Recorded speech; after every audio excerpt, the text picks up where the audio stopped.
ஞாயிற்றுக்கிழமை பட்ஜெட் 27 ஆண்டுகளுக்கு பிறகு இந்த நூற்றாண்டின் முதல் ஞாயிற்றுக்கிழமை பட்ஜெட்டாக இருக்கிறது.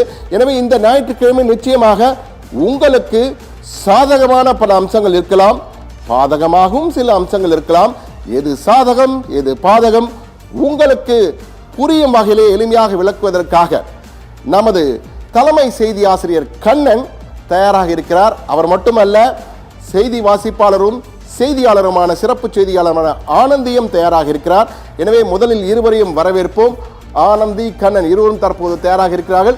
இருவரிடம் தொடர்ந்து பேசுகிறேன். இவர்கள் மட்டுமல்ல நேயர்களே, உங்களுக்காக உங்கள் மனசாட்சியாக உங்கள் அருகிலிருந்து உங்கள் கருத்துக்களை பிரதிபலிப்பதற்காக எமது செய்தியாளர்கள் நாடு முழுவதும், இந்தியாவின் தலைநகர் டெல்லி ஆகட்டும், இந்தியாவின் வணிக தலைநகர் மும்பை ஆகட்டும், தமிழகத்தின் தலைநகர் சென்னை ஆகட்டும், அது மட்டுமல்ல ஒட்டுமொத்தமாக பல்வேறு இடங்களிலிருந்து நமது செய்தியாளர்கள் ஒருவர் பின் ஒருவராக ஒவ்வொரு முக்கிய நகரங்களிலிருந்தும் பட்ஜெட் தொடர்பான கருத்துக்களை வைப்பதற்கும் எதிர்பார்ப்பை கொடுப்பதற்கும் பட்ஜெட் தாக்கலுடன் அதற்கான பதில்களை உடனுக்குடன் கொடுப்பதற்காக நமது செய்தியாளர்கள் தேனி, கள்ளக்குறிச்சி, திண்டுக்கல், நாமக்கல், புதுக்கோட்டை, ராமநாதபுரம் என ஒவ்வொரு மாவட்டங்களாக உங்களுக்காக தயாராக காத்திருக்கிறார்கள்.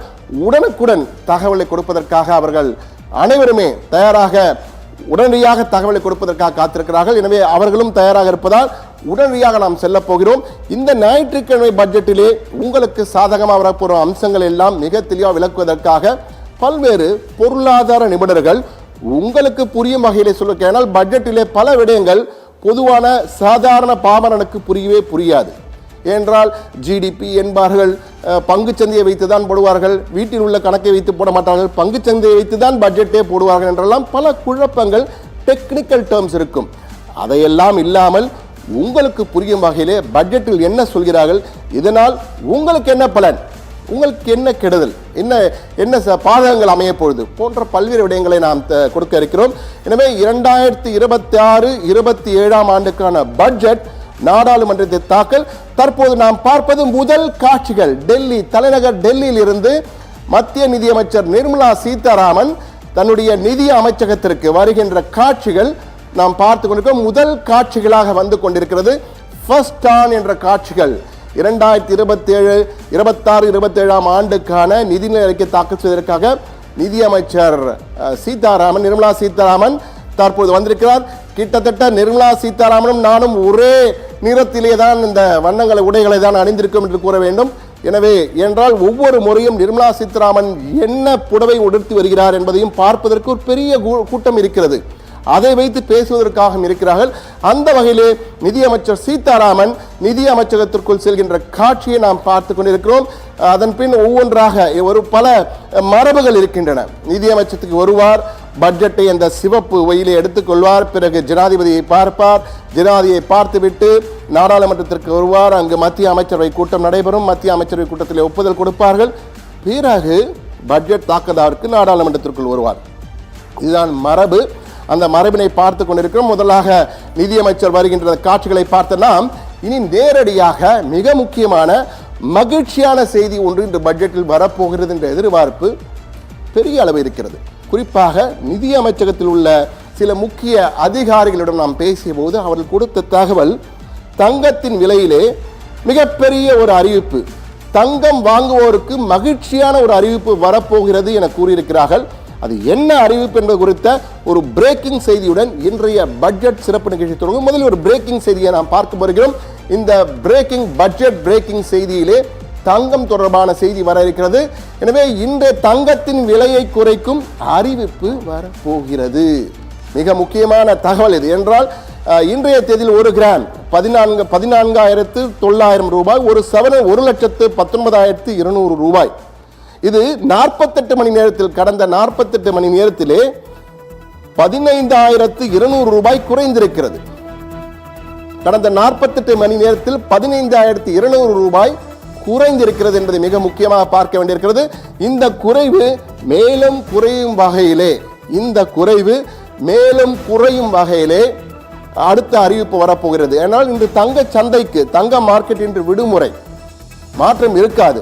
ஆனால் பட்ஜெட்டிலே அதற்கான ஒரு சிறப்பு அறிவிப்பு வரப்போகிறது. அது என்னவென்றால், தங்கத்திற்கு இந்தியாவிலே இறக்குமதி செய்யப்படுகிற இந்தியாவிலே கிட்டத்தட்ட 90% தங்கம் இறக்குமதி செய்யப்படுகிறது. இந்த இறக்குமதி செய்யப்படுகிற தங்கத்தின் சுங்க வரி கஸ்டம்ஸ் இம்போர்ட் டியூட்டி 6% இருக்கிறது. இது குறைக்கப்படுவதற்கான வாய்ப்பு இருக்கிறது என்ற ஒரு தகவல் தான் நிதி அமைச்சகத்தில் நமக்கு கிடைத்தது. குறைக்கப்படலாம் அல்லது முற்றிலுமாக நீக்கப்படலாம். ஒருவேளை குறைக்கப்பட்டாலும் அல்லது முற்றிலுமாக நீக்கப்பட்டாலும் சுமார் 6000 ரூபாய், ஒன்றல்ல இரண்டல்ல நேயர்களே, 6000 ரூபாய் வரை சவரனுக்கு குறைவதற்கான வாய்ப்பு இருக்கிறது. ஏற்கனவே 15,200 ரூபாய் குறைந்திருக்கிறது. இன்னும் ஒரு 6000 ரூபாய் குறைந்தால் கிட்டத்தட்ட 20,000 ரூபாய்க்கு மேல் குறைவதற்கான வாய்ப்பு இருக்கிறது. நாளைய ரீதியில் நாளை தங்கத்தின் விலை ஏறுமா இறங்குமா என்று தெரியாது. ஆனால் பட்ஜெட்டின் எதிரொலி தங்கத்தின் மீது எதிரொலிக்கும் என்பதையும் தற்போது நாம் கட்டாயமாக சொல்ல வேண்டியிருக்கிறது. எனவே நேர்களே, மிக முக்கியமான தகவல், தங்கத்தின் விலையை குறைக்கும் வகையில் அறிவிப்பு வருகிறது. மிக முக்கியமான அறிவிப்பு, பட்ஜெட்டில் இறக்குமதி வரி, அதாவது சுங்க வரி, தங்கத்தின் மீதான சுங்க வரி, இறக்குமதி சுங்க வரி குறைக்கப்படலாம் அல்லது முற்றிலுமாக நீக்கப்படலாம். 6% நீக்கப்பட்டால் சுமார் 6000 ரூபாய் வரை சவரனுக்கு மிச்சமாகும், குறையக்கூடிய வாய்ப்பு இருக்கிறது என்ற மிக முக்கியமான தகவல் நிதி அமைச்சகத்திலிருந்து கிடைத்த தகவலை தற்போது நாம் பகிர்ந்திருக்கிறோம். நீங்கள் இதை எதிர்பார்க்கலாம். இன்றைய பட்ஜெட்டிலே தங்கத்தின் மீது மிக முக்கியமான ஒரு அறிவிப்பு வருகிறது. அது நாம் சொல்கின்ற அறிவிப்பாக இருப்பதற்கு 99% வாய்ப்புகள் இருக்கின்றன என்பதை மிக தெளிவாக சொல்கிறோம். எனவே மிக முக்கியமான செய்தியை பார்த்த நாம் அடுத்து மற்றொரு செய்தியை பார்க்கிறோம். மிக முக்கியமான பிரேக்கிங் செய்தி அடுத்து வர இருக்கிறது. அடுத்து என்ன பிரேக்கிங் வரப்போகிறது என்றால், மிக முக்கியமான பிரேக்கிங், இன்கம் டாக்ஸ் தொடர்பான ஒரு பிரேக்கிங் செய்தி வர இருக்கிறது. வருமான வரியிலே மிக முக்கியமான ஒரு அறிவிப்பு வர இருக்கிறது. அது என்ன அறிவிப்பு? இதோ திரையிலே வந்து கொண்டிருக்கிறதை பார்க்கலாம். வருமான வரியிலே முதன்முறையாக கப்புள் ஜாயிண்ட் டாக்ஸ் ஃபைலிங் என்பதை பார்க்க இருக்கிறோம். கப்புள் ஜாயிண்ட் டாக்ஸ் ஃபைலிங் என்பதை பார்க்க இருக்கிறோம். கணவன் மனைவி இருவரும் சேர்ந்து கப்புள் ஜாயிண்ட் டாக்ஸ் ஃபைலிங் முறை கொண்டு வரப்படலாம் என்ற, அது தம்பதியர் தாக்கல் செய்வதற்கு, அதாவது இதற்கு முன் கணவன் மனைவி இருந்தால் கணவன் தனியாக ITR income tax return file பண்ண வேண்டும். அதே போன்று மனைவி தனியாக இன்கம் டாக்ஸ் ஃபைல் பண்ண வேண்டும். ஆனால் இப்பொழுது couple joint file tax filing என்ற வகையிலே கொண்டு வரப்போகிறார்கள். இது அமெரிக்கா போன்ற சில நாடுகளிலே நடைமுறையில் இருக்கு, சில மேற்கத்திய நாடுகள் நடைமுறையில் இருக்கிறது. எனவே இங்கு இந்தியாவிலும் இதை கொண்டு வரப்போகிறார்கள். தம்பதியர் தனித்தனியாக வரி தாக்கல் செய்யாமல் இருவரும் சேர்ந்து கூட்டாக வரியை தாக்கல் செய்வார்கள். இதனால் ஒருவருக்கு 12 லட்சம் அதிகபட்ச வரி விலக்கு என்றால் இருவரும் சேர்த்து வரும்போது 24 லட்சம் வரை வரி விலக்கு கிடைக்கும். எனவே இது பெரிய பெனிஃபிட்ஸ் கிடைக்கும் என கூறுகிறார்கள். ஆனால் இதில் என்னென்ன நியூயான்சஸ், புதுசாக உள்ளீடுகள் என்ன கொண்டு வருகிறார்கள் என்பது குறித்த தகவல் முழுமையாக நமக்கு கிடைக்கவில்லை. ஆனால் இன்கம் டாக்ஸிலே மிகப்பெரிய அளவுக்கு இது ஒரு தாக்கத்தை ஏற்படுத்தும். பல கணவன் மனைவி வீட்டுக்கு வேலை செய்வார்கள், அவர்களுக்கு இது மிகப்பெரிய தாக்கத்தை ஏற்படுத்தும். ஜாயிண்ட் டாக்ஸ் ஃபைலிங் வரும்பொழுது அவர்களுக்கு நிறைய வரி சேமிப்பு கிடைக்க வாய்ப்பு இருக்கிறது, வரியை நிறைய மிச்சப்படுத்தலாம். இது அவர்களுக்கு மிகப்பெரிய ஒரு போனஸாக இருக்கும் என்ற தகவல் கிடைத்திருக்கிறது. அமெரிக்கா போன்ற சில நாடுகளில் இது ஏற்கனவே நடைமுறையில் இருக்கிறது. அதை இந்தியாவிலும் கொண்டு வர இந்த முறை திட்டமிடப்பட்டிருக்கு. எனவே இன்றைய இந்த முறை பட்ஜெட்டிலே, ஞாயிற்றுக்கிழமை பட்ஜெட்டிலே முக்கியமான வரி சீர்திருத்த நடைமுறையிலே இந்த கப்புள் ஜாயிண்ட் டாக்ஸ் ஃபைலிங் வருகிறது. பட்டய கணக்காளர்கள் அமைப்பான பட்டய கணக்கான சார்ட்டர்ட் அக்கவுண்டன்ட் CA என்று அழைக்கிறோம் அல்லவா, institute of chartered accountants of India ICAI என்ற அமைப்பு இந்த முறையை மத்திய அரசுக்கு பரிந்துரைத்திருக்கிறது. நிதி அமைச்சகத்திற்கு நிதி அமைச்சரும் கட்டாயம் இதை பரிசீலிக்கிறோம் என்று சொல்லியிருக்கிறார்கள். எனவே நிச்சயமாக இந்த கப்புள் ஜாயிண்ட் டாக்ஸ் ஃபைலிங் வருவதற்கான வாய்ப்பு அதிகம் இருக்கிற நேயர்களே. தொடர்ந்து நாம் 2 முக்கிய செய்திகளை பார்த்திருக்கிறோம். மேலும் பல முக்கிய செய்திகள், உங்களுக்கு அவசியமான செய்திகள், அதுவும் நீங்கள் பணத்தை சேமிப்பதற்கான வழிமுறைகளை கொண்ட பட்ஜெட் இந்த பட்ஜெட்டிலே வர இருக்கிறது. பல அறிவிப்புகள், அந்த அறிவிப்புகள் என்னென்ன ஒன்றொன்றாக பார்க்க இருக்கிறோம். இதை எங்கும் சென்று விடாமல் காத்திருங்கள். ஒரு சிறிய இடைவேளையை தர இருக்கிறோம். இடைவேளைக்கு பிறகு உங்களுக்கான செய்திகள் வந்து கொண்டிருக்கிறது. பட்ஜெட் சிறப்பு தொடர்நிலை சத்தியம் தொலைக்காட்சியுடன் தொடர்ந்து இணைந்திருங்கள். விளம்பர இடைவேளைக்கு பிறகு சந்திப்போம்.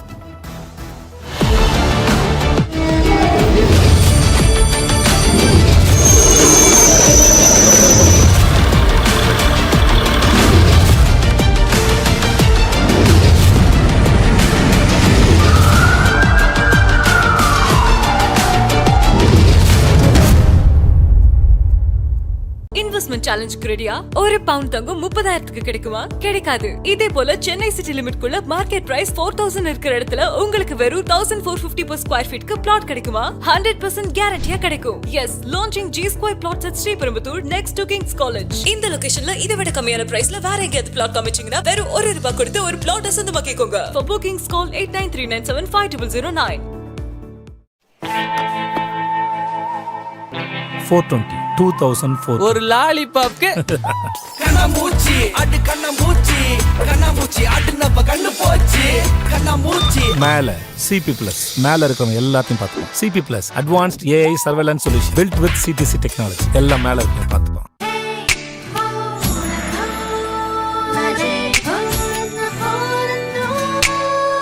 எப்படி இருக்கு இந்த மேஜிக்? இந்த மேஜிக் வேற எங்கேயுமே கிடையாது. உங்க லலிதால மட்டும்தான். பழைய நகையை கொடுத்து 5 to 11 monthsல அதே அடைக்கு புது நகையை எடுத்துக்கோங்க. எக்ஸ்ட்ராவா ₹1 தர வேண்டாம். Magic old gold exchange.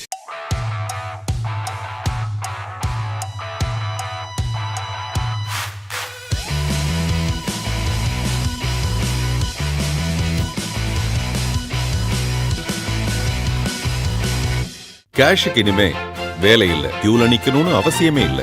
இன்னைக்கு எல்லாமே டிஜிட்டல் தான். ஸ்மார்ட்டான நீங்க ஸ்மார்ட்டான டீல்ல ஸ்மார்ட்டான AI போன் வாங்க. இங்கதான் டார்லிங் மொபைல் திருவிழா 5 gifts at 999 with smartphones. சென்னையில் மாணவர் பிரார்த்தனை February 1 ஞாயிறு மதியம் 2 மணி முதல் 5 மணி வரை. இதுவரைக்கும் 2 மார்க் 3 மார்க் 10 மார்க் வாங்கிட்டு இருந்தீங்கன்னா உங்களை வாழ்க்கையிலே 1000 மடங்கு உயர்த்துவார். ப்ரேயர் மீட்டிங்கில் கற்றுக்கிட்டேன். பை காட்ஸ் கிரேஸ் நான் வந்து நீட் கிராக் பண்ணி நான் வந்து டென்டல் ஜாயின் பண்ணேன். நான் வெளியே வரப்போ கோல்டு மெடலிஸ்டாக வெளியே வந்தேன். இந்த பிரார்த்தனை கூட்டத்திற்கு வாருங்கள். ஆண்டவர் இயேசு உங்களை உயர்ந்த ஸ்தானங்களுக்கு எழுப்புவார். இடம் சென்ட் ஜார்ஜ் பள்ளி மைதானம், பச்சையப்பன் கல்லூரி மெட்ரோ ரயில் நிலையம் அருகில், பூந்தமல்லி நெடுஞ்சாலை, சென்னை 30.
சத்தியம் தொலைக்காட்சியின் பட்ஜெட் சிறப்பு தொடர் நிலைக்கு நேர்களை அன்புடன் மீண்டும் வரவேற்கிறோம். தற்போது இன்னும் சரியாக 2 மணி நேரம் 11 நிமிடங்களிலே பட்ஜெட் தாக்கலாக இருக்கிறது.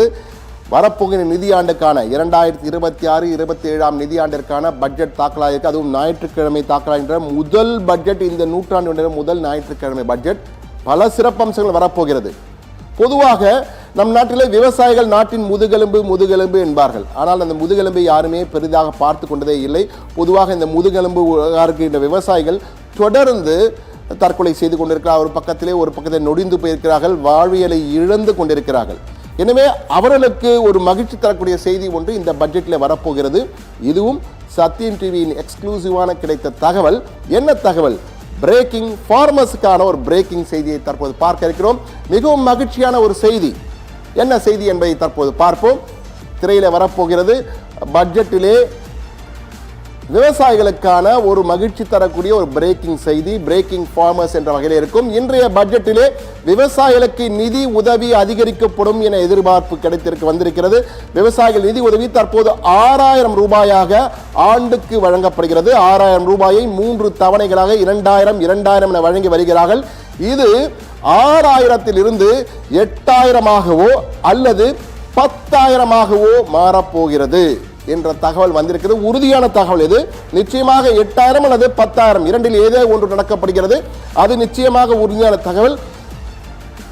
ஆனால் 6000 10,000 என்பதை நாம் பொறுத்துதான் பார்க்க வேண்டும். நிதி அமைச்சர் நிர்மலா சீதாராமன் அறிவிக்கும் போது என்ன சொல்கிறார் என்று. ஆனால் நிச்சயமாக PM கிசான் பிரைம் மினிஸ்டர் விவசாயிகள், கிசான் என்றால் விவசாயிகள், எனவே பிரைம் மினிஸ்டர் பிரதம மந்திரி விவசாயிகள் நிதி உதவி திட்டத்தின் கீழ் வழங்கப்படுகின்ற ஆண்டுக்கு 6000 என்ற திட்டத்திலே அந்த உதவித்தொகையானது 6000 8000ஆகவோ அல்லது 10,000ஆகவோ மாற்றப்பட இருக்கிறது. அதற்கான அறிவிப்பு பட்ஜெட்டில் வரப்போகிற என்ற தகவலை பார்க்கும் மிக முக்கியமான ஒரு செய்தி இது. ஏனென்றால் விவசாயிகளுக்கு மிக முக்கியமான ஒரு அறிவிப்பாக இந்த செய்தி வரும். இது மட்டுமல்ல, விவசாயிகளுக்கு பல செய்திகள் வர இருக்கிறது. அதில் மிக முக்கியமான இந்த செய்தியை பார்த்தோம். விவசாயிகளுக்கான பிரேக்கிங் செய்தியை பார்த்து நாம் மற்றும் ஒரு புரட்சிகரமான ஒரு தகவலை பார்க்க இருக்கிறோம். அது என்ன பிரேக்கிங் செய்தி என்றால், முதல் முறையாக இந்தியாவிலே கிரிப்டோ கரன்சிக்காக ஒரு எதிர்பார்ப்பு தகவல் வர இருக்கிறது. மிக முக்கியமான செய்தி, அது ஒரு பிரேக்கிங் செய்தியாக தற்போது பார்க்க இருக்கிறோம். திரையிலே வந்து கொண்டிருக்கிறது. தற்போது சர்வதேசங்களில் கிரிப்டோ கரன்சி என்பது மிகவும் பிரசித்தம். குறிப்பாக டொனால்ட் ட்ரம்ப் அதிபரான பிறகு இந்த கிரிப்டோ கரன்சி பன்மடங்கு பேசப்படுகிறது. இந்தியாவிலே கிரிப்டோ கரன்சி ஏற்கனவே இருந்தாலும் வரி கட்டுப்பாடால் பெரிய அளவு புழக்கத்தில் இல்லாமல் முடங்கி இருக்கிறது. அந்த கிரிப்டோ கரன்சி முறையிலே அடுத்த கட்டமாக முதலீட்டாளர்களை ஊக்குவிக்கும் வகையிலே புதிதாக ஒரு சீர்திருத்தத்தை இந்த வகையிலே இந்த பட்ஜெட்டில் கொண்டு வர இருக்கிறார்கள்.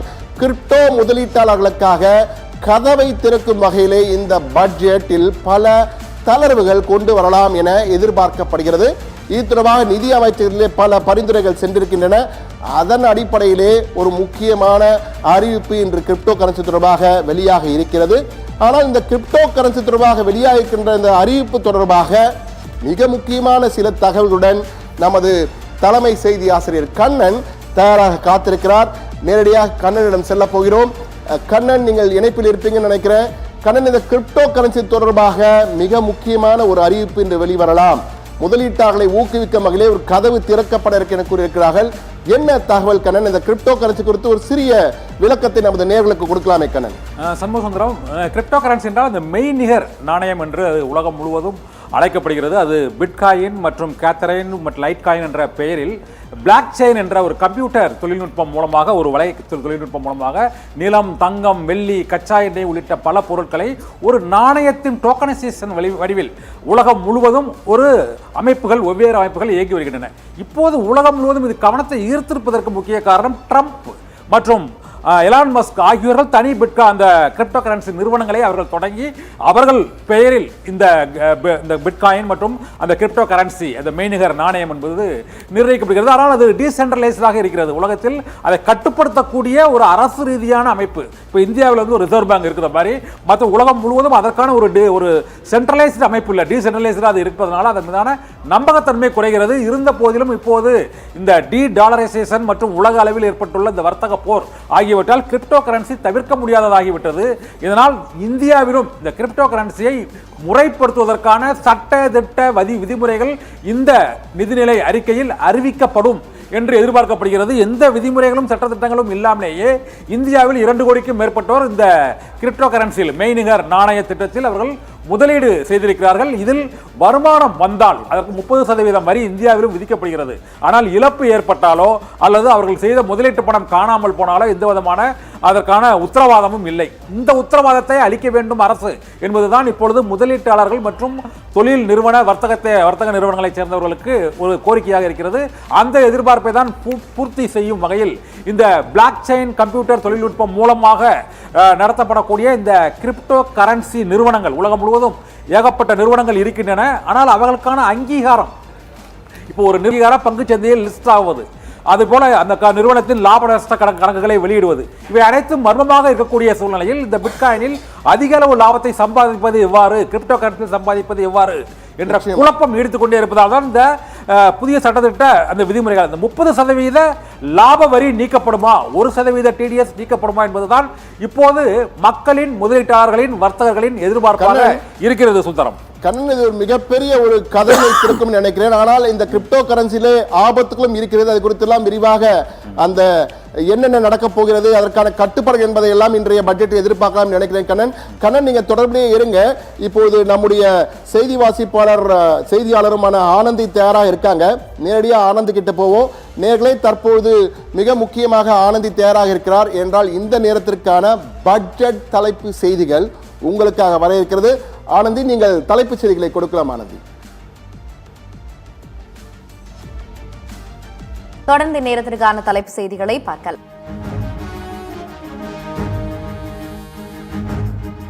2026-27 ஆண்டுக்கான பட்ஜெட்டை தாக்கல் செய்ய புறப்பட்டார் மத்திய நிதியமைச்சர் நிர்மலா சீதாராமன்.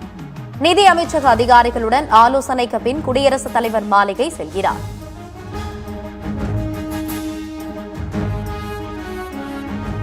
மத்திய பட்ஜெட் தாக்கல் தொடர்பாக சத்தியம் தொலைக்காட்சியில் சிறப்பு நேரலை. மக்களுக்கு தேவையான முக்கிய தகவல்களை நொடிக்கு நொடி வழங்க பிரம்மாண்ட ஏற்பாடு.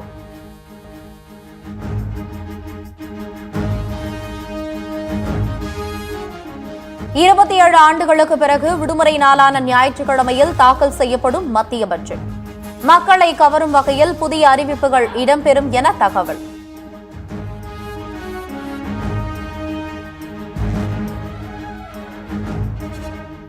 தமிழ்நாடு, புதுச்சேரி, கேரளா, மேற்கு வங்கம், அசாம் மாநிலங்களுக்கு மத்திய பட்ஜெட்டில் முக்கியத்துவம் கொடுக்க வாய்ப்பு. 5 மாநிலங்களில் சட்டமன்ற தேர்தல் நடைபெற உள்ளதா? வாக்காளர்களை கவர முக்கிய அறிவிப்புகள் வெளியாகும் என எதிர்பார்ப்பு.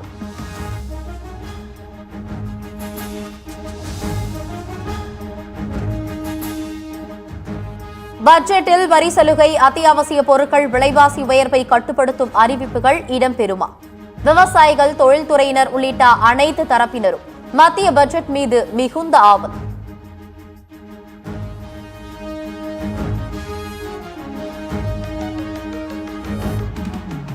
விடுமுறை நாளான இன்றும் இந்திய பங்கு சந்தை இயங்கும் என அறிவிப்பு. நாடாளுமன்றத்தில் மத்திய பட்ஜெட் இன்று தாக்கல் செய்யப்படுவதால் நடவடிக்கை.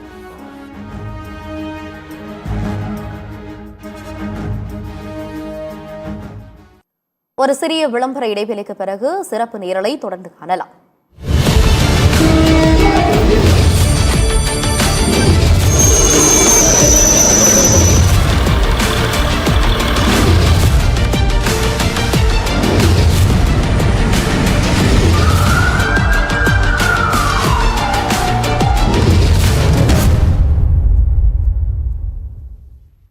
இன்வெஸ்ட்மெண்ட் சேலஞ்சுக்கு ரெடியா? ஷேர் மார்க்கெட்ல 60% லாபம் உறுதியா? High risk. இதே போல சென்னை சிட்டி லிமிட்குள்ள மார்க்கெட் பிரைஸ் 4000 இருக்கிற இடத்துல உங்களுக்கு வெறும் 1690 per square feetக்கு பிளாட் கிடைக்குமா? 100% கேரண்டியா கிடைக்கும். Yes, launching G Square Plots at காரனோட நியர் ரெட் ஹில்ஸ். இந்த லொகேஷன்ல இதை விட கம்மியான பிரைஸ்ல வேற எங்கேயாவது பிளாட் காமிச்சீங்கன்னா வெறும் ₹1 கொடுத்து ஒரு பிளாட் சொந்தமாக்கிக்கோங்க. For bookings call 8939750009.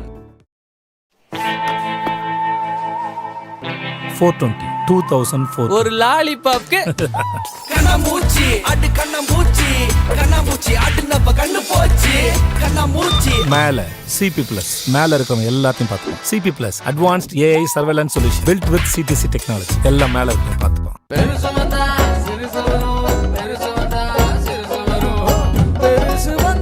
ஒரு லிட்டர் பீரைட் சன்ஃப்ளவர் ஆயிலுடன் ₹10 மதிப்புள்ள அன்னபூர்ணா சாம்பார் மசாலா இலவசம்.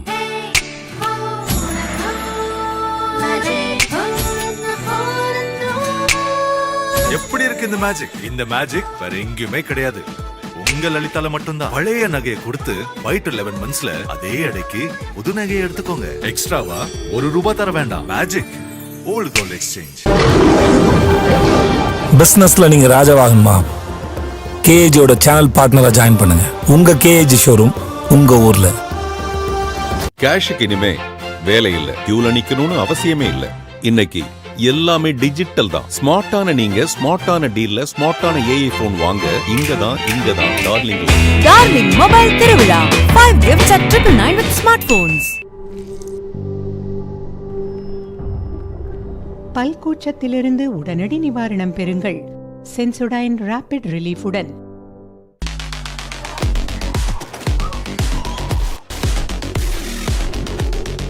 TVS Raider, the wicked ride. வசியப்படுத்துங்கள் உங்கள் உறவுகளை. DS பெருங்காயம்.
மத்திய பட்ஜெட் 2026-27 சிறப்பு தொடர்நிலை சத்தியம் தொலைக்காட்சியின் சிறப்பு தொடர்நிலைக்கு நேயர்களை மீண்டும் அன்புடன் வரவேற்கிறோம். இடைவேளைக்கு முன் தங்கம் குறித்து மிக முக்கியமான தகவல், விவசாயிகளுக்கு மிக முக்கியமான அறிவிப்பு உள்ளிட்டவையெல்லாம் பார்த்தோம். நாம் தற்போது மிக முக்கியமான மற்றொரு செய்தி, அன்றாடம் நம்மில் பலரின் வாழ்க்கையிலே தாக்கத்தை ஏற்படுத்தக்கூடிய ஒரு செய்தியை பார்க்க இருக்கிறோம். ஒரு பிரேக்கிங் செய்தி. அது என்ன செய்தி என்றால், நீங்கள் நினைத்தது போல ரயில்வே தொடர்பான மிக முக்கியமான செய்தி. அந்த பிரேக்கிங் செய்தியை தற்போது பார்ப்போம். 200 புதிய வந்தே பாரத் ரயில்கள் வரப்போகின்றன. வருகிறது 200 வந்தே பாரத் ரயில்கள், புதிய ரயில்கள். கட்டணத்திலும் மாற்றம், அது உயர்வாகவும் இருக்கலாம், குறைவாகவும் இருக்கலாம். அது எப்படி இருக்கும் என்று தெரியவில்லை. ஆனால் 200 வந்தே பாரத் ரயில்களை நாடு முழுவதும் கூடுதலாக வரப்போகிறது என்ற தகவல் வந்திருக்கிறது. அதற்கான அறிவிப்பு இன்றைய பட்ஜெட்டில் வெளியாக வாய்ப்பிருக்கிறது. டிக்கெட் கட்டணத்திலும் மாற்றம் கொண்டு வர திட்டம் வைத்திருக்கிறார்கள். என்ன அது உயர்வைக்க போகிறதா, குறைய போகிறதா தெரியவில்லை. ஆனால் ஏதோ ஒரு மாற்றம் வரப்போகிறது என்ற தகவல் மட்டும் நமக்கு கிடைத்திருக்கிறது. இதிலே மிக முக்கியமாக தமிழகத்திற்கு 5 புதிய ரயில்கள் அறிமுகம் செய்ய முடிவு. தமிழகத்திலே எலெக்ஷன் வரப்போகிறது, தேர்தல் வரப்போவதால் தமிழகத்தின் மீது பாசம் அதிகமாவதற்கான வாய்ப்புகள் நிச்சயமாக அதிகம் இருக்கிறது. அதுவும் நிர்மலா சீதாராமன் தமிழர் என்பதால் நிச்சயமாக அவர் அதிக ரயிலை கொடுப்பார் என்று பார்த்தால் 5 ரயில்கள், குறைந்தபட்சம் 5 ரயில்கள் வருவதற்கு வாய்ப்பு இருக்கிறது. 5 முக்கியமான ரயில்கள். தமிழகத்திலே புதிய ரயில் பாதைகளை அறிமுகம் செய்யும். புதிய ரயில் பாதை குறித்து புதிய ஆய்வுகள் நடத்துவார்கள். அந்த ஆய்வுகளுக்கு நிதி ஒதுக்கவும் வாய்ப்பு இருக்கிற பட்ஜெட்டில் என்ற எதிர்பார்ப்பு. இந்த முறை முன் எப்போதும் இல்லாத அளவுக்கு கூடுதலாக நிதியை ரயில்வேக்காக ஒதுக்குவதற்கு மத்திய நிதி அமைச்சகம் திட்டமிட்டிருக்கிறதா. அதற்கான அறிவிப்பு இன்றைய பட்ஜெட்டில் வர வாய்ப்பு இருக்கிறது என்ற தகவல் நமக்கு வந்திருக்கிறது. இந்த நேரத்தில் ரயில்வே பட்ஜெட் குறித்து நாம் பேசினோம். தற்போது மிக முக்கியமான இந்திய அளவிலே மிகவும் அறியப்பட்ட ஒரு சிறப்பு அழைப்பாளர் நம்முடைய நேரலில் இணைந்திருக்கிறார். எனவே அவரை நேரடியாக பார்க்க போகிறோம். நேரடியாக அவரிடம் செல்வோம். திரு ரகுநாதன் இந்திய உற்பத்தியாளர் சங்கத்தின் மிக முக்கியமான நிர்வாகி, இந்திய அளவிலே அறியப்பட்டவர். அது மட்டுமல்ல, சமூக வலைதளங்களில் மிகவும் பிரபலமான ஒருவர். எனவே ரகுநாதன் அவர்களை நேரடியாக மத்திய பட்ஜெட் சிறப்பு நிலைக்கு அழைக்கிறோம். வணக்கம் சார். ரகுநாதன் சார், இன்றைய பட்ஜெட்டில், அதாவது இந்த நூற்றாண்டின் முதல் பட்ஜெட், ஞாயிற்றுக்கிழமையில் பதிவாகின்ற முதல் பட்ஜெட். எனவே இந்த பட்ஜெட்ல உங்கள் எதிர்பார்ப்பு என்ன? சுருக்கமாக நமது நேயர்களுக்கு சொல்லுங்க சார். என்ன எதிர்பார்க்கிறீங்க இந்த பட்ஜெட்ல? இதுவரைக்கும் வந்த பட்ஜெட் அனைத்திலுமே கார்ப்பரேட் நிறுவனங்களினுடைய வளர்ச்சிக்கும், போன ஆண்டு தனிநபர்களுடைய வருமான வரி வரம்பை ஏற்றியதும், ஒரு உள்நாட்டு வாங்கும் திறனை அதிகரித்ததையும் பார்த்தோம். GST 2.0 வரிகளை குறைத்தார்கள். ஆனால் வரிகளை குறைத்தது மக்கள் கையில் பணத்தை கொண்டு போய் சேர்த்தது, ஒரு விற்பனையை அதிகப்படுத்தியதா என்று பார்த்தால், தீபாவளி சமயத்தில் 1 மாதம் 2 மாதங்களுக்கு அந்த விற்பனை இருந்ததே தவிர அதற்கு அப்புறம் விற்பனை மறுபடியும் பழைய நிலைக்கு போய்விட்டது. இன்றைக்கு சிறு குறு தொழில் முனைபவர்கள் அனுபவிக்க முடியாத ஒரு சோகத்துல இருக்கிறத பார்க்கிறோம். ஒரு பக்கத்துல அமெரிக்காவினுடைய வரி விதிப்பு 6 மாதம் ஆகியும் எந்த நிவாரணமும் வராதது. மற்றொரு புறத்தில் நேற்று வந்த எக்கனாமிக் தரவு என்ன சொல்லுது? போன ஆண்டு GDP-ல இந்தியாவில உற்பத்தி துறையினுடைய பங்களிப்பு 13.5% சொல்லுது. இலக்கு நிர்ணயித்தது மேக் இன் இந்தியா வந்த பொழுது 25%. சில குறிப்பிட்ட நாடுகளிலே, குறிப்பாக சைனாவிலே, சிறு குறு தொழில்களுடைய பங்களிப்பு கிட்டத்தட்ட 60%. GDP-யிலே உற்பத்தி துறை கிட்டத்தட்ட 52%. இந்தியா வெறும் 13.5%. இதை மாற்றி அமைக்கக்கூடிய வகையிலே இந்த பட்ஜெட் இருக்க வேண்டும். இந்த பட்ஜெட் முழுமையாக தொழில் முனைபவர்களுக்கு ஆதரவாக, அவர்களது வாழ்விலே ஒரு ஒளியீற்றுவதாக இருக்க வேண்டும். வெறும் வாயால் நம்ம இப்போ ஒரு நல்ல ஸ்கீம், அமெரிக்காவுடன் இல்லாத ஒரு ஸ்கீம் யூரோப்பியன் யூனியனோட போட்டிருக்கோம். அது வருவதற்கு 12 மாதங்கள் ஆகும். அதுவரை தாக்கு பிடிக்கக்கூடிய அளவு இந்த பட்ஜெட் இருக்க வேண்டும். அனௌன்ஸ்மெண்ட்டும் டிஸ்பர்சலுக்கும் இடைப்பட்ட வெளி அதிகமாயிட்டே இருக்கிறத பார்க்கிறோம். நடைமுறை திட்டங்கள் எளிதாக்கப்பட வேண்டும். கடன் வசதி எளிதாக கிடைக்கக்கூடிய வகையில இருக்க வேண்டும். இன்றைக்கும் இந்திய அளவில் இருக்கக்கூடிய அனைத்து வங்கிகளிலும் ஒரு எக்ஸ்போஷர் டு MSME எடுத்துக்கிட்டோம்னா 18% தான் லோன் இவங்களுக்கு கொடுக்க போகுது. 20 to 25 லட்சம் கோடி shortage of money available for MSME எளிதாக்கப்பட வேண்டும். எந்த விதமான உத்தரவாதங்களையும் கேட்டு தொந்தரவு பண்ணாமல் the gap between the cup and the lip, அதாவது அனௌன்ஸ்மெண்ட்டுக்கும் நடைமுறைக்கும் உள்ள வித்தியாசங்களை களைய வேண்டும். இந்த பட்ஜெட் குறிப்பாக நம்ம பார்க்க வேண்டியது என்னன்னா, போன ஆண்டு வந்த அனௌன்ஸ்மெண்ட்ல எந்த அனௌன்ஸ்மெண்ட் முழுமை அடைந்திருக்கு அல்லது தேக்க நிலை அடைந்திருக்குன்றத பார்க்கணும். 2 ஆண்டுகளுக்கு முன்னால் 1 கோடி பேருக்கு திறன் வளர்ப்போம் இன்டர்ன்ஷிப் ப்ரோக்ராம் கொண்டு வந்தாங்க. 500 கார்ப்பரேட் நிறுவனங்களுடன் பண்ணப்படும். இன்று 2 வருடங்களுக்கு அப்புறம் அதனுடைய எத்தனை பேருக்கு நம்ம திறனை வளர்த்திருக்கோம்னு பார்த்தோம்னா 40,000 பேருக்கு தான். 1 கோடி எங்க, 40,000 எங்க, 2 வருடம் முடிந்து விட்டது.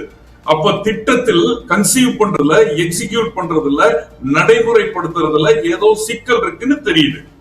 மாண்புமிகு நிதி அமைச்சர் இந்த ஆண்டு பட்ஜெட்டின் துவக்கத்திலேயே போன ஆண்டில் எவ்வளவு அலாட் செய்தோம், எவ்வளவு உபயோகப்படுத்தி இருக்கிறோம், ஏன் உபயோகப்படுத்தப்படவில்லை, இந்த ஆண்டு அதை உபயோகப்படுத்துவதற்கு நடைமுறை சிக்கல்களை எப்படி எளிதாக்க போகிறோம்ன்றதை பார்க்கணும். இந்த நாட்டினுடைய முதுகெலும்பாக சொல்லக்கூடிய சிறு குறு தொழில்கள் முதுகெலும்பு உடைந்து இருக்கக்கூடிய ஒரு காலகட்டம் இது. கம்ப்ளைன்ஸ் காஸ்ட் அதிகமா இருக்கிறத பார்க்கிறோம். ரகுநாதன் சார், இந்த பட்ஜெட்ல சிறு குறு தொழிற்சாலைகளுக்கு ஊக்குவிக்கும் வகையிலே நிதி சலுகையில் கடன் கொடுப்பதற்கான அறிவிப்புகள் வரப்போகின்ற தகவல் வந்திருக்கிறது. அந்த தகவல் வந்தா ஒருவேளை உங்களுக்கு மறுமலர்ச்சி காலம் ஏற்பட வாய்ப்பு இருக்கு, தொடக்கமா இருக்கும்னு நினைக்கிறீங்களா? கண்டிப்பாக. அதாவது பொதுவாகவே ஒரு தொழில் முனைபவன் ஒரு நம்பிக்கையில தான் தொழிலை பண்ண முடியும். எத்தனை இடர்கள் வந்தாலும், எத்தனை தடங்கல்கள் வந்தாலும் முன்னேறி செல்வதுதான் ஒரு தொழில் முனைபவனுடைய வாழ்நாள். அப்போ இத மாதிரியான அறிவிப்புகள் அதை ஃபெசிலிட்டேட் பண்ணும், அவர்களுக்கு ஒரு நம்பிக்கை ஆதாரத்தை வளர்க்கும். ரகுநாதன் சார், ஒரே நிமிடம். இப்போது நிதி அமைச்சர் நிர்மலா சீதாராமன் தாக்கல் செய்யப்படுகின்ற பட்ஜெட்டுடைய நகல்களை எல்லாம் தற்போது எடுத்துக்கொண்டு ஜனாதிபதி மாளிகைக்கு செல்கின்ற காட்சிகள் வந்து கொண்டிருக்கிற நேரலையில் நீங்கள் பணிகளும் பார்க்கலாம். தற்போது அந்த சிவப்பு பெட்டிற்குள் தான் இருக்கிறது, அந்த சிவப்பு அந்த பேக்ல தான் இருக்கு. என்ன சொல்ல போறாங்கன்னு, உங்க MSME புத்துணர்ச்சி அடைய போகிறதா, மறுமலர்ச்சி காலம் தொடங்க போகிறதா, அதற்கான சிறப்பு அறிவிப்புகள் எதுவும் இருக்கிறதா என்பது குறித்தெல்லாம் அந்த சிவப்பு பேக்ல தான் இருக்கு தகவல்கள். நிச்சயமாக நீங்கள் எதிர்பார்ப்பது போல MSME என்ற மிகப்பெரிய சிறு குறு நடுத்தர தொழிற்சாலைகள் இந்தியாவினுடைய முதுகெலும்பு. நீங்கள் சொன்னது மிக மிக சரியானது. அந்த அளவிலே இன்று அந்த பட்ஜெட்டிலே மிக முக்கியமான தகவல்கள் நிச்சயமாக இருக்கும். உங்களுக்கான அறிவிப்புகள் MSME செக்டரை மீண்டும் பெரிய அளவு கொண்டு வருவதற்கான வாய்ப்புகள் அதிகம் இருக்கும் என்று நினைக்கிறேன். ரகுநாதன் சார், மீண்டும் என்னுடைய ஒரு கேள்வி. சிறு குறு தொழிற்சாலைகளுக்கு இந்தியாவுக்கே தலைநகரமாக இருப்பது தமிழகம் தான் ஒரு காலத்தில் இருந்தது, தற்போதும் இருந்து கொண்டிருக்கிறது. எனவே தமிழக சிறு குறு தொழிற்சாலைகளுக்கு ஏதேனும் முக்கிய அறிவிப்புகள் வரப்போகின்றது என்று நீங்க நினைக்கிறீங்களா? ஏன்னா நிச்சயமா நீங்க நிதி அமைச்சரோட பேசியிருப்பீங்க, பல தகவலை கொடுத்திருப்பாங்க. அவங்க ஏதேனும் தகவல் உங்கள்ட்ட பகிர்ந்து கொண்டார்களா ரகுநாதன் சார்? இந்த அமெரிக்க வரி விதிப்பினால் மிக பாதிப்பு அதிகமாக உணர்ந்த மாநிலம் தமிழகம். அப்போ இங்கு இருக்கக்கூடிய திருப்பூரை குறிப்பாக சொல்ல வேண்டும் என்றால், திருப்பூரில் இருக்கக்கூடிய ஆயத்த ஆடை மேனுபேக்சரிங்ல இன்றைக்கு குறும் தொழில் ஏற்றுமதியாளர்கள் கிட்டத்தட்ட 3 to 5 மணி நேரம் தான் ஒரு நாளைக்கு வேலை செய்யக்கூடிய ஒரு சூழ்நிலை. அதற்கு மேல் ஆர்டர் இல்லை. அப்போ ஏதாவது ஒரு திட்டத்தை கொண்டு வந்து ஒரு எமர்ஜென்சி ரிலீஃப் ஃபண்ட் ஒன்றை கிரியேட் பண்ணணும். இத மாதிரி ஒரு எக்ஸ்டர்னல் ஷாக் ஒருத்தருக்கு வரும் பொழுது ஒரு தொழில்துறையினருக்கு ஒரு நிரந்தரமான தீர்வு காண்பதற்கு இத மாதிரியான ஒரு ஃபண்டை இந்த பட்ஜெட்ல கிரியேட் பண்ணணும். அப்படி இல்லைன்னா வருமுன் காக்கவும் தவறிடுவோம், வந்த பின்னும் காப்பதற்கு தவறிவிடுவோம். ஒவ்வொரு வாட்டியும் புதுசா ஆலோசனை நடத்தி ஸ்கீம் கொண்டு வரேன் சொல்லி நாட்கள் கடத்தப்படுவதை நிறுத்தி கொள்ள வேண்டும். ஒரு ரிலீஃப் ஃபண்ட், ஒரு ஸ்டாண்டர்ட் ஆபரேட்டிங் ப்ரொசீஜர் இதற்காக கொண்டு வரணும். எவ்வளவோ ஃபண்ட் பட்ஜெட்ல அனௌன்ஸ் பண்றோம். அப்போ எமர்ஜென்சி ரிலீஃப் ஃபண்ட்னு ஒன்றை கொண்டு வந்தாக்க யார் யாருக்கெல்லாம் அது பொருந்தும்? திடீரென்று ஒரு போர் மூழக்கூடிய நேரத்திலே பாதிக்கப்பட்டால், வர்த்தகம் பாதிக்கப்பட்டால் மீளுவதற்கு உபயோகப்படுத்தப்படும். டாரிஃப் போன்றவற்றிலிருந்து காப்பாற்றப்படுவதற்கு உபயோகப்படுத்தப்படும். எக்ஸ்சேஞ்ச் ரேட்னுடைய வேரியேஷன்னால காப்பாற்றப்படுவதற்கு உபயோகப்படும். இம்போர்ட் கொண்டு வரும் பொழுது சில நேரங்களிலே தட்டுப்பாடுகள் ஏற்படும் பொழுது, எதிர்பாராத கட்டுப்பாடுகள் வரும் பொழுது, நடுவுல சில காலகட்டத்தை சைனாவிலிருந்து வரக்கூடிய பொருட்கள் தட்டுப்பாடு கொண்டு வரப்பட்டது. அப்போ பினிஷ்டு ப்ராடக்ட் போக முடியல, கண்டெய்னர் கிடைக்கல. அப்போ இத மாதிரியான ஒரு சூழ்நிலை ஃபோர்ஸ் மெஜூர் கிளாஸ் அப்படின்னு கொண்டு வந்து திட்டங்கள் அறிவிக்கப்பட வேண்டும். வங்கிகளுக்கு தனியான ஒரு வங்கி சிறு குறு தொழில்களுக்கு மட்டுமே தொடங்கப்பட வேண்டும். அதாவது 5 கோடி வரை லோன் கேட்பவர்களுக்கு என்று வங்கிகள் தொடங்கப்பட வேண்டும்.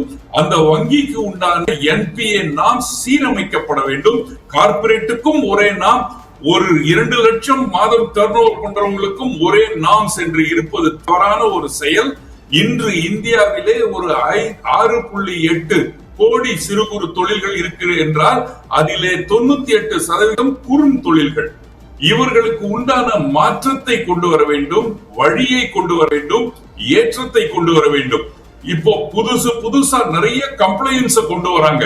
லேபர் கோட் அனௌன்ஸ் பண்ணதை பார்த்திருப்பீங்க. இன்றைக்கு நேற்று வந்த ஒரு திட்டம் இபிஎஃப்ஓல 15,000 25,000 மாற்றப் போவதை பற்றி பேசுவது. அது தேவையான ஒன்று. ஆனால் உடனடியாக அதற்கு உண்டான காஸ்ட் அதிகப்படும். இதெல்லாம் எப்படி சமாளிக்க போறாங்கன்றது ஒரு நிவாரணம் இருக்க வேண்டும். அவர்களது அளவுகோல் வேறாக இருக்க வேண்டும். இந்த பட்ஜெட் முழுக்க வேலை வாய்ப்புகளை நோக்கி இருக்க வேண்டும் என்றால் அதை கொடுக்கக்கூடிய தொழில் முனைவோர்களை காப்பாற்றுவதாகத்தான் இருக்க வேண்டும். மிக சிறப்பா சொன்னீங்க ரகுநாதன் சார், மிக சிறப்பா சொன்னீங்க. உண்மையிலேயே வேலை வாய்ப்பை உருவாக்குவது மட்டுமல்ல, வேலை வாய்ப்பை கொடுப்போரை காப்பாற்றுவதற்கான முதலில் நடவடிக்கைகள் வேண்டும் என மிக தெளிவாக சொன்னீங்க. நிச்சயமா நீங்க ஒரு நீண்ட பட்டியல் கொடுத்திருக்கீங்க. நீங்க வாசித்த பட்டியலில் இருக்க பல விடயங்கள் மிக முக்கியமானவை, தொழில் முனைவோருக்கு மிக அடிப்படையானவை. அதை மத்திய அரசு கவனத்தில் கொண்டு அதற்கேற்ப அறிவிப்புகள் இந்த பட்ஜெட்டில் வரும் எதிர்பார்க்கலாம். நேரடியில் கலந்து கொண்டு பல்வேறு கருத்தை பகிர்ந்த மிக்க நன்றி ரகுநாதன். நேர்களே, திரு ரகுநாதன், மத்திய பட்ஜெட்டிலே சிறு குறு தொழிற்சாலை எவ்வளவு முக்கியமானது, நாட்டின் உண்மையான முதுகெலும்பாக தற்போது இருப்பது அவர்கள் தான். எனவே அவர்களை காப்பாற்றுங்கள், ஐசியூல இருக்காங்க, காப்பாற்றுங்கள், மிக முக்கியமான கருத்தை சொல்லியிருக்காரு. இவர் மட்டுமல்ல, அடுத்ததாக உங்களுக்கு மிகவும் நெருக்கமான ஒரு துறை குறித்த தகவல் வரப்போகிறது. ஆனால் தற்போதல்ல, ஒரு சிறிய இடைவேளைக்கு பிறகு மீண்டும் சந்திப்போம். பட்ஜெட் சிறப்பு தொடர்நிலையில் சத்தியம் டிவியில் எங்கும் சென்று விடாது.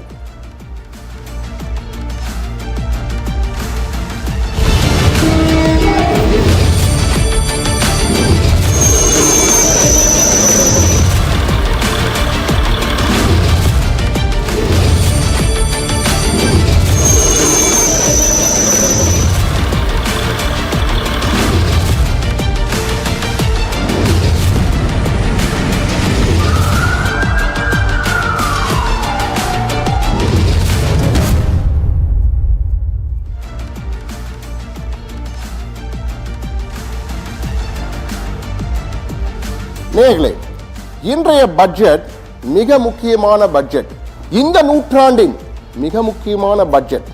ஏனென்றால் பொதுவாக ஞாயிற்றுக்கிழமைகளிலே மத்திய அரசின் பட்ஜெட் தாக்கலாவதில்லை. ஆனால் இந்த முறை ஞாயிற்றுக்கிழமை பட்ஜெட் தாக்கலாகிறது. அதுவும் கடந்த நூற்றாண்டிலே 1999ஆம் ஆண்டு நிதி அமைச்சராக யஷ்வந்த் சின்ஹா இருந்தபோது ஒரு ஞாயிற்றுக்கிழமையிலே பட்ஜெட் தாக்கலானது. ஆனால் இந்த நூற்றாண்டின் முதல் ஞாயிற்றுக்கிழமை பட்ஜெட் இதுதான். ஞாயிற்றுக்கிழமை என்றாலே அரசு அலுவலகங்களுக்கெல்லாம் விடுமுறை தினம். விடுமுறை தினத்திலே ஒரு பட்ஜெட் தாக்கலாவது என்பதால் மிக சிறப்பான பட்ஜெட்டாக இது இருக்கும் என்ற எதிர்பார்ப்பு ஒட்டுமொத்த இந்தியா முழுவதும் இருக்கிறது. எனவே இன்றைய ஞாயிற்றுக்கிழமை பட்ஜெட் 27 ஆண்டுகளுக்கு பிறகு இந்த நூற்றாண்டின் முதல் ஞாயிற்றுக்கிழமை பட்ஜெட்டாக இருக்கிறது. எனவே இந்த ஞாயிற்றுக்கிழமை நிச்சயமாக உங்களுக்கு சாதகமான பல அம்சங்கள் இருக்கலாம், பாதகமாகவும் சில அம்சங்கள் இருக்கலாம். எது சாதகம் எது பாதகம் உங்களுக்கு புரியும் வகையிலே எளிமையாக விளக்குவதற்காக நமது தலைமை செய்தி ஆசிரியர் கண்ணன் தயாராக இருக்கிறார். அவர் மட்டுமல்ல, செய்தி வாசிப்பாளரும் செய்தியாளருமான சிறப்பு செய்தியாளருமான ஆனந்தியும் தயாராக இருக்கிறார். எனவே முதலில் இருவரையும் வரவேற்போம். ஆனந்தி, கண்ணன் இருவரும் தற்போது தயாராக இருக்கிறார்கள். இருவரிடம் தொடர்ந்து பேசுகிறேன். இவர்கள் மட்டுமல்ல நேயர்களே, உங்களுக்காக உங்கள் மனசாட்சியாக உங்கள் அருகிலிருந்து உங்கள் கருத்துக்களை பிரதிபலிப்பதற்காக எமது செய்தியாளர்கள் நாடு முழுவதும் இந்தியாவின் தலைநகர் டெல்லி ஆகட்டும், இந்தியாவின் வணிக தலைநகர் மும்பை ஆகட்டும், தமிழகத்தின் தலைநகர் சென்னை ஆகட்டும், அது மட்டுமல்ல ஒட்டுமொத்தமாக பல்வேறு இடங்களிலிருந்து நமது செய்தியாளர்கள் ஒருவர் பின் ஒருவராக ஒவ்வொரு முக்கிய நகரங்களிலிருந்தும் தங்கள் பட்ஜெட் தொடர்பான கருத்துக்களை வைப்பதற்கும் எதிர்பார்ப்புகளை கொடுப்பதற்கும் பட்ஜெட் தாக்கலுடன் அதற்கான பதில்களை உடனுக்குடன் கொடுப்பதற்காக நமது செய்தியாளர்கள் தேனி, கள்ளக்குறிச்சி, திண்டுக்கல், நாமக்கல், புதுக்கோட்டை, ராமநாதபுரம் என ஒவ்வொரு மாவட்டங்களாக உங்களுக்காக தயாராக காத்திருக்கிறார்கள். உடனுக்குடன் தகவலை கொடுப்பதற்காக அவர்கள் அனைவருமே தயாராக உடனடியாக தகவலை கொடுப்பதற்காக காத்திருக்கிறார்கள். எனவே அவர்களும் தயாராக இருப்பதால் உடனடியாக நாம் செல்ல போகிறோம். இந்த ஞாயிற்றுக்கிழமை பட்ஜெட்டிலே உங்களுக்கு சாதகமாக வரப்போகிற அம்சங்கள் எல்லாம் மிக தெளிவாக விளக்குவதற்காக பல்வேறு பொருளாதார நிபுணர்கள் உங்களுக்கு புரியும் வகையிலே சொல்லுங்க. ஏனால் பட்ஜெட்டிலே பல விடயங்கள் பொதுவான சாதாரண பாமரனுக்கு புரியவே புரியாது. ஏனென்றால் ஜிடிபி என்பார்கள், பங்குச்சந்தையை வைத்துதான் போடுவார்கள், வீட்டில் உள்ள கணக்கை வைத்து போட மாட்டார்கள், பங்குச்சந்தையை வைத்துதான் பட்ஜெட்டே போடுவார்கள் என்றெல்லாம் பல குழப்பங்கள், டெக்னிக்கல் டேர்ம்ஸ் இருக்கும். அதையெல்லாம் இல்லாமல் உங்களுக்கு புரியும் வகையிலே பட்ஜெட்டில் என்ன சொல்கிறார்கள், இதனால் உங்களுக்கு என்ன பலன், உங்களுக்கு என்ன கெடுதல், என்ன பாதகங்கள் அமைய பொழுது போன்ற பல்வேறு விடயங்களை நாம் கொடுக்க இருக்கிறோம். எனவே 2026-27 ஆண்டுக்கான பட்ஜெட் நாடாளுமன்றத்தை தாக்கல். தற்போது நாம் பார்ப்பது முதல் காட்சிகள்.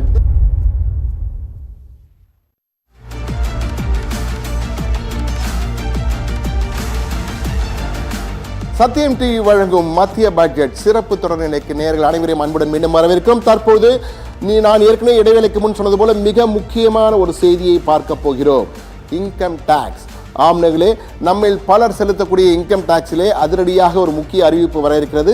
அது தொடர்பான பிரேக்கிங் செய்தி உங்களுக்காக காத்திருக்க. நேரடியாக பிரேக்கிங் செய்தியை பார்ப்போம். பிரேக்கிங் செய்தியில் என்ன சொல்லியிருக்கிறார்கள் என்று பார்க்கலாம். இன்கம் டாக்ஸிலே வரப்போகின்ற முக்கிய அறிவிப்பு என்ன என்பதுதான். இது சிறு குறு தொழிற்சாலைகளுக்கான காத்திருக்கும் பிக் போனஸ் வந்திருக்கிறது. எனவே சிறு குறு தொழிற்சாலையிலே மீட்டெடுப்பதற்கான முக்கியமான ஒரு சலுகைகள் அறிவிக்கப் போகிறார் என்ற தகவல் வந்திருக்கிறது. இன்கம் டாக்ஸ் தொடர்பான செய்தியை நாம் விரைவில் பார்க்க இருக்கிறோம். அதுக்கு முன்னால் இதை பார்த்துவிடும். சிறு குறு நடு தொழிற்சாலைகளுக்கான காத்திருக்கும் பிக் போனஸ் என்ற மீட்டெடுப்பதற்காக திட்டம். தற்போது இன்கம் டாக்ஸ் திட்டத்தில் காத்திருக்கும் சர்ப்ரைஸ். என்ன சர்ப்ரைஸ் என்று கூறுகிறார்கள். வருமான வரி செலுத்துவோர் தொடர்ந்து தங்களுக்கு சலுகை வேண்டும் என கேட்கிறார்கள். என்ன சலுகை கொடுக்க போகிறார்கள் அடுத்த கார்டிலே பார்ப்போம் என்ன சலுகை என்று. அதாவது பல வரிகளை செலுத்தும் பொழுது வருமான வரியும் செலுத்த வேண்டுமா என கேள்வி. நிச்சயமாக ஜிஎஸ்டி முதற்கொண்டு பல வரிகளை செலுத்தும். ஜிஎஸ்டியிலே லட்சமாக மத்திய அரசு சம்பாதித்துக் கொண்டிருக்கிறது, லட்சக்கணக்கான கோடிகளை சம்பாதித்துக் கொண்டிருக்கிறது. ஆனால் வருமான வரியை எதற்காக கட்ட வேண்டும் என்ற கேள்வி ஒரு நியாயமானது. அதனால்தான் தற்போது நிலையான கழிவு ஸ்டாண்டர்ட் டிடக்ஷன் எஸ்டி என்று அழைக்கப்பட்ட ஸ்டாண்டர்ட் டிடக்ஷனிலே 1 லட்சம் வரை உயர்த்தப்பட வாய்ப்பாம். 75,000 தற்போது இருக்கிறது நியூ ஸ்கீமிலே. அதை 1 லட்சமாக உயர்த்துவதற்கு வாய்ப்பு என்ற தகவல் வந்திருக்கிறது. அது மட்டுமல்ல, வருமான வரி செலுத்துவோர் தொடர்ந்து தங்களுக்கு சலுகை வேண்டும் என கேட்பதால் அடுத்தடுத்தாக அந்த அதிக அறிவிப்புகளை கொடுத்துக் கொண்டிருக்கிறார். எனவே தற்போது மிக முக்கியமான ஸ்டாண்டர்ட் டிடக்ஷனை உயர்த்துவதற்கான வாய்ப்பு இருக்கிறது. 75,000 இருப்பதை 1 லட்சத்திற்கு கொண்டு செல்வதற்கு வாய்ப்பு இருக்கிறது என்ற தகவல் நமக்கு வந்திருக்கிறது. அதுதான் தற்போது பார்த்துக்கணும். நிலையான கழிவு ஸ்டாண்டர்ட் டிடக்ஷன் உயர்த்தப்படுவதற்கான வாய்ப்பு இருக்கிறது என்ற தகவலை பார்த்துக்கிறோம். புதிய திட்டத்தில் காப்பீடுகளும், அதாவது இன்சூரன்ஸ், அதெல்லாம் தற்போது இல்லை. அதெல்லாம் சேர்த்துக்கொள்ளும் புதிய ஸ்கீமிலே. New scheme income tax new ஐடிஆரில் இது சேர்ப்பதற்கான வாய்ப்பு இருக்குமா என்ற எதிர்பார்ப்பு ஏற்படுது. டிடிஎஸ் விதிகளிலும் புதிய மாற்றங்களை கொண்டு வர திட்டம் என கூறியிருக்கிறார்கள். எனவே மிக முக்கியமான செய்தி இது. நிலையான கல்வி ஸ்டாண்டர்ட் டிடக்ஷன் இன்க்ரீஸ் பண்ண வாய்ப்பு இருக்குன்னு நேரடியாக நமது செய்தி தலைமை ஆசிரியர் கண்ணனிடம் செல்வோம். கண்ணன், தற்போது இன்கம் டாக்ஸ்ல புதிய மாற்றம் வருவதற்கு வாய்ப்பு இருக்கு. ஏன்னா இன்கம் டாக்ஸ் தான் ஒவ்வொரு முறையும் எதிர்பார்ப்புகளை அதிகப்படுத்துகிறது. எனவே இந்த முறை என்ன அறிவிப்பு என்ற கிட்டத்தட்ட நாம் கொடுத்திருக்கிறோம். ஆனால் நடப்பதற்கு வாய்ப்பு இருக்கிறதா? உங்கள் கணிப்பு என்ன கண்ணன்? சண்முகசுந்தரம், இப்போது இந்த 8வது ஊதிய குழு பரிந்துரைகள் அமலுக்கு வரப்போகிறது. இதனால் என்னென்றால் சம்பளம் உயரப்போகிறது. அந்த அரசு ஊழியர்களுக்கான அந்த ஊதியம் உயர்வதற்கான வாய்ப்பு. ஏற்கனவே 12 லட்சம் ரூபாய் இந்த உச்ச வரம்பு இருக்கிறது. 12 லட்சம்னா ஒரு 12,75,000 வரை அவர்களுக்கு எந்த விதமான வருமான வரியும் இல்லை என்ற என்பது கடந்த முறை அறிவிக்கப்பட்டு விட்டது. இந்த முறை இந்த 8வது ஊதிய குழு பரிந்துரை அமலுக்கு வருவதால், இந்த ஊதிய விகிதம் மாறுவதால் இந்த வருமான வரி உச்சவரம்பு அதாவது சற்று அதிகரிக்க வேண்டும் 12 லட்சம் என்பதை 15 லட்சமாக அதிகரிக்க வேண்டும். இதே போல ஸ்டாண்டர்ட் டைரக்ஷன் நடக்கக்கூடிய அந்த நிலை கழிவு அதையும் 1 லட்சம் ரூபாயாக உயர்த்த வேண்டும் என்ற எதிர்பார்ப்பு அரசு ஊழியர்களிடையே இருக்கிறது. அதை இது தேர்தல் கால பட்ஜெட் என்பதால் இந்த முறை அதற்கான வாய்ப்புகள் இருக்கிறதா என்றால் மேற்கு வங்கத்தையும் அசாமையும் பாரதிய ஜனதா கட்சி அரசு எப்படியாவது கைப்பற்ற வேண்டும். தமிழகமும் கேரளாவும் கைவிட்டு போனாலும் இந்த 2 மாநிலங்களுக்கும் கூடுதல் திட்டங்களை செயல்படுத்த வேண்டும் மற்றும் நடுத்தர இந்த வருவாய் பிரிவினர் மற்றும் இந்த வாக்காளர்களை கவர வேண்டும் என்பதற்காக இந்த இன்கம் டாக்ஸ் அந்த ஏற்கனவே உள்ள உச்சவரம்பு உயர்த்தப்படுவதற்கான அந்த வாய்ப்பும் இருக்கிறது. சுந்தரம், நிச்சயமா கண்ணன், வாய்ப்பு இருக்கிறதுன்னு சொல்லியிருக்கீங்க. குறிப்பா தமிழ்நாடு, கேரளா, மேற்கு வங்கம் 3 மாநிலங்களும் அவர்கள் ஆளாத மாநிலங்கள், பாஜக ஆளாத மாநிலங்கள், என்டிஏ இல்லாத மாநிலங்கள். எனவே இங்கு வருவதற்காக புதிய திட்டங்களை அறிவிக்கலாம். அந்த திட்டங்கள் குறித்துலாம் உங்கள்கிட்ட கேட்க போறோம் கண்ணன். ஆனால் அதற்கு முன்னால இந்த ரெட் பேக் என்பது தற்போது அனைவருடைய கவனத்தையும் ஈர்த்திருக்கிறது. இந்த சிவப்பு பை குறித்து மிக முக்கியமான ஒரு தகவல் நம்முடைய செய்தியாளர் ஆனந்தி வைத்திருக்காங்க. அவங்க கிட்ட நேரடியாக போவோம். ஆனந்தி, தற்போது இந்த சிவப்பு பேக்ல என்ன இருக்கு என்ற தகவல் எங்களுக்கு எல்லாருக்கும் தெரிஞ்சுக்கணும்னு ஆசைப்படுறோம். எனவே உங்ககிட்ட அந்த சிவப்பு பேக் குறித்த பின்னணி குறித்து கொஞ்சம் சொல்ல முடியுமா ஆனந்தி? இப்போ சிவப்பு பை இல்லைன்னா பட்ஜெட்டே இல்லை அப்படின்னு தான் சொல்லணும் சண்முக சுந்தரம்.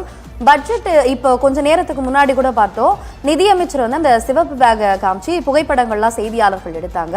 இந்த சிவப்பு பைக்குள்ளதான் இன்னைக்கு என்ன மாதிரியான பட்ஜெட் இருக்கும் அப்படின்றதும் அவங்க தாக்கல் செய்ய போறதும் அதுல இருந்து தான் வெளியே எடுப்பாங்க அப்படின்றது கூட எல்லாரும் தெரிஞ்ச விஷயம் தான். 11 மணிக்கு அப்புறம் தான் இந்த சிவப்பு பைக்குள்ள என்ன இருக்கு அப்படின்றத நம்ம பார்க்க முடியும். பட்ஜெட்னு சொன்னாலே நிறைய பேருக்கு உடனே நினைவுக்கு வர்றது அந்த சிவப்பு பை தான். ஒவ்வொரு வருடமும் பட்ஜெட் நாளுக்கு நிதியமைச்சர் அந்த சிவப்பு பைய கையில பிடிச்சுக்கிட்டு நாடாளுமன்றம் போற காட்சியெல்லாம் இப்போ ஒரு சடங்கு மாதிரியே ஆயிடுச்சு.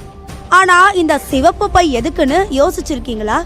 இது பழக்கமா இல்ல இதுக்கு பின்னால் ஏதாவது கதை இருக்கான்னு நிறைய பேருக்கு கேள்வி வந்திருக்கும். உண்மையிலேயே இந்த சிவப்பு நிறத்துக்கும் பட்ஜெட்டுக்கும் உள்ள தொடர்பு இந்தியாவில் ஆரம்பிச்சதில்லை. இதோட ரூட் எல்லாம் பிரிட்டிஷ் ஆட்சி காலம் வரைக்கும் போகுது. அப்போ சிவப்பு நிறம் அப்படின்னா அது அதிகாரம், பொறுப்பு, அரசாங்கம்னு ஒரு ஸ்டேட்டஸுக்கு பயன்படுத்தின நிறம். முக்கியமான அரசு ஆவணங்கள், நிதி சம்பந்தமான காகிதங்கள் எல்லாமே சிவப்பு நிற உரையிலோ பெட்டியிலோ தான் எடுத்துட்டு போவாங்க. அந்த பழக்கம் தான் இங்கேயுமே பட்ஜெட்ல ஒட்டிக்கிட்டு இருக்கு. இந்தியாவில் முதல் பட்ஜெட் 1860ஆம் ஆண்டு தாக்கல் செய்யப்பட்டது. அப்போ நம்ம நாட்டு முழுக்கவுமே பிரிட்டிஷ் ஆட்சி தான். அதனால அவங்க பின்பற்றின நிர்வாக முறைகளையே இங்கேயும் வந்தது. அதுல ஒண்ணுதான் பட்ஜெட் ஆவணங்கள் சிவப்பு நிற பெட்டியில வைத்து நாடாளுமன்றத்திற்கு எடுத்து செல்வது.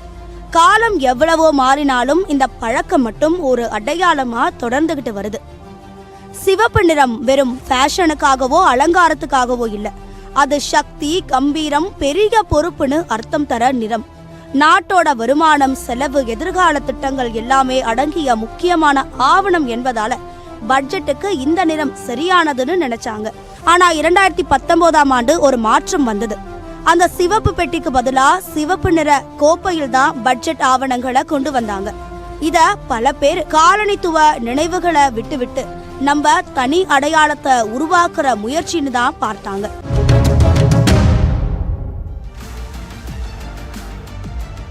ஒரு சிறிய விளம்பர இடைவெளிக்கு பிறகு பட்ஜெட் சிறப்பு நேர்மையை தொடர்ந்து பார்க்கலாம்.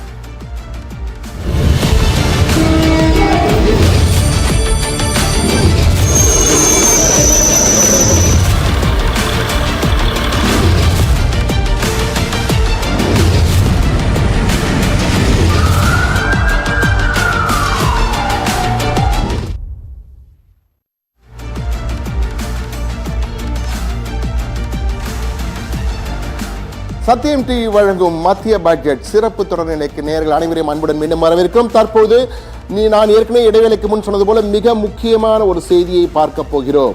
Income tax. ஆம்னர்களே, நம்மில் பலர் செலுத்தக்கூடிய இன்கம் டாக்ஸிலே அதிரடியாக ஒரு முக்கிய அறிவிப்பு வர இருக்கிறது. அது தொடர்பான பிரேக்கிங் செய்தி உங்களுக்காக காத்திருக்க. நேரடியாக பிரேக்கிங் செய்தியை பார்ப்போம். பிரேக்கிங் செய்தியில் என்ன சொல்லியிருக்கிறார்கள் என்று பார்க்கலாம். இன்கம் டாக்ஸிலே வரப்போகின்ற முக்கிய அறிவிப்பு என்ன என்பதுதான். இது சிறு குறு தொழிற்சாலைகளுக்கான காத்திருக்கும் பிக் போனஸ் வந்திருக்கிறது. எனவே சிறு குறு தொழிற்சாலையிலும் மீட்டெடுப்பதற்கான முக்கியமான ஒரு சலுகைகள் அறிவிக்கப் போகிறார் என்ற தகவல் வந்திருக்கிறது. இன்கம் டாக்ஸ் தொடர்பான செய்தியை நாம் விரைவில் பார்க்க இருக்கிறோம். அதுக்கு முன்னால் இதை பார்த்துவிடும். சிறு குறு நடு தொழிற்சாலைகளுக்கான காத்திருக்கும் பிக் போனஸ் என்ற மீட்டெடுப்பதற்காக திட்டம் தற்போது இன்கம் டாக்ஸ் திட்டத்தில் காத்திருக்கும் சர்ப்ரைஸ் என்ன நேர்களே, சர்ப்ரைஸ் என்று கூறுகிறார்கள். வருமான வரி செலுத்துவோர் தொடர்ந்து தங்களுக்கு சலுகை வேண்டும் என கேட்கிறார்கள். என்ன சலுகை கொடுக்க போகிறார்கள் அடுத்த காணொளியை பார்ப்போம் என்ன சலுகை என்று. அதாவது பல வரிகளை செலுத்தும் பொழுது வருமான வரியும் செலுத்த வேண்டுமா என கேள்வி. நிச்சயமாக ஜிஎஸ்டி முதற்கொண்டு பல வரிகளை செலுத்தும். ஜிஎஸ்டியிலே லட்சமாக மத்திய அரசு சம்பாதித்துக் கொண்டிருக்கிறது, லட்சக்கணக்கான கோடிகளை சம்பாதித்துக் கொண்டிருக்கிறது. ஆனால் வருமான வரியை எதற்காக கட்ட வேண்டும் என்ற கேள்வி ஒரு நியாயமானது. அதனால்தான் தற்போது நிலையான கழிவு ஸ்டாண்டர்ட் டிடக்ஷன் எஸ்டி என்று அழைக்கப்பட்ட ஸ்டாண்டர்ட் டிடக்ஷனிலே 1 லட்சம் வரை உயர்த்தப்பட வாய்ப்பாம். 75,000 தற்போது இருக்கிறது நியூ ஸ்கீமிலே, அதை 1 லட்சமாக உயர்த்துவதற்கு வாய்ப்பு என்ற தகவல் வந்திருக்கிறது. அது மட்டுமல்ல, வருமான வரி செலுத்துவோர் தொடர்ந்து தங்களுக்கு சலுகை வேண்டும் என கேட்பதால் அடுத்தடுத்தாக அந்த அதிக அறிவிப்புகளை கொடுத்துக் கொண்டிருக்கிறார். எனவே தற்போது மிக முக்கியமான ஸ்டாண்டர்ட் டிடக்ஷனை உயர்த்துவதற்கான வாய்ப்பு இருக்கிறது. 75,000 இருப்பதை 1 லட்சத்திற்கு கொண்டு செல்வதற்கு வாய்ப்பு இருக்கிறது என்ற தகவல் நமக்கு வந்திருக்கிறது. அதுதான் தற்போது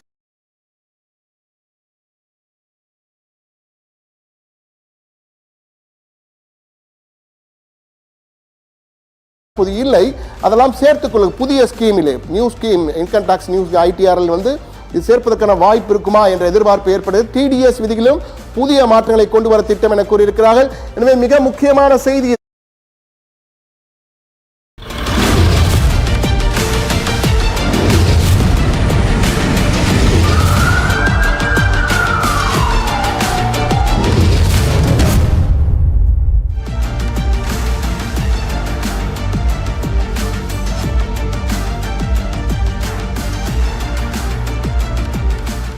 சத்தியம் டிவியின் மத்திய பட்ஜெட் 2026-27 சிறப்பு தொடர் நிலைக்கு உங்கள் அனைவரும் மீண்டும் வரவேற்பதில் பெருமிதம் அடைகிறோம்.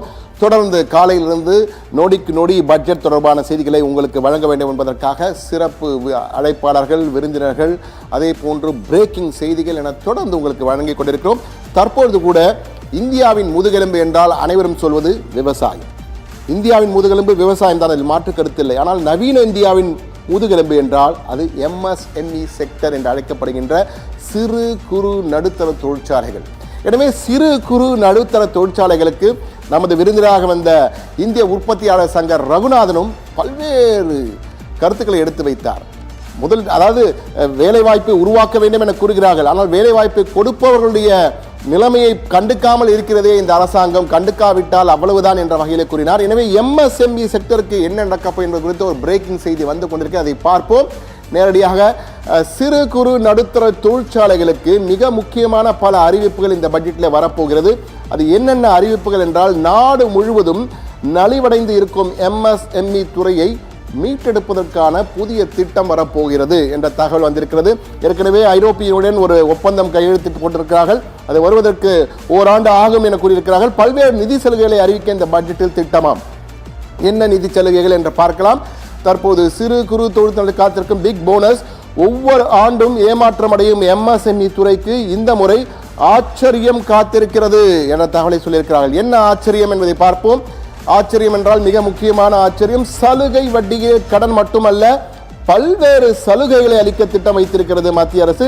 அது இன்றைய பட்ஜெட்டிலே அறிவிக்கப்படுவதற்கான வாய்ப்பு அதிகம் இருக்கிறது. எனவே சலுகை வட்டியில் கடன், உள்நாட்டு உற்பத்திக்கும் ஏற்றுமதிக்கும் கூடுதல் சலுகை திட்டம் வரப்போகிறது. எனவே நிச்சயமாக அந்த முதுகெலும்பாக இருக்கக்கூடிய அந்த தொழிற்சாலைகளை காப்பாற்றுவதற்கு அறிவிப்பு கொடுத்தே ஆக வேண்டும் என்ற நிலையில் இருக்கிறோம். எம்எஸ்எம்இ துறைக்கு புத்துணர்ச்சி தரும் வகையிலே அறிவிப்பில் வரப்போகிறது என்ற தகவல் வந்திருக்கிறது. எனவே மிக முக்கியமான ஒரு தகவலை பார்த்த நாம் நேரடியாக தற்போது மற்றும் ஒரு முக்கிய செய்தியை பார்க்க இருக்கிறோம். மத்திய நிதியமைச்சர் நிர்மலா சீதாராமன் தொடர்ந்து 9வது முறையாக பட்ஜெட்டை தாக்கல் செய்து போகிறார். இந்த ஆண்டு தாக்கல் செய்கிறார். எனவே தொடர்ந்து இந்திரா காந்தி போல் இவரும் தொடர்ந்து பல பட்ஜெட்டை தாக்கல் செய்து கொண்டிருப்பதால் ஒவ்வொரு பட்ஜெட்டிலும் அவர் பேசுவது என்பது மிக முக்கியமானது. திருவள்ளுவரை கொண்டு வருவார், கம்பரை கொண்டு வந்திருக்க பல தமிழ் குரட்பாக்களை எல்லாம் எடுத்து மேற்கோள் காட்டி பேசுவது வழக்கம். கடந்த முறை மேற்கு வங்கத்தை துணைக்கழித்தார். ஒவ்வொரு ஆண்டும் ஒவ்வொரு வைத்து பேசுவது வழக்கம். எனவே ஒவ்வொரு முறையும் அவர் பேசும்போது எவ்வளவு நேரம் பேசுகிறார் என்பது மிக முக்கியமானது. அதிலும் நிர்மலா சீதாராமன் தொடர்ந்து சாதனை செய்தார். பொதுவாக 1 மணி நேரம் படிப்பார்கள், 1.5 மணி நேரம் படிப்பார்கள், சிலர் 2 மணி நேரம் கூட வாசிப்பார்கள் பட்ஜெட்டை. எனவே ஒவ்வொரு ஆண்டும் அந்த டைம் லைன் என்று கூறுவார்கள், எவ்வளவு நேரம் வாசிக்கிறார் நிர்மலா சீதாராமன் குறித்த ஒரு சிறப்பு வரைகளை நாம் போட்டிருக்கிறோம். அந்த வரைகளை தற்போது பார்க்கலாம். அதாவது நிர்மலா சீதாராமன் கடந்த 6 ஆண்டுகளில் நிர்மலா 2020 2 மணி நேரம் 41 நிமிடங்கள் வாசித்திருக்கிறார். 21 1 மணி நேரம் 40 நிமிடங்கள் என்றால் முதல் பட்ஜெட்டால் பெரிய நிறைய பேசுக, அப்புறம் குறைஞ்சிருக்கிறது. 2022 நிச்சயமாக அந்த வரைகளை தற்போது மீண்டும் ஒரு முறை பார்க்கலாம். நிர்மலா சீதாராமன் ஜனாதிபதியை பார்க்கின்ற காட்சிகள் நமக்கு நேரலையில் வந்து கொண்டிருக்கிறது. தன்னுடைய நிதி அமைச்சக அதிகாரிகளுடன் நிர்மலா சீதாராமன் ஜனாதிபதி மாளிகைக்கு சென்றிருக்கிறார். ராஷ்டிரபதி பவனிலிருந்து முதல் காட்சிகள் நமக்கு வந்து கொண்டிருக்கின்றன. தன்னுடைய நிதி அமைச்சர்கள், நிதித்துறை அமைச்சக அதிகாரிகள் சூழ மத்திய நிதி அமைச்சர் நிர்மலா சீதாராமன் டெல்லியில் உள்ள ராஷ்டிரபதி பவன் குடியரசுத் தலைவர் மாளிகையிலே தற்போது சென்றிருக்கிறார். அந்த காட்சிகளை தற்போது பார்த்து கொண்டிருக்கிறோம். அந்த ரெட் பேக் குறித்து நாம் பேசினோம். அந்த ரெட் பேக் பாரம்பரியமிக்க அந்த ரெட் பேக், அதன் பின்னணி என்பது பெரிதாக இருக்கிறது. எனவே தற்போது ஜனாதிபதி வெளியே வரப்போகிறார், அவருக்காக காத்து கொண்டிருக்கிறார்கள். நேரலை காட்சிகள் நமக்கு வந்து கொண்டிருக்கின்றன. நேரலை காட்சிகளை தற்போது பார்த்து கொண்டிருக்கிறோம். குடியரசுத் தலைவர் மாளிகையில் இருந்து நேரலை காட்சிகள் நமக்கு வந்து குடியரசு ஜனாதிபதி திரௌபதி முர்மு தற்போது வெளியே வருகிறார். அந்த காட்சிகளை தற்போது பார்த்து கொண்டிருக்கிறோம். அமெரிக்க முறைப்படி இந்தியா மாறிக்கொண்டிருக்க என்பதை போல தற்போது ஜனாதிபதி வெளியே வருகிறார். அந்த பட்ஜெட்டை ஜனாதிபதியிடம் கொடுத்து ஒப்புதல் வாங்குகிறார் மத்திய நிதியமைச்சர் நிர்மலா சீதாராமன். முதல் காட்சிகள், நேரலை காட்சிகள் நமக்கு டெல்லி ராஷ்டிரபதி பவனிலிருந்து வந்து கொண்டிருக்கிறது. திரௌபதி முர்முவிடம் கொடுத்து அந்த பட்ஜெட்டுக்கு ஒப்புதல் வாங்குகின்ற காட்சிகள். நிதித்துறை அதிகாரிகள், இணை அமைச்சர்கள் அனைவரும் ஒன்று சேர்ந்து தற்போது குழு புகைப்படம், குரூப் போட்டோ எடுத்துக்கொள்கிறார்கள். அதற்கு பின்னால் நேரடியாக மத்திய அமைச்சரவை கூட்டத்திற்கு செல்ல இருக்கிறார். எனவே ஜனாதிபதி முர்முவிடம் நேரில் சந்தித்த காட்சிகள் தற்போது நாம் பார்த்து கொண்டிருக்கிறோம். ஜனாதிபதி முர்முவிடம் அந்த பட்ஜெட்டுக்கான அந்த தகவல்களை கொடுத்து அதற்கு ஒப்புதல் வாங்குவார். இந்த பட்ஜெட்டை நாங்கள் தாக்கல் செய்ய போவோம் என்று அவரிடம் கூறிவிட்டு அவர் ஓகே என்று சொன்ன பிறகு, இது ஒரு மரபு, ஆண்டாண்டு காலமாக கடைபிடிக்கின்ற ஒரு மரபு. எனவே அந்த மரபின் அடிப்படையிலே தற்போது நிர்மலா சீதாராமன் ஜனாதிபதி முர்முவை நேரில் சந்தித்து பேசுகின்ற காட்சிகள் நமக்கு நேரலை காட்சிகள். குடியரசுத் தலைவர் மாளிகை, டெல்லியில் உள்ள குடியரசுத் தலைவர் மாளிகை, ராஷ்டிரபதி பவன் என்று இந்தியிலே அழைக்கப்படுகின்ற குடியரசுத் தலைவர் மாளிகை உலகின் மிகப்பெரிய கட்டிடங்களில் ஒன்று. இந்த மாளிகை மிகப்பெரிய, நீண்டு பறந்து விரிந்த ஒரு மாளிகை. அந்த மாளிகையின் மிக முக்கியமான சந்திப்பு பகுதியிலே, விருந்தினர் சந்திப்பு பகுதியிலே ஜனாதிபதி திரௌபதி முர்மு நிதி அமைச்சர் நிர்மலா சீதாராமனை சந்தித்த காட்சிகளை நாம் பார்த்து கொண்டிருந்தோம். எனவே தற்போது நேரடியாக அந்த காட்சிகள் தற்போது முதல் காட்சிகளாக நமக்கு வந்து கொண்டிருக்கின்றன. இந்த நேரத்திலே நாம் இந்த காட்சிகளை பார்த்து கொண்டே மத்திய நிதியமைச்சர் நிர்மலா சீதாராமன் தாக்கல் செய்த உரைகள் தொடர்பான ஒரு சிறப்பு வரைகளை பார்த்தோம். அதையும் நாம் பார்க்கலாம். தற்போது இது முடிந்த பிறகு, இந்த மரபு முடிந்த பிறகு நேரடியாக நாடாளுமன்றத்திற்கு சென்று பிரதமரை சந்திப்பார். பிரதமரை சந்தித்த பிறகு மத்திய அமைச்சரவை கூட்டம் நடைபெறும். மத்திய அமைச்சரவை கூட்டத்திலே ஒப்புதல் கொடுக்க வேண்டும் இந்த பட்ஜெட்டுக்கு என அவர் கோரிக்கை வைப்பார். பிறகு ஒப்புதல் வழக்கம் போல கொடுக்கும். இவையெல்லாம் மரபு, இதிலே பெரிய மாற்றம் எதுவுமே வரப்போவதில்லை. இது மரபு. அந்த மரபை பார்த்துக்கணும். தற்போது நிதியமைச்சர் நிர்மலா சீதாராமன் குடியரசு ஜனாதிபதியை சந்தித்த காட்சியை பார்த்தோம். இனி அந்த வரைகளுக்கு நேரடியாக செல்வோம். மத்திய நிதியமைச்சர் நிர்மலா சீதாராமன் எவ்வளவு உரையாற்றினார் ஒவ்வொரு பட்ஜெட்டிலும் என்பது குறித்த அந்த சிறப்பு வரைகளுக்கு செல்வோம். கடந்த 6 ஆண்டுகளில் எப்படி உரையாற்றினார் நிர்மலா சீதாராமன் குறித்த நேரலை வந்திருக்கிறது. அந்த காட்சிகளை பார்க்கிறோம். 2022 1 மணி நேரம் 32 நிமிடங்கள் தான் பேசினார். 23 1 மணி நேரம் 20 குறைந்து கொண்டே வருகிறது. முதல் ஆண்டு அதிகமாக இருந்தது, பிறகு குறைந்து கொண்டே வருகிறது. 24 1 மணி நேரம் 25, 2025 1 மணி நேரம் 17 நிமிடங்கள் தான் பேசியிருக்கிறார். எனவே இந்த ஆண்டு 1 மணி நேரம் 15 நிமிடங்களா அல்லது 1 மணி நேரம் தான் பேச போகிறாரா, என்ன செய்ய போகிறார்? டிஜிட்டல் பட்ஜெட்டாக மாறிக்கொண்டிருப்பதால் ஆண்டுதோறும் பேச்சு குறைகிறது, செயல் அதிகமாகிறது என்பதை தான் நிர்மலா சீதாராமன் இந்த கணக்கின் மூலமாக சொல்ல வருகிறார். அந்த செயல் மக்களுக்கான செயலாக இருக்க வேண்டும் என்பதுதான் அனைவரின் எதிர்பார்ப்பு. இதை பார்த்த நாம் அடுத்து மிக முக்கியமான ஒரு செய்தியை பார்க்க போகிறோம். அந்த செய்தி என்னவென்றால், எல்லோருக்கும் கொடுப்பதற்காக அந்த பட்ஜெட் தயாரிப்புக்கு முன் மிகப்பெரிய விடயத்தை நிர்மலா சீதாராமன் ஆண்டுதோறும் செய்கின்ற விடயத்தை இந்த ஆண்டும் செய்தார். அது என்ன விடயம், என்ன செய்தார் என்பதையெல்லாம் தெரிந்து கொள்ள போகிறோம். ஆனால் ஒரு சிறிய விளம்பர இடைவேளைக்கு பிறகு மீண்டும் சந்திக்க போகிறோம். எங்கும் சென்று விடாமல் காத்திருங்கள். மத்திய பட்ஜெட் சிறப்பு தொடர் நேரடி சத்தியம் தொலைக்காட்சியில் உங்களுக்காக தயாராக இருக்கிறது. எனவே எங்கும் சென்று விடாமல் காத்திருங்கள். ஒரு சிறிய இடைவேளைக்கு பிறகு மீண்டும் சந்திப்போம்.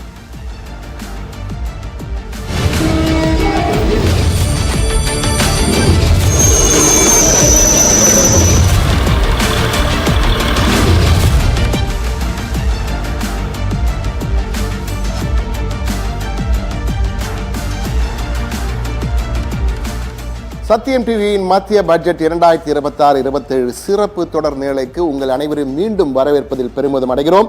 தொடர்ந்து காலையிலிருந்து நொடிக்கு நொடி பட்ஜெட் தொடர்பான செய்திகளை உங்களுக்கு வழங்க வேண்டும் என்பதற்காக சிறப்பு அழைப்பாளர்கள், விருந்தினர்கள், அதே போன்று பிரேக்கிங் செய்திகள் என தொடர்ந்து உங்களுக்கு வழங்கிக் கொண்டிருக்கிறோம். தற்பொழுது கூட இந்தியாவின் முதுகெலும்பு என்றால் அனைவரும் சொல்வது விவசாயம். இந்தியாவின் முதுகெலும்பு விவசாயம் தான், அதில் மாற்று கருத்தில்லை. ஆனால் நவீன இந்தியாவின் முதுகெலும்பு என்றால் அது MSME செக்டர் என்று அழைக்கப்படுகின்ற சிறு குறு நடுத்தர தொழிற்சாலைகள். எனவே சிறு குறு நடுத்தர தொழிற்சாலைகளுக்கு நமது விருந்தினராக வந்த இந்திய உற்பத்தியாளர் சங்க ரகுநாதனும் பல்வேறு கருத்துக்களை எடுத்து வைத்தார். அதாவது வேலைவாய்ப்பை உருவாக்க வேண்டும் என கூறுகிறார்கள். ஆனால் வேலைவாய்ப்பை கொடுப்பவர்களுடைய நிலைமையை கண்டுக்காமல் இருக்கிறதே இந்த அரசாங்கம், கண்டுக்காவிட்டால் அவ்வளவுதான் என்ற வகையில் கூறினார். எனவே MSME செக்டருக்கு என்ன நடக்கப்போம் என்பது குறித்து ஒரு பிரேக்கிங் செய்தி வந்து கொண்டிருக்க, அதை பார்ப்போம். நேரடியாக சிறு குறு நடுத்தர தொழிற்சாலைகளுக்கு மிக முக்கியமான பல அறிவிப்புகள் இந்த பட்ஜெட்டில் வரப்போகிறது. அது என்னென்ன அறிவிப்புகள் என்றால், நாடு முழுவதும் நலிவடைந்து இருக்கும் MSME துறையை மீட்டெடுப்பதற்கான புதிய திட்டம் வரப்போகிறது என்ற தகவல் வந்திருக்கிறது. ஏற்கனவே ஐரோப்பிய யூனியன் ஒரு ஒப்பந்தம் கையெழுத்திட்டு போட்டிருக்கிறார்கள். அது வருவதற்கு ஓராண்டு ஆகும் என கூறியிருக்கிறார்கள். பல்வேறு நிதி சலுகைகளை அறிவிக்க இந்த பட்ஜெட்டில் திட்டமாம். என்ன நிதி சலுகைகள் என்று பார்க்கலாம். தற்போது சிறு குறு தொழில்நுட்ப காத்திருக்கும் பிக் போனஸ். ஒவ்வொரு ஆண்டும் ஏமாற்றம் அடையும் MSME துறைக்கு இந்த முறை ஆச்சரியம் காத்திருக்கிறது என்ற தகவலை சொல்லியிருக்கிறார்கள். என்ன ஆச்சரியம் என்பதை பார்ப்போம். ஆச்சரியம் என்றால் மிக முக்கியமான ஆச்சரியம். சலுகை வட்டியே கடன் மட்டுமல்ல, பல்வேறு சலுகைகளை அளிக்க திட்டம் வைத்திருக்கிறது மத்திய அரசு. அது இன்றைய பட்ஜெட்டிலே அறிவிக்கப்படுவதற்கான வாய்ப்பு அதிகம் இருக்கிறது. எனவே சலுகை வட்டியில் கடன், உள்நாட்டு உற்பத்திக்கும் ஏற்றுமதிக்கும் கூடுதல் சலுகை திட்டம் வரப்போகிறது. எனவே நிச்சயமாக அந்த முதுகெலும்பாக இருக்கக்கூடிய அந்த தொழிற்சாலைகளை காப்பாற்றுவதற்கு அறிவிப்பு கொடுத்தே ஆக வேண்டும் என்ற நிலையில் இருக்கிறோம். MSME துறைக்கு புத்துணர்ச்சி தரும் வகையிலே அறிவிப்பில் வரப்போகிறது என்ற தகவல் வந்திருக்கிறது. எனவே மிக முக்கியமான ஒரு தகவலை பார்த்த நாம் நேரடியாக தற்போது மற்றும் ஒரு முக்கிய செய்தியை பார்க்க இருக்கிறோம்.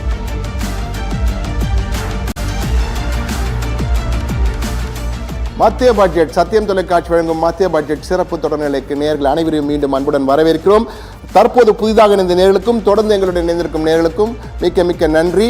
என்றால் இன்றைய பட்ஜெட் மிக முக்கியமான பட்ஜெட். இந்த நூற்றாண்டிலே முதன்முறையாக ஞாயிற்றுக்கிழமையிலே தாக்கலாகின்ற பட்ஜெட். எனவே பல அறிவிப்புகள் உங்களுக்காக காத்திருக்கின்றன. அந்த அறிவிப்புகள் பார்ப்பதற்கு முன்னால் ஒவ்வொரு ஆண்டும் மரபு முறைப்படி பட்ஜெட்டை தயாரிப்பதற்கு முன் அல்வா கிண்டுவார்கள். அல்வா கிண்டி அனைவருக்கும் கொடுத்து விட்டு தான் பட்ஜெட் தயாரிப்பு பணிகள் தொடங்கும். அதுவும் மிக ஜாக்கிரதையாக அந்த பட்ஜெட் பணிகள் தொடங்கும். எனவே அந்த அல்வா கொடுப்பது எப்படி என்பது குறித்த ஒரு சிறப்பு செய்தி தொகுப்பு உங்களுக்காக காத்திருக்கிறது. நேரடியாக அந்த செய்தி தொகுப்பை பார்க்கும் முதலிலே அல்வா கிண்டுவது எப்படி, இதுவும் பட்ஜெட் அல்வா. யூனியன் பட்ஜெட் அப்படின்னா அந்த வருஷம் இந்திய அரசு எவ்வளவு பணம் சம்பாதிக்க போகுது, எதுக்கெல்லாம் செலவு செய்ய போகுது அப்படின்றத காட்டும் ஒரு வருடாந்திர கணக்கு தான். ஒவ்வொரு வருஷமும் February 1 மத்திய நிதியமைச்சர் நாடாளுமன்றத்தில் இந்த பட்ஜெட்டை தாக்கல் செய்வார். இதை நாடே ரொம்ப ஆவலா எதிர்பார்க்கும். இது மோடி அரசாங்கத்தின் 3வது ஆட்சியில 2வது பட்ஜெட்னு கூட சொல்லலாம். இந்த வருஷம் 2025-26க்கான யூனியன் பட்ஜெட்டை மத்திய நிதியமைச்சர் நிர்மலா சீதாராமன் காலை 11 மணிக்கு பாராளுமன்றத்தில் தாக்கல் செய்ய போறாங்க. ஒரு இடைக்கால பட்ஜெட்டை சேர்த்து இது அவருடைய 8வது பட்ஜெட் தாக்கலாகும். நம்ம இந்திய பாரம்பரியத்துல ஏதாவது நல்ல விஷயம் தொடங்குறப்போ இனிப்பு சாப்பிடுறது வழக்கம் தானே. குறிப்பா வட மாநிலங்கள்ல தயிரும் சர்க்கரையும் கலந்து சாப்பிடுவாங்க. அது நல்ல அதிர்ஷ்டத்துக்கும் செழிப்புக்கும் அடையாளம்னு நம்பிக்கை. அதையே பின்பற்றி தான் ஒவ்வொரு வருஷமும் பட்ஜெட் தாக்கல் செய்யறதுக்கு முன்னாடி நிதியமைச்சர் அல்வா கிண்டும் விழாவில் கலந்துக்குவாங்க. அல்வா செய்து அங்க வேலை செய்யற எல்லாருக்கும் பகிர்வாங்க. அந்த வகையில 2026-27 மத்திய பட்ஜெட் தயாரிப்பின் கடைசி கட்டம் ஆரம்பிச்சதை குறிக்க January 27, 2026 புதுடெல்லி நிதி அமைச்சகத்துல இந்த பாரம்பரிய அல்வா வழங்கும் விழா நடந்தது. இந்த அல்வா கிண்டும் பழக்கம் சுதந்திரத்துக்கு முன்னாடியே இருந்ததுன்னு சொல்றாங்க. பட்ஜெட்டுக்கு முன்னாடி நடக்கிற இந்த விழாவுக்கு ரொம்ப முக்கியத்துவம் இருக்கு. பட்ஜெட் தயாரிக்க பணி செய்த எல்லாருடைய கடின உழைப்புக்கான ஒரு அடையாளமா இதை பாக்குறாங்க. இந்த விழாவுல ஊழியர்கள், பட்ஜெட் அதிகாரிகள், செயலாளர்கள், மூத்த அதிகாரிகள் எல்லாருமே கலந்துக்குவாங்க. நிதி அமைச்சர் கொஞ்ச நேரம் அல்வா சமைத்து அப்புறம் பட்ஜெட் பணியில ஈடுபட்ட அதிகாரிகளுக்கும் ஊழியர்களுக்கும் அல்வாவை வழங்குவாங்க. அல்வா பகிர்றது ஒரு நல்ல விஷயத்துக்கான இனிமையான தொடக்கம்னு மட்டுமல்ல, நம்ம இந்திய பாரம்பரியத்தையும் காட்டுது. நாட்டின் பொருளாதாரத்தை வடிவமைக்கிற இந்த பணியில மூத்த அதிகாரிகள்ல இருந்து கடைசி நிலை ஊழியர் வரைக்கும் எல்லாரும் செய்த உழைப்புக்கு மரியாதை செலுத்துற நிகழ்ச்சி தான் இது. பட்ஜெட் பாராளுமன்றத்துல தாக்கல் ஆகிறதுக்கு சுமார் 9 to 10 நாட்களுக்கு முன்னாடி இந்த அல்வா விழா நடக்கிறது வழக்கம். இந்த விழா முடிஞ்சதும் பட்ஜெட் அச்சடிக்கும் வேலை ஆரம்பிக்குது. அதுக்கப்புறம் பட்ஜெட் வெளியே வராம இருக்க நார்த் பிளாக் அடித்தளம் முழுக்க ரொம்ப பாதுகாப்பான கோட்டையா மாற்றப்படும். அந்த நாட்கள்ல பட்ஜெட் தயாரிக்கும் அச்சடிக்கும் ஈடுபட்ட நிதி அமைச்சக அதிகாரிகள் எல்லாரும் வெளி உலகத்துல இருந்து துண்டிக்கப்படுவாங்க. குடும்பத்தினரையும் நேரடியா தொடர்பு கொள்ள அனுமதி கிடையாது. ஏதாவது அவசர நிலைனா ஒரு குறிப்பிட்ட எண்ணுக்கு மட்டும் தகவல் அனுப்புற வசதி இருக்கும். ஆனா நேரடி தொடர்பு கிடையாது.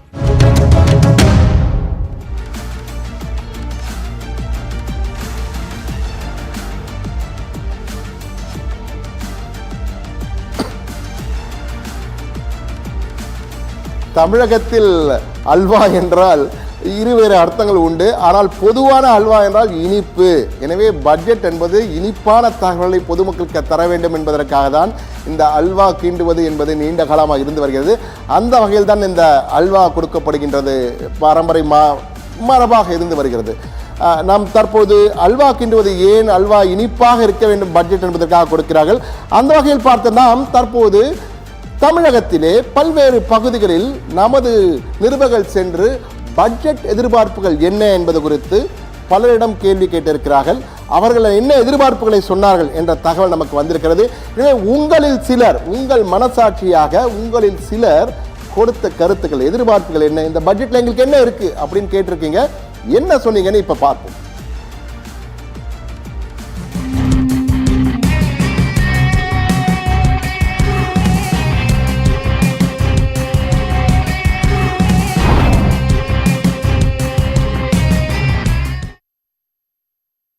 இப்போ ஸ்டாக் மார்க்கெட்ல பாத்தீங்கன்னா ஒவ்வொரு பைக்கும் பாத்தீங்கன்னா 1% டிடிஎஸ் பிடிக்கிறாங்க, செல் பண்ணாலும் 1% டிடிஎஸ் பிடிக்கிறாங்க. இதோட முக்கியமான பிரச்சனை நம்ம மணியை வந்து வித்ரா பண்ணும்போது ப்ராஃபிட் ஆர் நம்மளுடைய அசல் அமௌண்ட் நம்ம வித்ரா பண்ணும்போது கூட முதல்ல பாத்தீங்கன்னா ஒரு 1/4 மணி நேரத்துல பணம் வந்து அக்கௌண்ட்டுக்கு வந்துட்டு இருந்துச்சு. இப்போ என்ன ஆச்சுன்னு பாத்தீங்கன்னா 12 மணி நேரம் இல்லைன்னா 24 மணி நேரமும் அதிகரிச்சிருக்காங்க. சில நாள் 24 மணி நேரம் ஆகிடுது சில நேரங்கள்ல. இதை வந்து பாத்தீங்கன்னா மத்திய அரசு கொஞ்சம் கவனத்துல கொண்டு, இது கொஞ்சம் செபி கவனத்துல கொண்டு இதை கொஞ்சம் என்ன பண்ண கொஞ்சம் துரிதப்படுத்தினாங்கன்னா புதிய புதிய ட்ரேடர்ஸ் எல்லாம் உருவாகிறதுக்கு நிறைய வாய்ப்பு இருக்கும். நடுத்தர ட்ரேடர்கள், சின்ன ட்ரேடர்லாம் வந்து ரொம்ப ஸ்ட்ரகிள் ஆகுறாங்க. தமிழக விவசாயிகள் எல்லாம் வந்து பெரிய எதிர்பார்ப்புடன் காத்துள்ளோம். அதற்கு வந்து முக்கியமான காரணம், தமிழ்நாட்டில் வந்து கேரளாவோட அதிகமாக வந்து தென்னை உற்பத்தி அதிகமாக இருக்குது. இதில் வந்து எண்ணெய் வித்து, மற்ற கடலை, எள் போன்ற எண்ணெய் வித்துக்களும் அதிகமாக சாகுபடி செய்கிறார்கள். தற்சமயம் கடுமையான விலை இறக்கமாக உள்ளது. அனைத்து பொருட்களும் விவசாயிகளுக்கு கட்டுப்படி இல்லாமல் உள்ளது. அதை வந்து உடனே உரிய ஒரு நல்ல விலை கிடைக்கிறதுக்காக இறக்குமதி செய்யப்படும் சூரியகாந்தி எண்ணெய், சோயா எண்ணெய், பாமாயில் போன்ற உணவு எண்ணெய்களுக்கு இறக்குமதி வரியை 50% அதிகரிக்க வேண்டும். அப்பொழுதுதான் தமிழக எண்ணெய் வித்து விவசாயிகள் பயன்பெற முடியும். அதனை எதிர்பார்த்து தமிழக விவசாயிகள் காத்துள்ளோம். இந்த பட்ஜெட் வந்து சாமானிய மக்கள் பயன்படுத்தக்கூடிய வகையில் இருக்கணும், அவங்களுக்கு உதவக்கூடிய வகையில் இருக்கணும். இது எளிமையான முறையில் சொல்லப்போனால் தினமும் சம்பளம் வாங்கக்கூடிய, மாத சம்பளம் வாங்கக்கூடிய மக்களை பாதிக்காதவாறு இந்த பட்ஜெட் அமையணும்னு சொல்லிட்டு நாங்கள் எதிர்பார்க்குறோம். முன்னர் இருந்த மாதிரியே நிறைய ஜிஎஸ்டி குறைப்புகள் இருந்தாலும் கூட இனி வரும் காலங்களில் மருத்துவத்திற்கும் அதிகப்படியான வரி விலக்குகள் கொடுத்து இந்த பட்ஜெட் அமையும்னு சொல்லிட்டு பொதுமக்களாகி நாங்கள் கருத்து தெரிவிக்கிறோம். காங்கிரஸ் கவர்மெண்ட்ல அடிச்ச நோட்டுலாம் வந்து இன்னைக்கு தரமா இருக்குது. ஆனா இப்ப இருக்கிற பிஜேபி கவர்மெண்ட் அமைச்ச 10 ரூபாய் 20 ரூபாய் 50 ரூபா நோட்லாம் ரொம்ப தரம் இல்லாம நெஞ்சு போயிடுது. வர கஸ்டமர்கிட்ட அந்த நோட்டு வாங்கி திருப்பி சில்லறை கொடுக்க முடியல. ரொம்ப ஒரு பரிதாபக்குரிய நிலையா தான் இருக்கு. பாருங்க, இந்த நோட்டு இப்படிதான் இருக்குது. வாங்கலாம்னு சொன்னாலும் வருத்தப்படுறாங்க. இந்த நோட்டு எல்லாம் திருப்பி எடுத்துக்கிட்டு நல்ல நோட்டு மத்திய அரசாங்கம் அடிச்சு தரமா கொடுக்கணும்னு கேட்டுக்கிறாங்க. என்னுடைய காருக்கு பாத்தீங்கன்னா குறைஞ்சது ஒரு ரொம்ப தூரம் வேணாம், நம்ம ஒரு 2018, 19, 20 கூட போகலாமே. அவ்வளோ தூரம் இருக்கும்போது ஒரு 60 ரூபா இருந்த பெட்ரோலு இன்னைக்கு டீசலும் அதோட கம்மியாக, ரொம்ப கம்மியாக இருந்துச்சு. ஆனால் இன்னைக்கு காலகட்டத்தில் பார்த்தீங்கன்னா 102 ரூபாய்க்கு மேலே வந்து பெட்ரோல் அடிக்கிற ஒரு சூழ்நிலையை உருவாக்குது. இன்னைக்கு நாங்கள் ஒரு இடத்துல இருந்து ஒரு இடத்துல நான் நகரணும்னா கிட்டத்தட்ட பார்த்தீங்கன்னா வந்து நான் ஒரு 102 ரூபா ஒரு 10-15 கிலோமீட்டர் நான் வந்து போட்டால் மட்டும் தான் போக முடியுது. ஆனால் அந்த காலகட்டத்தில் எல்லாமே இதாகுது. இதையும் ஜிஎஸ்டியாவே அறிவிங்களா, பெட்ரோல் டீசல் விலையும் அதுவும் ஒரு கட்டுக்குள்ள வரும்ல. இந்த 4 மாசத்துல பட்ஜெட்ல வந்து இன்னும் பெரிய விஷயங்களாக நான் பார்க்கல, அப்படி அறிவிக்க போனேன். ஆனால் என்ன முக்கியமாக பார்க்க வேண்டியதுன்னா, மத்திய அரசாங்கத்திலிருந்து மாநில அரசாங்கக்கும், மாநில அரசாங்கத்திலிருந்து உள்ளாட்சி மன்றங்களுக்கும் நிதி ஒதுக்கீடுகள் அதிகமாக இருக்கணும். ஏன்னா முக்காவாசியான வேலைகள் என்பது உள்ளாட்சி மன்றங்கள் தான் செய்கிறாங்க. எந்த வேலையாக இருந்தால் உள்ளாட்சி மன்றங்கள் தான் செய்யலாம். அப்படி இருக்கும்போது நிதி ஒதுக்கீடுகள் அதிகமாக இருக்கணும். இன்றைக்கி ப்ராப்பர்ட்டி டேக்ஸை வந்து உயர்த்தியிருக்காங்க. அந்த ப்ராப்பர்ட்டி டேக்ஸ் உயர்த்துள்ள விளைவாக மக்கள் அதிகமாக பணம் செலுத்த வேண்டி இருக்குது. அது இல்லாமல் வீட்டு வாடகைலாம் அதிகமாக ஆயிட்டுருக்கு. அந்தந்த உள்ளாட்சி மன்றங்களுக்கும் அந்தந்த நிர்வாகத்துக்கு அந்தந்த உரிமை என்பது கொடுக்கப்பட வேண்டும், செயல்பட வேண்டும். அதுதான் உண்மையான சுதந்திரம். விவசாயிகள் வந்து எல்லாமே வந்து இயந்திரமயக்கப்பட்ட டிராக்டர் மற்றும் அனைத்து இடுபொருளுக்கும் வந்து இயந்திரம் தான் பயன்படுத்துகிறாங்க. அதனால் அதுக்குரிய பெட்ரோல் டீசல் விலையை வந்து முற்றிலும் குறைத்து அதுக்கான மானியத்தை வழங்க வேண்டும். அதுபோல் மற்ற அனைத்து இப்போ தமிழ்நாட்டிலே குங்குமம் தான் வந்து ஜிஎஸ்டி வரியை வந்து அதிகமாக வந்து மத்திய அரசு கொடுக்கிறது. குங்குமண்டலத்துக்கு உரிய மானியத்தையும் தொழில் உற்பத்தியான அனைத்து சலுகைகளையும் முன்கொண்டு வர வேண்டும். தமிழ்நாட்டிற்கு உரிய வந்து அனைத்து தொழிலுமே வந்து ஜிஎஸ்டி வரி அதிகமாக பயன்படுத்துறதுனால எல்லாருமே வந்து வேலை இழந்து தொழில் வந்து முடக்கம் காரணம் ஏற்பட்டு.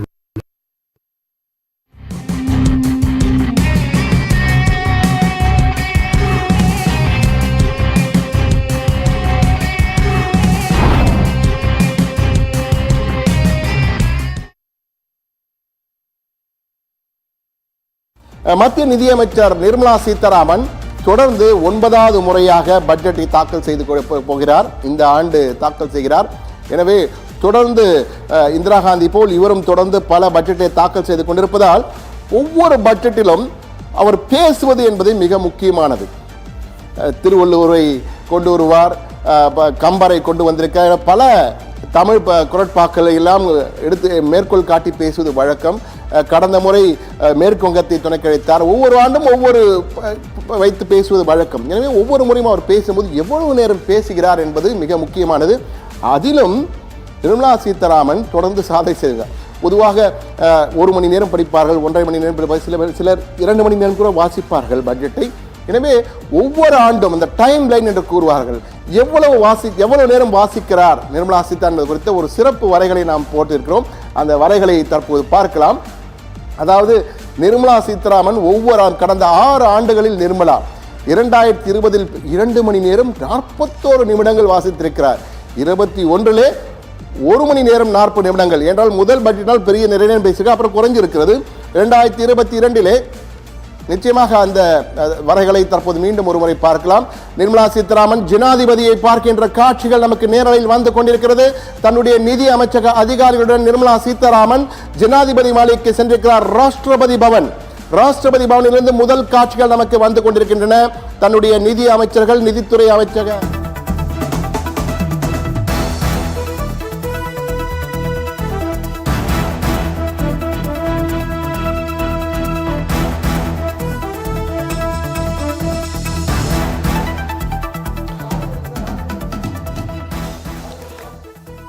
பட்ஜெட் 2026-27 சிறப்பு நிலைக்கு உங்களை வரவேற்கிறோம். நம்மோடு பொருளாதார நிபுணர் வெற்றிவடியல் சீனிவாசன் நம்மோடு இணைந்திருக்கிறார். இந்த பட்ஜெட் தொடர்பான பல்வேறு புதிய தகவல்களை தெரிவிப்பதற்காக இப்போது நாடாளுமன்றத்திற்கு குடியரசுத் தலைவரை சந்தித்துவிட்டு நிதியமைச்சர் நிர்மலா சீதாராமன் வருகை புரிந்திருக்கிறார். அங்கு நிதித்துறை அதிகாரிகளோடு அவர் அந்த புகைப்படம் எடுக்கக்கூடிய அந்த காட்சிகளை தான் இப்போது நாம் பார்த்து கொண்டிருக்கிறோம். இன்னும் சற்று நேரத்தில், அதாவது 11 மணி அளவில் இன்று நாடாளுமன்றத்தில் அவர் அந்த நிதிநிலை அறிக்கையை தாக்கல் செய்வதற்கு முன்னதாக உள்ள பல்வேறு மத்திய அரசின் அந்த நடைமுறைகள், நிர்வாக நடைமுறைகளை அவர் இப்பொழுது மேற்கொண்டு வருகிறார். இன்று காலை ஒரு 8:30 மணியில் இருந்து அவர் வாகனத்தில் நிதியமைச்சருக்கு சென்று அதன் பின்னர் அந்த நிதிநிலை அறிக்கையை பெற்றுக்கொண்டு குடியரசுத் தலைவர் மாளிகைக்கு சென்று அங்கு குடியரசுத் தலைவர் திரௌபதி முர்முவை நேரில் சந்தித்து அவரிடம் பட்ஜெட் தொடர்பான விளக்கங்களை எடுத்துரைத்து அதை தொடர்ந்து இப்போது அவர் மீண்டும் அங்கு நாடாளுமன்றத்திற்கு வருகை புரிந்திருக்கிறார். அந்த நாடாளுமன்றத்தில் அவர் இன்னும் சற்று நேரத்தில் அந்த அமைச்சரவையின் ஒப்புதலை அவர் பெறுவார் என எதிர்பார்க்கப்படுகிறது. இந்த ஒப்புதலை பெற்ற பின்னர் அவர் நாடாளுமன்றத்தில் இந்த 2026-27 ஆண்டுக்கான அந்த நிதி நிலை அறிக்கையை இன்னும் சற்று நேரத்தில் தாக்கல் செய்வார் என எதிர்பார்க்கப்படுகிறது. இந்த 2026-27 நிதிநிலை அறிக்கையில் என்னென்ன எதிர்பார்ப்புகளை, மக்களின் எதிர்பார்ப்புகளை இந்த நிதிநிலை அறிக்கை பூர்த்தி செய்யுமா? சர்வதேச அளவில் ஏற்பட்டுள்ள பல்வேறு விதமான தாக்கங்களை இந்திய பொருளாதார சூழல் எவ்வாறு அதை சீரமைக்கும் என்ற எதிர்பார்ப்பும் இருந்து கொண்டிருக்கிறது. அமெரிக்க அதிபர் டொனால்டு ட்ரம்ப் விதித்துள்ள பல்வேறு இந்த வரி விதிப்பு, சர்வதேச அளவில் ஏற்பட்டுள்ள இந்த போர் சூழல் மற்றும் பொருளாதார நெருக்கடி ஆகியவற்றில் சமாளிப்பதற்காக புதிய திட்டங்கள் செயல்படுத்தப்படுமா? தொழில்துறை மற்றும் MSME என்று அழைக்கக்கூடிய சிறு குறு நடுத்தர தொழில்துறை உள்ளிட்டவை மீட்கப்படுமா என்பது உள்ளிட்ட பல்வேறு கேள்விகளுக்கும் இன்றைய அந்த 2026-27 நிதிநிலை அறிக்கை, இந்தியாவின் 88வது இந்த நிதிநிலை அறிக்கையில் என்னென்ன புதிய தீர்வுகள் இருக்கின்றன என்பது உள்ளிட்ட பல்வேறு அம்சங்களும் இடம்பெறும் என எதிர்பார்க்கப்படுகிறது. இன்றைய வழக்கத்திற்கு மாறாக வரலாற்றில் 2வது முறையாக இந்த ஞாயிற்றுக்கிழமை இந்த நிதிநிலை அறிக்கை தாக்கல் செய்வதை ஒட்டி பங்குச்சந்தை உள்ளிட்டவைகள் இன்றும் வர்த்தகம் ஆகும் என அறிவிக்கப்பட்டு நாடு முழுவதும் இந்த வர்த்தக எதிர்பார்ப்பு, தொழில்துறை எதிர்பார்ப்பு, பட்ஜெட் எதிர்பார்ப்பு தொழில்துறையினர் மட்டுமின்றி சாதாரண மக்களிடமும் இந்த எதிர்பார்ப்பு எழுந்திருக்கிறது. இப்போது அவர் நாடாளுமன்றத்திற்குள் சென்று இந்த நிதிநிலை அறிக்கைக்கான ஒப்புதலை அவர் பெறுவார் என எதிர்பார்க்கப்படுகிறது. இந்த ஒப்புதலை பெற்ற பின்னர், அமைச்சரவை ஒப்புதலை பெற்ற பின்னர் அவர் நாடாளுமன்றத்திற்கு இந்த நிதிநிலை அறிக்கையை இன்று தாக்கல் செய்ய இருக்கிறார். 9வது முறையாக இன்னும் ஒரு மணி நேரத்தில் அந்த நிதிநிலை அறிக்கையை தாக்கல் செய்கிறார். ஒரு சிறிய இடைவேளைக்கு பிறகு தொடர்ந்து பட்ஜெட் 2026-27 சிறப்பு நேரலை தொடரும்.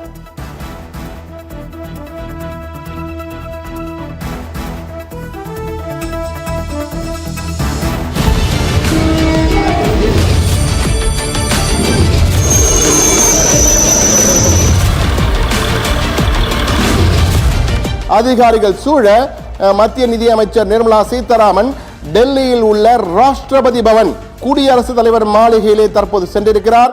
அந்த காட்சிகளை தற்போது பார்த்து கொண்டிருக்கிறோம். அந்த ரெட் பேக் குறித்து நாம் பேசினோம். அந்த ரெட் பேக், பாரம்பரியமிக்க அந்த ரெட் பேக், அதன் பின்னணி என்பது பெரிதாக இருக்கிறது. எனவே தற்போது ஜனாதிபதி வெளியே வரப்போகிறார். அவருக்காக காத்து கொண்டிருக்கிறார்கள். நேரலை காட்சிகள் நமக்கு வந்து கொண்டிருக்கின்றன. நேரலை காட்சிகளை தற்போது பார்த்துக் கொண்டிருக்கிறோம். குடியரசுத் தலைவர் மாளிகையில் இருந்து நேரலை காட்சிகள் நமக்கு வந்து குடியரசு ஜனாதிபதி திரௌபதி முர்மு தற்போது வெளியே வருகிறார். அந்த காட்சிகளை தற்போது பார்த்துக் கொண்டிருக்கிறோம். அமெரிக்க முறைப்படி இந்தியா மாறிக்கொண்டிருக்க என்பதை போல தற்போது ஜனாதிபதி வெளியே வருகிறார்.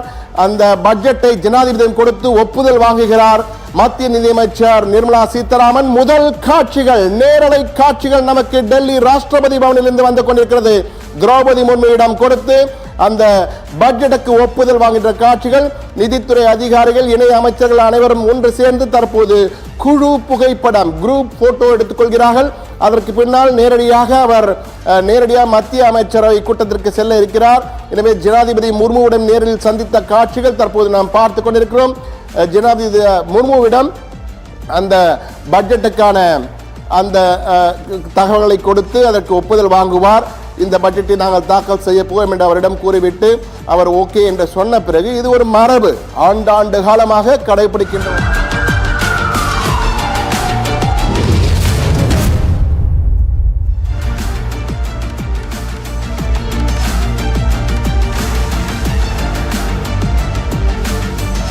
மத்திய பட்ஜெட் 2026-27 சிறப்பு நேரலைக்கு உங்களை வரவேற்கிறோம். நம்மோடு பொருளாதார நிபுணர் வெற்றிவிடியல் சீனிவாசன் நம்மோடு இணைந்திருக்கிறார். அவரிடம் கேட்கலாம். சார், இந்த நிதிநிலை அறிக்கையானது சர்வதேச அளவில் ஏற்பட்டுள்ள பொருளாதார தாக்கம், இந்தியாவில் தங்கம், வெள்ளி போன்ற உலோகங்களின் விலை முன்னெப்போதும் இல்லாத அளவுக்கு ஒரு புதிய உச்சத்தை எட்டியிருப்பது, சாதாரண சாமானிய மக்களுக்கான இந்த பாதிப்பு, இவைகளுக்கெல்லாம் விடை கொடுக்கும் வகையில் இந்த நிதிநிலை அறிக்கை இருக்குமா என்ற ஒரு எதிர்பார்ப்பு இருக்கிறது. நீங்கள் இந்த நிதிநிலை அறிக்கையில் என்ன எதிர்பார்க்கீங்க சார்?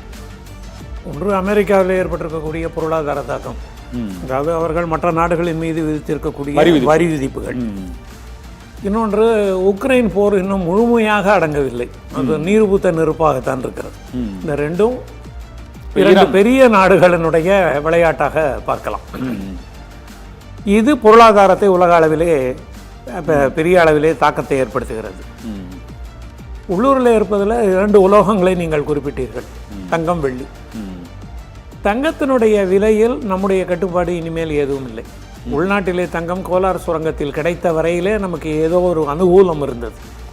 தற்போது இந்த இறக்குமதி வரியை குறைச்ச இந்த அளவுக்கு உயராது, 1.5 லட்சம் அப்படிங்கிறது குறையாது சொல்றாங்களா? வாய்ப்பு இருக்கா? அது இது வந்து லண்டனில் ஒவ்வொரு நாளும் 2 முறை நிர்ணயிக்கப்படுகின்ற விலை மீது நமக்கு எந்த விதமான கட்டுப்பாடும் இல்லை. அவங்க அந்த வேர்ல்டு லெவலில் இருக்கிற டிமாண்ட் வந்துடுது. முன்னாடி உலகத்தில் டிமாண்டுங்கிறது தங்கத்தை வாங்கி வைத்துக் கொள்ளக்கூடிய நாடுகள் ஓரளவும், தங்கத்தை அணிகலனாக அழியக்கூடியவர்கள் ஓரளவும் நம் நாடு மாதிரி இருக்காங்க. அவங்களும் தான் வாங்கிட்டு இருந்தாங்க. ஆனால் இப்போ எல்லா நாடுகளும் டாலரை நாங்கள் வைத்துக் கொள்வதற்கு பதிலாக தங்கமாக வைத்துக் கொள்வது என்றைக்கும் நமக்கு பாதுகாப்பு என்று அரசு உள்ளே இறங்கு வாங்க ஆரம்பித்தவுடன் அதனுடைய டிமாண்ட் அதிகமானதுனால விலை அதிகமாகிறது. ஆனால் அது ஒரு காரணம் தானே, அது விலை அதிகமாகுதுக்கு. அதுக்கு அடுத்து வந்து ரிசர்வ் வச்சிருக்கிறதா ரிசர்வ்ல வச்சுக்கணும். அதுவும் எல்லா நாடுகளும் அதை சிந்திக்காது. ஏன்னா ஒரு 500 ஆண்டுகளுக்கு முன்பு 300 ஆண்டுகளுக்கு முன்பு இதெல்லாம் எடுத்தீங்கன்னாக்கா தங்கத்தினுடைய ரிசர்வ்ங்கிறது பெருசாக கிடையாது. நாமளே 100 ரூபாய் நோட் அடிக்கணும்னா 100 ரூபாய்க்கு தங்கம் உள்ள வச்சுக்கிட்டு இருந்தோம் ஒரு காலத்துல. கிரீன் பேக்னு பேரு. ஒரு பச்சை நிற பையில தங்கத்தை உள்ள வச்சு அதுக்கு ஈக்குவலா நோட் அடிப்பாங்க. அப்ப 100 ரூபாய்க்கு தங்கம் உள்ள இருப்பதனால இந்த 100 ரூபாய்க்கு 100 ரூபாய் மதிப்பு இருந்தது. அதுக்கப்புறம் நாடு விருத்தி அடைய வேண்டும் என்பதற்காக, விசாலமாக வேண்டும் என்பதற்காக 1960களில் 70களில் ஒரு நல்ல திட்டத்தை அரசு கொண்டு வந்தது. நேருவனுடைய ஆட்சியின் கீழே கொண்டு வந்தது. மினிமம் ரிசர்வ் சிஸ்டம்னு கொண்டு வந்தாங்க. மினிமம் 100 ரூபாய்க்கு 20 ரூபாய்க்கு தான் பின்புலம் இருக்கும். மீதி 80 ரூபாய் என்பது அது உற்பத்தியின் மூலமாக அதற்கு அடர்த்தி சேர வேண்டும் என்று நினைத்தார். ஆதலால் தங்கத்தினுடைய மினிமம் ரிசர்வ் என்பதை இப்போ எல்லா நாடுகளும் தங்கத்துக்கு போய்விட்டாங்க. டாலருக்கு இருந்த மதிப்பு கொஞ்சம், அதாவது நம்முடைய நாட்டோட டாலருக்கு இருக்கிற மதிப்பு அதெல்லாம் விட்டுருங்க. ஆனால் அந்த டாலர் இதனால வீழ்ச்சி அடையுமா சார்? டாலர் வீழ்ச்சி அடையாது. டாலரினுடைய நீர்மைத்தன்மை வந்துடும். அதை வேண்டான்னு நினைச்சிருவோம். இப்போ ஒரு எளிமையான உதாரணத்தை பார்க்கணும். ஒரு கடைக்கு போகிறோம், பொருள் வாங்குகிறோம், பணம் கொடுக்குறோம். அவர் மீதி நமக்கு வந்து 21 ரூபா 20 ரூபா 50 பைசா தர வேண்டியிருக்கு. 20 ரூபாயை கொடுத்துட்டு 50 பைசாக்கு ஒரு சாக்லேட்டை கொடுத்துட்றாரு. ஆமாம், அது ஒரு பண்டமாற்று முறை. 50 பைசா இல்லைங்கிற ஒரு காரணத்தினால அவர் நமக்கு ஒரு சாக்லேட்டை கொடுத்து ஈடு கெடுத்துறாரு. இப்போ நான் இந்த சாக்லேட்டை வாங்க மாட்டேன்னு அடம் பிடிக்கலாம். எனக்கு 50 பைசாவை கொடுன்னு ஒருத்தர் கேட்கலாம். கேட்கறதுக்கு அவருக்கு உரிமை இருக்கு. ஆஸ் அ கன்சியூமர் அவருக்கு உரிமை இருக்கு. இந்த 50 பைசாவை கொடுக்க முடியாமல் இருக்கிறவங்க 1 ரூபா கொடுத்தா எனக்கு 1 ரூபா வேண்டாம், உன்னோட எட்டனா எனக்கு தேவையில்லை, என்னோட எட்டனா அவன் மாத்திரம் கொடு, 1 ரூபாயை நீ கொடுத்து அதை சரி பண்ணாத அப்படின்னு சொல்லுவாங்க. மாற்று என்ன கண்டுபிடிச்சாங்க? பில்லிங் சிஸ்டத்தில் வரக்கூடியதுலேயே 50 பைசா வந்ததுன்னா இல்லை 70 பைசா வந்ததுன்னா பள்ளிக்கூடத்தில் நம்ம படிப்போம். 50 பைசாக்கு கீழே இருந்தால் அதை கீழ் ரூபாய்க்கு கொண்டு போ, 50 பைசாக்கு மேலே இருந்தால் மேல் ரூபாய்க்கு கொண்டு போன்னு அந்த தசமத்தை ரிமூவ் பண்ணுவோம். ஆனால் இப்போ அப்படி பண்ணுறது இல்லை. அந்த சிஸ்டமே என்ன பண்ணிடும், 99 பைசா இருந்தால் கூட குறைச்சி முன்னாடி ரூபாய்க்கு வந்துடும். அப்போ சில்லற தொந்தரவு இருக்காது. ஸோ சாக்லேட்டை வாங்க மாட்டேன்னு சொல்கிறவங்களுக்கு சில்லற தொந்தரவுன்னு கண்டுபிடிச்ச மாதிரி நான் உனக்கு எண்ணெய் கொடுக்குறேன், நீ எனக்கு ரூபாயாக வேணும்னாலும் கொடு, டெம்பரரியாக அதை வாங்கிக்கிறேன், நான் அந்த ரூபாயை இன்னொரு இடத்துக்கு பண்ணுறேங்கிற ஒரு அடிப்படை இப்பொழுது வந்திருக்கிறது. ஆதலால் டாலர் சம்பந்தமான மதிப்பு குறையாமல் குறையலாம், ஏறலாம், அது இறங்கலாம். ஆனால் அதனுடைய நீர்மைத்தன்மை தேவை குறைந்து போகும். அது வந்து ஒரு போரின் மூலமாக அடர்த்தி சேர்த்து கொண்டிருந்தது டாலர். அதுதான் கடந்த 50 வருடங்களாக நடந்தது. அவங்க உலகத்தில் போர் நடக்கிற வரைக்கும் அவங்களுக்கு தடவாளங்களை விற்க முடியும். அதனால் தங்கத்தினுடைய இறக்குமதியினுடைய வரியை, இப்பொழுது இருக்கக்கூடிய வரியையும் இம்போர்ட் டாக்ஸையும் குறைக்கிறது மூலமாக 1 லட்சம் ரூபாய் தங்கம் விற்குதுன்னா அது 95,000 ரூபாய்க்கு வரலாம், அதிகபட்சம் வரலாம். அதுக்கு மேலே முழுசா அரசு வந்து இதனுடைய வரியை எடுக்காது. அதற்கு காரணம் தங்கம் இம்போர்ட் ஆக ஆக அது உள்ள வந்து உற்பத்திக்கு பயன்படுவதில்லை. அதனால ஒரு அரசு இதை நேரடியாக பார்க்காது. ஒரு தங்கத்தை நான் வாங்கின உடனே நான் வீட்டுக்குள்ளே வைப்பேன், இல்லை பேங்க்கில் வைப்பேன், இல்லை கழுத்தில் போட்டுப்பேன். இதுதான் 3 இடத்துல தான் நான் வைக்கிறேன். நான் அதை மீண்டும் உற்பத்திக்கு பண்ணலையே, அதே நான் ஒரு கம்ப்யூட்டரை இறக்குமதி பண்ணேன்னா அதை உற்பத்திக்கு பயன்படுத்துவேன். ஏதோ ஒரு விதமான உற்பத்தி அதன் மூலமாக நடக்கும். ஆதலால் அவங்க தங்கம் வாங்குறத மக்கள் குறைக்கணும்ன்றது தான் அரசோட எண்ணம். ஆனால் வெள்ளி அப்படி இல்லையா சார்? வெள்ளி பல பொருள்களுக்கு உற்பத்தி சூரிய மின்சக்திக்கு அந்த தகடுக்கு தேவைப்படுது, இன்னும் லித்தியம் பேட்டரிக்கு தேவைப்படுது, பேட்டரி வாகனங்கள், எலக்ட்ரானிக் வெஹிக்கிளுக்கு. அதனால பயன்பாடு கூடுதலால வெள்ளி விலை கூடிக்கிட்டே இருக்குமா? வெள்ளி பேர்ல நமக்கு இருக்கக்கூடிய ஈர்ப்பு இன்னும் அந்த அளவிற்கு வரல. நீங்க வெள்ளியை விடுங்க, தங்கத்தை விட சம மதிப்பு இருக்கக்கூடிய பிளாட்டினத்திற்கு இன்னும் பிளாட்டினம் மோதிரம் போட்டுக்கிறேன்னு யாரும் பெருசா வரல. அது மக்களுடைய சைக்கலாஜிக்கல் வார்ஃபேர். அது மக்கள் அதை ஏற்கனம்னு நினைக்கணும். இல்ல இது ஒரு பாதுகாப்பான ஏசியன் கண்ட்ரீஸ்ல மட்டும் தான் அந்த அளவுக்கு இருக்கு. ஆமா, ஏசியாலேயே நகை எல்லாரும் காதுல நம்ம ஊர்ல போட்டுக்கிற மாதிரி மற்ற நாடுகள்ல போடுறது இல்ல. நம்ம ஒரு கல்யாணத்துக்கு நம்ம சீர் கொடுக்குற மாதிரி மற்ற நாடுகள்ல இருக்கிறது இல்ல. அதனால இந்த ஒரு நிலை இருக்கு. வெள்ளியினுடைய தாக்கம் இன்னும் கொஞ்ச நாள்ல அதிகமாகும். அதாவது வெள்ளியை எல்லாரும் வாங்கணும்னு நினைப்பாங்க. ஏன்னா வெள்ளிக்கு 2 விதமான பயன்பாடு உண்டு. ஒன்று அது ஒரு சொத்து அல்லது வீட்டில் ஒரு ஒரு பொருளாக, சமையல் அறையில் கூட ஒரு பொருளாக, ஒரு ஏனமாக அதை பயன்படுத்தலாம். அது மட்டுமல்ல, வெள்ளிக்கு இண்டஸ்ட்ரியல் கன்சம்ஷன் உண்டு. ஃபோட்டோ நம்ம எடுக்கக்கூடிய இடங்கள், அந்த இடங்களெல்லாம் இருக்கும். நீங்கள் சொன்ன மாதிரி லித்தியமுக்கு இணையாகவும் இது கொஞ்சம் சேர்க்கப்பட வேண்டியிருக்கு. பேட்டரி கார்கள் வருகின்ற போது அது இருக்கு. அதனால் வெள்ளி இந்த முதல் இடத்தை பிடிப்பதற்குண்டான வாய்ப்பு உண்டு. தங்கத்தை கொஞ்சமாக வைத்துக்கொண்டு வெள்ளியை அதிகமாக வைத்துக் கொள்ளலாம். இது உலோகத்தினுடைய இடமாக பார்க்கலாம். மற்றபடி இந்த பட்ஜெட்டில் போன வருடமே ஒரு பெரிய ஜம்ப் கொடுத்துட்டதுனால 12 லட்சம் வரைக்கும்னு கொடுத்துட்டதுனால அந்த இடத்த பெரிதாக டிங்கர் பண்ண மாட்டாங்க. டிங்கர் பண்ணுறதுங்கிறது இன்னும் ஒரு 2 வருடங்கள் கழித்து எலெக்ஷன் சமீபத்தில் வருகின்ற பொழுதுதான் ஒரு அரசு அந்த கோணத்தில் அதை சிந்திக்கும். இந்த நன்றி சார். நம்ம இப்பொழுது இந்த விவசாயிகள் தொடர்பான, விவசாயிகளின் எதிர்பார்ப்பு தொடர்பான இந்த முக்கியமான ஒரு 10 அம்சங்களை நம்ம இப்போது பார்க்கலாம். இந்த நிதிநிலை அறிக்கையில் விவசாயிகள் என்னென்ன எதிர்பார்ப்புகளை அவர்களுடைய எதிர்பார்ப்புகள் என்னென்னவாக இருக்கிறது. என்னென்னா, நாட்டில் முதுகெலும்பாக திகழ்வது விவசாய தொழில். அந்த விவசாயிகளுக்கான அந்த முக்கியமான அந்த 10 முக்கியமான அம்சங்கள் என்னென்ன என்பதை நம்ம இப்போது பார்க்கலாம். மத்திய பட்ஜெட் 2026-27 விவசாயிகளின் எதிர்பார்ப்பு. ஒரு விவசாயி பாதிக்கப்பட்டால் அவர்களுக்கு கிடைக்கக்கூடிய அந்த காப்பீடு திட்டத்தை மாற்றி அமைத்து, இப்போது ஒரு பிற்கா என்று அழைக்கக்கூடிய அளவுக்கு ஒரு 3 கிராமங்கள் பாதிக்கப்பட்டால் தான் அவர்களுக்கு அந்த காப்பீடு வழங்கப்படுகிறது என்பதை மாற்றி அமைப்பார்களா என்ற எதிர்பார்ப்பு இப்போது எழுந்திருக்கிறது. இரண்டாவதாக, வேளாண் நிபுணர் மறைந்த MS சுவாமிநாதன் பரிந்துரைப்படி உற்பத்தி செலவை விட 50% கூடுதல் லாபம் கிடைக்க MSP நிர்ணயித்து, அதாவது குறைந்தபட்ச ஆதார விலை நிர்ணயித்து அதை சட்டமாக்க வேண்டும் என்றும் அவர்கள் எதிர்பார்க்கிறார்கள். மூன்றாவதாக, உதய் மின்திட்டத்தின் கீழ் விவசாயிகளுக்கு வழங்கப்படும் அந்த இலவச மின்சாரத்தை தடுப்பதற்கான முயற்சிகள் மேற்கொள்ளப்படுவதாக கூறப்படுகிறது. அவ்வாறு இருந்தால் அதை கைவிட வேண்டும் என்று விவசாயிகள் தரப்பில் கோரிக்கை விடுக்கப்பட்டிருக்கிறது. நான்காவதாக, மரபு சார்ந்த பாரம்பரிய விதைகளுக்கு அச்சுறுத்தலாக இருக்கக்கூடிய அந்த புதிய வரைவு விதை சட்டம் 2026 விதை சட்ட மசோதா தாக்கல் செய்யப்பட்டிருக்கிறது. அந்த 2026 கைவிட வேண்டும் என்றும் விவசாயிகள் வலியுறுத்தி வருகிறார்கள். ஐந்தாவதாக, ரசாயன உரங்களிலிருந்து முழுமையாக அந்த இயற்கை விவசாயத்திற்கு மாறுவதற்கு விவசாயிகளை ஊக்குவிக்கும் திட்டம் தொடர்ந்து செயல்படுத்தப்பட்டாலும் மேலும் அதிகமாக செயல்படுத்த வேண்டும் என்ற எதிர்பார்ப்பும் விவசாயிகள் மத்தியில் எழுந்திருக்கிறது. ஆறாவதாக, விவசாயிகளுக்கு எதிர்பார்ப்பு இந்த பாரம்பரிய நெல் ரகங்களுக்கு சிறப்பு விலை நிர்ணயித்து கொள்முதல் செய்ய நடவடிக்கை எடுக்க வேண்டும். குறைந்தபட்ச ஆதார விலை பாரம்பரிய நெல்களுக்கும் அந்த நெல் ரகங்களுக்கும் விதிக்கப்பட வேண்டும் என்ற எதிர்பார்ப்பு விவசாயிகளிடையே எழுந்திருக்கிறது. ஏழாவதாக, டிராக்டர் உள்ளிட்ட விவசாய இயந்திரங்களுக்கு 0% வட்டி மற்றும் வரிசலுகை வழங்க வேண்டும் என்ற எதிர்பார்ப்பும். டிராக்டர்கள் பொதுவாக விவசாயிகளுக்கு அவர்கள் உரிய விவசாயிகளுக்கு அந்த மானியம் கிடைக்கிறதா என்ற சர்ச்சை விமர்சனங்கள் தொடர்ந்து எழுந்து வரக்கூடிய நிலையில் அந்த விவசாய இயந்திரங்களுக்கான அந்த 0% அந்த மானியம் வரி விதிக்க வேண்டும் என்று கூறப்பட்டிருக்கிறது. எட்டாவதாக, அரசு ஊழியர்களுக்கு போல ஒரு 60 வயதை கடந்த விவசாயிகளுக்கு அந்த ஓய்வூதியம் வழங்கப்பட வேண்டும் என்று விவசாயிகளின் கோரிக்கை எழுந்திருக்கிறது. அவர்களுக்கு இந்த 6000 ரூபாய் என்பதை சற்று கூடுதலாக, ஆண்டுக்கு 6000 ரூபாய் வழங்குவதை கூடுதலாக வழங்க வேண்டும் என்ற ஒரு கோரிக்கையும், இந்த ஓய்வூதியத்துக்கு நிகராக அந்த உதவித்தொகையையும் கூடுதலாக வழங்க வேண்டும் என்ற கோரிக்கையும் மீண்டும் எழுந்திருக்கிறது. 9வதாக, சர்க்கரை மற்றும் எண்ணெய் வித்துகள், பயறு வகைகள் இறக்குமதியை குறைத்து உள்நாட்டு உற்பத்தியை ஊக்குவிக்க வேண்டும் என்ற கோரிக்கையும் வலுவடைந்திருக்கிறது. வெளிநாடுகளில் இருந்து நமது மக்களுக்கு நம்மூரில் விளையும் பொருட்களையே இறக்குமதி செய்ய வேண்டாம் என்ற கோரிக்கை ஒரு நியாயமான கோரிக்கையாக எழுந்திருக்கிறது. 10வதாக, பயிர்களை சேதப்படுத்தும் காட்டு பண்டிகைகளை அந்த வனவிலங்கு பாதுகாப்பு சட்டத்திலிருந்து நீக்க வேண்டும். இதனால் என்றும் இந்த கோரிக்கை எழுந்திருக்கிறது. இதில் ஒரு சிறிய இடைவேளைக்கு பிறகு விவசாயிகளின் எதிர்பார்ப்புகளை பார்த்தோம். ஒரு சிறிய இடைவேளைக்கு பிறகு நம்முடைய பொருளாதார நிபுணர் கோபாலகிருஷ்ணன் மற்றும் வெற்றிவெடியல் சீனிவாசன் உள்ளிட்டோர் இணைந்திருக்கிறார்கள். தொடர்ந்து அவர்களோடு நாம் பட்ஜெட் எதிர்பார்ப்புகள் தொடர்பாக விவாதிக்கலாம் ஒரு சிறிய இடைவேளைக்கு பிறகு.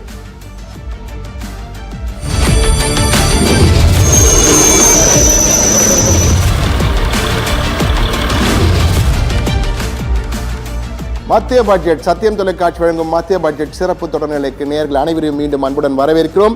தற்போது புதிதாக இணைந்த நேயர்களுக்கும் தொடர்ந்து எங்களுடன் இணைந்திருக்கும் நேயர்களுக்கும் மிக்க மிக்க நன்றி.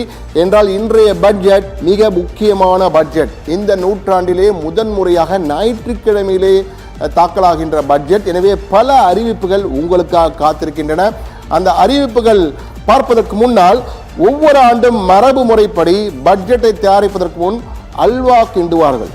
அல்வா கிண்டி அனைவருக்கும் கொடுத்து விட்டு தான் பட்ஜெட் தயாரிப்பு பணிகள் தொடங்கும். அதுவும் மிக ஜாக்கிரதையாக இந்த பட்ஜெட் பணிகள் தொடங்கும். எனவே அந்த அல்வா கொடுப்பது எப்படி என்பது குறித்த ஒரு சிறப்பு செய்தி தொகுப்பு உங்களுக்காக காத்திருக்கிறது. நேரடியாக அந்த செய்தி தொகுப்பை பார்ப்போம். முதலிலே அல்வா கிண்டுவது எப்படி, இதுவும் பட்ஜெட் அல்வா. யூனியன் பட்ஜெட் அப்படின்னா அந்த வருஷம் இந்திய அரசு எவ்வளவு பணம் சம்பாதிக்க போகுது, எதுக்கெல்லாம் செலவு செய்ய போகுது அப்படின்றத காட்டும் ஒரு வருடாந்திர கணக்கு தான். ஒவ்வொரு வருஷமும் பிப்ரவரி 1ஆம் தேதி மத்திய நிதியமைச்சர் நாடாளுமன்றத்தில் இந்த பட்ஜெட்டை தாக்கல் செய்வார். இதை நாடே ரொம்ப ஆவலா எதிர்பார்க்கும். இது மோடி அரசாங்கத்தின் 3வது ஆட்சியில 2வது பட்ஜெட்னு கூட சொல்லலாம். இந்த வருஷம் 2025-26க்கான யூனியன் பட்ஜெட்டை மத்திய நிதியமைச்சர் நிர்மலா சீதாராமன் காலை 11 மணிக்கு பாராளுமன்றத்தில் தாக்கல் செய்ய போறாங்க. ஒரு இடைக்கால பட்ஜெட்டை சேர்த்து இது அவருடைய 8வது பட்ஜெட் தாக்கலாகும். நம்ம இந்திய பாரம்பரியத்துல ஏதாவது நல்ல விஷயம் தொடங்குறப்போ இனிப்பு சாப்பிடுறது வழக்கம் தானே. குறிப்பா வட மாநிலங்கள்ல தயிரும் சர்க்கரையும் கலந்து சாப்பிடுவாங்க. அது நல்ல அதிர்ஷ்டத்துக்கும் செழிப்புக்கும் அடையாளம்னு நம்பிக்கை. அதையே பின்பற்றி தான் ஒவ்வொரு வருஷமும் பட்ஜெட் தாக்கல் செய்யறதுக்கு முன்னாடி நிதியமைச்சர் அல்வா கிண்டும் விழாவில் கலந்துக்குவாங்க.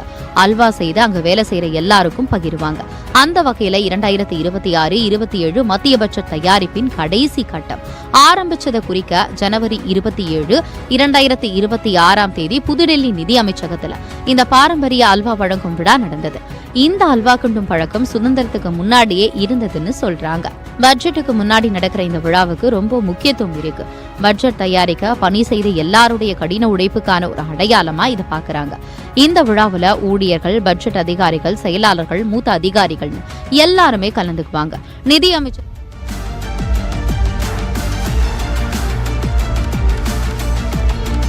மத்திய பட்ஜெட் 2026-2027 சிறப்பு நேரலைக்கு உங்களை வரவேற்கிறோம். நம்மோடு பொருளாதார நிபுணர் கோபாலகிருஷ்ணன் நம்மோடு இணைந்திருக்கிறார். இந்த பட்ஜெட்டில் என்னென்ன சிறப்பு அம்சங்கள் இருக்கும், ஏன் இந்த பட்ஜெட் முக்கியத்துவம் வாய்ந்தது என்பது உள்ளிட்ட பல்வேறு அம்சங்கள் தொடர்பாக கோபாலகிருஷ்ணன் நம்மோடு விவரிக்க இருக்கிறார். கோபாலகிருஷ்ணன் சார், வணக்கம் சார். வணக்கம். இந்த பட்ஜெட் ஞாயிற்றுக்கிழமை தாக்கல் செய்யப்படுகிறது. 88வது நிதிநிலை அறிக்கையாக தாக்கல் செய்யப்படுகிறது. சர்வதேச அளவில் ஏற்பட்டுள்ள இந்த பொருளாதார ஒரு மந்தம், நெருக்கடி, நாடு தற்பொழுது எதிர்கொள்ளக்கூடிய பல்வேறு விதமான பிரச்சனைகளுக்கு இந்த நிதிநிலை அறிக்கையானது வழக்கமான நிதிநிலை அறிக்கையிலிருந்து மாறுபட்டு தீர்வுகளை முன்வைக்குமா என்ற கேள்வி எழுந்திருக்கிறது. கோபாலகிருஷ்ணன் சார், நீங்க எப்படி பாக்குறீங்க சார் இந்த நிதிநிலை அறிக்கையானது எவ்வாறு இருக்கும்? அதாவது இந்த பட்ஜெட்டை பொறுத்தளவு ஒரு சவாலான காலகட்டத்தில் தான் பிரசன்ட் பண்ணப்பட இருக்கிறது. 2025 பார்க்கும்போது, அதாவது இது இந்தியா பொருளாதாரத்தை 2 விதத்துல பார்க்கலாம். ஒண்ணு அடித்தளம் இந்திய பொருளாதார வளர்ச்சி அப்படிங்கிறது 7.424% ஒரு உயர்ந்த வளர்ச்சி பாதையில் தான் இருக்கு. இதர இண்டிகேட்டர்ஸ், அதாவது பொருளாதாரத்தை அளவிடக்கூடிய விஷயங்கள், அதாவது இன்ஃபிளேஷன் குறைந்திருக்கு, வட்டி விகிதம் குறைய துவங்கி இருக்கு. இது போன்ற விஷயங்கள்லாம் பார்க்கும்போது அடித்தளம் வலுவாக இருக்கு. ஆனா 2025 நாம் சந்தித்த சவால்கள் அனைத்துமே வெளிநாட்டிலிருந்து வந்த சவால்கள். முதலாவதாக ட்ரம்ப் உடைய அந்த டாரிஃப் வரி விதிப்பு, அடுத்ததாக இந்தோ அமெரிக்கா அந்த வர்த்தக ஒப்பந்தம் அப்படிங்கிறது இன்னும் இழுபறியில் இருக்கு. யுக்ரைன் ரஷ்யா போர் தொடர்ந்து இருந்து கொண்டிருக்கு. ஈரான்ல கிரைசிஸ் துவங்கிருக்கு. அங்கிருந்து ரஷ்யால இருந்து வாங்கக்கூடிய எண்ணெய்க்கு ஆபத்து ஏற்பட்டிருக்கு. இது போன்ற பல விஷயங்கள், அதாவது முதலீட்டாளர்கள், பங்குச்சந்தை போன்ற முதலீட்டாளர்கள் வெளிநாட்டு முதலீட்டாளர்கள் பல்வேறு காரணங்களுக்காக வெளியேறி வருகிறது. அது ஒரு டாலருடைய மதிப்பு, ரூபாயுடைய மதிப்பை வீழ்த்தி வருகிறது. அதனால இந்தியாவுடைய சவால்கள் தற்பொழுது பார்க்கும்போது முழுக்க வெளிநாட்டிலிருந்து நம்ம மீது எரியப்பட்ட ஏவுகணைகளாக தான் பார்க்கிறோம். ஆனா அடித்தளம், அதாவது ஐசோலேட்டா பார்க்கும்போது, இந்தியாவை பொறுத்தளவுல தனித்தன்மையாக பார்க்கும்போது பொருளாதார வளர்ச்சி அப்படிங்கிறது இன்னும் தொடர்ந்து உயர்ந்து கொண்டிருக்கு. பல்வேறு ஆய்வு நிறுவனங்கள், IMF இருக்கட்டும், இல்ல பல்வேறு ஆராய்ச்சி நிறுவனங்கள் எல்லாம் பார்க்கும்போது இந்தியாவுடைய வளர்ச்சி ஒரு மிகப்பெரிய வளர்ச்சியாக இருக்கும் அப்படிங்கறத அவங்க ரொம்ப ஆணித்தரமாக சொல்லி இருக்கிறார்கள். கடந்த வாரம் கூட ஐரோப்பிய யூனியன் அந்த வர்த்தக ஒப்பந்தத்தின் போது IMF நம்ம கருத்தில் எடுத்துக்கணும். கோபாலகிருஷ்ணன், இந்த ஐரோப்பிய யூனியனோட அந்த வர்த்தக ஒப்பந்தமானது நம்ம இந்த அமெரிக்க வரி விதிப்பினால் ஏற்பட்டுள்ள அந்த பாதிப்புகளுக்கு ஒரு ஒரு ஒரு மருந்தாக, ஒரு சின்ன தீர்வாக இருக்குமா சார்? அது கண்டிப்பா இருக்கு. எதனால அப்படின்னா, இந்தியாவை பொறுத்தளவுல இந்தியா ஒரு இறக்குமதி சார்ந்த நாடு. ஏற்றுமதிகள் குறைவு. ஏற்றுமதி அப்படிங்கிறது பார்க்கும்போது மருந்து ஏற்றுமதி, சாஃப்ட்வேர் எக்ஸ்போர்ட்ஸ், அப்புறம் இது போன்ற ஆடை அணிகலன்கள், டைமண்ட்ஸ், இது போன்ற விஷயங்கள் தான் ஏற்றுமதிங்கிறது இருக்கு. அமெரிக்க வரி விதிப்பினால் மிகப்பெரிய பாதிப்புக்குள்ளானது அந்த பொருட்கள் வணிகம். அதாவது திருப்பூர்ல இருந்து போகக்கூடிய ஆடைய அணிகலன்கள், தூரத்துல இருந்து போகக்கூடிய டைமண்ட்ஸ், இது போன்ற பொருட்களுடைய உற்பத்தி ஏற்றுமதி அப்படிங்கிறது கடுமையாக பாதிக்கப்பட்டிருக்கு. ஐடி சர்வீசஸ் இதுல வராது, இந்த டாரிஃப்ல வராதனால ஐடி நமக்கு பெரிய ஆபத்து இல்லை. அதனால இப்போ புதிய சந்தை உருவாக்குவதற்கு இந்த யூரோப்பிய யூனியன் கூட அந்த டீல் கை கொடுக்கும். ஏன்னா இப்ப இருக்கக்கூடிய ஏற்றுமதியாளர்கள் அமெரிக்காவை மட்டுமே நம்பி, சில நிறுவனங்கள் வால்மார்ட்டை மட்டுமே நம்பி இருக்கக்கூடிய நிறுவனங்கள்லாம் இருக்கு. அதாவது ஒரே நிறுவனத்தை நம்பி வியாபாரம் வர்த்தகம் நடத்தக்கூடிய நிறுவனங்கள் இருக்கு. அதனால இருக்கிற நிறுவனங்களுக்கு, இந்த துறைகளுக்கு ஐரோப்பிய புதிய சந்தைகளை ஏற்படுத்துவதற்கான வாய்ப்புகள் மிக அதிகம். அந்த அடிப்படையில பார்க்கும்போது இப்போ இது போன்ற சூரத்தில் இருக்கக்கூடிய உற்பத்தியாளர்கள், ஏற்றுமதியாளர்கள், திருப்பூர்ல இருக்கக்கூடியவர்கள் வேறு சந்தைகளை நோக்கி பயணிப்பதற்கான வாய்ப்புகளை ஏற்படுத்தும் அப்படிங்கிறது எந்த விதமான மாற்று கருத்து இல்லை. அது உடனடியாக இல்லைனாலும் கண்டிப்பாக வரக்கூடிய காலகட்டங்களில் அந்த மார்க்கெட் எக்ஸ்பான்ஷன் அப்படிங்கிறது நிச்சயமாக இந்த ஏற்றுமதியாளர்களுக்கு ஏற்படும். அதற்கு முக்கியமான காரணம் இந்த யூரோப்பியன் யூனியன் கூட உண்டான இந்த வர்த்தக ஒப்பந்தம் தான். Okay sir. கோபாலகிருஷ்ணன், இன்னொரு முக்கியமானது இந்த MSME என்று அழைக்கக்கூடிய இந்த சிறு குறு நடுத்தர தொழில்துறை தான் இந்த அமெரிக்காவோட அந்த வரி விதிப்பால் அந்த தோல் பொருட்கள் உற்பத்தி, ஜவுளி பொருட்கள் உற்பத்தி, இந்த கற்கள், வைரம், ரத்தின கற்கள் உற்பத்தி, இந்த தொழில்கள் கடுமையாக பாதிக்கப்பட்டுள்ள சூழ்நிலையில் இந்த MSME அவங்க மீட்டெடுப்பதற்கு ஒரு தொகுப்பு நிதி, ஒரு புதிய சலுகை திட்டங்கள், எங்களுக்கு சில மானியங்கள் வழங்க வேண்டும் அவங்க தொடர்ந்து வலியுறுத்திட்டே வர்றாங்க. அது சாத்தியமாகுமா? அதாவது அந்த MSMEக்குள்ள ஏற்றுமதியாளர்களுக்கு சாத்தியம் தான். ஏன்னா எல்லாரையும் கவர் பண்ணுவாங்கிறது தெரியல. இப்ப அதிகமாக பாதிக்கப்பட்டிருக்கு இந்த ட்ரம்புடைய டாரிஃப்னால மிக அதிகமாக பாதிக்கப்பட்டிருக்கிறது இந்த ஜவுளித்துறை, இந்த மாதிரி டைமண்ட் கட்டிங், இது போன்ற தொழில ஈடுபட்டிருக்கக்கூடிய MSME இப்போ திருப்பூர் போன்ற நகரங்கள்ல மிகப்பெரிய தாக்கத்தை ஏற்படுத்தியிருக்கு. அதனால கட்டாயம் அவர்களுக்கு ஒரு போக்கஸ் இந்த பட்ஜெட் இருக்குங்கிறதுல எந்த விதமான மாற்று கருத்தும் இல்லை. ஏன்னா அவர்களுக்கு வேறு மாற்று வழிகள், அதாவது சந்தை விரிவாக்குதல் அப்படிங்கிறது வேற, பினான்சியலி அவர்களுக்கு இந்த கடுமையான காலகட்டத்தை கடந்து மீண்டு சென்று திரும்பியும் அவர்கள் வர்த்தகம் செய்வதற்கு உண்டான ஒரு சூழலை ஏற்படுத்துவதற்கான வாய்ப்புகள் மிக மிக அதிகம். ஏன்னா அதனால வேலை வாய்ப்பு இழப்பு அப்படிங்கறது ஏற்பட்டிருக்க. திருப்பூர்லயே நம்ம பார்க்கும் பல நிறுவனங்கள் தொடர்ந்து சம்பளம் கொடுக்க முடியாமல் அவர்கள் வேலையாட்களை எல்லாம் திருப்பி அனுப்பிவிட்ட எல்லாம் பார்க்கிறோம். அதனால MSME துறை, அது முக்கியமாக இந்த ஏற்றுமதி துறையில இருக்கக்கூடிய சிறு குறு நிறுவனங்களுடைய அந்த வேலை வாய்ப்பை உருவாக்குதல் அப்படிங்கிறது ரொம்ப முக்கியமான விஷயம். ஏன்னா அது அதை நம்பி பல தொழிலாளிகள் இருக்காங்க. வட மாநிலத்திலிருந்து இங்கே அவர்கள் அதை நம்பி இருக்கக்கூடிய ஏராளம். அதனால இது நிச்சயமாக அந்த வேலை வாய்ப்புகளை உருவாக்கக்கூடிய ஒரு துறை என்பதால் அரசு நிச்சயமாக இந்த பட்ஜெட்ல கவனத்தில் கொள்ளும் அப்படிங்கறத மாற்றுக்கருத்துல அந்த கோரிக்கை நியாயமான கோரிக்கைன்னு சொல்லலாம். Okay sir. ஒரு புதிய நம்பிக்கையை விதைக்கும் வகையில் இந்த சிறு குறு நடுத்தர தொழிலாளர்களுக்கான கோரிக்கைகளை மனதில் எடுத்துக்கொள்ள வேண்டும், அவர்கள் எடுத்துக்கொள்வார்கள் என்ற நம்பிக்கையும் அளித்திருக்கிறார்கள். கோபாலகிருஷ்ணன் இணைப்பில் கருத்துக்களை தெரிவிக்க மிக்க நன்றி. ஒரு சிறிய இடைவெளிக்கு பிறகு சிறப்படையில் அதற்கு முன்பாக ஒரு முக்கிய செய்தி வந்திருக்கிறது. முக்கிய செய்தி, மும்பையில் இந்த பங்குச்சந்தை நிலவரம், அதாவது பட்ஜெட் என்று தாக்கல் செய்யப்பட உள்ள நிலையில் பங்குச்சந்தையில் அந்த மாற்றம், அதாவது சென்செக்ஸ் மும்பையில் பங்குச்சந்தையில் சரிவு, நிஃப்டியில் தேசிய பங்குச்சந்தையான நிஃப்டி சிறிதளவு உயர்ந்திருக்கிறது என்ற தகவல் வந்திருக்கிறது. பட்ஜெட் எதிரொலியால் மும்பை பங்குச்சந்தையான பிஎஸ்சியில் 200 புள்ளிகள் சரிவு, தேசிய பங்குச்சந்தையான நிஃப்டி என்எஸ்சியில் 20 புள்ளிகள் சிறு உயர்வு என தகவல் வெளியாகி இருக்கிறது. இன்று ஞாயிற்றுக்கிழமை வழக்கமாக பங்குச்சந்தை வர்த்தகம் ஆகாத சூழ்நிலையில் இந்த ஞாயிற்றுக்கிழமை நிதிநிலை அறிக்கைக்காக வர்த்தகம் ஆகும் என அறிவிக்கப்பட்டு இன்று பங்குச்சந்தை திறக்கப்பட்ட நிலையில் இன்று மும்பை பங்குச்சந்தை சென்செக்ஸ் சரிவையும் நிஃப்டி, அதாவது தேசிய பங்குச்சந்தையான நிஃப்டி சற்று உயர்வுடனும் வர்த்தகம் ஆகிறது. இதனால் தேசிய பங்குச்சந்தை மற்றும் மும்பை பங்குச்சந்தை பிஎஸ்எல்இ ஆகியவற்றில் ஏற்பட்டுள்ள இந்த மாற்றம் நிதிநிலை அறிக்கை தாக்கல் செய்யப்படுவதற்கு முன்னான ஒரு சிறிய அந்த மாற்றம் தான் என்று எதிர்பார்க்கப்படுகிறது. இப்போதுள்ள அந்த வர்த்தக போக்கை கருத்தில் கொண்டு அந்த மாற்றங்கள் நிகழ்ந்து கொண்டிருக்கின்றன. பெரிய அளவில் இந்த மாற்றம் ஏற்படவில்லை என்றாலும் பங்குச்சந்தையில் இன்று மாலையில் அது க்ளோசிங் பெல் 3:15 மணிக்கு அறிவிக்கப்பட்ட பிறகு உண்மையான நிலவரம் என்ன என்று தெரிய வரும். இப்போது ஏற்பட்டுள்ள அந்த ஏற்ற இறக்கம் நிதிநிலைக்கு முந்தைய அந்த வோலட்டாலிட்டி தான் என்பது தெரிய வருகிறது. ஒரு சிறிய இடைவேளைக்கு பிறகு மத்திய பட்ஜெட் 2026-27 தொடரும்.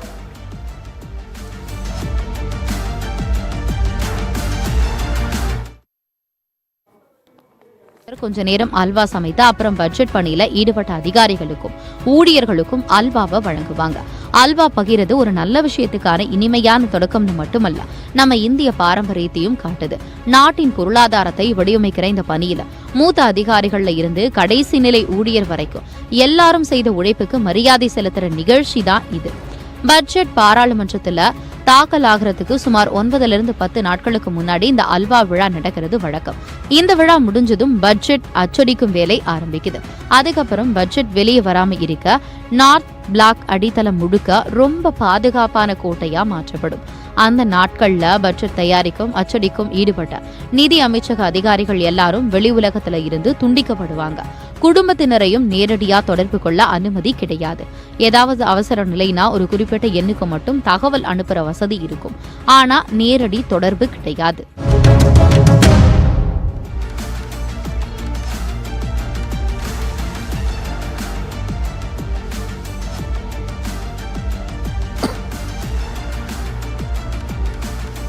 தமிழகத்தில் அல்வா என்றால் இருவேறு அர்த்தங்கள் உண்டு. ஆனால் பொதுவான அல்வா என்றால் இனிப்பு. எனவே பட்ஜெட் என்பது இனிப்பான தகவல்களை பொதுமக்களுக்கு தர வேண்டும் என்பதற்காக தான் இந்த அல்வா கீண்டுவது என்பது நீண்ட காலமாக இருந்து வருகிறது. அந்த வகையில் தான் இந்த அல்வா கொடுக்கப்படுகின்றது, பாரம்பரிய மரபாக இருந்து வருகிறது. நாம் தற்போது அல்வா கிண்டுவது ஏன், அல்வா இனிப்பாக இருக்க வேண்டும் பட்ஜெட் என்பதற்காக கொடுக்கிறார்கள். அந்த வகையில் பார்த்து நாம் தற்போது தமிழகத்திலே பல்வேறு பகுதிகளில் நமது நிருபர்கள் சென்று பட்ஜெட் எதிர்பார்ப்புகள் என்ன என்பது குறித்து பலரிடம் கேள்வி கேட்டிருக்கிறார்கள். அவர்கள் என்ன எதிர்பார்ப்புகளை சொன்னார்கள் என்ற தகவல் நமக்கு வந்திருக்கிறது. எனவே உங்களில் சிலர், உங்கள் மனசாட்சியாக உங்களில் சிலர் கொடுத்த கருத்துக்கள், எதிர்பார்ப்புகள் என்ன, இந்த பட்ஜெட்ல எங்களுக்கு என்ன இருக்கு அப்படின்னு கேட்டிருக்கீங்க. என்ன சொன்னீங்கன்னு இப்ப பார்ப்போம்.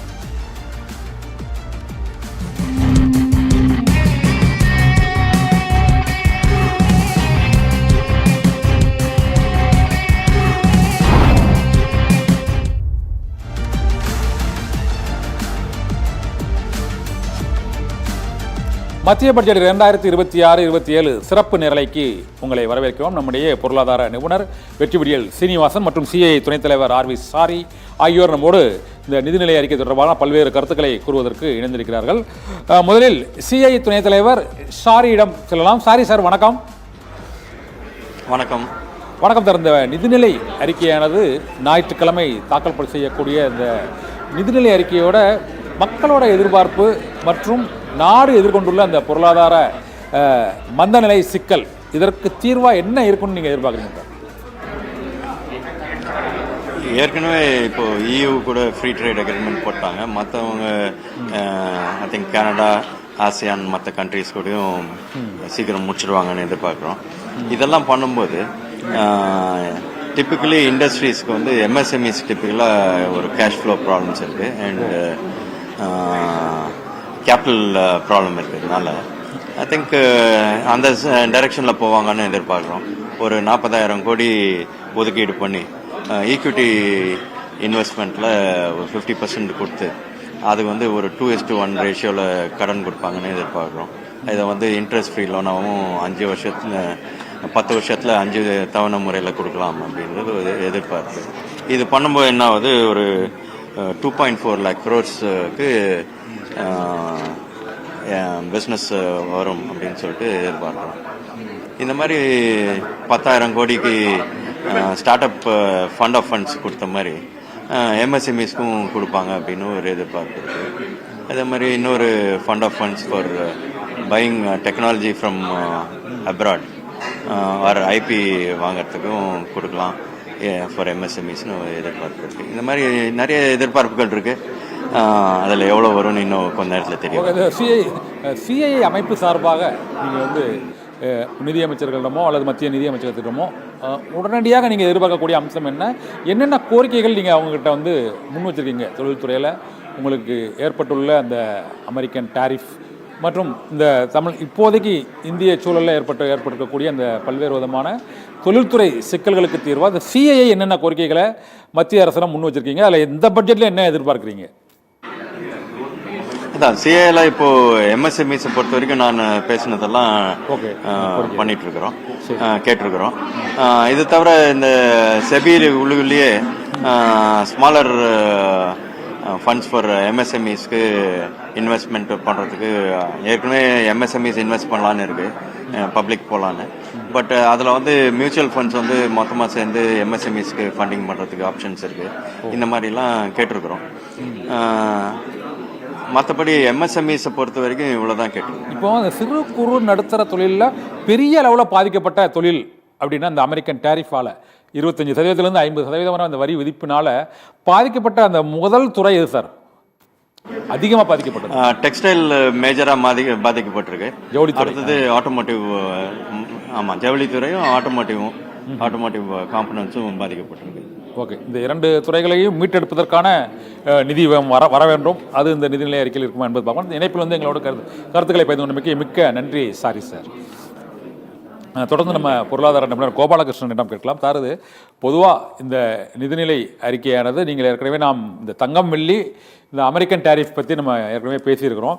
ஆனால் இப்போது நம்ம ஒரு சாமானிய மக்களுக்கு, அதாவது ஒரு பிலோ மிடில் கிளாஸ், அந்த மிடில் கிளாஸ் அதற்கு மேலே உள்ளவங்க அப்பர் மிடில் கிளாஸ் அந்த பட்ஜெட் தொடர்பான அந்த முடிவுகளை பொதுவாக எதிர்பார்க்குறாங்க. ஆனால் அந்த சாமானிய மக்களின் வாழ்க்கையில் வந்து ஒரு நேரடியாக இந்த நிதிநிலை அறிக்கை தாக்கத்தை ஏற்படுத்தும் வகையில் அது ஒரு சிறிய அளவில் அந்த மக்களோட வாழ்க்கையில் அது வந்து அவர்களுடைய உணவு, ஆடை, ஊதியம் இதில் மாற்றத்தை ஏற்படுத்தக்கூடிய திட்டங்களாக எதை அதை செயல்படுத்தணும். இன்னொரு முக்கியமானது இந்த ஜிஎஸ்டி கவுன்சில் அதில் செயல்படுத்தக்கூடிய தவறுகளை இந்த நிதிநிலை அறிக்கையில் சீர்படுத்த முடியுமா? அதில் தான் சீர்படுத்த முடியுமா? ஆமாம், ஜிஎஸ்டி கவுன்சில் பொறுத்தளவில் அது வந்து ஒரு முழுக்க எல்லாருடைய பங்களிப்பு, அதாவது எல்லா மாநிலங்களுடைய பங்களிப்பு அடிப்படையில் தான் அது வந்து நடந்து கொண்டிருக்கு. அப்படிதான் நடைபெற்றும் வரக்கூடிய காலங்களில். ஸோ அதில் வரக்கூடிய மாற்றங்கள், அதில் ஏதாவது தேவைகளுக்கு ஏற்ப மாற்றங்கள் வரும்போது அது இரு தரப்பினம், அதாவது மாநில அரசுகளும் சரி மத்திய அரசும் அதை கொண்டு ஆலோசித்து எல்லாருக்கும் பயமா அளிக்கக்கூடிய விஷயம். அதாவது மாநிலங்களுக்கும் வரி வருவாய் இழப்பு ஏற்படக்கூடாது, மத்திய அரசுக்கும் ஏற்படக்கூடாது, அதே நேரத்தில் மக்களுக்கும் அந்த பயன் முழுவதுமாக சென்றடையக்கூடிய வழிவகையில தான் ஜிஎஸ்டி கவுன்சிலுடைய செயல்பாடுகள் இருக்கு. அது தொடர்ந்து இருக்க வேண்டும், அப்படிதான் இருக்கணும். அந்த அடிப்படையில பார்க்கும்போது இதுல ஜிஎஸ்டி தொடர்பான விஷயங்கள் வந்து இப்போ ஃபார் எக்ஸாம்பிள் பெட்ரோல் டீசல் வந்து ஜிஎஸ்டி கொண்டு வந்தா சாமானியர்களுக்கு பயனளிக்கும் அப்படிங்கிறது தொடர்ந்து பன்னெண்டுகளாகவே, அதாவது அருண்ஜேட்லி நிதியமைச்சராக இருக்கும் போதே இதெல்லாம் எழுப்பப்படுது.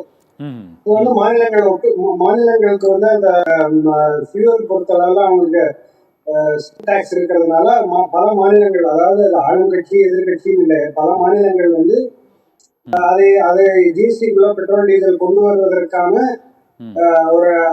ஒரு பதிலை தரவில்லை. அதாவது அவர்களுக்கு விருப்பம் இல்லை. ஏன்னா அது வந்து மிகப்பெரிய ஒரு பட்ஜெட்ல ஒரு மிகப்பெரிய ஓட்டையை ஏற்படுத்திவிடும் மாநில பட்ஜெட்டுகள்ல. அதனால அது ஜிஎஸ்டிக்குள்ள கொண்டு வருவதற்கான ஒரு சூழல் இன்னும் வரவில்லை. அது போன்ற ஒரு சூழல் ஏற்பட்டால் நிச்சயமாக ஒரு சாதாரண ஒரு டிவிஎஸ் வண்டியை வைத்துக் கொண்டு வியாபாரம் செய்யக்கூடியவர்கள், இது போன்ற ரொம்ப அதாவது பொருளாதாரத்துல வந்து பின்தங்கி இருக்கக்கூடியவர்களுக்கு நிச்சயமாக பயனளிக்கும்.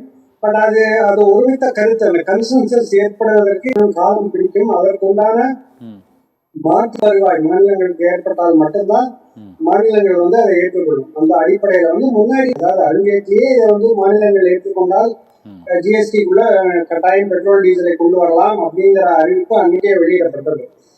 இது இப்படி இருக்கும்பொழுது, அதாவது ரொம்ப பொருளாதார சமூக பொருளாதார குறியீட்டுல வந்து பின்தங்கி இருக்கக்கூடியவர்களுக்கு பட்ஜெட்ல நேரடியாக இல்லைனாலும் நிச்சயமாக பொருளாதாரம் சார்ந்த விஷயங்கள், அதாவது நம்ம 90கள்ல இருந்து பார்த்துட்டு வரோம். 90-91 காலகட்டத்தில இருந்து பொருளாதார சீர்திருத்தங்கள் அப்படிங்கிறது 35 ஆண்டுகள் கடந்து இருக்கு.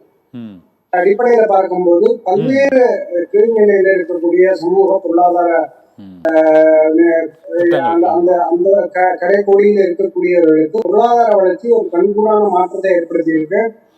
தமிழ்நாடு சென்னை ஒரு எக்ஸாம்பிளாக, சென்னை புறநகர் ஸ்ரீபெரும்புதூரை வந்து ஒரு எக்ஸாம்பிளாக எடுத்துக்கொண்டா 90கள்ல வந்து அந்த இடம் வெளி உலகத்துக்கு அங்க வந்து தொழில் ஒரு மிகப்பெரிய ஒரு தொழில்துறை ஒரு ஹப்பாக மாறிவிட்டது இப்ப தற்போதைய காலகட்டத்தில். என்ன ஆகும் அப்படின்னா, அங்க இருக்கக்கூடிய சுற்று வட்டாரத்தில் இருக்கக்கூடிய சிறு ஊர்கள், கிராமங்கள், இங்க இருக்கக்கூடியவர்களுக்கு வந்து வேலைவாய்ப்பு கிடைப்பது, பொருளாதார நிலையில வந்து உயர்வது அப்படிங்கிறது வந்து பொருளாதார வளர்ச்சி ஏற்பட்டால் மட்டும்தான் இந்த மாற்றங்கள் கடைக்கோடியில இருக்கிறவர்களுக்கு வந்து அடுத்தடுத்த நிலையில வருவதற்கான வாய்ப்புகள் அதிகம். Okay sir. கோபாலகிருஷ்ணன் சார், நன்றி சார். இணைப்பில் வந்து பல்வேறு கருத்துக்களை எங்களோடு இந்த நிதிநிலை அறிக்கையும் மக்களின் எதிர்பார்ப்புகள் தொடர்பாக புதிய கருத்துக்களை தெரிவித்தமைக்கு மிக்க நன்றி. இந்த சிலிண்டர் விலை, பெட்ரோல் டீசல் விலையில் மாற்றம் ஏற்படாததற்கு என்ன காரணம் என்பது தொடர்பாக ஒரு சிறிய இடைவேளைக்கு பிறகு பொருளாதார நிபுணர் வெற்றிவிடியல் சீனிவாசனிடம் கேட்கலாம். ஒரு சிறிய இடைவேளைக்கு பிறகு மத்திய பட்ஜெட் 2026-27 தொடரும்.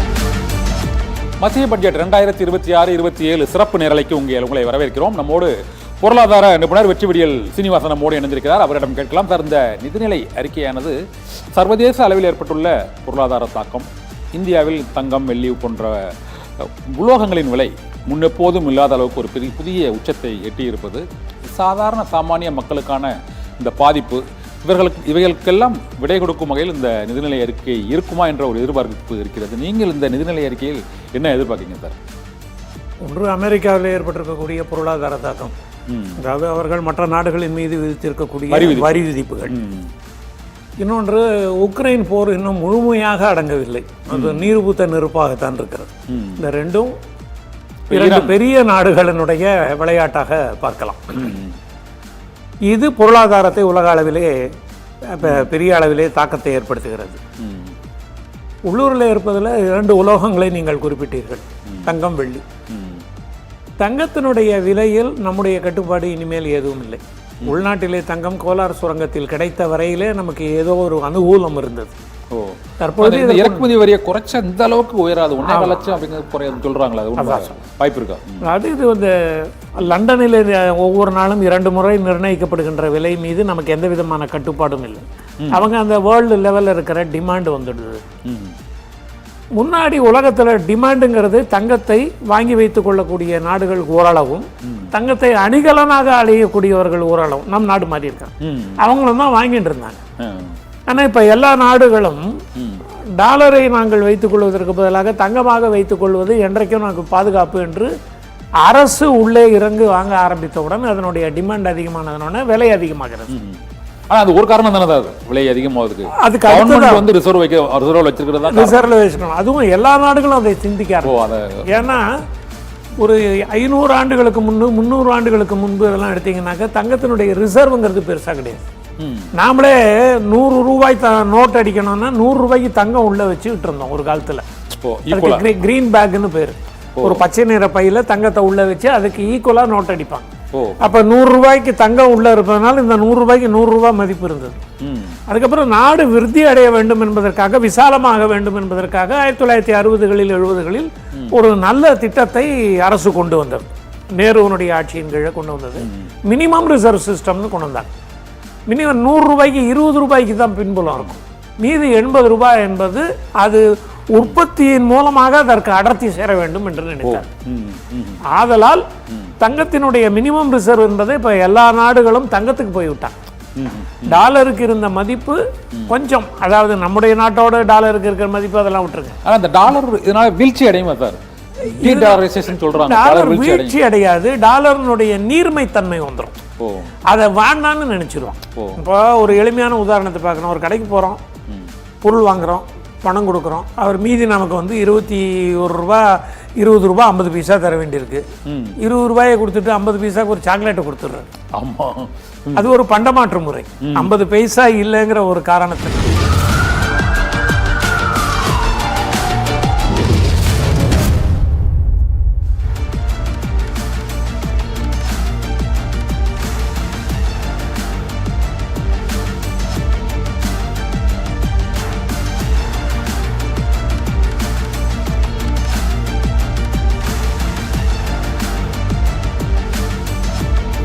மக்களின் எதிர்பார்ப்புகளுக்கு எப்பொழுதுமே எல்லை இருக்காது. ஏனால் வந்து கொண்டே இருக்கிறது. அவர்கள் எதிர்பார்ப்புகள் ஒவ்வொருத்தருக்கும் ஒவ்வொரு வகையான எதிர்பார்ப்புகள்.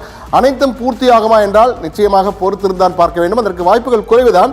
இருந்தாலும் இன்றைய பட்ஜெட்டில் நமக்கு நிதியமைச்சரிடம் கிடைத்த தகவலை வைத்து பார்க்கும் பொழுது எந்தெந்த பொருட்களுக்கெல்லாம் விலை ஏறுவதற்கு வாய்ப்பு இருக்கிறது, எந்தெந்த பொருட்களுக்கு விலை குறைவதற்கான வாய்ப்பு இருக்கு என்பது குறித்து ஒரு முதல் தகவல் கிடைத்திருக்கிறது. அது குறித்து தற்போது அந்த சிறப்பு வரைகளில் பார்ப்போம். நேரடியாக அந்த வரைகளுக்கு செல்வோம். வரைகளை பார்க்கும்போது தெரியும் எந்தெந்த பொருட்களுக்கு விலை உயர்வதற்கான வாய்ப்பு இருக்கிறது என்பதை குறித்து பார்க்கலாம். தற்போது அதற்கு முன்னதாக தமிழ்நாடு எதிர்பார்க்கும் முக்கிய திட்டங்கள் குறித்து கொடுத்திருக்கிறார்கள். எனவே அதை பார்ப்போம். சென்னை மெட்ரோ ரயில் 2வது கட்டடத்திற்கு எப்போது நிதி விடுவிக்கப்படும் என்ற ஒரு கேள்வி எழுப்பியிருக்கிறது தமிழ்நாடு எதிர்பார்க்கும் முக்கிய திட்டங்களிலே. அதே போன்று தூத்துக்குடி, மதுரை, அருப்புக்கோட்டை ரயில் பாதைகளுக்கு எப்பொழுது அனுமதி என்ற கேள்வியும் வந்திருக்கிறது. தமிழ்நாடு எதிர்பார்க்கும் முக்கிய திட்டங்கள் குறித்து பார்த்து கொண்டிருக்கிறோம். திருப்பத்தூர், கிருஷ்ணகிரி, ஓசூருக்கு புதிய ரயில் திட்டம் எப்பொழுது தொடங்கும் என்ற தகவலை பார்த்து கொண்டிருக்கிறோம். மதுரை, கோவைக்கு மெட்ரோ ரயில் திட்டத்திற்கு எப்பொழுது அனுமதி கிடைக்கும் என்பதை தற்போது பார்த்துக்கணும். மதுரை எய்ம்ஸ் மருத்துவமனை எப்பொழுது செயல்பாட்டுக்கு வரும்? தமிழ்நாடு எதிர்பார்க்கும் முக்கிய திட்டங்கள் பட்டியல் நீண்டு கொண்டே போகிறது. என்றால் அரசியல் முக்கியத்துவம் வாய்ந்த திட்டங்களாக இவை அனைத்தும் இருப்பதால் தொடர்ந்து இந்த கேள்விகள் வைக்கப்பட்டு வருகின்றன. எனவே தமிழ்நாடு எதிர்பார்க்கும் திட்டங்களை பார்த்தோம்னா இனி விலை உயரக்கூடிய வாய்ப்பு. புகையிலை பொருட்களுக்கு விலை உயர்கிறது இந்த பட்ஜெட்டிலே. ஸ்மார்ட் போன்கள், தற்போது ஸ்மார்ட் போன்கள் இல்லாதவர்களை பார்க்க முடியாது. அனைவருமே ஸ்மார்ட் போன் வைத்திருக்கோம். அதற்கான விலை உயரக்கூடிய வாய்ப்பு இருக்கிற தகவல் வந்திருக்கிறது. அடுத்ததாக லேப்டாப், டிவி, தொலைக்காட்சிகள் மற்றும் லேப்டாப்புக்கும் விலை உயர வாய்ப்பு இருக்கிறது என்ற தகவல் கிடைத்திருக்கிறது. ஆனால் இது உறுதியாவது என்பது பட்ஜெட் தாக்கலான பிறகுதான் உறுதியாக தெரியும். தற்போதைக்கு கிடைத்த தகவலை வைத்து போட்டிருக்கிறோம். எனவே விலை உயரும் எதிர்பார்ப்பு இந்த 4 பொருட்களுக்கு. விலை குறையக்கூடிய வாய்ப்பு எதற்கு இருக்கு என்று பார்ப்போம். விலை உயர்வில்லை, இன்னும் இறக்குமதி பொருட்களுக்கும் விலை உயர வாய்ப்பு இருக்கு என கூட்டிருக்கிறார்கள். என்றால் அமெரிக்காவிலிருந்து வரும் பொருட்களுக்கு ஏற்கனவே நிறைய வரி விதிக்கிறார்கள், கூடுதல் வரி. எனவே பார்க்கலாம் என்ன நடக்கிறது என்று. விலை குறையும் பொருட்கள் எதிர்பார்ப்பு என்னவென்று தற்போது பார்ப்போம். விலை குறையும் எதிர்பார்ப்பு எலக்ட்ரிக் வாகனங்கள், ஈவி தான் இனிமேல். பெட்ரோல், டீசல் குறைய போகிறது. எனவே எலக்ட்ரிக் வாகனங்களுக்கு முக்கியத்துவம் கொடுக்கப்படுகிறது. விலை குறைய வாய்ப்பு இருப்பதாக கருதப்படும் பொருட்களின் முதலாவது வருவது எலக்ட்ரிக் வாகனங்கள், ஈவி வெஹிக்கிள்ஸ். அடுத்த எலக்ட்ரானிக் வெஹிக்கிள். அடுத்ததாக மருத்துவ காப்பீடு மற்றும் வீட்டு வசதி இரண்டுமே வந்திருக்கிறது. எனவே மருத்துவ காப்பீடுகள் மற்றும் வீட்டு வசதி இரண்டிற்குமே பல்வேறு சலுகைகள் கொடுக்கப்படலாம் என்ற ஒரு, ஏற்கனவே மருத்துவ காப்பீடு நிறைய சலுகைகள் கொடுத்திருக்கிறார்கள். ஜிஎஸ்டி எல்லாம் மொத்தமாக இல்லை என கூறியிருக்கிறார்கள். எனவே வேறு என்ன சலுகை என்பதை பொறுத்திருந்து பார்க்கலாம். விலை குறையக்கூடிய வாய்ப்புகள் இவை இரண்டுக்கும் இருக்கிறது. வீட்டு வசதி துறையும் இதில் வந்திருக்கிறது. எனவே வீட்டு வசதி துறைக்கு என்ன கொடுக்க போகிறார்கள்? ரியல் எஸ்டேட் செக்டருக்கு ஏதாவது வருமா, அதன் மூலமாக விலை குறையுமா என்ற எதிர்பார்ப்பு ஏற்பட்டிருக்கிறது. எனவே விலை உயர்வு, விலை குறைவு இரண்டையும் பார்த்தோம். அடுத்ததாக இன்கம் டாக்ஸ். நம்மில் பலருக்கு மிக முக்கியமானது இன்கம் டாக்ஸ். தற்போது என்ன வரி விகிதத்திலே நாம் வரியை செலுத்திக் கொண்டிருக்கிறோம் என்பது குறித்து இன்கம் டாக்ஸில் பார்ப்போம். வருமான வரி தற்போது எப்படி இருக்கிறது என்பதை பார்க்கலாம். அந்த வரைகளை தற்போது பார்ப்போம். கடந்த ஆண்டு வருமான வரி விகிதம் எப்படி இருக்கிறது என்றால் 4 லட்சம் வரை வருமான வரி இல்லை. 4 லட்சம் 8 லட்சம் 5%, 8 லட்சம் 12 லட்சம் 10%, 12 16 15, 14 20 20, 20 24 25, 24 லட்சத்திற்கு மேல் வாங்கினால் 30% வரி என்ற வகையிலே தற்போது செலுத்திக் கொண்டிருக்கிறோம். எனவே இந்த வரி விகிதத்தில் ஏதேனும் மாற்றம் வருமா? புதிய ஸ்லாப், இது புதிய திட்டம். எனவே இதிலே ஏதேனும் மாற்றங்கள் வருமா? பழைய திட்டம் என்னவாக போகிறது என்பது குறித்து மிக முக்கியமான பல்வேறு தகவலை நம்முடன் பகிர்ந்து கொள்வதற்காக பிரபல பட்டய கணக்காளர் வெற்றி விடியல் சீனிவாசன், வெற்றிக்கே விடியல் கொடுக்கக்கூடியவர் வெற்றி விடியல் சீனிவாசன் நம்முடைய இருக்கிறார். எனவே வெற்றி விடியல் சீனிவாசனும் நேரடியாக தகவலை கேட்போம்.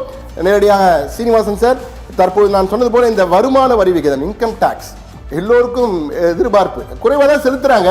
ஆனால் எல்லாரும் இன்கம் டாக்ஸை பற்றி தான் பெருசாக பேசுவாங்க. எனவே உங்கள் கணிப்பிலே இதில் ஏதேனும் மாற்றம் இந்த முறை இருக்குமா சார்?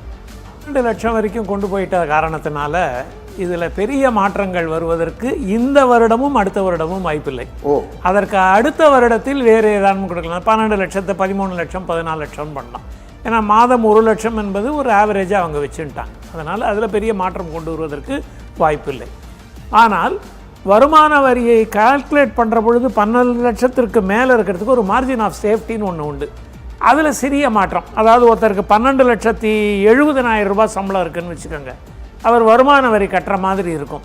அதில் ஏதாவது ஒரு சிறிய மாற்றத்தை கொண்டு வரலாம். ஒரு 12,70,000 இருக்குன்னாக்க அந்த 70,000க்கு மாத்திரம் அவர் டேக்ஸ் கட்டுற மாதிரி. இப்போ அப்படி கிடையாது, 4 லட்சத்துலேருந்தே அவர் டேக்ஸ் கட்டுற மாதிரி இருக்கும். அந்த மார்ஜின் ஆஃப் சேஃப்டின்னு ஒன்று உண்டு. அந்த சேஃப்டி இதை மாற்றுவதற்கு வாய்ப்பு இருக்கிறது. ஜிஎஸ்டி தான் அவங்களுடைய மைய வருமானமாக பார்த்து கொண்டு இருக்கிறார்கள். அதில் 2 டியர் எடுத்துட்டு மீதியை கொண்டு வந்துட்ட காரணத்தினால அதில் மாற்றங்கள் கொண்டு வருவதற்கு வாய்ப்பு குறைவு. ஆனால் அது இன்டைரக்ட் டாக்ஸாக இருக்கிறதுனால, மறைமுக வரியாக இருப்பதனால் அதை அடுத்த மாதம் கூட பண்ணலாம். அதுக்கு ஜிஎஸ்டி பட்ஜெட்ல போட மாட்டாங்க. அதனால அது இதுக்குள்ள வர வேண்டிய அவசியம் இல்லை. அதனால எனக்கு ஒரு மிக முக்கியமான கேள்வி, எங்களுக்கு நிதி அமைச்சகத்துக்கு கிடைத்த தகவல், மிக முக்கியமான தகவல் என்ன, அந்த ஸ்டாண்டர்ட் டிடக்ஷன் என்ற நிலையான கழிவு இருக்கு இல்லையா, இப்போ 75,000 இருக்கு புது ஸ்கீம்ல, அது 1 லட்சம் வரை உயர்த்துவதற்கான வாய்ப்பு இருக்கு. அது இந்த நான் சொன்ன அந்த மார்ஜின் ஆஃப் சேஃப்டி அதுக்குள்ள அது அடங்கிடும். அது அந்த அந்த மினிமம் எக்ஸம்ஷன் சொல்லக்கூடியதை 75 லட்சத்துக்கு பதிலாக 1 லட்சம் பண்ணாங்கன்னா அது ஒரு ரொம்ப மார்ஜினல் எஃபெக்ட் தான். 1 லட்சத்தை கழிச்சிக்கலாம், கழிச்சினதுக்கு அப்புறம் பண்ணலாம். இந்த ஸ்டாண்டர்ட் டிடக்ஷன் எல்லாருக்கும் உண்டுன்னு கொடுத்துட்டாங்க. முன்னாடி ஒரு நடுவில் ஒரு கன்ஃபியூஷன் இருந்தது, அதை எடுத்துட்டு அது எல்லாருக்கும் உண்டுன்னு கொடுத்துட்டாங்க. சரி, அதனால இந்த வருஷம் வருமான வரிக்கு கொடுக்கக்கூடிய ட்வீக் மிக குறைவாக இருக்கும். ஏன்னா பெரிய தொகையில் வந்துட்டாங்க, 7-8 லட்சத்துலேருந்து 12 லட்சம் வந்துட்டு. மிக முக்கியமான தகவலை சொல்லியிருக்கிறார். அதாவது இன்கம் டாக்ஸ் கனவு கொண்டு தயவு செய்து பெருசா எதுவும் எதிர்பார்க்காதீங்க அப்படின்னு சொல்லிட்டாரு. ஏன்னா இவர் ஒரு அனுபவசாலி, அதான் சொல்லியிருக்காரு. சார், என்னுடைய மிக முக்கியமான அடுத்த கேள்வி, இந்த வருமான வரி என்பது இந்தியாவுடைய வருமானத்தில் பெரிய அளவு இல்லை. ஏன்னா இப்ப ஜிஎஸ்டி வந்த பிறகு லட்சக்கணக்கான கோடிகள் தொடர்ந்து உயர்ந்து கொண்டே போகுது. அப்படி இருக்கும்போது வருமான வரியை ரத்து செஞ்சுட்டா என்ன சார்? ஒரு பிரபலமான அரசியல்வாதி, பெயரை குறிப்பிட விரும்பவில்லை, அவர் ஃபினான்ஸ் மினிஸ்டராக இன்னி வரைக்கும் ஆகாமல் இருக்கிறதுக்கு ஒரே காரணம், நான் வந்தேன்னா மறுநாளைக்கு இன்கம் டேக்ஸை நீக்கிடுவேன்னு. ஏன்னா அந்த வருமானம் அந்த டிபார்ட்மெண்ட்டை பார்த்து கொண்டதுக்கு பிறகு இருக்கக்கூடிய மீதம் இருக்கக்கூடிய வருமானம் ஒரு சொற்பமாக இருக்கிறது. ஆதலால் ஜிஎஸ்டி தான் இருக்கணும்ன்றது அவருடைய கணிப்பு. ஆனால் ஒரு பொதுமக்கள் பார்வையில் ஒருவர் நிறைய சம்பாதிக்கிறார், வருமான வரி கட்டலைன்னு இருக்காங்க. இந்திரா காந்தி அம்மையார் தான் இதில் மாபெரும் முடிவு எடுத்தவர். 90% இருந்த வருமான வரியை 30% கொண்டு வந்தது இந்திரா காந்தி அம்மையார் தான். அந்த ஒரு தடாலடி நடவடிக்கை, அதுவும் ஒரே நாளில் எடுத்த நடவடிக்கை, மற்ற யாருக்கும் அந்த தைரியம் கிடையாது, அதை கொண்டு வந்தாங்க. ஆதலால் இந்த இன்கம் டேக்ஸை எடுக்கலாம். அது இந்த மாதிரி 1 lakh 2 lakhsன்னு 15 லட்சம் 20 லட்சம் வரப்பொழுது கட்டுபவர்கள் குறைவாக இருப்பார்கள், வசதி இருப்பவர்கள் அதை கட்டுவதற்கு உண்டான வாய்ப்பை ஏற்படுத்துவார்கள். இல்லை சார், ஒரு சாதாரண குடிமகனாக என்னுடைய கேள்வி, நான் வருமான வரி தாக்கல் செய்கிறேன், எனக்கு ஒரு சலுகையும் கிடையாது, என் கூட இன்னொருத்தருக்கு வருமான வரி தாக்கல் செய்யலை, அவர் விவசாயின்ற கணக்கில், அவரும் கோடீஸ்வரர், ஆனால் விவசாயி என்ற கணக்கில் அவர் வராரு. இப்படி ஒரு பாரபட்சங்கள் இருக்க மாதிரி ஒரு பொதுவாக பேசப்படுது. அதனால இந்த வருமான வரி ரத்து செஞ்சுட்டா இந்த குழப்பங்கள்லாம் போயிடும்ல சார்? இல்லை, அப்போ சமுதாயத்தில் வசதி படைத்தவர்கள் வசதி இல்லாதவர்கள் என்கின்றது இவங்க வருமான வரியே கட்டலையேன்னு வரும். வருமான வரிங்கிறது மறந்து போகணும், அப்போ தான் இதை ஒப்பிட்டு பார்க்க மாட்டார்கள். அதனால் அது இப்போ நம்ம ஏன் சைனாவினுடைய பட்டாசு மறைமுகமாக இந்தியாவில் விற்பனையாகிறது? ஏன்னா அதில் வந்து இந்த பைரோ எஃபெக்ட்னு சொல்லக்கூடிய ஒளியும் வித்தியாசமாக இருக்குது. அதற்கு காரணம் அவர்கள் மெஷினை பயன்படுத்தி தான் பட்டாசு தயாரிக்கிறார்கள். நாம் ஆரம்ப காலத்தில் சிவகாசியில் தயாரிக்கக்கூடிய பட்டாசுகளை குடிசை தொழில் லெவல்லையே வச்சுருக்கிறோம். இன்னும் அதில் மாற்றம் நம்ம கொண்டு வரல. ஆதலால் நமக்கு அதற்கு உண்டான பலம் கிடைக்கல. அதைப்போல் நாம் வரவேண்டிய இடம் என்பது வருமான வரி கட்ட வேண்டியவர்கள் என்கின்ற எண்ணிக்கையை குறைத்து கொண்டே வர வேண்டும். 15 லட்சம்ங்கிறத இப்போ வந்து 12 லட்சங்கிறத 15 லட்சம் 20 லட்சம் பண்ணிட்டாக்க அதுக்கு மேலே இருக்கிறவங்களுக்கு கூடுதலாக வாங்கலாம், தவறு கிடையாது. அவர்கள் அதை கொடுப்பதற்கு தயாராக கூட இருப்பார்கள். வருமான வரி டிபார்ட்மெண்ட்லேருந்து வசூல் கம்மி தான், ஆனால் வருமான வரி டிபார்ட்மெண்ட்டுன்னு ஒன்று இருக்க வேண்டிய அவசியம் இருக்கிறது, அவ்வளவு. இல்லை, நீங்கள் சொல்வதெல்லாம் ஏற்றுக்கொள்கிறோம் சார். நான் ஜிஎஸ்டி கட்டுறேன், வருமான வரி கட்டுறேன். ஆனால் அப்படி என்றால் வருமான வரி செலுத்துவோருக்கு கூடுதலாக சில சலுகைகள் கொடுக்கலாமே. ரயில் டிக்கெட் முன்பதிவில் வந்து அவங்களுக்கு சலுகை கொடுக்கலாம், அவங்களுக்கு முன்னுரிமை கொடுக்கலாம், விமான டிக்கெட்டில் முன்னுரிமை கொடுக்கலாம். இது போன்ற ஏதேனும் ஒரு திட்டத்தை கொடுக்கணும். ஒன்றும் இல்லாமல் நீ வருமான வரியும் கட்டணும், ஜிஎஸ்டியும் கட்டணும், இந்த வரி அந்த வரி மட்டுமே கட்டுவதற்காகவே சம்பாதிக்கிறவன் வந்து கஷ்டப்பட்டு சம்பாதிக்கிறான், அவனும் ஃப்ரீயாக சம்பாதிக்கிறான்ற கேள்வி வருது இல்லையா சார்? அந்த டிபார்ட்மெண்ட்லேருந்து நம்ம கிடைக்கக்கூடிய ஒரே ஒரு benefit, you are a proud taxpayer அப்படின்னு ஒரு அதை வைத்துக்கொண்டு என்ன செய்வோம், ஒன்றும் பண்ண முடியாது. அதனால அதை விட்டு ஜிஎஸ்டியினுடைய பர்சன்டேஜை குறைத்து விட்டு, ஜிஎஸ்டியில் 2 கோணம் இருக்குது. ஒன்று ஜிஎஸ்டி கன்சியூமர் ஓரியன்ட், அதாவது பர்ச்சேசர் ஓரியன்ட், நுகர்வோர் சம்மந்தப்பட்டது. அதில் வந்து டிஸ்கஷனில் எல்லாருமே வந்து மத்திய அரசு மாநில அரசுன்னு பேசிட்டு நிறுத்திடுவோம். நுகர்வோரை நம்ம எடுத்துக்க மாட்டோம். நுகர்வோருக்கு பயன் தரக்கூடிய ஒன்று. அதில் சலுகைகள் கொண்டு வந்துட்டாங்க. 20 லட்சத்துலேருந்து 40 லட்சத்துக்கு நீங்கள் ரெஜிஸ்டர் பண்ண வேண்டாம்லாம் கொண்டு வந்துட்டாங்க. பட் அந்த கட்டுற வரியை, நம்ம யார் போனாலும் கட்டுற வரியை மீண்டும் பெறுவதற்குண்டான ஒரு வாய்ப்பை எப்படி கொடுப்பது என்று பார்க்க வேண்டும். அது மாத்திரம் அவங்க செஞ்சாங்கன்னா பொருளின் விலை காஸ்ட் வந்து குறைஞ்சிடும். அதனால் வருமான வரிக்கு ஒரு மாற்று என்பதை ஒரு அரசு சட்டென்று விட்டு விடாது. ஆனால் இன்டைரக்ட் டாக்ஸஸ் ஜாஸ்தியாக இதில் ரிலாக்ஸேஷன் கொடுத்துடலாம். நிச்சயமா நீங்கள் சொன்னது நடக்குமா என்பதை பொறுத்திருந்து பார்ப்போம். ஆனால் நீண்ட காலமாக உடனடியாக நடப்பதற்கு வாய்ப்பில்லை என்று நான் நினைக்கிறேன். நேர்களே, வெற்றி விடியல் சீனிவாசன் பல கருத்துக்களை நம்முடன் பகிர்ந்து வருகிறார். தொடர்ந்து பேச போகிறோம். குறிப்பாக தற்போது ஒரு இடைவேளையை தரப்போகிறோம். இடைவேளைக்கு பிறகு பெட்ரோல் டீசல் விலை குறைவதற்கான வாய்ப்பு இருக்கிறது. அது குறித்து ஒரு முக்கிய தகவல் வந்திருக்கிறது. அந்த தகவலை பார்க்க போகிறோம். எங்கும் சென்று விடாதீர்கள். முக்கிய தகவலை மீண்டும் சந்திப்போம். சத்தியம் தொலைக்காட்சியின் மத்திய பட்ஜெட் சிறப்பு தொடர்நிலையில் காத்திருக்கிறேன்.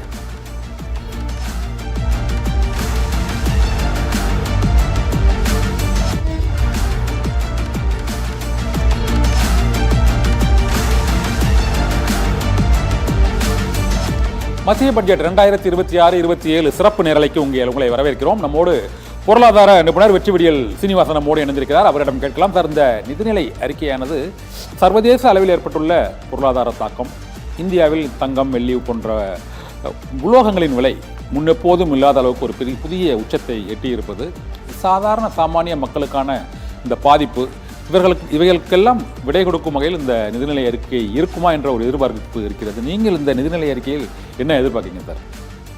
ஒன்று, அமெரிக்காவில் ஏற்பட்டிருக்கக்கூடிய பொருளாதார தாக்கம், அதாவது அவர்கள் மற்ற நாடுகளின் மீது விதித்திருக்கக்கூடிய வரி விதிப்புகள்.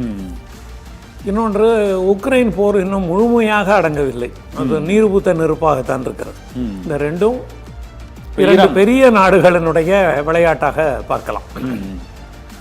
இது பொருளாதாரத்தை உலக அளவிலே பெரிய அளவிலே தாக்கத்தை ஏற்படுத்துகிறது. உள்ளூரில் இருப்பதில் 2 உலோகங்களை நீங்கள் குறிப்பிட்டீர்கள், தங்கம், வெள்ளி. தங்கத்தினுடைய விலையில் நம்முடைய கட்டுப்பாடு இனிமேல் எதுவும் இல்லை. உள்நாட்டிலே தங்கம் கோலார் சுரங்கத்தில் கிடைத்த வரையிலே நமக்கு ஏதோ ஒரு அனுகூலம் இருந்தது. தற்போது இறக்குமதி வரியை குறைச்ச இந்த அளவுக்கு உயராது, 1.5 லட்சம் அப்படிங்கிறது சொல்றாங்களா? வாய்ப்பு இருக்கா? அது இது வந்து லண்டனில் ஒவ்வொரு நாளும் 2 முறை நிர்ணயிக்கப்படுகின்ற விலை மீது நமக்கு எந்த விதமான கட்டுப்பாடும் இல்லை. அவங்க அந்த வேர்ல்டு லெவலில் இருக்கிற டிமாண்ட் வந்துடுது. முன்னாடி உலகத்தில் டிமாண்டுங்கிறது தங்கத்தை வாங்கி வைத்துக் கொள்ளக்கூடிய நாடுகள் ஓரளவும், தங்கத்தை அணிகலனாக அழியக்கூடியவர்கள் ஓரளவும் நம் நாடு மாதிரி இருக்காங்க, அவங்களும் தான் வாங்கிட்டு இருந்தாங்க. ஆனால் இப்போ எல்லா நாடுகளும் டாலரை நாங்கள் வைத்துக் கொள்வதற்கு பதிலாக தங்கமாக வைத்துக் கொள்வது என்றைக்கும் நமக்கு பாதுகாப்பு என்று அரசு உள்ளே இறங்கி வாங்க ஆரம்பித்தவுடன் அதனுடைய டிமாண்ட் அதிகமானதுனால விலை அதிகமாகிறது. ஆனா அது ஒரு காரணம் தானே அது விலை அதிகமாகுதுக்கு. அதுக்கு கவர்மெண்ட் வந்து ரிசர்வ் வச்சிருக்கிறதா ரிசர்வ்ல வச்சுக்கணும். அதுவும் எல்லா நாடுகளும் அதை சிந்திக்காது. ஏன்னா ஒரு 500 ஆண்டுகளுக்கு முன்பு 300 ஆண்டுகளுக்கு முன்பு இதெல்லாம் எடுத்தீங்கன்னாக்க தங்கத்தினுடைய ரிசர்வ்ங்கிறது பெருசா கிடையாது. நாமளே 100 ரூபாய் நோட் அடிக்கணும்னா 100 ரூபாய்க்கு தங்கம் உள்ள வச்சுக்கிட்டு இருந்தோம் ஒரு காலத்துல. கிரீன் பேக்னு பேரு. ஒரு பச்சை நிற பையில தங்கத்தை உள்ள வச்சு அதுக்கு ஈக்குவலா நோட் அடிப்பாங்க. அப்ப 100 ரூபாய்க்கு தங்கம் உள்ள இருப்பதனால இந்த 100 ரூபாய்க்கு 100 ரூபாய் மதிப்பு இருந்தது. அதுக்கப்புறம் நாடு விருத்தி அடைய வேண்டும் என்பதற்காக, விசாலமாக வேண்டும் என்பதற்காக 1960களில் 70களில் ஒரு நல்ல திட்டத்தை அரசு கொண்டு வந்தது. நேருவனுடைய ஆட்சியின் கீழே கொண்டு வந்தது. மினிமம் ரிசர்வ் சிஸ்டம்னு கொண்டு வந்தாங்க. மினிமம் 100 ரூபாய்க்கு 20 ரூபாய்க்கு தான் பின்புலம் இருக்கும். மீது 80 ரூபாய் என்பது அது உற்பத்தியின் மூலமாக அதற்கு அடர்த்தி சேர வேண்டும் என்று நினைத்தார். ஆதலால் தங்கத்தினுடைய மினிமம் ரிசர்வ் என்பதை இப்ப எல்லா நாடுகளும் தங்கத்துக்கு போய்விட்டாங்க. டாலருக்கு இருந்த மதிப்பு கொஞ்சம், அதாவது நம்முடைய நாட்டோட டாலருக்கு இருக்கிற மதிப்பு அதெல்லாம் விட்டுருங்க. ஆனா அந்த டாலர் இதனால வீழ்ச்சி அடையுமா சார்? டாலர் வீழ்ச்சி அடையாது. டாலரினுடைய நீர்மை தன்மை வந்துடும். அதை வேண்டான்னு நினைச்சிருவோம். இப்போ ஒரு எளிமையான உதாரணத்தை பார்க்கணும். ஒரு கடைக்கு போறோம், பொருள் வாங்குறோம், பணம் கொடுக்குறோம். அவர் மீதி நமக்கு வந்து 21 ரூபா 20 ரூபா 50 பைசா தர வேண்டியிருக்கு. 20 ரூபாயை கொடுத்துட்டு 50 பைசாக்கு ஒரு சாக்லேட்டை கொடுத்துட்றாரு. ஆமா, அது ஒரு பண்டமாற்று முறை. 50 பைசா இல்லைங்கிற ஒரு காரணத்தினால அவர் நமக்கு ஒரு சாக்லேட்டை கொடுத்து ஈடு கெடுத்துறாரு. இப்ப நான் இந்த சாக்லேட்டை வாங்க மாட்டேன்னு அடம் பிடிக்கலாம். எனக்கு 50 பைசாவை கொடுன்னு ஒருத்தர் கேட்கலாம். கேட்கறதுக்கு அவருக்கு உரிமை இருக்கு. ஆஸ் அ கன்சியூமர் அவருக்கு உரிமை இருக்கு. இந்த 50 பைசாவை கொடுக்க முடியாம இருக்கிறவங்க 1 ரூபா கொடுத்தா எனக்கு 1 ரூபா வேண்டாம், உன்னோட எட்டனா எனக்கு தேவையில்லை, என்னோட எட்டனா மாத்திரம் கொடு, 1 ரூபாயா நீ கொடுத்து அதை சரி பண்ணாதே அப்படின்னு சொல்லுவாங்க. மாற்று என்ன கண்டுபிடிச்சாங்க?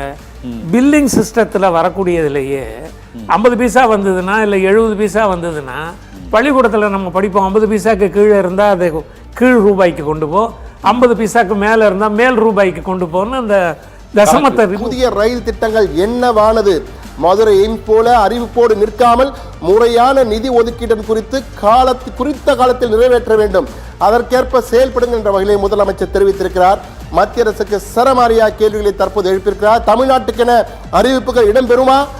தேர்தலை மனதில் வைத்தாவது தமிழ்நாட்டுக்கென பின்வரும் அறிவிப்புகள் இடம்பெற வேண்டும் என்ற வகையிலே அவர் ஒரு பட்டியலை கொடுத்திருக்கிறார். மதுரை எய்ம்ஸ் போல அறிவிப்போடு நின்று விடாமல் முறையான நிதியை குறித்த காலத்தில் செலவிடும் வகையில் செலவிட வேண்டும். அதற்கு தமிழ்நாட்டுக்கென புதிய திட்டங்களை அறிவிக்க வேண்டும் என கேள்விகள். ஏற்கனவே பழைய திட்டங்கள், நிலுவையில் இருக்கும் திட்டங்களையா நிறைவேற்றுங்கள் என்ற வகையிலே ஒரு கேள்வியை அறிக்கையாக கொடுத்திருக்கிறார் தமிழ்நாட்டின் முதலமைச்சர் மு.க. ஸ்டாலின்.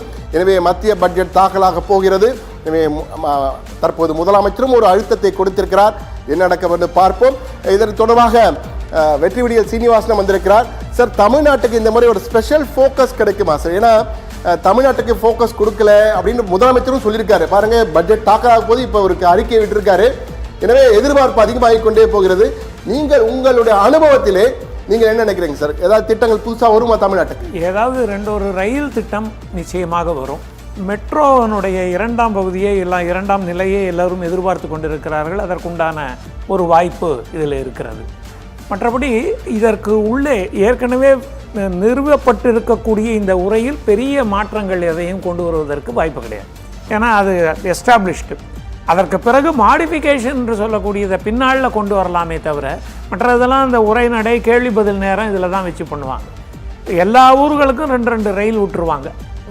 எல்லா ஊர்களுக்கும் எலெக்ஷன் என்று இருப்பதனால் அதற்குண்டான ஒரு பார்வை ஒரு அரசியல் கட்சிக்கு இருக்கும். இருப்பது தான் பழைய வழக்கமாகவும் இருக்கிறது. அதனால் அதுவும் நாம் எதிர்பார்க்கலாம்.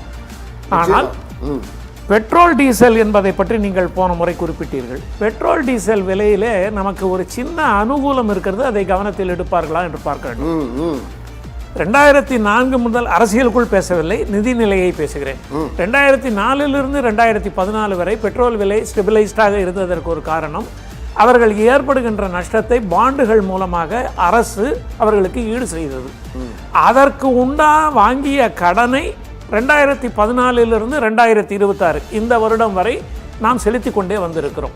அதனால் அந்த பெட்ரோல் விலையில பெரிதாக நாம் எதுவும் செய்ய முடியல.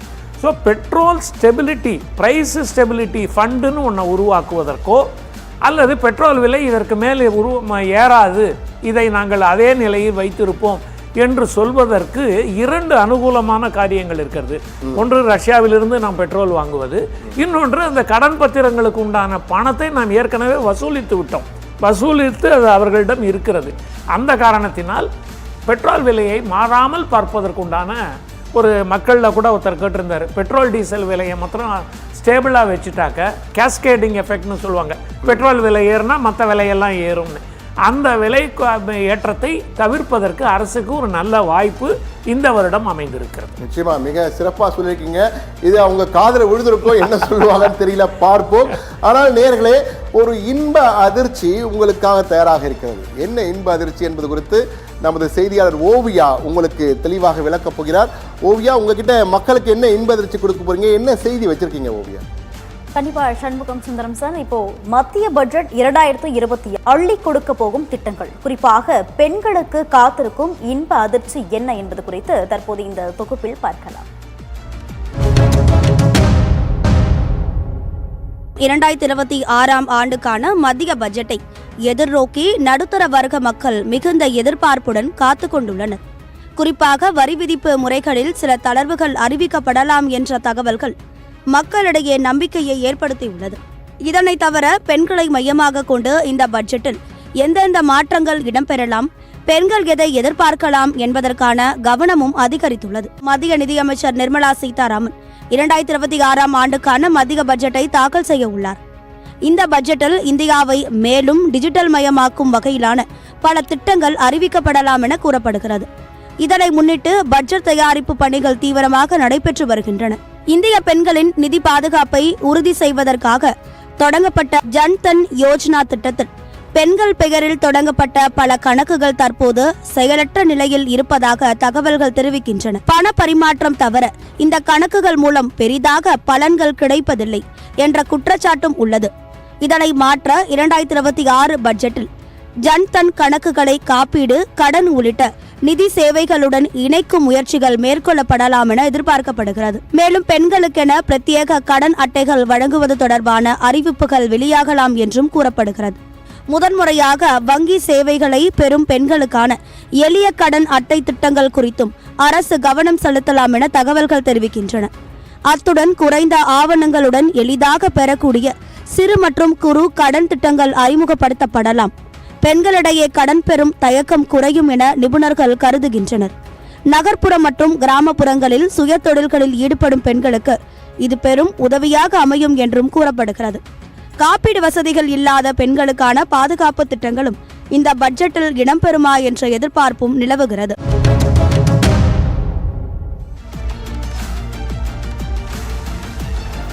பெண்களுக்கான பல அம்சங்கள் வரும் என்ற எதிர்பார்ப்பு இருக்கிறது. இந்த சூழ்நிலையிலே ஏற்கனவே நாம் இந்த செய்தியை ஒரு பிரேக்கிங் செய்தியாக கொடுத்திருந்தோம், முதலிலேயே கொடுத்திருந்தோம். 2 முக்கியமான செய்திகள், மக்களை நேரடியாக தொடக்கூடிய செய்திகள். ஒன்று, தங்கம் குறித்து பேசியிருந்தோம். தங்கத்தின் வரி குறைக்கப்பட்டால், அதாவது இம்போர்ட் எக்ஸைஸ் டியூட்டி குறைக்கப்பட்டால் நிச்சயமாக தங்கத்தின் விலை மேலும் குறையும் என்பது குறித்து ஒரு தகவல். அது குறித்தும் வெற்றிவடியல் சீனிவாசன் சார்கிட்ட கேட்க போகிறோம். இன்கம் டேக்ஸில் கப்புள் டேக்ஸ் இன்ட்ரடியூஸ் பண்ணால் என்னவாகும், அது பலன் கொடுக்குமா என்பது குறித்தும் கேட்கலாம். நேரடியாக வெற்றிவடியலுக்கான சார் சீனிவாசன் சார் தயாராக இருக்காரு. சார், முதல்ல இன்கம் டேக்ஸில் இந்த கப்புள் டேக்ஸ் என்று கொண்டு வரலாம். அமெரிக்காவில் இருக்கிற மாதிரி, சில மேற்கத்தினால் இருக்கிற மாதிரின்னு சொல்கிறாங்க. கணவன் மனைவி இருவருடைய வருமானத்தையும் சேர்த்து 24 லட்சமாக கொண்டு போகலாம் அப்படின்ற மாதிரி ஒரு திட்டம் இருப்பதாக அது அறிவிப்பு வரும் என்றும் எதிர்பார்க்கப்படுகிறது. உங்களுக்கு ஏதேனும் தகவல் இருக்கா? அது வந்தால் சாதகமாக இருக்குமா சார்? கணவன் மனைவி இருவரும் மென்பொருளில் இருக்கிற பொழுது இந்த மாதிரி உபயோகங்கள் இருக்கலாம். அதனால் பலனடையக்கூடியவர்கள் குறைவாக இருப்பார்கள். ஆனால் அவர்களுக்கு மிகவும் உதவி செய்ய வேண்டும் என்று அரசு நினைத்தால் அதில் கொண்டு வருவது இந்த ஜாயிண்ட்டில் வந்து ஒரு கன்செஷன் ரேட்டு கொண்டு வரணும். அதாவது இப்போ 24 லட்சம்னு ஹஸ்பண்ட் ஒய்ஃபை சேர்க்குறோன்னா சேர்க்கின்ற பொழுது அவர்களுக்கு உண்டான வரி விகிதம் என்பது, சதவிகிதம் என்பது குறைய வேண்டும். அப்பொழுதுதான், ஏன்னா ஒரே குடும்பத்துக்கு தான் பலன் போகிறது.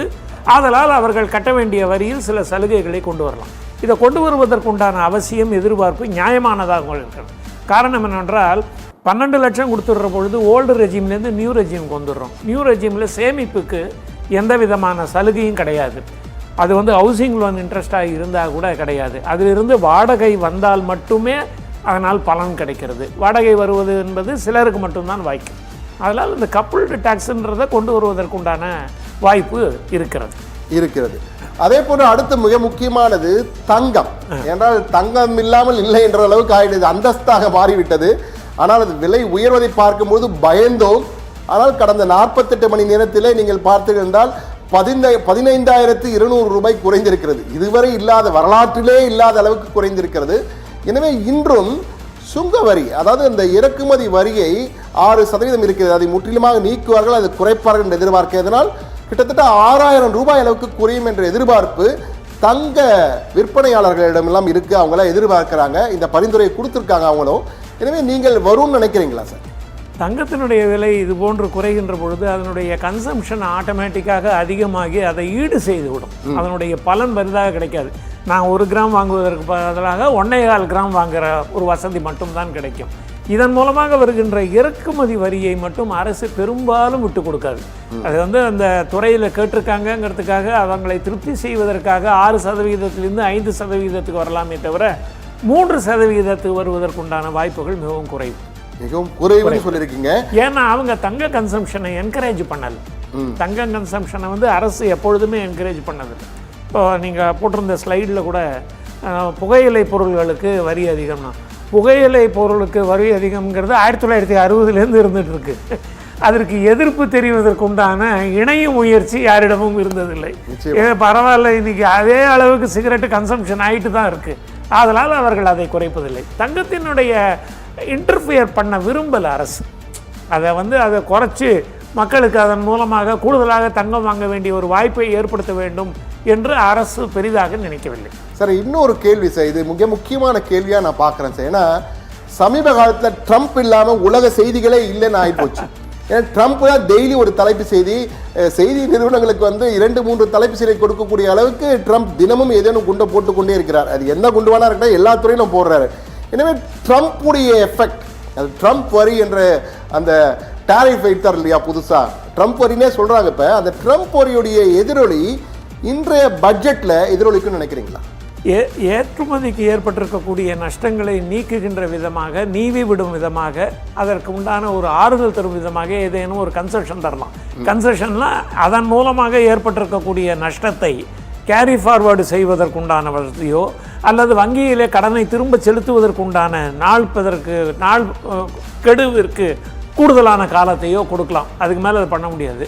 பட் ட்ரம்ப்பினுடைய இந்த அதிகாரமான தடாலடியான இந்த நடவடிக்கைக்கு அவர் எல்லா நாடுகளின் மீதும் கொண்டு வந்து விட்டதால் யாரெல்லாம் எங்களோடு ஒத்துப்போகிறார்களோ அவர்களுக்கு கிடையாது என்கின்ற டைக்கட்டமின்னு சொல்லுவாங்க. ஒருவருக்கு ஒரு கண்ணில் வெண்ணெய் ஒரு கண்ணில் சுண்ணாம்பு என்பதை அமெரிக்காவினுடைய தனிச்சிறப்பை எல்லோரும் எதிர்ப்பதில்லை. இப்போ நம்ம second world, first world, third வேர்ல்டுன்னு சொல்லிக்கிட்டு இருந்தோம். அந்த வார்த்தை புழக்கமெல்லாம் இப்போ போயிடுது. ஏன்னா ரஷ்யா மறைந்து போன பிறகு, யுஎஸ்எஸ்ஆர் மறைந்து போன பிறகு, 2ஆம் உலகம் போன பிறகு 3ஆம் உலகமும் போய்விட்டது. ஆனால் மறைமுகமாக ரஷ்யா மீண்டும் அந்த இடத்தை அடைய விரும்புகிறது. ஆதலால் அவர்கள் எல்லா நாடுகளையும் தன்னோடு சேர்க்க வேண்டும் என்று நினைக்கிறார்கள். இயூனுடைய ஒரு ஒப்பந்தம், இயூவோடு எக்கனாமிக் யூனியனோடு போடுற பொழுது பிரிக்ஸ் ஒரு அட்டெம்ப்ட் பண்ணாங்க, யூரோப்பியன் டாலர்ன்றதை ஒன்று அட்டம் பண்ணாங்க, யூரோ டாலர்னு ஒன்று அட்டம் பண்ணாங்க. அது ரெண்டும் பெருசாக ஒர்க் அவுட் ஆகாததுனால புதியதாக ஏதோ ஒன்றை செய்வதற்கு இந்த நிதிநிலை அறிக்கையில் வாய்ப்பு உண்டு. பட் அமெரிக்கா அவர்களுடைய நிலை மிகவும் மோசமாக இருக்கிறது. அவர்களுடைய பொருளாதார நிலை என்பது மிகவும் மோசமாக இருக்கிறது. ஜப்பானினுடைய லேசான சரிவை போன்றது அல்ல அமெரிக்கா. அமெரிக்காவிலே உற்பத்தி என்பது ஒரு பகுதியில் தான் இருக்கிறது. இறக்குமதியை அவர்களும் நம்பித்தான் இருக்கிறார்கள். சிங்கப்பூர் மாதிரி இல்லைனாலும் அவர்கள் நம்பி இருக்கிறார்கள். ஆதலால் இந்தியா போன்ற நாடுகளுக்கு இன்னொரு நாடு பொருளை வாங்குவதற்கு வாய்ப்பாக இருந்ததுனால் இன்டைரக்டாக வந்துடும். இப்போது சில மென்பொருள் டெவலப்மெண்ட் எடுத்திங்கன்னா கான்ட்ராக்டை வியட்நாம் மூலமாக வாங்கிடுறாங்க. வியட்நாமில் குறைவாக இருக்குதுன்னு வாங்கி அவங்கக்கிட்டேருந்து நம்ம சப்கான்ட்ராக்ட் வாங்குற மாதிரி ஏற்றுமதி இறக்குமதி மாறிவிடும். அப்பொழுது ட்ரம்ப்பினுடைய வாய்ஸ் கொஞ்சம் குறையும். அதனால தான் ஒரு தொனி கொஞ்சம் குறைஞ்சிருக்கு. முதல்ல இது வாங்குவதை நிறுத்தினால் என்று சொன்னவர் சட்டென்று மாறி மோடி இஸ் மை ஃப்ரெண்டு அப்படின்ற ஒரு வரிக்கு வந்து இருக்கிறார். அந்த பட்ஜெட்ல ஏதாவது எதிரொலிக்குமா அது தொடர்பா? அதான் எக்ஸ்போர்ட்டுக்கு உண்டானதுல ஏதாவது ஒரு கன்செஷனை கொடுப்பதற்கு வாய்ப்பு, ஏற்றுமதி துறையை காப்பாற்றுவதற்காக. பழைய கடனுக்கு முன்னாடி ஒப்பந்தம் போட்டு அதை அனுப்பியதனால் ஏற்பட்ட நஷ்டத்தினாலோ அல்லது கடனினாலோ அதிலிருந்து வெளியே வருவதற்குண்டான வாய்ப்பை ஏற்படுத்தி தரலாம். நிச்சயமாக நேர்களே, உங்களில் ஏற்றுமதி செய்வோர் யாராக இருந்தாலும் மகிழ்ச்சியாக ஏதோ ஒரு தகவல் வரப்போகிறது. என்ன தகவல், அது எந்த அளவுக்கு மகிழ்ச்சியை கொடுக்கும் என்பதை பொறுத்து தான் பார்க்க வேண்டும். ஆனால் ஏதோ ஒரு நல்ல தகவல் வர வாய்ப்பு இருக்குன்னு சொல்லியிருக்காரு வெற்றியுடைய சீனிவாசன். தொடர்ந்து நாம் பார்த்து கொண்டிருக்கிறோம். பட்ஜெட் தாக்கல் இன்னும் சில நிமிடங்கள் தான் இருக்கிறது. என்ன வரப்போகிறது என்பதை அறிவதற்கு முன்னால் ஒரு சிறிய விளம்பர இடைவேளை எடுத்துக்கொள்வோம். இடைவேளைக்கு பிறகு உங்களுக்கான மற்றும் ஒரு முக்கிய செய்தி காத்திருக்கிறது. எங்கும் சென்று விடாமல் தொடர்ந்து சத்தியம் டிவியுடன் இணைந்திருங்கள். இடைவேளைக்கு பிறகு சந்திப்போம்.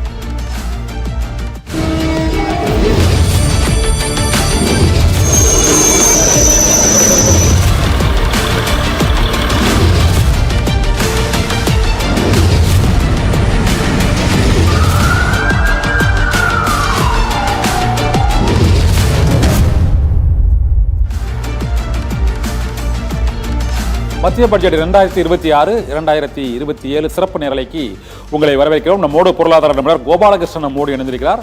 இந்த பட்ஜெட்டில் என்னென்ன சிறப்பு அம்சங்கள் இருக்கும், ஏன் இந்த பட்ஜெட் முக்கியத்துவம் வாய்ந்தது என்பது உள்ளிட்ட பல்வேறு அம்சங்கள் தொடர்பாக கோபாலகிருஷ்ணன் நம்மோடு விவரிக்க இருக்கிறார். கோபாலகிருஷ்ணன் சார், வணக்கம் சார். வணக்கம். இந்த பட்ஜெட் ஞாயிற்றுக்கிழமை தாக்கல் செய்யப்படுகிறது. 88வது நிதிநிலை அறிக்கையாக தாக்கல் செய்யப்படுகிறது. சர்வதேச அளவில் ஏற்பட்டுள்ள இந்த பொருளாதார ஒரு மந்தம், நெருக்கடி, நாடு தற்பொழுது எதிர்கொள்ளக்கூடிய பல்வேறு விதமான பிரச்சனைகளுக்கு இந்த நிதிநிலை அறிக்கையானது வழக்கமான நிதிநிலை அறிக்கையிலிருந்து மாறுபட்டு தீர்வுகளை முன்வைக்குமா என்ற கேள்வி எழுந்திருக்கிறது. கோபாலகிருஷ்ணன் சார், நீங்க எப்படி பாக்குறீங்க சார் இந்த நிதிநிலை அறிக்கையானது எவ்வாறு இருக்கும்? அதாவது இந்த பட்ஜெட்டை பொறுத்தளவு ஒரு சவாலான காலகட்டத்தில் தான் பிரசன்ட் பண்ணப்பட இருக்கிறது. 2025 பார்க்கும்போது, அதாவது இது இந்தியா பொருளாதாரத்தை 2 விதத்துல பார்க்கலாம். ஒண்ணு அடித்தளம் இந்திய பொருளாதார வளர்ச்சி அப்படிங்கிறது 7.44%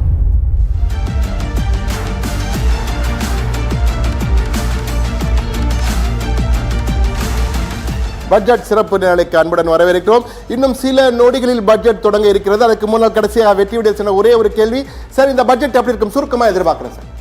வருமான வரியில் மாற்றம் இருக்காது. ஹவுசிங் லோன் அதில் சில மாற்றங்கள் கொண்டு வருவார்கள். எலக்ட்ரிக் வெஹிக்கிள் அதற்கு சில சலுகைகள் கூடுதலாக கிடைக்கும். இப்பொழுது இருப்பதை கொஞ்சம் அதிகமாக இப்போ காருக்கு மட்டும் இருக்குது, 2 வீலருக்கும் அதை கூடுதலாக கொண்டு வருவதற்கு வாய்ப்பு.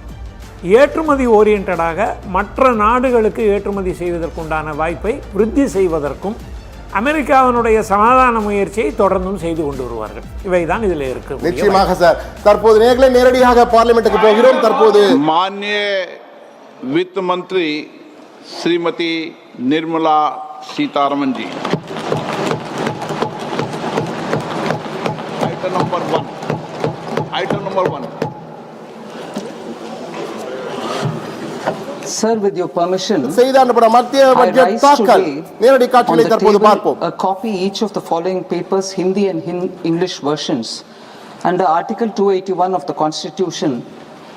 Report for 2026 to 2031, Volume 1, Main Report of the 16th Finance Commission. 2. Report for 2026-2031, Volume 2, Annexures of the 16th Finance Commission. Number 3, explanatory memorandum as to the action taken on the recommendations contained in the above report. Item number 2, माननीय वित्त मंत्री निर्मला सीतारमन जी.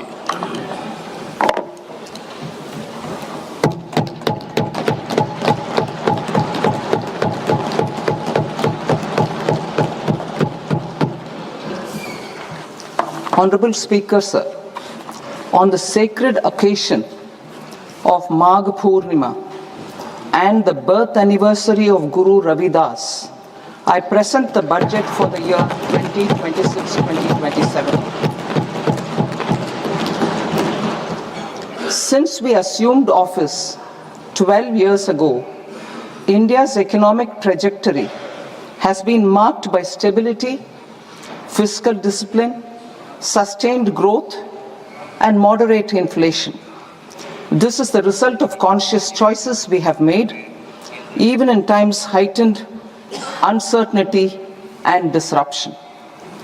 Our government, led by Honorable Prime Minister Modi, has decisively and consistently chosen action over ambivalence, reform over rhetoric, and people over populism.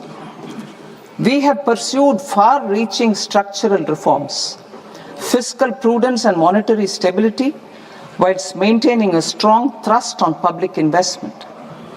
Keeping Atmanirbharta as a lodestar, we have built domestic manufacturing capacity, energy security, and reduced critical import dependencies. Simultaneously, we have ensured that citizens benefit from every action of the government, undertaking reforms to support employment generation, agricultural productivity, household purchasing power, and universal services to people. These measures have delivered a high growth rate of around 7% and helped us make substantial strides in poverty reduction and improvement in the lives of our people. Today, we face an external environment in which trade and multilateralism are imperiled and access to resources and supply chains are disrupted. New technologies are transforming production systems while sharply increasing demands on water, energy, and critical minerals. India will continue to take confident steps towards Vikasit Bharat, balancing ambition with inclusion. As a growing economy with expanding trade and capital needs, India must also remain deeply integrated with global markets, exporting more and attracting stable long-term investment. As I begin part A, I want to express my gratitude to the people for standing firmly with us as we forge our way together towards becoming one of the largest economies of the world.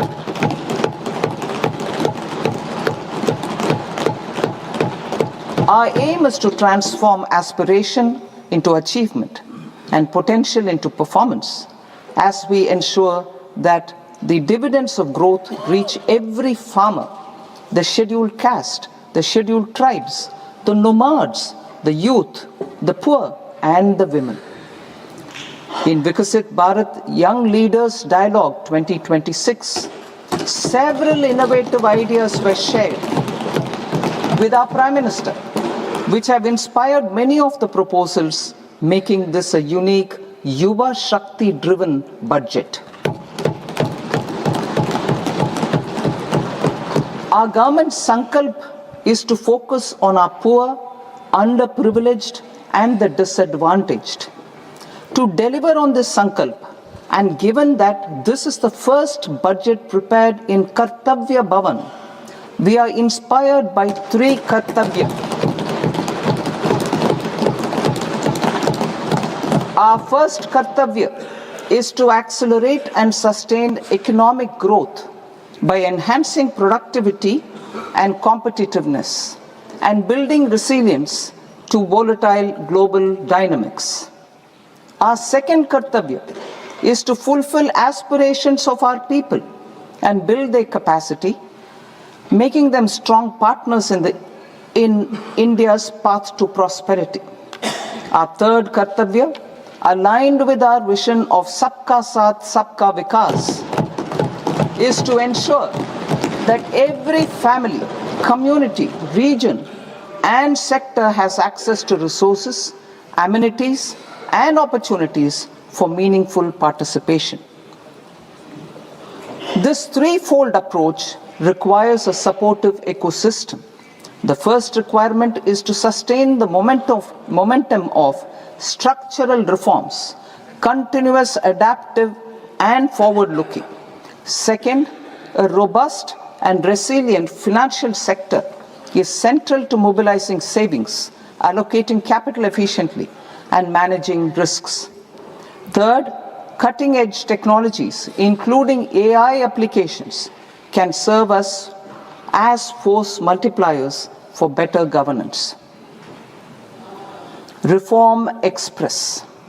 Our government has undertaken comprehensive reforms towards creating employment, boosting productivity, and accelerating growth.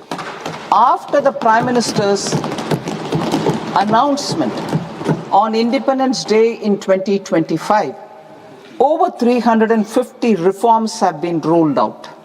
This includes GST simplification, notification of labor codes, and rationalization of mandatory quality control orders. High-level committees have been formed, and in parallel, the central government is working with the state governments on deregulation and reducing compliance requirements. The Reform Express is well on its way and will maintain its momentum to help us fulfill our kartavya. I now move to specific proposals. Under our first kartavya, to accelerate and sustain economic growth, I propose interventions in 6 areas. 1. Scaling up manufacturing in 7 strategic and frontier sectors. 2.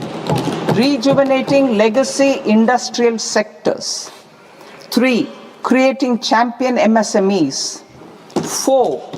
Delivering a powerful push for infrastructure. 5. Ensuring long-term security and stability. And 6. Developing city economic regions. Scaling up of manufacturing in 7 strategic and frontier sectors. Biopharma Shakti, meaning biopharma strategy for health advancement through knowledge, technology, and innovation.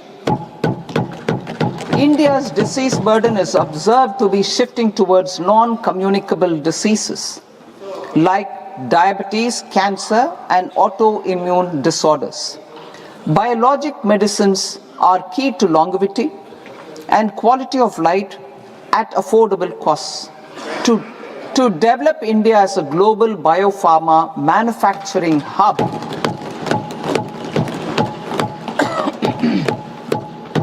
I propose the Biopharma Shakti with an outlay of 10,000 crores over the next 5 years. This will build the ecosystem for domestic production of biologics and biosimilars. The strategy will include a biopharma-focused network with 3 new national institutes of pharmaceutical education and research, popularly known as NIPERs, and upgrading 7 existing ones. It will also create a network of 1,000 accredited India clinical trials sites. We propose to strengthen the Central Drug Standard Control Organization to meet global standards and approve timeframes through and approval timeframes through a dedicated scientific review cadre and specialists. India Semiconductor Mission 1.0 expanded India's semiconductor sector capabilities. Building on this, we will launch ISM 2.0 to produce equipment and materials, design full-stack Indian IP, and fortify supply chains. We will also focus on industry-led research and training centers to develop technology and skilled workforce. The Electronics Components Manufacturing Scheme, launched in April 2025, with an outlay of 22,919 crores, already has investment commitments at double the targets. We propose to increase the outlay to 40,000 crores to capitalize on this momentum.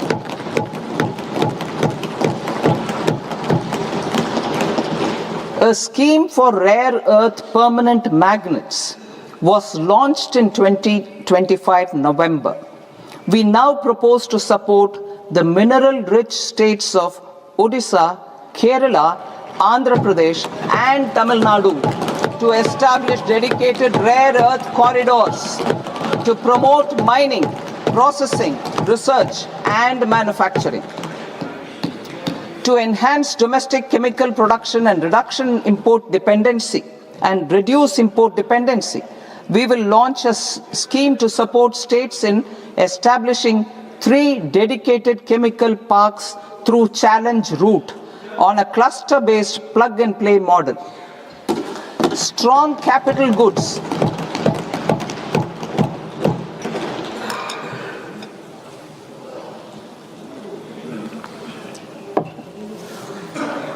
Strong capital goods capability is a determinant of productivity and quality across different sectors.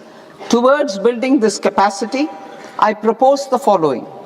High-tech tool rooms will be established by central public sector enterprises at 2 locations as digitally enabled automated service bureaus that locally design, test, and manufacture high-precision components at scale and at lower cost.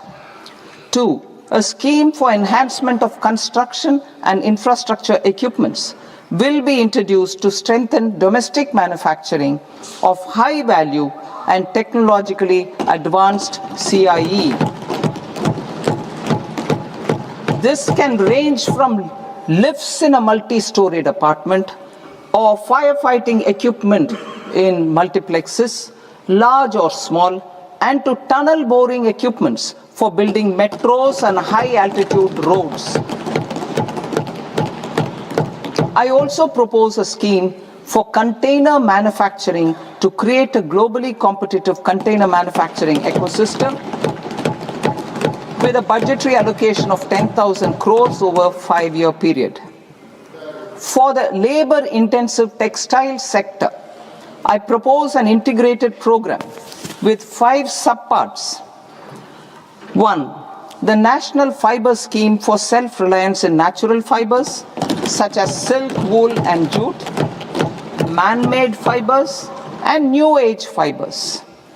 Textile expansion and employment scheme to modernize traditional clusters with capital support for machinery, technology upgradation, and common testing and certification centers. 3. The National Handloom and Handicraft Program to integrate and strengthen existing schemes and ensure targeted support for weavers and artisans. Tex Eco Initiative to promote globally competitive and sustainable textiles and apparels. Samarth 2.0 to modernize the upgrade the textile skilling ecosystem through collaboration with industry and academic institutions. Further, I propose to set up mega textile parks in challenge mode. They can also focus on bringing value addition to technical textiles. I propose to launch the Mahatma Gandhi Gram Swaraj initiative to strengthen khadi, handloom, and handicrafts. This will help in global market linkage and branding. It will streamline and support training, skilling, quality of process, and production. This will benefit our weavers, village industries, One District, One Product ODOP initiative, and also our rural youth. India has the potential to emerge as a global hub for high quality, affordable sports goods. I propose a dedicated initiative for sports goods that will promote manufacturing, research, and innovation in equipment design as well as material sciences. Rejuvenation of legacy industrial clusters.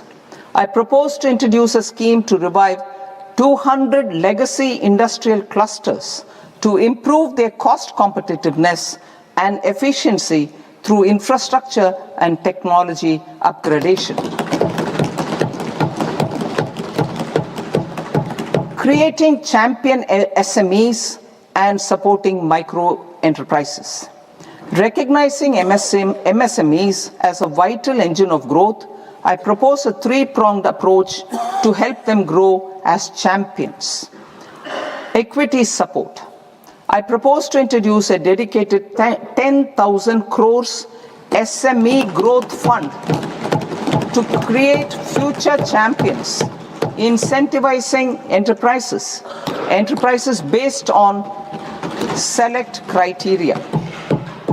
I also propose to top up the Self-Reliant India Fund set up in 2021 with 2,000 crores to continue support to micro enterprises and maintain their access to risk capital. Liquidity support. With TREDS, more than 7 lakh crore has been made available to MSMEs. To leverage its full potential, I propose 4 measures. 1. Mandate TREDS as the transaction settlement platform for all purchases from MSMEs by CPSEs, serving as a benchmark for other corporates. 2. Introduce a credit guarantee support mechanism through CGTMSE for invoice discounting on TREDS platform. 3. Link GEM with TREDS for sharing information with financiers about government purchases from MSMEs, encouraging cheaper and quicker financing. 4. Introduce TREDS receivables as asset-backed securities, helping develop a secondary market, enhancing liquidity and settlement of transactions. Professional support. Government will facilitate professional institutions such as the ICAI, ICSI, ICMAI to design short-term modular courses and practical tools to develop a cadre of corporate mitras, especially in Tier 2 and Tier 3 towns. These accredited para-professionals will help MSMEs meet compliance requirements at affordable costs. Infrastructure. During this past decade, our government has undertaken several initiatives for large-scale enhancement of public infrastructure, including through new financing instruments such as Infrastructure Investment Trust (InvITs) and Real Estate Investment Trust (REITs), and institutions like NIIF and NABFID. We shall continue to focus on developing infrastructure in cities with over 5 lakh population, that is Tier 2, Tier 3 cities, which have expanded to become growth centers. Public capital expenditure has increased manifold from 2 lakh crore in 2014-15 to an allocation of 11.2 lakh crore in BE 25-26. In this coming year, that is financial year 2026-27, I propose to increase it to 12.2 lakh crores to continue the momentum. To strengthen the confidence of private developers regarding risks during infrastructure development and construction phase, I propose to set up an infrastructure risk guarantee fund to provide prudentially calibrated partial credit guarantee to lenders. Over the years, REITs have emerged as a successful instrument for asset monetization. I propose to accelerate recycling of significant real estate assets of the CPSEs through the setting up of dedicated REITs. To promote environmentally sustainable movement of cargo, I propose to 1. Establish new dedicated freight corridors connecting Dankuni in the east to Surat in the west. Operationalize 20 new national waterways over the next 5 years. Starting with National Waterways 5 in Orissa to connect mineral-rich areas of Talcher and Angul and industrial centers like Kalinga Nagar to the ports of Paradeep and Dhamra. Training institutes will be set up as regional centers of excellence for development of required manpower for these waterways. This will benefit youth in the entire stretch of the waterways to train and acquire skills. Further, a ship repair ecosystem catering to inland waterways will also be set up at Varanasi and Patna.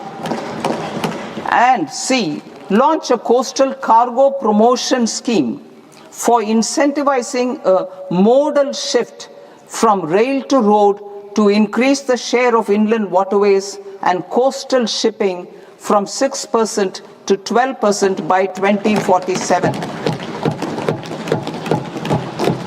To enhance last mile and remote connectivity and promote tourism, I propose to give incentives to indigenize manufacturing of seaplanes. A seaplane VGF scheme will be also introduced to provide support for operations. Carbon capture, utilization and storage. Aligning with the roadmap launched in December 2025, the carbon capture, utilization and storage technologies at scale will achieve higher readiness and in end-use application across 5 industrial sectors, including power, steel, cement, refineries, and chemicals. An outlay of 20,000 crore is proposed over the next 5 years for this purpose. City economic regions. Cities are India's engines of growth, innovation, and opportunities. We shall now focus on Tier 2, Tier 3 cities, and even temple towns, which need modern infrastructure and basic amenities. This budget aims to further amplify the potential of cities to deliver the economic power of agglomerations by mapping city economic regions based on their specific growth drivers. An allocation of 5,000 crore per CER over 5 years is proposed for implementing their plans through a challenge mode with a reform cum result-based financing mechanism. In order to promote environmentally sustainable passenger systems, we will develop 7 high-speed rail corridors between cities as growth connectors, namely Mumbai to Pune, Pune to Hyderabad, Hyderabad to Bengaluru, Hyderabad to Chennai, Chennai to Bengaluru, Delhi to Varanasi, Varanasi to Siliguri.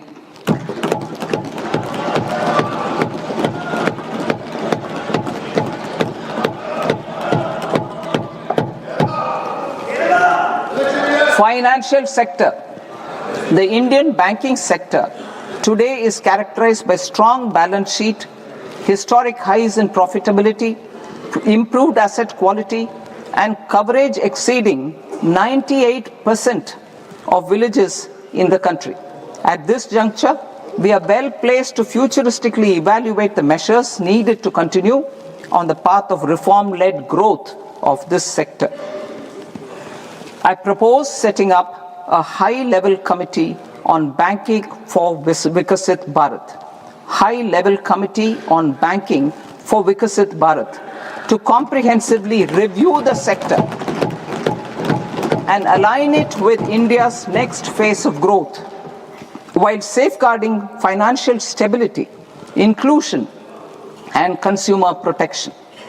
The vision for NBFCs for Vikasit Bharat has been outlined with clear targets for credit disbursement and technology adoption in order to achieve scale and improve efficiency in the public sector NBFCs. As a first step, it is proposed to restructure the Power Finance Corporation and Rural Electrification Corporation. I propose a comprehensive review of the foreign exchange management non-debt instruments rules. to create a more contemporary, user-friendly framework for foreign investments consistent with India's evolving economic priorities. Corporate bond market. I propose to introduce a market-making framework with suitable access to funds and derivatives on corporate bond indices. I also propose to introduce total return swaps on corporate bonds. Municipal bonds. To encourage the issuance of municipal bonds of higher value by larger cities, I propose an incentive of 100 crore rupees for a single bond issuance. 100 crore rupees for a single bond issuance of more than 1,000 crore. The current scheme under Amrit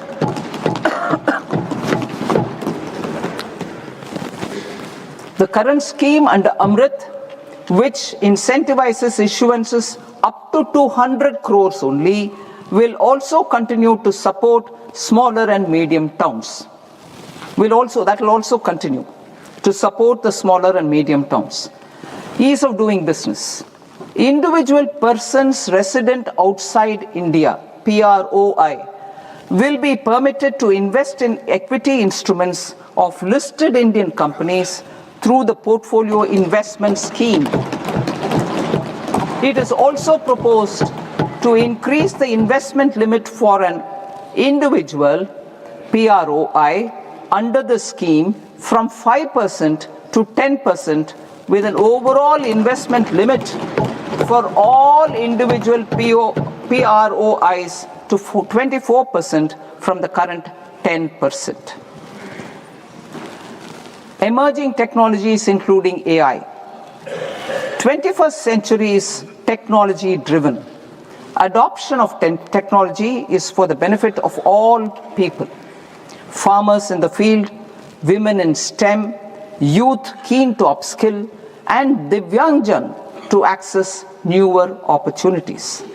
The government has taken several steps to support new technologies through AI Mission, National Quantum Mission, Anusandhan National Research Fund, and Research and Development and Innovation Fund. Our second kartavya is to fulfill aspirations and build capacities. Close to 25 crore individuals have come out of multi-dimensional poverty through a decade of our government's sustained and reform-oriented efforts.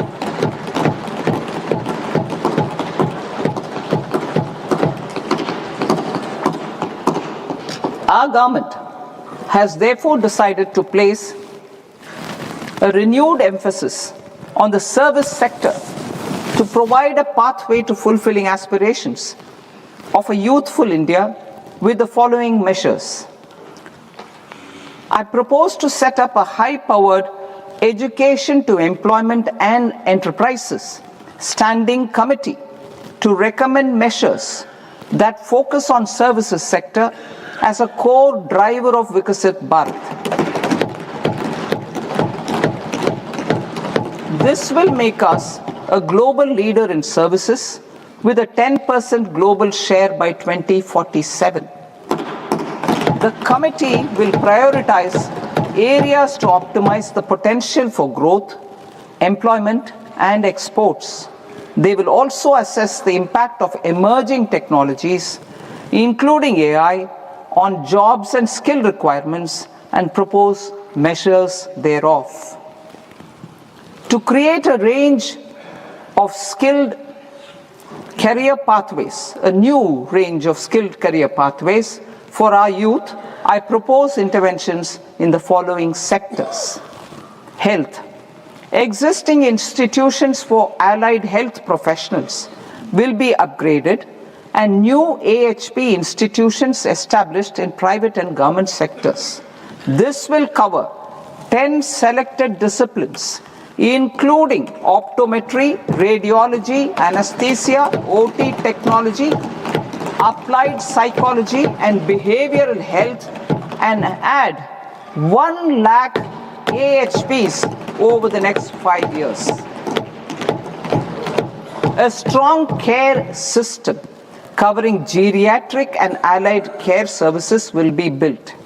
A variety of NSQF aligned programs will be developed to train multi-skilled caregivers, combining core care and allied skills such as wellness, yoga, and operation of medical assistive devices.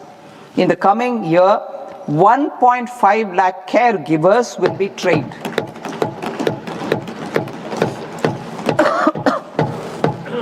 Hubs for medical value tourism. To promote India as a hub for medical tourism services, I propose to launch a scheme to support states in establishing 5 regional medical hubs in partnership with the private sector.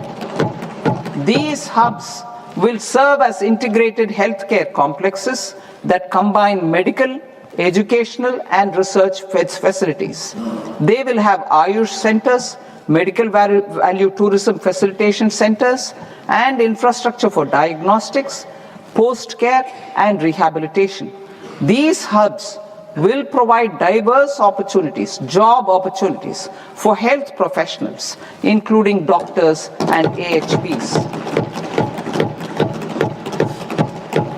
Ancient Indian yoga, already respected in several parts of the world, was given a mass global recognition when Honorable Prime Minister took it to post-COVID. Ayurveda gained a similar global acceptance and recognition. Exporting quality Ayurveda products helps farmers who grow the herbs and youth who process the products. To meet growing global demand, a few more steps are being taken. I propose to 1. Set up 3 new All India Institutes of Ayurveda. 2. Upgrade Ayush pharmacies and drug testing labs for higher standards of certification ecosystem and make available more skilled personnel. 3. Upgrade the WHO Global Traditional Medicine Center in Jamnagar to bolster evidence-based research, training, and awareness for traditional medicine. Animal husbandry. Livestock contributes to close to 16% of farm income, including of poor and marginal households. To scale up availability of veterinary professionals by more than 20,000, I propose to roll out a loan-linked capital subsidy support scheme for establishment of veterinary and para-veterinary colleges, veterinary hospitals, diagnostic laboratories, and breeding facilities in private sector. Collaboration between Indian and foreign institutions will also be facilitated. Orange economy. India's animation, visual effects, gaming and comics sector, AVGC sector, is a growing industry projected to require 2 million professionals by 2030. I propose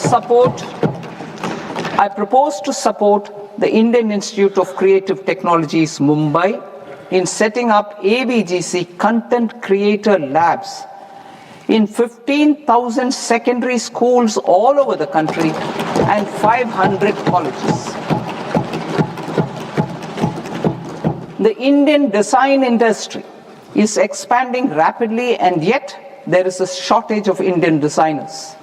I propose to establish, through Challenge Route, a new National Institute of Design to boost design education and development in the eastern region of India. Education. Our government will support states through Challenge Route in creating 5 university townships in the vicinity of major industrial and logistics corridors. These planned academic zones will host multiple universities, colleges, and research institutions, skill centers, and residential complexes. In higher education, STEM institutions, prolonged hours of study and laboratory work pose some challenges for girl students. Through VGF, Viability Gap Funding and capital support, one girls' hostel will be established in every district.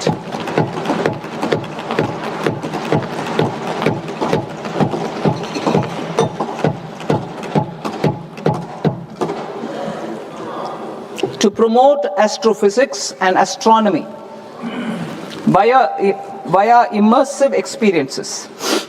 4 telescope infrastructure facilities will be set up or upgraded. The National Large Solar Telescope, the National Large Optical Infrared Telescope, the Himalayan Chandra Telescope, and the Cosmos 2 Planetarium. Tourism. The tourism sector has the potential to play a large role in the employment generation, forex earnings, and expanding the local economy. I propose to set up a National Institute of Hospitality by upgrading the existing National Council for Hotel Management and Catering Technology. It will function as a bridge between academia, industry, and government. I also propose a pilot scheme for upskilling 10,000 guides in 20 iconic tourist sites through a standardized, high-quality, 12-week training course in hybrid mode in collaboration with the Indian Institute of Management. A national destination digital knowledge grid will be established to digitally document all places of significance, cultural, spiritual, and heritage. This initiative will create a new ecosystem of jobs for local researchers, historians, content creators, and technology partners.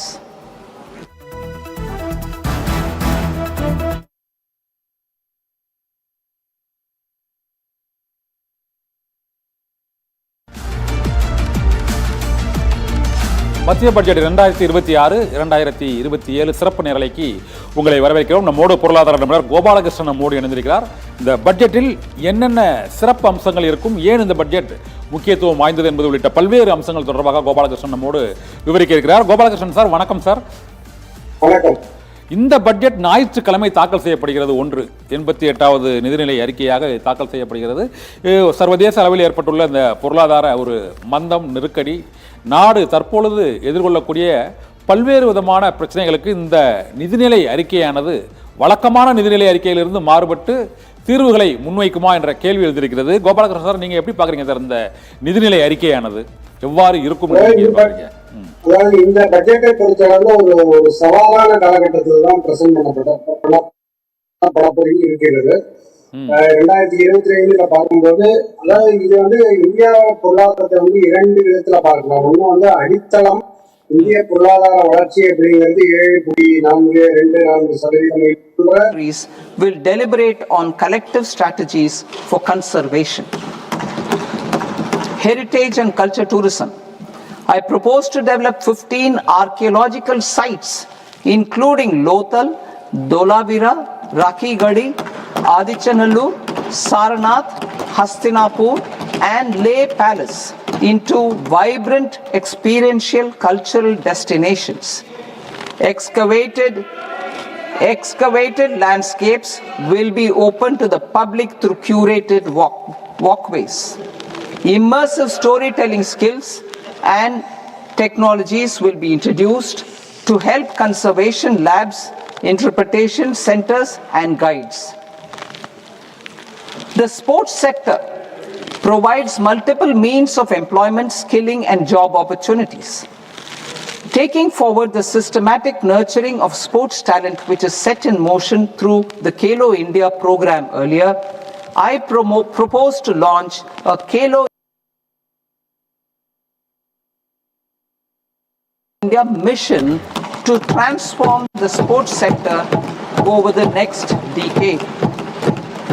The mission will facilitate an integrated talent development pathway supported by training centers which are foundational, intermediate and elite levels. B, systematic development of coaches and support staff. C, integration of sports science and technology. D, competitions and leagues to promote sports culture and provide platforms. And E, development of sports infrastructure for training and competition. Our third Kartavya aligns with our vision of Sabka Saath Sabka Vikas towards Vikasit Bharat.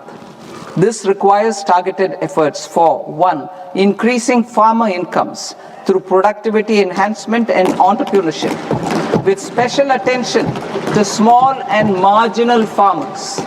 B. Empowering Divyangjan through access to livelihood opportunities, training and high quality assistive devices.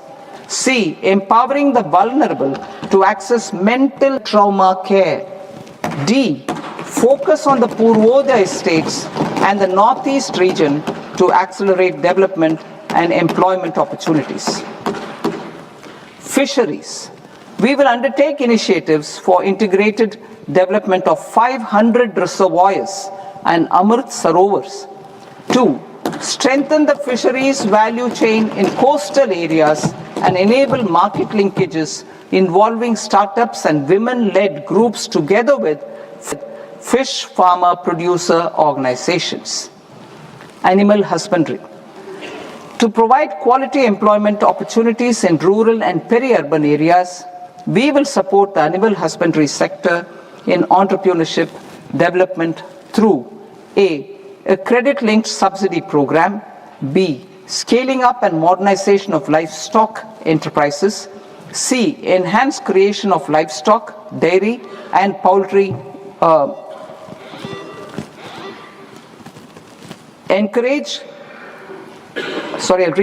enhanced creation of livestock, dairy and poultry focused integrated value chains, and D, encourage creation of livestock farmer producer organizations. High value agriculture. To diversify farm outputs, increase productivity, enhance farmers' incomes, and create new employment opportunities, we will support high value crops such as coconut, sandalwood, cocoa, cashew in the coastal areas, agar trees in northeast, and nuts such as almonds, walnuts and pine nuts in our hilly regions. These, all of them, will be supported. India is the world's largest producer of coconuts. About 30 million people, including nearly 10 million farmers, depend on coconuts for their livelihood. To further enhance competitiveness in coconut production, I propose a coconut promotion scheme to increase production and enhance productivity through various interventions, including replacing and non-productive trees with new saplings or plants or varieties in major coconut growing states. A dedicated program is proposed for Indian cashew and cocoa to make India self-reliant in raw cashew and coconut production and processing, enhance export competitiveness, and transform Indian cashew and Indian cocoa into premium global brands by 2030. Sandalwood.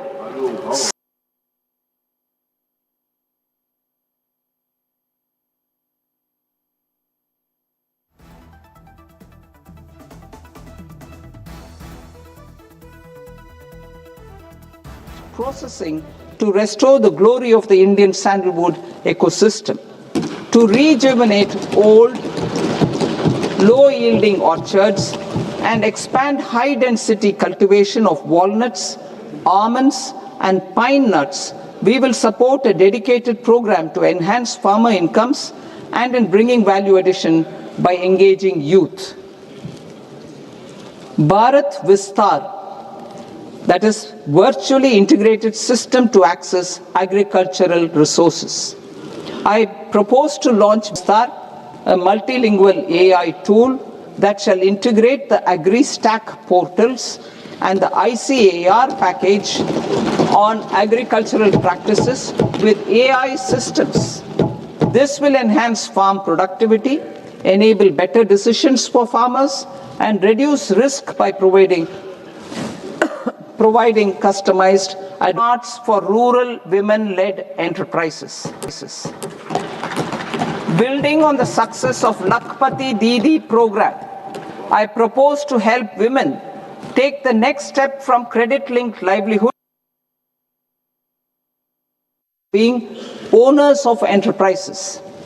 Self-help entrepreneur, she, marts set up as community-owned retail outlets within the cluster-level federations through enhanced and innovative financing instruments. Empowering Divyangjan. Divyangjan Kaushal Yojana. Information technology, AVGC sectors, hospitality and food and beverages sectors often offer task-oriented and process-driven roles which are suitable for Divyangjan. We will ensure dignified livelihood opportunities through industry-relevant and customized training specific to each Divyangjan group. Divyang Sahara Yojana. Timely access to high-quality assistive devices for all eligible Divyangjan is a fundamental need. I propose to 1. Support the Artificial Limbs Manufacturing Corporation of India, Alimco, to set up and to scale up production of assistive devices, invest in R&D and AI integration, strengthen PM Divyasha Kendras, and support setting up of assistive technology marts as modern retail style centers where Divyangjan and senior citizens can see, try and purchase assistive products.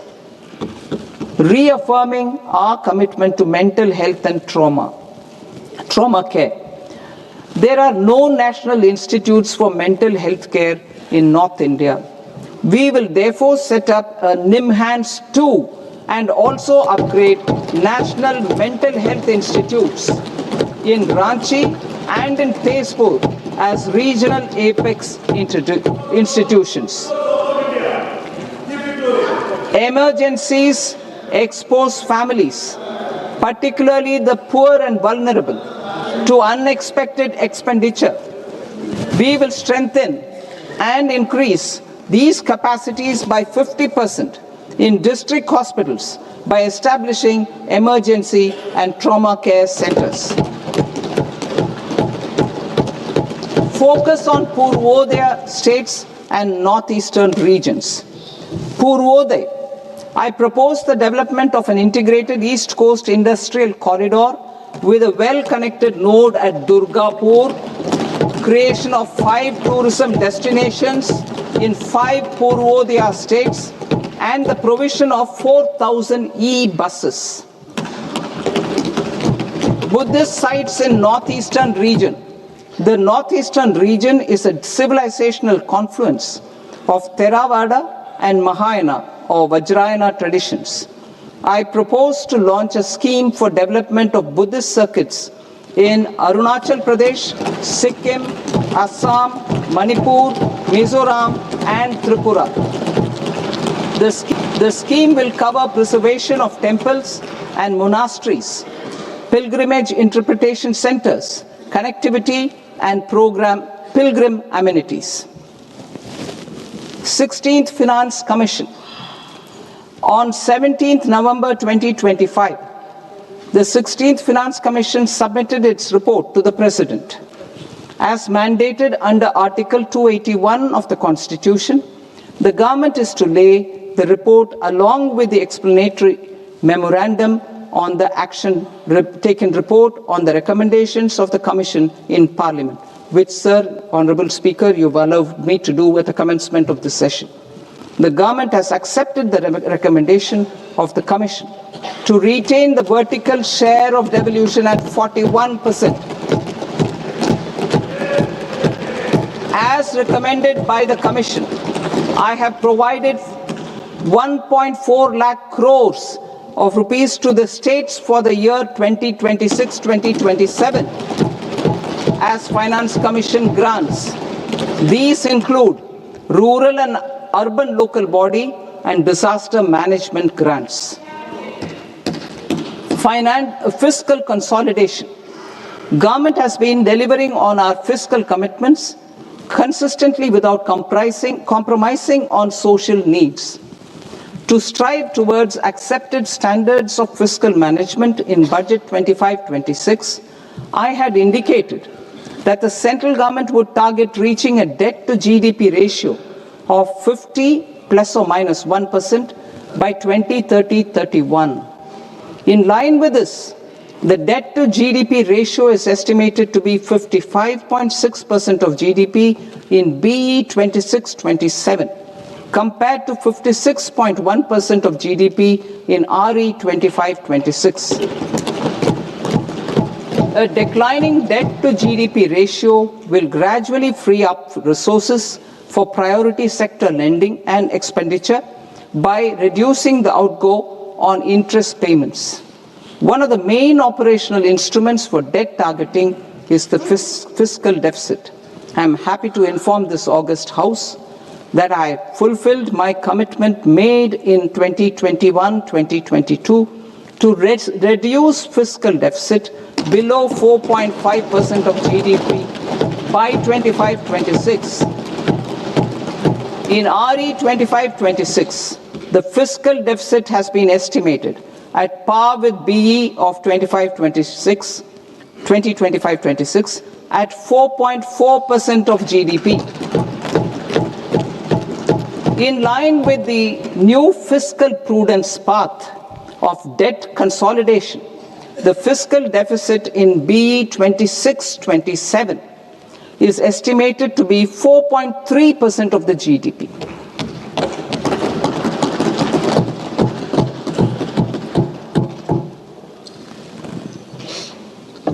The revised estimates of the non-debt receipts are 34 lakh crore rupees, of which the centre's net tax receipts are 26.7 lakh crore. The revised estimate of the total expenditure is 49.6 lakh crore rupees, of which the capital expenditure is about 11 lakh crores. Budget estimates 2026 to 2027.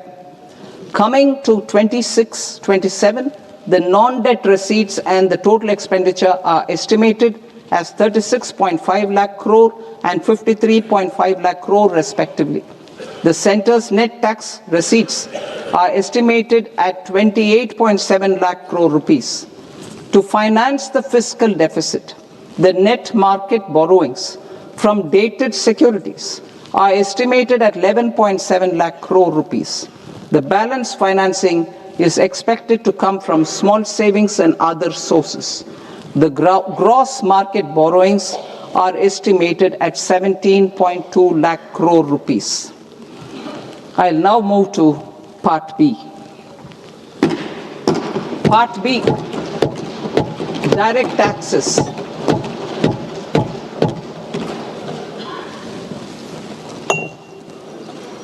Honorable Speaker, sir, I now present my proposals on direct taxes. New Income Tax Act. In July 2024, I announced a comprehensive review of the Income Tax Act 1961. This was completed in a record time, and the Income Tax Act 2025 will come into effect from 1st April 2026.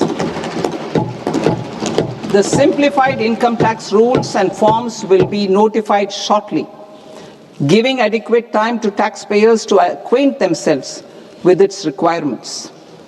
The forms have been redesigned such that ordinary citizens can comply without difficulty. Ease of living. I propose that any interest awarded by the Motor Accident Claims Tribunal to a natural person will be exempt from income tax, and any TDS on this account will be done away with. I propose to reduce TCS rate on the sale of overseas tour program package from the current 5% and 20% to 2% without any stipulation of amount. I propose to reduce TCS rate for pursuing education and for medical purposes under the Liberalized Remittance Scheme, popularly known as LRS, from 5% to 2%. Supply of manpower services is proposed to be specifically brought within the ambit of payment to contractors for the purpose of TDS to avoid ambiguity. Thus, TDS on these services will be at the rate of either 1% or 2% only. I propose a scheme for small taxpayers wherein a rule-based automated process will enable obtaining a lower or nil deduction certificate instead of filing an application with the assessing officer. For the ease of taxpayer holding securities in multiple companies, I propose to enable depositories to accept Form 15G or Form 15H from the investor and provide it directly to various relevant companies. I propose to extend time available for revising returns from 31st December to up to 31st March with the payment of a nominal fee. I also propose to stagger the timeline for filing of tax returns. Individuals with ITR 1 and ITR 2 returns will continue to file till 31st July, and non-audit business cases or trusts are proposed to be allowed time till 31st August. TDS on sale of immovable property by a non-resident is proposed to be deducted and deposited through resident buyers and his or her PAN-based challan instead of requiring a TAN, which is a temporary accounting number. To address practical issues of small taxpayers like students, young professionals, tech employees, relocated NRIs, and such others, I propose to introduce a one-time 6-month foreign asset disclosure scheme for these taxpayers to disclose income or assets below a certain size. This scheme would be applicable for two categories of taxpayers, namely A, who did not disclose their overseas income or assets, and B, who disclosed their overseas income and or paid due tax but could not declare the asset acquired. For category A, the limit of undisclosed income or asset is proposed to be up to 1 crore rupees. They need to pay 30% of fair market value of asset or 30% of undisclosed income as tax and 30% as additional income tax in lieu of penalty, and would thereby get immunity from prosecution. For category B, asset value is proposed to be up to 5 crore rupees. Here, immunity from both penalty and prosecution will be available with a payment of fee of 1 lakh rupees. Rationalizing penalty and prosecution. Multiplicity of proceedings are hindrance to the ease of doing business. I propose to integrate assessment and penalty proceedings by way of a common order for both. There will be no interest liability on the taxpayer on the penalty amount for the period of appeal before the first appellate authority, irrespective of the outcome of appeal process. Further, quantum of prepayment is being reduced from 20% to 10% and will continue to be calculated only on core tax demand. As an additional measure for reducing litigation, I propose to allow taxpayers to update their returns even after reassessment proceedings have been initiated, and an additional 10% tax rate over and above the rate applicable for the relevant year. The assessing officer will then use only this updated return in his proceedings. There is already a framework for immunity from penalty and prosecution in the cases of underreporting. I propose to apply this framework for immunity to misreporting too. However, in such a case, the taxpayer will need to pay 100% of the tax amount as an additional income tax over and above the tax and interest due. Penalties for certain technical defaults, such as failure to get accounts audited, non-furnishing of transfer pricing audit report, and default in furnishing statement for financial transactions, are proposed to be converted into fee.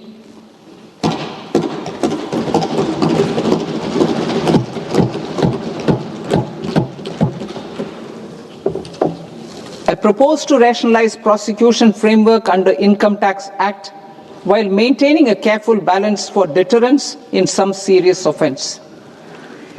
Non-production of books of account and documents and requirement of TDS payment where payment is made in kind are being decriminalized.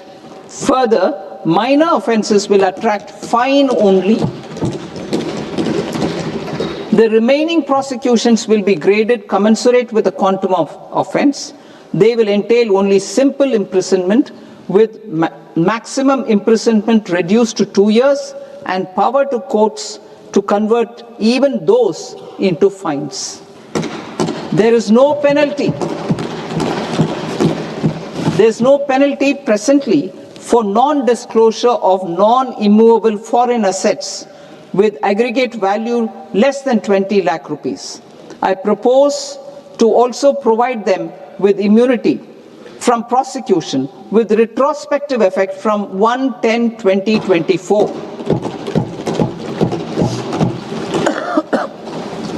Cooperatives.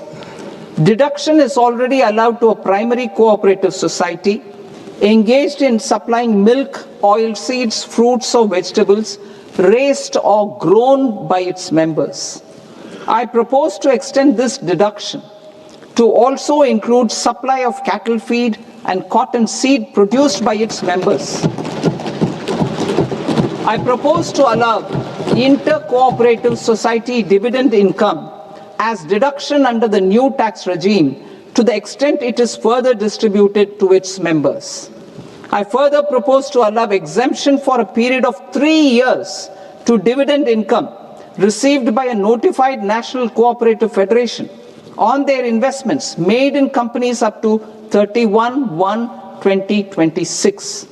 This exemption would be allowed only for dividends further distributed to its member cooperatives. Supporting IT sector as India's growth engine.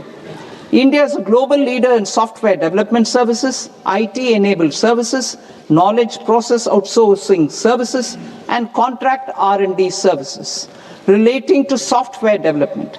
These businesses and their segments are quite interconnected with each other.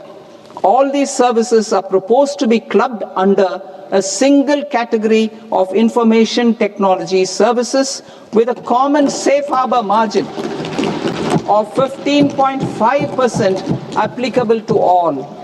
The threshold for availing safe harbor for IT services is being enhanced substantially from 300 crore rupees to 2,000 crore rupees.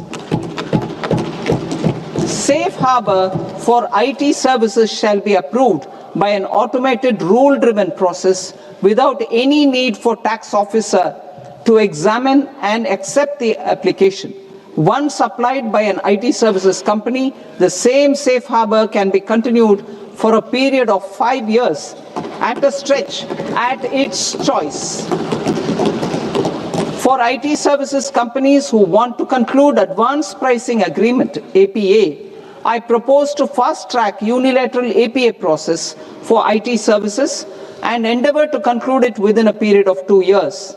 The period of 2 years can be extended by a further period of 6 months on taxpayers' request. I propose to extend the facility of modified returns available to the entity entering APA to its associated entities also. Attracting global business and investment. Recognizing the need to enable critical infrastructure and boost investment in data centers, I propose to provide tax holiday till 2047 to any foreign company that provides cloud services to customers globally by using data center services from India. It will, however, need to provide services to Indian customers through an Indian reseller entity. I also propose to provide a safe harbor of 15% on cost in case the company providing data center services from India is a related entity. To harness the efficiency of just-in-time logistics for electronic manufacturing, I propose to provide safe harbor to non-residents for component warehousing in a bonded warehouse at a profit margin of 2% of the invoice value. The resultant tax of about 0.7% will be much lower than in competing jurisdictions. To provide fillip to toll manufacturing in India, I propose to provide exemption from income tax for 5 years to any non-resident who provides capital goods, equipment, or tooling to any toll manufacturer in a bonded zone. To encourage vast pool of global talent to work in India for a longer period of time, I propose to provide exemption to global, non-India sourced income of a non-resident expert for a stay period of 5 years under notified schemes. I propose to provide exemption from minimum alternate tax, the MAT, to all non-residents who pay tax on presumptive basis. Tax administration. I propose to constitute a joint committee of Ministry of Corporate Affairs and Central Board of Direct Taxes for incorporating the requirements of income computation and disclosure standards, the ICDS, in the Indian Accounting Standards, IND AS itself.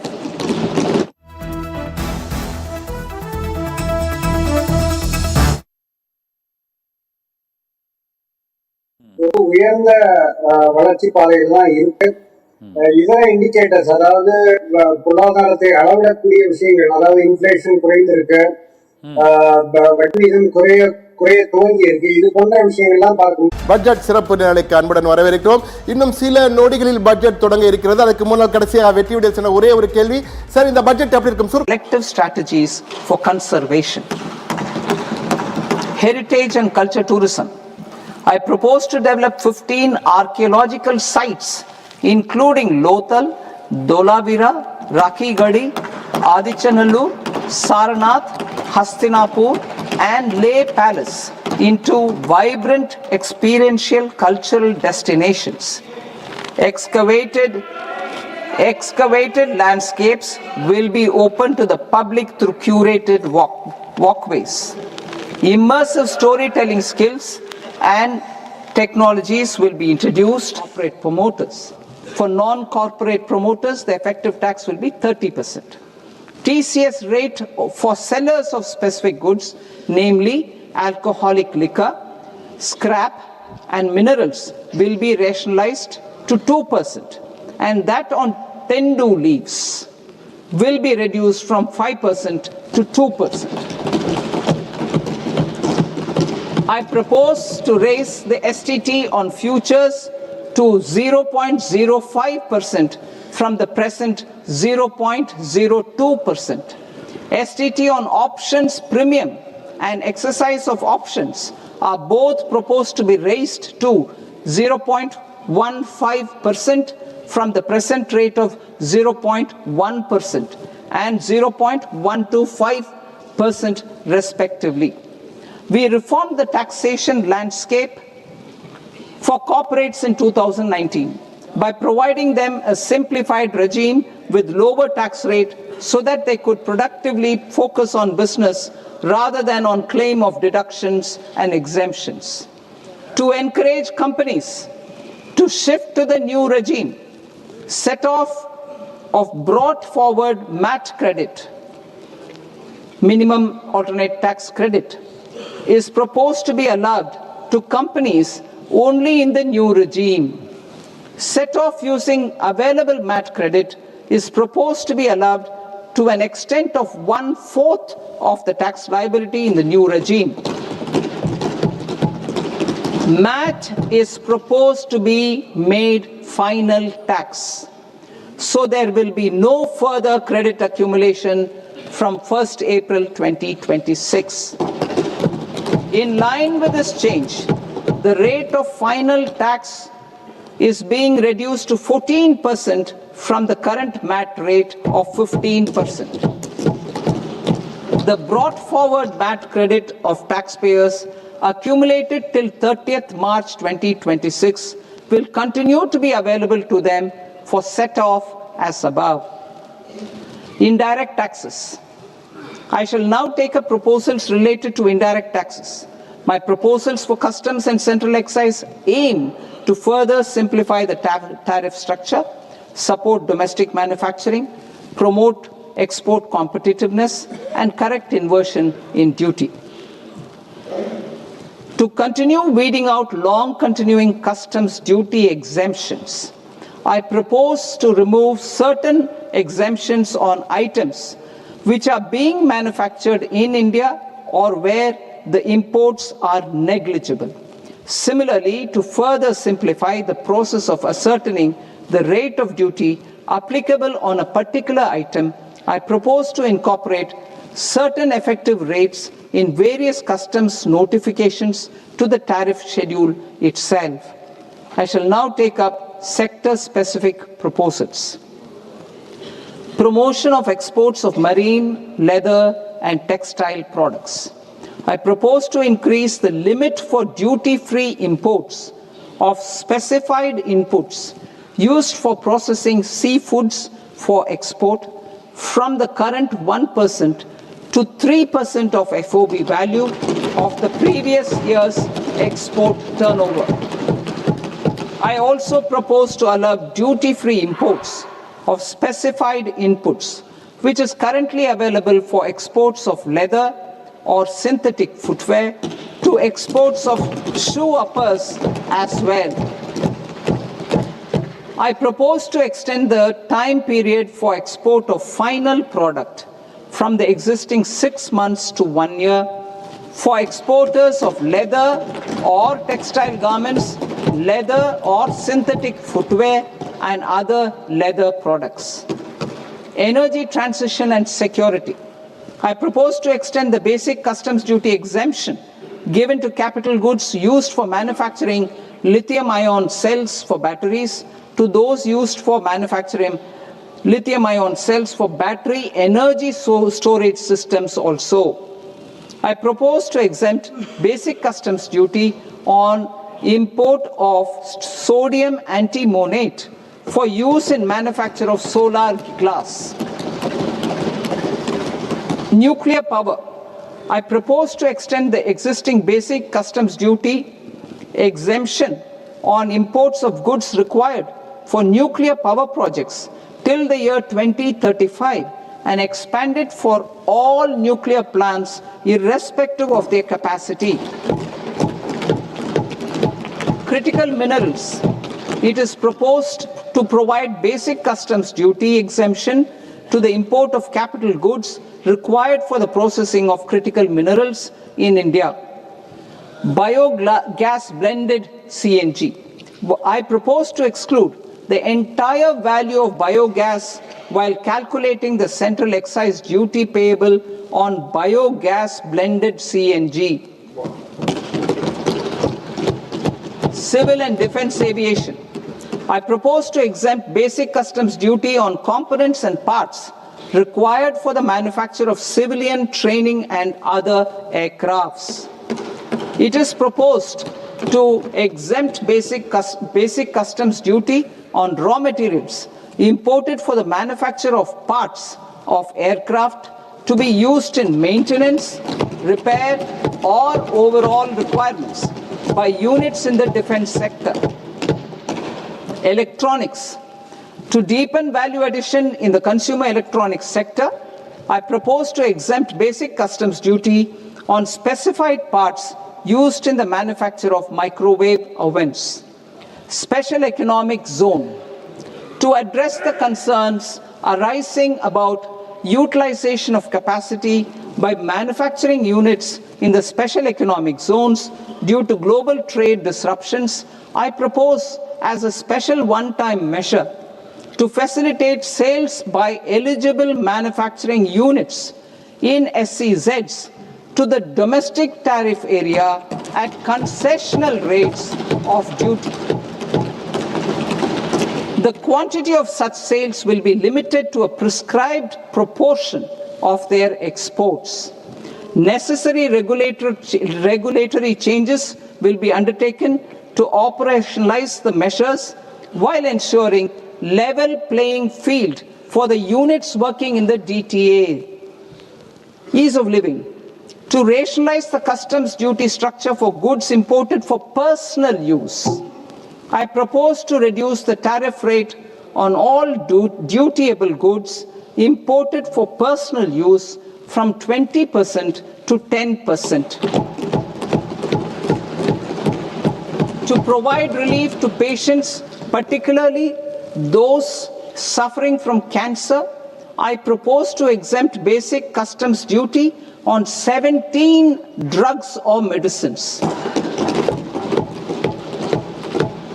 I propose also to add 7 more rare diseases for the purposes of exempting import duties on personal imports of drugs, medicines, and food for special medical purposes used in their treatment. Customs process. India's role and share in the global trade is poised for a major leap in line with our ambition and journey towards Vikasit Bharat.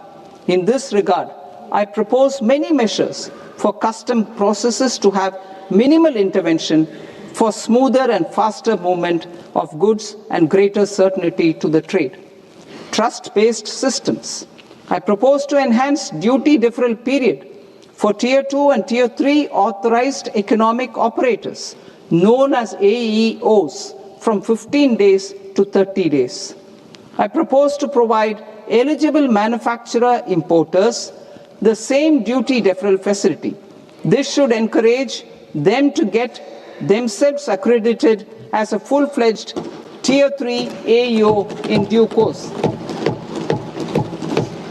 To provide greater certainty and for better business planning, I propose to extend validity period of advance ruling binding on customs from the present 3 years to 5 years.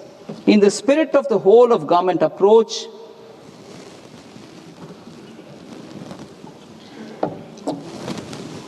government agencies will be encouraged to leverage AEO accreditation for preferential treatment in clearing their cargo. Regular importers with trusted long-standing supply chains will be recognized in the risk system so that the need for verification of their cargo every time can be minimized. Export cargo using electronic sealing. Export cargo using electronic sealing will be provided through clearance from the factory premises to the ship. For import of goods not needing any compliance, filing of bill of entry by a trusted importer and arrival of goods will automatically notify customs for completing their clearance formalities. This will enable goods to be released immediately on arrival. The customs warehouse framework will be transformed into a warehouse operator-centric system with a self-declarations, electronic tracking, and risk-based audit. These reforms will move away from the current system of officer-dependent approvals and reduce transaction delays and compliance costs. Ease of doing business. Approvals required for cargo clearance from various government agencies will be seamlessly processed through a single and interconnected digital window by the end of the financial year. Processes involved in clearance of food, drugs, plant and animal and wildlife products, accounting for about 70% of interdicted cargo, will be operationalized on this system by April 2026 itself. For goods not having any compliance requirement, clearance will be done by customs immediately after online registration is completed by the importer, subject to the payment of duty. Customs integrated system will be rolled out in 2 years as a single integrated and scalable platform for all customs processes. Utilization of non-intrusive scanning with advanced imaging and AI technology for risk assessment will be expanded in a phased manner with the objective to scan every container across all the major ports. New export opportunities to support Indian fishermen to fully harness the economic value of marine resources beyond our territorial waters. The following measures will be taken. A. Fish catch by an Indian fishing vessel in exclusive economic zone or on the high seas will be made free of duty. Landing of such fish on foreign port will be treated as export of goods. Safeguards will be put in place to prevent misuse during fish catch, transit or transshipment. To support aspirations of India's small businesses, artisans and startups to access global markets through e-commerce, I am pleased to announce complete removal of the current value cap of 10 lakh rupees per consignment on courier exports. In addition, handling of rejected and returned consignments will be improved with effective use of technology for identifying such consignments. I propose to revise provisions governing baggage clearance during international travel to address genuine concerns of passengers. The revised rules will enhance duty-free allowances in line with the present-day travel realities and provide clarity in temporary carriage of goods brought in or taken out. There are honest taxpayers who are willing to settle disputes by paying all their dues, but they get deterred due to negative connotation associated with penalty. They will now be able to close cases by paying an additional amount in lieu of penalty. Honorable Speaker, sir, with this, I commend the budget to this august House. Jai Hind.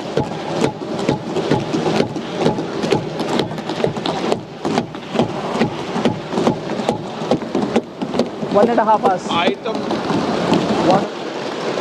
Item number 3 माननीय वित्त मंत्री जी।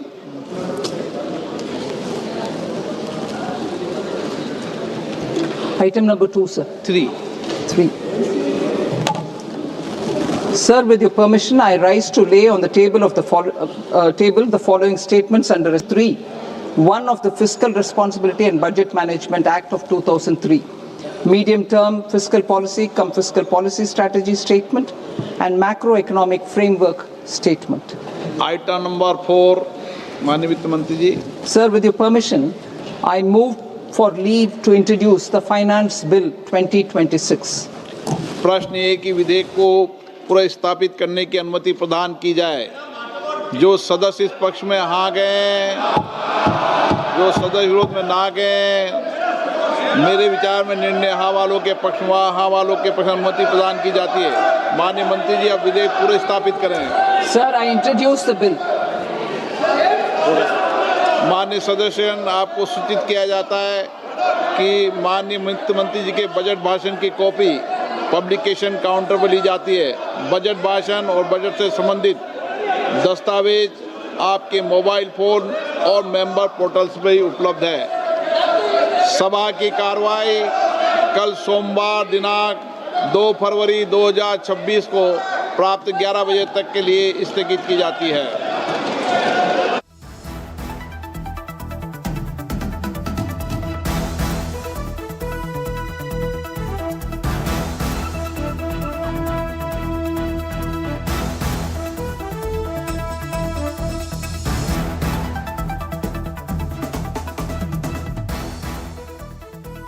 முக்கிய செய்தி, budget எதிரொலியாக பங்கு சந்தைகள் சரிவை சந்தித்திருக்கிறது. பட்ஜெட்டின் எதிரொலியாக பங்கு சந்தைகள் சரிவை சந்தித்திருக்கிறது.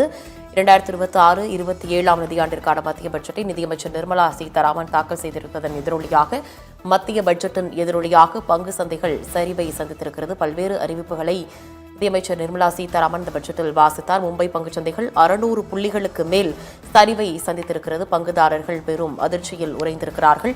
மும்பை பங்குச்சந்தைகள் 600 புள்ளிகளுக்கு மேல் சரிவை சந்தித்திருக்கிறது. நிப்டியில் 330 புள்ளிகள் சரிவடைந்திருப்பதாக தகவலானது வெளியாக இருக்கிறது. மத்திய பட்ஜெட்டின் எதிரொலியாக பங்குச்சந்தைகள் சரிவை சந்தித்திருக்கிறது. பட்ஜெட்டின் எதிரொலியாக பங்கு சந்தைகள் சரிவை சந்தித்திருக்கிறது.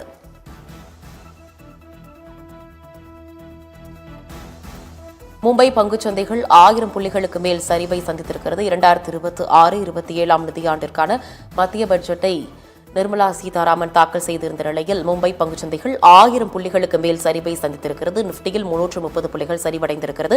விவரங்களோடு இணைக்கிறார் தலைமை செய்தி ஆசிரியர் கண்ணன். விவரங்கள். நிதிநிலை அறிக்கை தாக்கல் செய்ய அடுத்த நிமிடத்திலேயே பங்குச்சந்தை கடும் சரிவை சந்தித்திருக்கிறது. மும்பை பங்குச்சந்தையான சென்செக்ஸ் 81,155 புள்ளிகளாக வீழ்ச்சியடைந்து 1114.09 புள்ளிகள் சரிவடைந்து வர்த்தகமாகிறது. இதே போல தேசிய பங்குச்சந்தையான நிப்டி 350 புள்ளிகளுக்கு மேல் சரிவடைந்து 24,956 புள்ளிகளில் வர்த்தகமாகிக் கொண்டிருக்கிறது. நிதிநிலை அறிக்கை தாக்கல் செய்யப்பட்ட உடன் இந்திய பங்குச்சந்தையானது 1000 புள்ளிகளை தாண்டி சென்செக்ஸ் சரிவை சந்தித்திருக்கிறது. இதன் மூலமாக பங்கு சந்தையில் தொழில்துறையில் எதிர்பார்த்த மாற்றங்கள் மற்றும் அது ஊக்கம் அடைவதற்கான அந்த திட்டங்கள் இல்லை என்பது போல அதனுடைய பங்குச்சந்தை சரிவு காட்டுகிறது.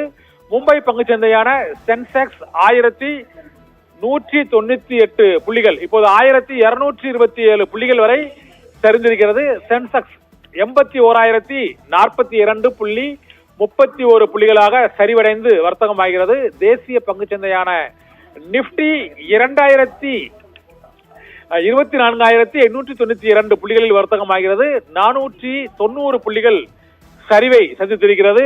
சென்செக்ஸ் நிப்டி ஆகிய இரண்டும் சரிவை சந்தித்திருக்கிறது. மும்பை பங்குச்சந்தையான சென்செக்ஸ் இப்போது 1605 புள்ளிகள் சரிவை சந்தித்திருக்கிறது. இதனால் சென்செக்ஸ் 80,664 புள்ளிகளாக தற்போது வர்த்தகமாகிறது. இதே போல தேசிய பங்குச்சந்தையான நிப்டி 538 புள்ளிகள் சரிவடைந்து 24,782 புள்ளிகளில் சரிவடைந்திருக்கிறது. ஏற்றுமதி, இறக்குமதி மற்றும் தொழில் நிறுவனங்களுக்கு சாதகமான அம்சங்கள் இல்லாத சூழ்நிலையில் சென்செக்ஸ் நிப்டி ஆகிய இரண்டும் சரிவடைந்திருக்கிறது.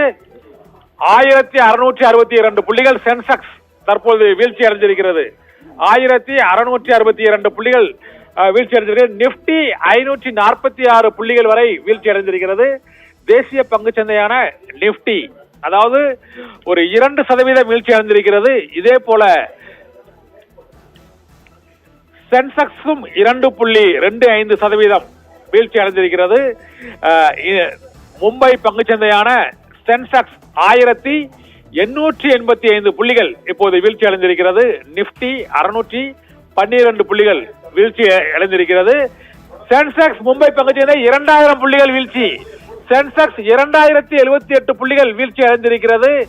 சென்செக்ஸ் மும்பை பங்குச்சந்தையான சென்செக்ஸ் 80,000க்கு கீழே 79,955 புள்ளிகளில் வர்த்தகமாகிக் கொண்டிருக்கிறது.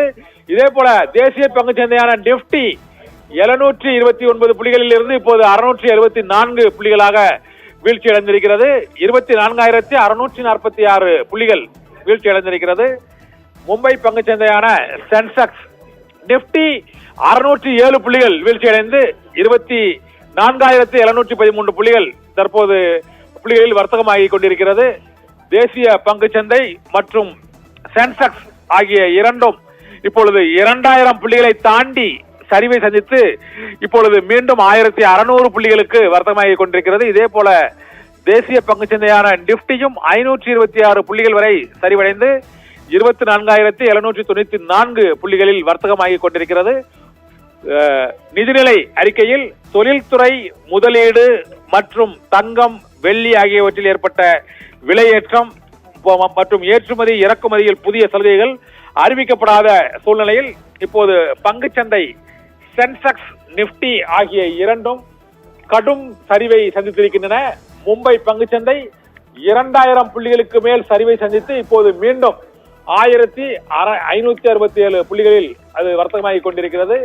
இப்போது நிப்டி 468 புள்ளிகள் வரை சரிவை சந்தித்திருக்கிறது. 24852 புள்ளிகளில் வர்த்தகமாகிறது. பங்குகளில் முதலீடு செய்திருப்பவர்கள் தொடர்ந்து இந்த நிதிநிலை அறிக்கைக்கு பின்னர் இந்த சரிவை சந்தித்து வருகிறார்கள்.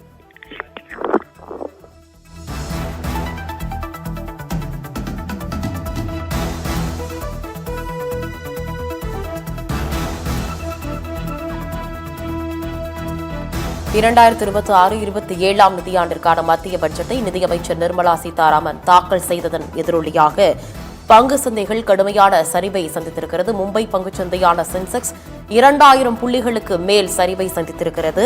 தேசிய பங்குச்சந்தையான நிப்டியில் 600 புள்ளிகள் சரிவு சந்தித்திருக்கிறது.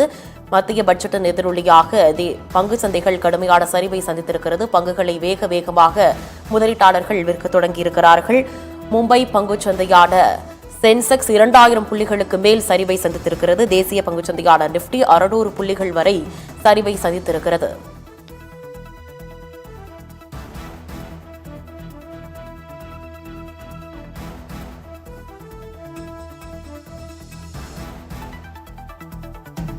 இரண்டாயிரத்தி 26-27 நிதியாண்டிற்கான மத்திய பட்ஜெட்டை நிதியமைச்சர் நிர்மலா சீதாராமன் தாக்கல் செய்தார். இந்த மத்திய பட்ஜெட்டின் எதிரொலியாக பங்கு சந்தைகள் கடுமையான சரிவை சந்தித்திருக்கிறது. மும்பை பங்குச்சந்தையான சென்செக்ஸ் 2000 புள்ளிகளுக்கு மேல் சரிவை சந்தித்திருக்கிறது. தேசிய பங்குச்சந்தையான நிப்டியில் 600 புள்ளிகள் சரிவானது ஏற்பட்டிருக்கிறது. பங்குகளை வேகமாக முதலீட்டாளர்கள் விற்கக்கூடிய நிலையானது ஏற்பட்டிருக்கிறது. தொடர் சரிவில் பங்கு சந்தைகள் இருந்து வரக்கூடிய சூழ்நிலையில் சென்செக்ஸ் 2000 புள்ளிகள் வரை சரிவை சந்தித்திருக்கிறது. தேசிய பங்குச்சந்தையான நிப்டியில் 600 புள்ளிகளுக்கு மேல் சரிவானது ஏற்பட்டிருக்கிறது. வேகமாக முதலீட்டாளர்கள் பங்குகளை விற்கக்கூடிய சூழலானது ஏற்பட்டிருக்கிறது.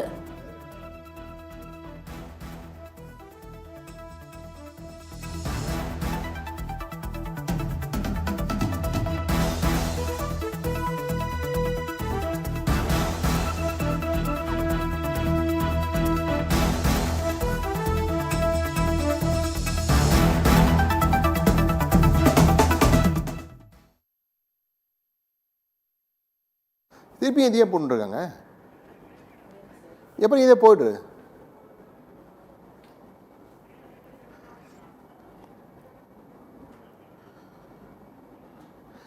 கார்த்தி இருக்காராங்க. 2000 இருந்தது 1200 குறைஞ்சிடுச்சு. இப்போ அதை போய் தொடர் சரிவில் பங்கு சந்தைகள், பெரும் சரிவில் பங்கு சந்தைகள் மாற்றி சொல்லு. 2000 போட வேண்டாம், போட்டால் தப்புன்னு சொல்லுங்க போய் முதல்ல.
large numbers in the STEM field. This can be a big boost for the state if we can really tap into the provisions of the budget. Very happy to see that the girls' hostel in every district. Again, it's something which is very good for the state of Tamil Nadu, because Tamil Nadu has really empowered women and girls always. Also, the focus on the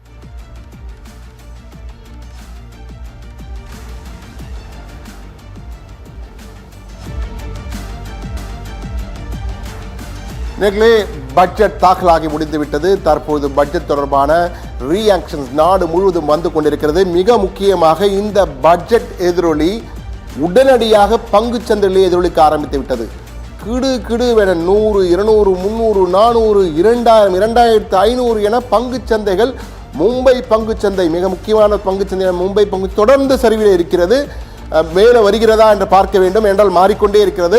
Nifty தேசிய பங்குச்சந்தையிலும் தொடர் சரிவு காணப்படுகிறது. பங்குச்சந்தையில் ஒரு பக்கம் இப்படி என்ற சூழ்நிலை என்றால், தற்போது நம்முடைய செய்தியாளர் ரித்தி தயாராக பங்கு சந்தை தொடர்பாக மட்டுமல்ல, பட்ஜெட் ஹெட்லைன்ஸ் என்ற வகையிலே தயாராக காத்து கொண்டிருக்கிறார். எனவே பட்ஜெட் ஹெட்லைன்ஸ் தயாராக இருக்கும் என்று நினைக்கிறேன். எனவே இப்போது டாப் பட்ஜெட் ஹெட்லைன்ஸ் என்னென்ன என்பது குறித்து நமது செய்தியாளர் ரித்தி கொடுக்க இருக்கிறார். நேரடியாக ரித்தியிடம் செல்வோம்.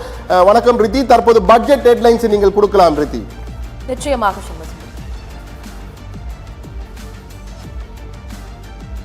மத்திய பட்ஜெட் எதிரொலியாக பங்கு சந்தைகள் தொடர் சரிவை சந்தித்திருக்கிறது.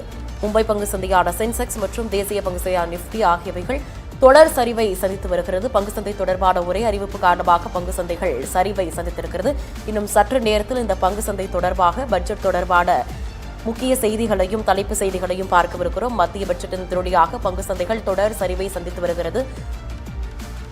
மும்பை பங்குச்சந்தையான சென்செக்ஸ் மற்றும் தேசிய பங்குச்சந்தையான நிஃப்டி ஆகியவைகள் தொடர் சரிவை சந்தித்து வருகிறது. பங்குச்சந்தை தொடர்பான ஒரே அறிவிப்பு காரணமாக பங்கு சந்தைகள் சரிவை சந்தித்திருக்கிறது.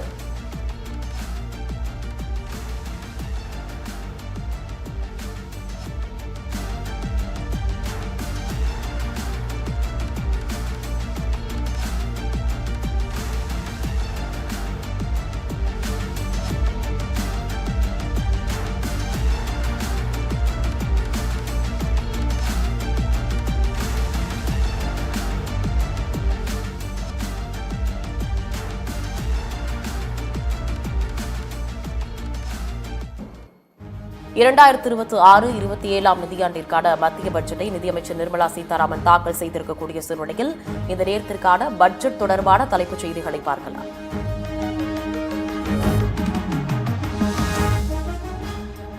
பெரும் எதிர்பார்ப்புகளுக்கிடையே மத்திய பட்ஜெட் 2026-27 தாக்கல். நிதியமைச்சர் நிர்மலா சீதாராமன் 9வது முறையாக பட்ஜெட்டை தாக்கல் செய்தார்.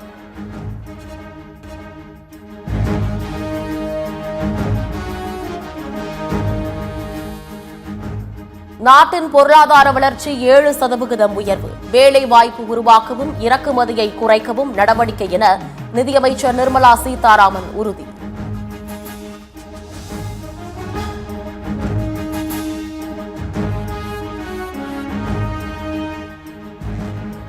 தனிநபர் வருமானம் வரி விகிதத்தில் எந்த மாற்றமும் இல்லை. நடப்பாண்டு நடைமுறையை தொடரும் என்ற அறிவிப்பால் வருமான வரி செலுத்துவோர் ஏமாற்றம்.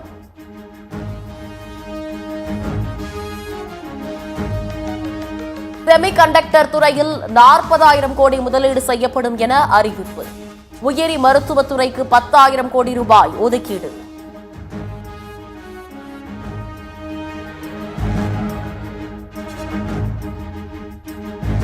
சென்னை, பெங்களூரு, ஹைதராபாத்திற்கு அதிவேக ரயில் பாதை அமைக்கப்படும்.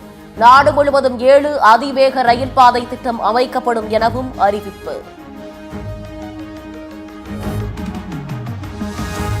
ஆதிச்சநல்லூர் உள்ளிட்ட 15 இடங்களில் மத்திய அரசின் சார்பில் தொல்லியல் கலாச்சார மையம் அமைக்கப்படும்.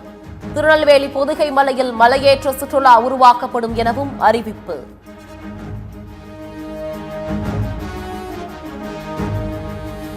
பழவேற்காடு ஏரியில் பறவைகளை காண்பதற்கு பிரத்யேக காட்சி மையம் அமைக்கப்படும். To help conservation labs, interpretation centers and guides. The sports sector provides multiple means of employment, skilling and job opportunities. Taking forward the systematic nurturing of sports talent which is set in motion through the Khelo India program earlier, I propose to launch a Khelo India mission to transform the sports sector over the next decade. The mission will facilitate an integrated talent development pathway supported by training centers which are foundational, intermediate and elite levels. B, systematic development of coaches and support staff. C, integration of sports science and technology. D, competitions and leagues to promote sports culture and provide platforms. And E, development of sports infrastructure for training and competition. Our third Kartavya aligns with our vision of Sabka Saath Sabka Vikas towards Vikasit Bharat. This requires targeted efforts for 1. Increasing farmer incomes through productivity enhancement and entrepreneurship, with special attention to small and marginal farmers. B. Empowering Divyangjan through access to livelihood opportunities, training and high quality assistive devices. C. Empowering the vulnerable to access mental trauma care. D. Focus on the Purvodaya states and the Northeast region to accelerate development and employment opportunities. Fisheries. We will undertake initiatives for integrated development of 500 reservoirs and Amrit Sarovars. 2.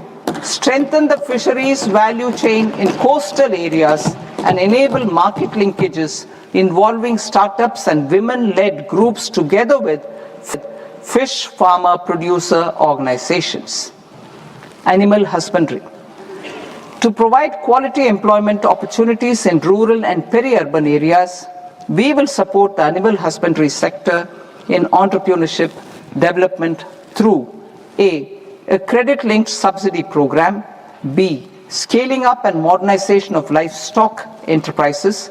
C. Enhanced creation of livestock, dairy and poultry. Enhanced creation of livestock, dairy and poultry focused integrated value chains. And D. Encourage creation of livestock farmer producer organizations. High value agriculture. To diversify farm outputs, increase productivity, enhance farmers' incomes and create new employment opportunities, we will support high value crops such as coconut, sandalwood, cocoa, cashew in the coastal areas, agar trees in northeast, and nuts such as almonds, walnuts and pine nuts in our hilly regions. These, all of them, will be supported. India is the world's largest producer of coconuts. About 30 million people, including nearly 10 million farmers, depend on coconuts for their livelihood.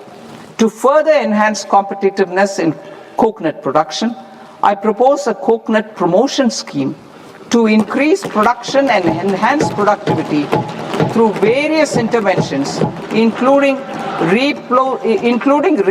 replacing and non-productive trees with new saplings or plants or varieties in major coconut growing states. A dedicated program is proposed for Indian cashew and cocoa to make India self-reliant in raw cashew and coconut production and processing, enhance export competitiveness, and transform Indian cashew and Indian cocoa into premium global brands by 2030. Sandalwood.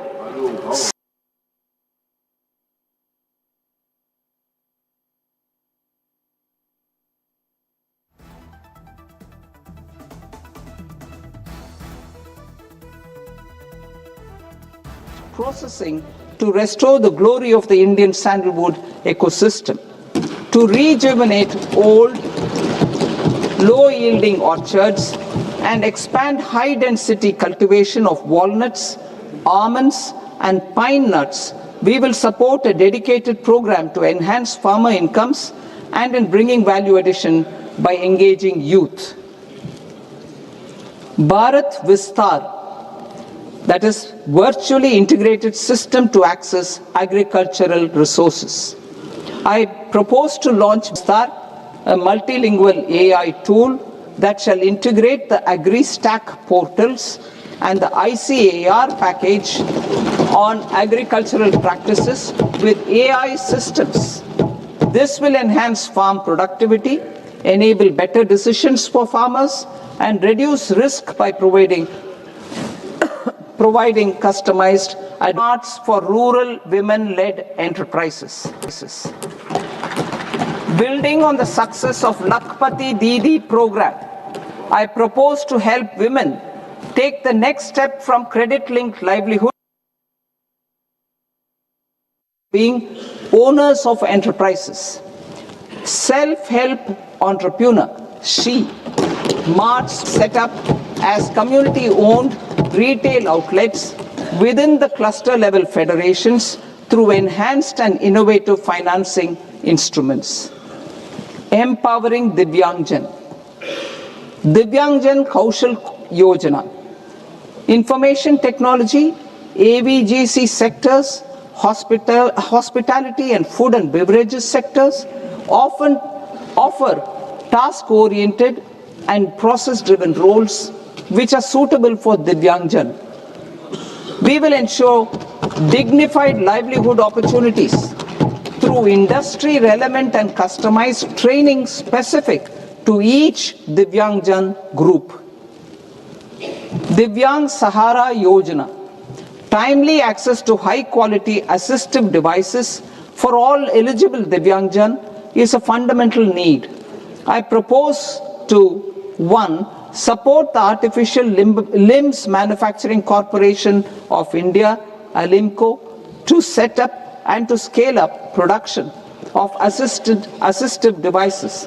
Invest in R&D and AI integration. Strengthen PM Divyasha Kendras and support setting up of assistive technology marts as modern retail style centers where Divyangjan and senior citizens can. மத்திய budget சத்தியம் தொலைக்காட்சியின் சிறப்பு நேரலுக்கு மீண்டும் நேர்களை அன்புடன் வரவேற்கிறோம். தற்போது top 20 இந்த பட்ஜெட்டின் ஒட்டுமொத்த சாராம்சத்தை 20 புள்ளிகளில் உங்களுக்கு தரப்போகிறோம். அந்த 20 புள்ளிகள் என்ன என்பது குறித்து தற்போது திரையிலே வரப்போகிறது, பார்க்கலாம். Top 20 points of the budget 2026-27. முதல் புள்ளி, தனிநபர் வருமான வரி விகிதத்தில் எந்த மாற்றமும் இல்லை, பழைய நிலையே தொடரும் என அறிவிப்பு. இரண்டாவது புள்ளி,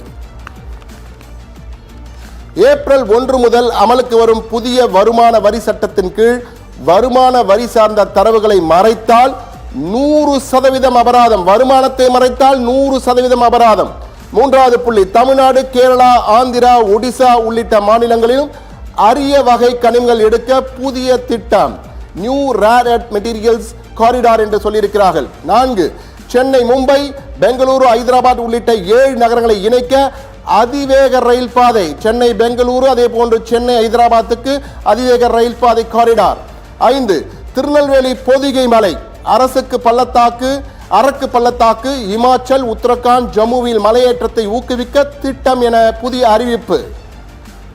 6, ஆதிச்சநல்லூர், தோலவீரா, அஸ்னாப்பூர் உள்ளிட்ட 15 இடங்களில் கலாச்சார மையம் அமைக்கப்படும். ஆதிச்சநல்லூரில் கலாச்சார மையம், தமிழகத்தின் ஆதிச்சநல்லூரில் மிக முக்கியமான அறிவிப்பு. 7, பெண் கல்வியை ஊக்குவிக்க நாடு முழுவதும் அனைத்து மாவட்டங்களிலும் பெண்கள் விடுதி அமைக்கப்படும் என அறிவிக்கப்பட்டிருக்கிறது. 8, எய்ம்ஸ் போன்று 3 புதிய அகில இந்திய ஆயுர்வேத கல்வி நிலையங்கள் உருவாக்கப்படும் என்ற அறிவிப்பு வந்திருக்கிறது. மிக முக்கியமான அறிவிப்பு. அடுத்ததாக 5 பல்கலைக்கழக நகரங்கள் உருவாக்கப்படும்.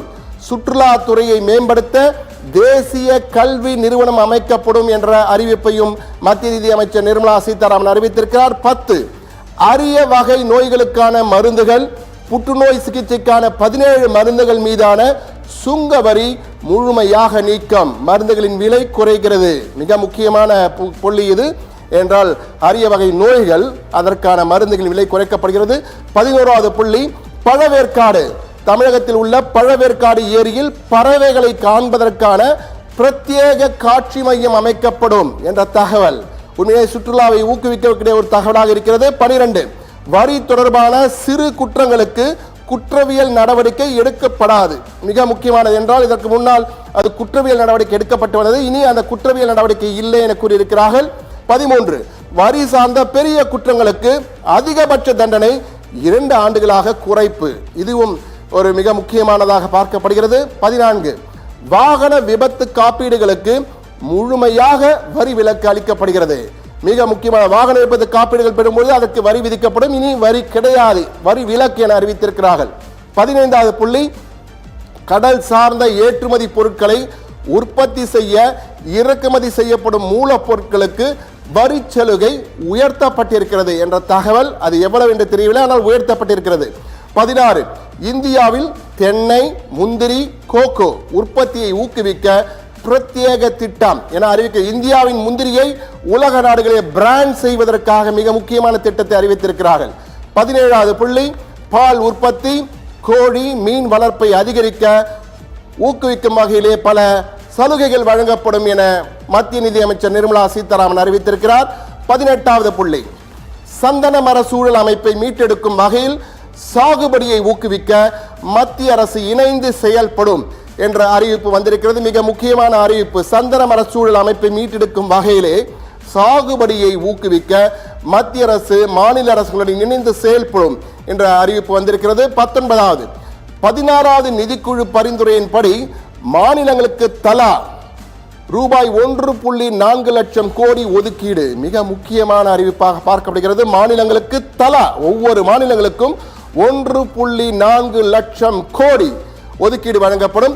20வது புள்ளி, மேலும் 17.2 லட்சம் கோடி கடன் வாங்க மத்திய அரசு முடிவு செய்திருக்கிறது என்ற தகவல் வந்திருக்கிறது.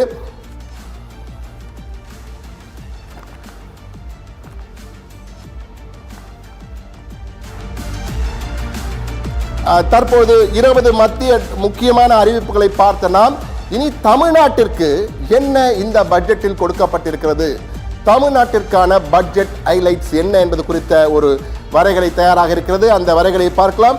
தமிழ்நாட்டிற்கு மத்திய நிதி அமைச்சர் நிர்மலா சீதாராமன் என்னென்ன அறிவிப்புகளை வெளியிட்டார். முதல் அறிவிப்பு, தமிழ்நாட்டுக்கான 5 முக்கிய அறிவிப்புகள். தமிழ்நாட்டிலே அரிய வகை கனிமங்கள் எடுக்க புதிய திட்டம் அறிவிக்கப்பட்டிருக்கிறது. ரேர் எர்த் மெட்டீரியல்ஸ் காரிடார் என்று அறிவித்திருக்கிறார்கள். சென்னையுடன் முக்கிய நகரங்களை இணைக்க அதிவேக ரயில் பாதை, சென்னை டு பெங்களூரு, சென்னை டு ஹைதராபாத் ஆகிய 2 நகரங்களுக்கு அதிவேக ரயில் பாதை என அமைக்கப்படும் என அறிவித்திருக்கிறார்கள். மூன்றாவதாக, திருநெல்வேலி பொதிகை மலையிலே மலையேற்றத்தை ஊக்குவிக்க திட்டம், அதாவது சுற்றுலாவை அதிகரிப்பதற்காக மலையேற்றம், சிறப்பாக மலையேற்றத்திற்கான புதிய திட்டம் ஒன்றை அறிவித்திருக்கிறார்கள். மிக முக்கியமாக பார்க்க வேண்டியிருக்கிறது. அதே போன்று ஆதிச்சநல்லூரில் கலாச்சார மையம் அமைக்கப்படும். கலாச்சார மையம் அமைக்கப்படும். ஏற்கனவே அங்கு கலாச்சார மையங்கள் அமைக்கப்பட்டிருக்கிறது மாநில அரசின் சார்பிலே.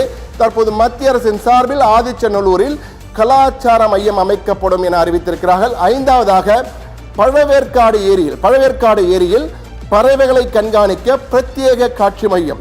பழவேற்காடியில் வந்து செல்கின்ற பறவைகளை கண்காணிப்பதற்கும் அதை பார்த்து சுற்றுலாவை ஊக்குவிக்கும் வகையில் நிறைய சுற்றுலாவாசிகள் வர வேண்டும் என்பதற்காக பிரத்யேக காட்சி மையம் அமைக்கப்படும் என கூறியிருக்கிறார்கள்.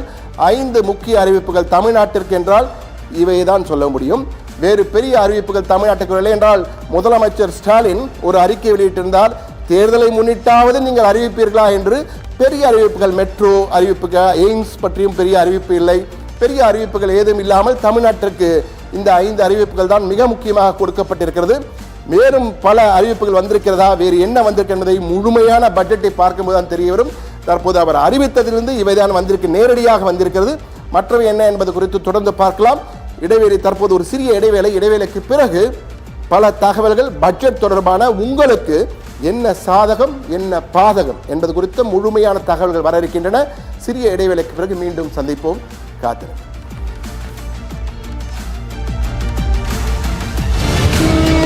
மீண்டும் நேர்களை அன்புடன் வரவேற்கிறோம். தற்போது டாப் 20 இந்த பட்ஜெட்டின் ஒட்டுமொத்த சாராம்சத்தை 20 புள்ளிகளில் உங்களுக்கு தரப்போகிறோம். அந்த 20 புள்ளிகள் என்ன என்பது குறித்து தற்போது திரையிலே வரப்போகிறது, பார்க்கலாம். Top 20 points of the budget 2026-27. முதல் புள்ளி, தனிநபர் வருமான வரி விகிதத்தில் எந்த மாற்றமும் இல்லை, பழைய நிலையே தொடரும் என அறிவிப்பு. இரண்டாவது புள்ளி, ஏப்ரல் 1 முதல் அமலுக்கு வரும் புதிய வருமான வரி சட்டத்தின் கீழ் வருமான வரி சார்ந்த தரவுகளை மறைத்தால் 100% அபராதம். வருமானத்தை மறைத்தால் 100% அபராதம். மூன்றாவது புள்ளி, தமிழ்நாடு, கேரளா, ஆந்திரா, ஒடிசா உள்ளிட்ட மாநிலங்களிலும் அரிய வகை கனிமங்கள் எடுக்க புதிய திட்டம், new rare earth materials corridor என்று சொல்லியிருக்கிறார்கள். 4, சென்னை, மும்பை, பெங்களூரு, ஹைதராபாத் உள்ளிட்ட 7 நகரங்களை இணைக்க அதிவேக ரயில் பாதை. சென்னை, பெங்களூரு, அதே போன்று சென்னை, ஹைதராபாத்துக்கு அதிவேக ரயில் பாதை காரிடார். 5, திருநெல்வேலி பொதிகை மலை, அரக்கு பள்ளத்தாக்கு, இமாச்சல், உத்தரகாண்ட், ஜம்முவில் மலையேற்றத்தை ஊக்குவிக்க திட்டம் என புதிய அறிவிப்பு. 6, ஆதிச்சநல்லூர், தோலவீரா, அஸ்னாப்பூர் உள்ளிட்ட 15 இடங்களில் கலாச்சார மையம் அமைக்கப்படும். ஆதிச்சநல்லூரில் கலாச்சார மையம், தமிழகத்தின் ஆதிச்சநல்லூரில் மிக முக்கியமான அறிவிப்பு. 7, பெண் கல்வியை ஊக்குவிக்க நாடு முழுவதும் அனைத்து மாவட்டங்களிலும் பெண்கள் விடுதி அமைக்கப்படும் என அறிவிக்கப்பட்டிருக்கிறது. 8, எய்ம்ஸ் போன்று 3 புதிய அகில இந்திய ஆயுர்வேத கல்வி நிலையங்கள் உருவாக்கப்படும் என்ற அறிவிப்பு வந்திருக்கிறது, மிக முக்கியமான அறிவிப்பு. அடுத்ததாக 5 பல்கலைக்கழக நகரங்கள் உருவாக்கப்படும். சுற்றுலாத்துறையை மேம்படுத்த தேசிய கல்வி நிறுவனம் அமைக்கப்படும் என்ற அறிவிப்பையும் மத்திய நிதி அமைச்சர் நிர்மலா சீதாராமன் அறிவித்திருக்கிறார். 10, அரிய வகை நோய்களுக்கான மருந்துகள், புற்றுநோய் சிகிச்சைக்கான 17 மருந்துகள் மீதான சுங்க வரி முழுமையாக நீக்கம், மருந்துகளின் விலை குறைகிறது. மிக முக்கியமான புள்ளி இது என்றால் அரிய வகை நோய்கள், அதற்கான மருந்துகளின் விலை குறைக்கப்படுகிறது.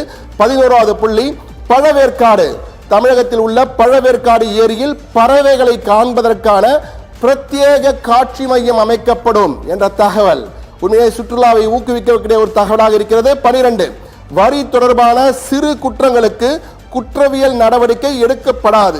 மிக முக்கியமானது என்றால் இதற்கு முன்னால் அது குற்றவியல் நடவடிக்கை எடுக்கப்பட்டு வந்தது, இனி அந்த குற்றவியல் நடவடிக்கை இல்லை என கூறியிருக்கிறார்கள்.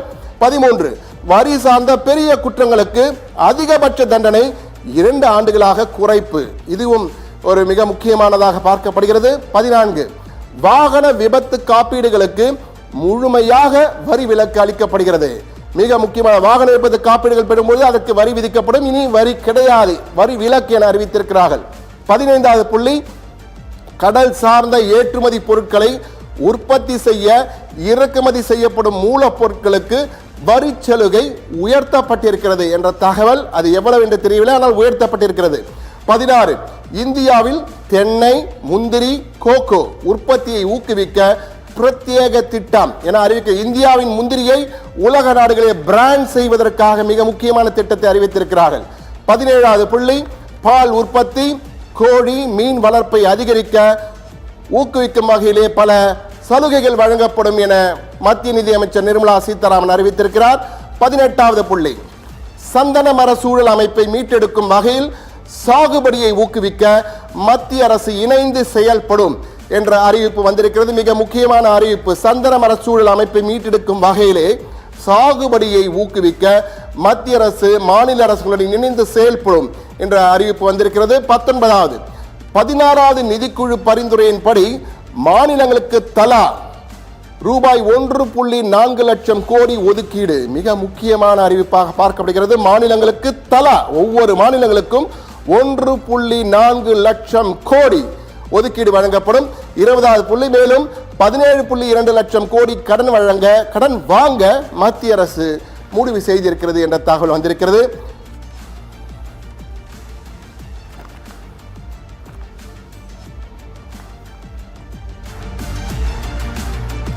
தற்போது 20 மத்திய முக்கியமான அறிவிப்புகளை பார்த்த நாம் இனி தமிழ்நாட்டிற்கு என்ன இந்த பட்ஜெட்டில் கொடுக்கப்பட்டிருக்கிறது, தமிழ்நாட்டிற்கான பட்ஜெட் ஹைலைட்ஸ் என்ன என்பது குறித்த ஒரு வரைகளை தயாராக இருக்கிறது. அந்த வரைகளை பார்க்கலாம். தமிழ்நாட்டிற்கு மத்திய நிதி அமைச்சர் நிர்மலா சீதாராமன் என்னென்ன அறிவிப்புகளை வெளியிட்டார். முதல் அறிவிப்பு. தமிழ்நாட்டுக்கான 5 முக்கிய அறிவிப்புகள். தமிழ்நாட்டிலே அரிய வகை கனிமங்கள் எடுக்க புதிய திட்டம் அறிவிக்கப்பட்டிருக்கிறது. ரேர் எர்த் மெட்டீரியல்ஸ் காரிடார் என்று அறிவித்திருக்கிறார்கள். சென்னையுடன் முக்கிய நகரங்களை இணைக்க அதிவேக ரயில் பாதை. சென்னை டு பெங்களூரு, சென்னை டு ஹைதராபாத் ஆகிய 2 நகரங்களுக்கு அதிவேக ரயில் பாதை என அமைக்கப்படும் என அறிவித்திருக்கிறார்கள். மூன்றாவதாக திருநெல்வேலி பொதிகை மலையிலே மலையேற்றத்தை ஊக்குவிக்க திட்டம். அதாவது சுற்றுலாவை அதிகரிப்பதற்காக மலையேற்றம், சிறப்பாக மலையேற்றத்திற்கான புதிய திட்டம் ஒன்றை அறிவித்திருக்கிறார்கள். மிக முக்கியமாக பார்க்க வேண்டியிருக்கிறது. அதே போன்று ஆதிச்சநல்லூரில் கலாச்சார மையம் அமைக்கப்படும். கலாச்சார மையம் அமைக்கப்படும். ஏற்கனவே அங்கு கலாச்சார மையங்கள் அமைக்கப்பட்டிருக்கிறது மாநில அரசின் சார்பிலே. தற்போது மத்திய அரசின் சார்பில் ஆதிச்சநல்லூரில் கலாச்சார மையம் அமைக்கப்படும் என அறிவித்திருக்கிறார்கள். ஐந்தாவதாக பழவேற்காடு ஏரியில் பறவைகளை கண்காணிக்க பிரத்யேக காட்சி மையம். பழவேற்காடில் வந்து செல்கின்ற பறவைகளை கண்காணிப்பதற்கும் அதை பார்த்து சுற்றுலாவை ஊக்குவிக்கும் வகையில் நிறைய சுற்றுலாவாசிகள் வர வேண்டும் என்பதற்காக பிரத்யேக காட்சி மையம் அமைக்கப்படும் என கூறியிருக்கிறார்கள். 5 முக்கிய அறிவிப்புகள் தமிழ்நாட்டிற்கு என்றால் இவைதான் சொல்ல முடியும். வேறு பெரிய அறிவிப்புகள் தமிழ்நாட்டுக்கு இல்லை என்றால் முதலமைச்சர் ஸ்டாலின் ஒரு அறிக்கை வெளியிட்டிருந்தால் தேர்தலை முன்னிட்டாவது நீங்கள் அறிவிப்பீர்களா என்று பெரிய அறிவிப்புகள், மெட்ரோ அறிவிப்புகள், எய்ம்ஸ் பற்றியும் பெரிய அறிவிப்பு இல்லை.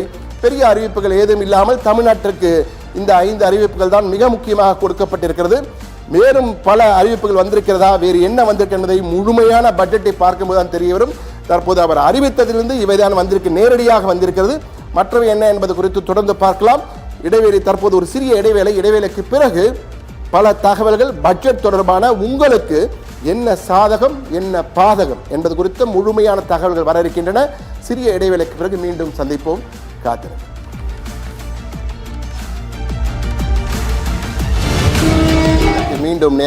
மீண்டும் நேர்களை அன்புடன் வரவேற்கிறோம். தற்போது டாப் 20 இந்த பட்ஜெட்டின் ஒட்டுமொத்த சாராம்சத்தை 20 புள்ளிகளில் உங்களுக்கு தரப்போகிறோம். அந்த 20 புள்ளிகள் என்ன என்பது குறித்து தற்போது திரையிலே வரப்போகிறது, பார்க்கலாம்.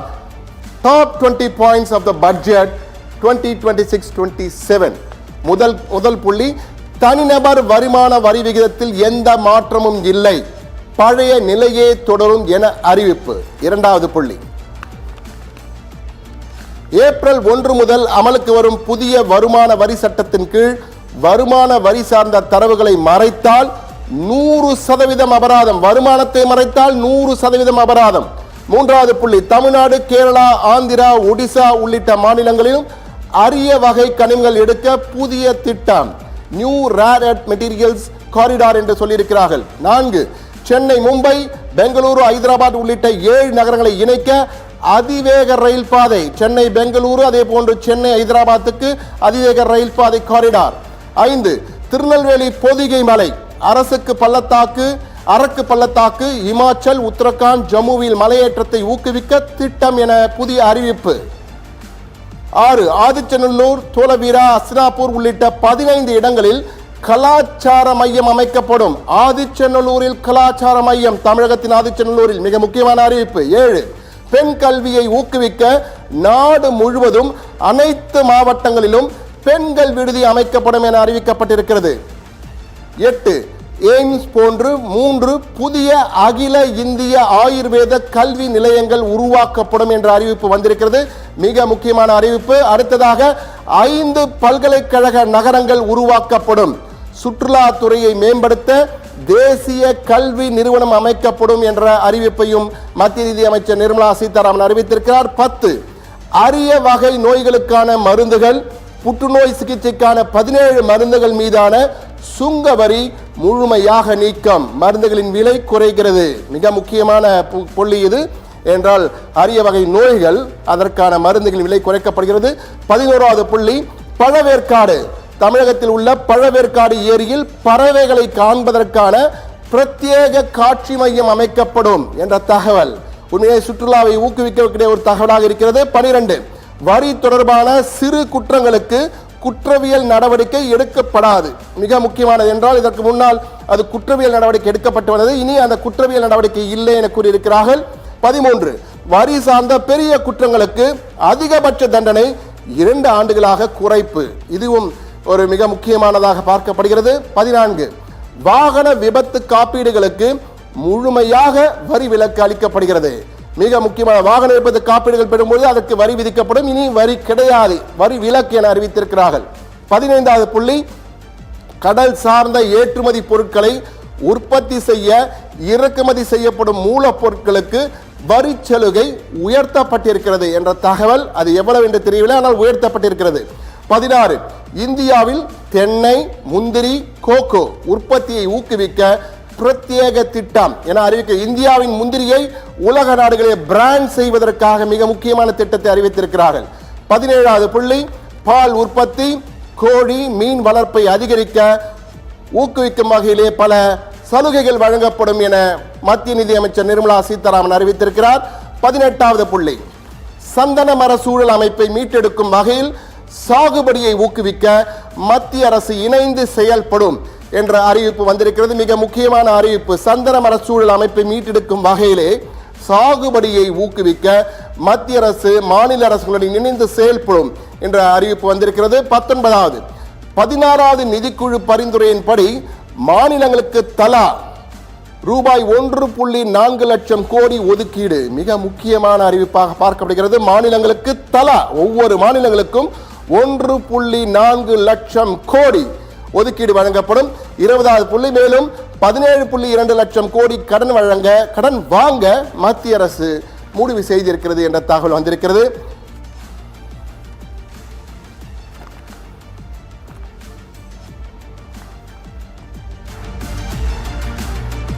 தற்போது 20 மத்திய முக்கியமான அறிவிப்புகளை பார்த்த நாம் இனி தமிழ்நாட்டிற்கு என்ன இந்த பட்ஜெட்டில் கொடுக்கப்பட்டிருக்கிறது, தமிழ்நாட்டிற்கான பட்ஜெட் ஹைலைட்ஸ் என்ன என்பது குறித்த ஒரு வரைகலை தயாராக இருக்கிறது. அந்த வரைகலை பார்க்கலாம். தமிழ்நாட்டிற்கு மத்திய நிதி அமைச்சர் நிர்மலா சீதாராமன் என்னென்ன அறிவிப்புகளை வெளியிட்டார். முதல் அறிவிப்பு, தமிழ்நாட்டுக்கான 5 முக்கிய அறிவிப்புகள். தமிழ்நாட்டிலே அரிய வகை கனிமங்கள் எடுக்க புதிய திட்டம் அறிவிக்கப்பட்டிருக்கிறது. ரேர் எர்த் மெட்டீரியல்ஸ் காரிடார் என்று அறிவித்திருக்கிறார்கள். சென்னையுடன் முக்கிய நகரங்களை இணைக்க அதிவேக ரயில் பாதை, சென்னை டு பெங்களூரு, சென்னை டு ஹைதராபாத் ஆகிய 2 நகரங்களுக்கு அதிவேக ரயில் பாதை என அமைக்கப்படும் என அறிவித்திருக்கிறார்கள். 3வதாக, திருநெல்வேலி பொதிகை மலையிலே மலையேற்றத்தை ஊக்குவிக்க திட்டம், அதாவது சுற்றுலாவை அதிகரிப்பதற்காக மலையேற்றம், சிறப்பாக மலையேற்றத்திற்கான புதிய திட்டம் ஒன்றை அறிவித்திருக்கிறார்கள். மிக முக்கியமாக பார்க்க வேண்டியிருக்கிறது. அதே போன்று ஆதிச்சநல்லூரில் கலாச்சார மையம் அமைக்கப்படும். கலாச்சார மையம் அமைக்கப்படும். ஏற்கனவே அங்கு கலாச்சார மையங்கள் அமைக்கப்பட்டிருக்கிறது மாநில அரசின் சார்பிலே. தற்போது மத்திய அரசின் சார்பில் ஆதிச்சநல்லூரில் கலாச்சார மையம் அமைக்கப்படும் என அறிவித்திருக்கிறார்கள். 5வதாக, பழவேற்காடு ஏரியில் பறவைகளை கண்காணிக்க பிரத்யேக காட்சி மையம். பழவேற்காடியில் வந்து செல்கின்ற பறவைகளை கண்காணிப்பதற்கும் அதை பார்த்து சுற்றுலாவை ஊக்குவிக்கும் வகையில் நிறைய சுற்றுலாவாசிகள் வர வேண்டும் என்பதற்காக பிரத்யேக காட்சி மையம் அமைக்கப்படும் என கூறியிருக்கிறார்கள். 5 முக்கிய அறிவிப்புகள் தமிழ்நாட்டிற்கு என்றால் இவைதான் சொல்ல முடியும். வேறு பெரிய அறிவிப்புகள் தமிழ்நாட்டுக்கு இல்லை என்றால் முதலமைச்சர் ஸ்டாலின் ஒரு அறிக்கை வெளியிட்டிருந்தார், தேர்தலை முன்னிட்டாவது நீங்கள் அறிவிப்பீர்களா என்று. பெரிய அறிவிப்புகள், மெட்ரோ அறிவிப்புகள், எய்ம்ஸ் பற்றியும் பெரிய அறிவிப்பு இல்லை. பெரிய அறிவிப்புகள் ஏதும் இல்லாமல் தமிழ்நாட்டிற்கு இந்த 5 அறிவிப்புகள் தான் மிக முக்கியமாக கொடுக்கப்பட்டிருக்கிறது. மேலும் பல அறிவிப்புகள் வந்திருக்கிறதா, வேறு என்ன வந்திருக்கு என்பதை முழுமையான பட்ஜெட்டை பார்க்கும்போது தான் தெரிய வரும். தற்போது அவர் அறிவித்ததிலிருந்து இவைதான் வந்திருக்கு, நேரடியாக வந்திருக்கிறது. மற்றவை என்ன என்பது குறித்து தொடர்ந்து பார்க்கலாம். இடைவேளை, தற்போது ஒரு சிறிய இடைவேளைக்கு பிறகு பல தகவல்கள் பட்ஜெட் தொடர்பான உங்களுக்கு என்ன சாதகம் என்ன பாதகம் என்பது குறித்த முழுமையான தகவல்கள் வர இருக்கின்றன. சிறிய இடைவேளைக்கு பிறகு மீண்டும் சந்திப்போம். காத்திருங்கள்.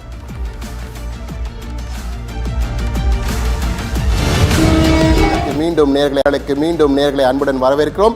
தற்போது டாப் 20 இந்த பட்ஜெட்டின் ஒட்டுமொத்த சாராம்சத்தை 20 புள்ளிகளில் உங்களுக்கு தரப்போகிறோம். அந்த 20 புள்ளிகள் என்ன என்பது குறித்து தற்போது திரையிலே வரப்போகிறது, பார்க்கலாம். Top 20 points of the budget 2026-27. முதல் புள்ளி, தனிநபர் வருமான வரி விகிதத்தில் எந்த மாற்றமும் இல்லை, பழைய நிலையே தொடரும் என அறிவிப்பு. 2வது புள்ளி,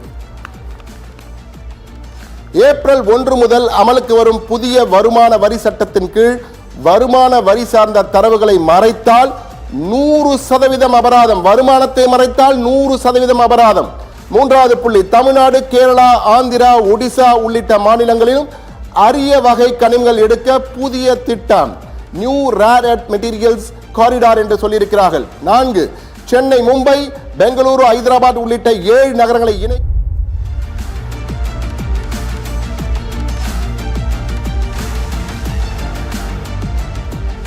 சத்தியம் டிவியின் பட்ஜெட் சிறப்பு தொடர்நிலைக்கு நேர்களை மீண்டும் அன்புடன் வரவேற்கிறோம். தற்போது பொருளாதார நிபுணர் டாக்டர் ராமசுப்ரமணியம் நம்முடன் தொடர்பில் இருக்கிறார். நேரடியாக அவரிடம் செல்வோம்.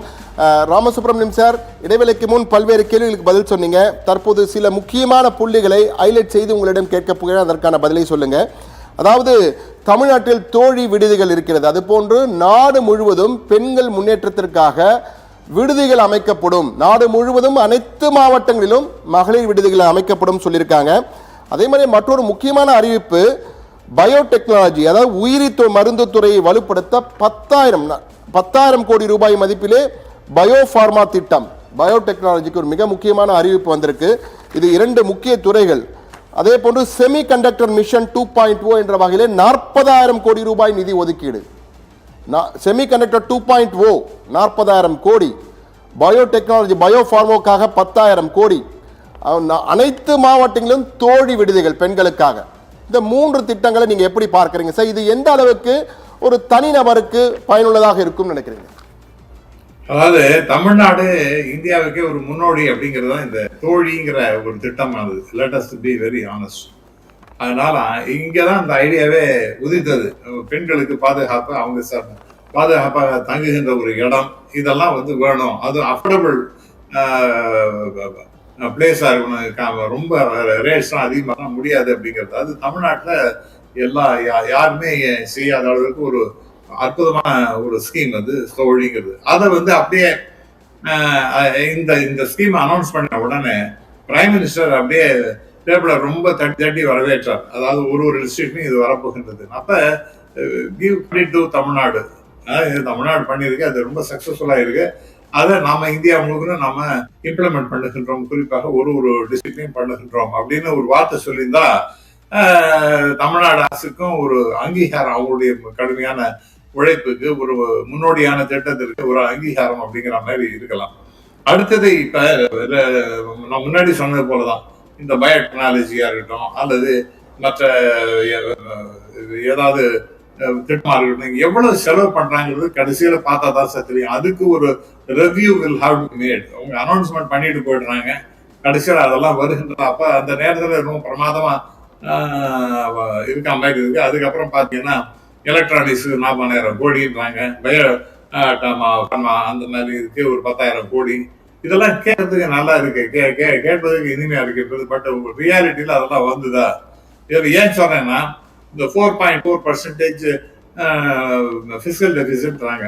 பல நேரத்தில் என்ன பண்ணுவாங்கன்னா, இதெல்லாம் எந்த செலவையும் பண்ணாம வரவு பண்ணி காமிச்சிட்டு அப்புறம் செலவுகள்லாம் பல விஷயங்கள் பட்ஜெட்ல போட்டதெல்லாம் செலவு பண்ணாம கடைசியில் நான் 4.4 நான் சொன்னேன் பாருங்க போன வருஷம் அதே மாதிரி பண்ணிட்டு பாருங்கன்னு சொல்லுவாங்க. அதனால நான் இது மாதிரி நிறைய தடவை பார்த்துருக்கேன். எஸ்பெஷலி இந்த டிவிடெண்ட் பேமெண்ட், கார்பரேட் இந்த டாக்ஸஸ் கலெக்ட் பண்றது, இதெல்லாம் நிறைய விதத்துல இந்த அக்கௌண்டிங் ஜக்லரி பண்ணுவாங்க. அந்த மாதிரி இதுல ஏதாவது இருக்குமா அப்படிங்கிறது எனக்கு தெரியாது. அதெல்லாம் நாம உட்காந்து ஒன்னொன்னா அனலைஸ் பண்ணணும். என்னோட ஒரு குறுக்கிடக்கு மணிக்கு சார் ஒரு கேள்வி. இப்போ நீங்கள் சொன்னதை பார்க்கும்போது எனக்கு ஒரு சந்தேகம் வருது. நான் தவறாமல் பேசியிருக்கலாம், இருந்தாலும் அந்த கேள்வி உங்ககிட்ட கேட்கணும்னு நினைக்கிறேன். இப்போ இது மாதிரி ஒவ்வொரு முறையும் பட்ஜெட் தாக்கல் செய்கிறாங்க. புதிய பட்ஜெட் தாக்கல் செய்வதற்கு முன் கடந்த பட்ஜெட்டில் நாங்கள் செய்ததையெல்லாம் நிறைவேற்றினோமான ஒரு வெள்ளை அறிக்கை மாதிரி கொடுத்துட்டு புதிய பட்ஜெட் தாக்கல் செய்தால் சரியா இருக்கும்னு நினைக்கிறீங்களா சார் நீங்க? Sir absolutely correct sir. நீங்க ரொம்ப ரொம்ப சிறப்பாக அந்த விஷயத்தை பத்தி சொல்லிட்டீங்க. இன்ஃபேக்ட் வெள்ளை அறிக்கை என்பது வேணும்.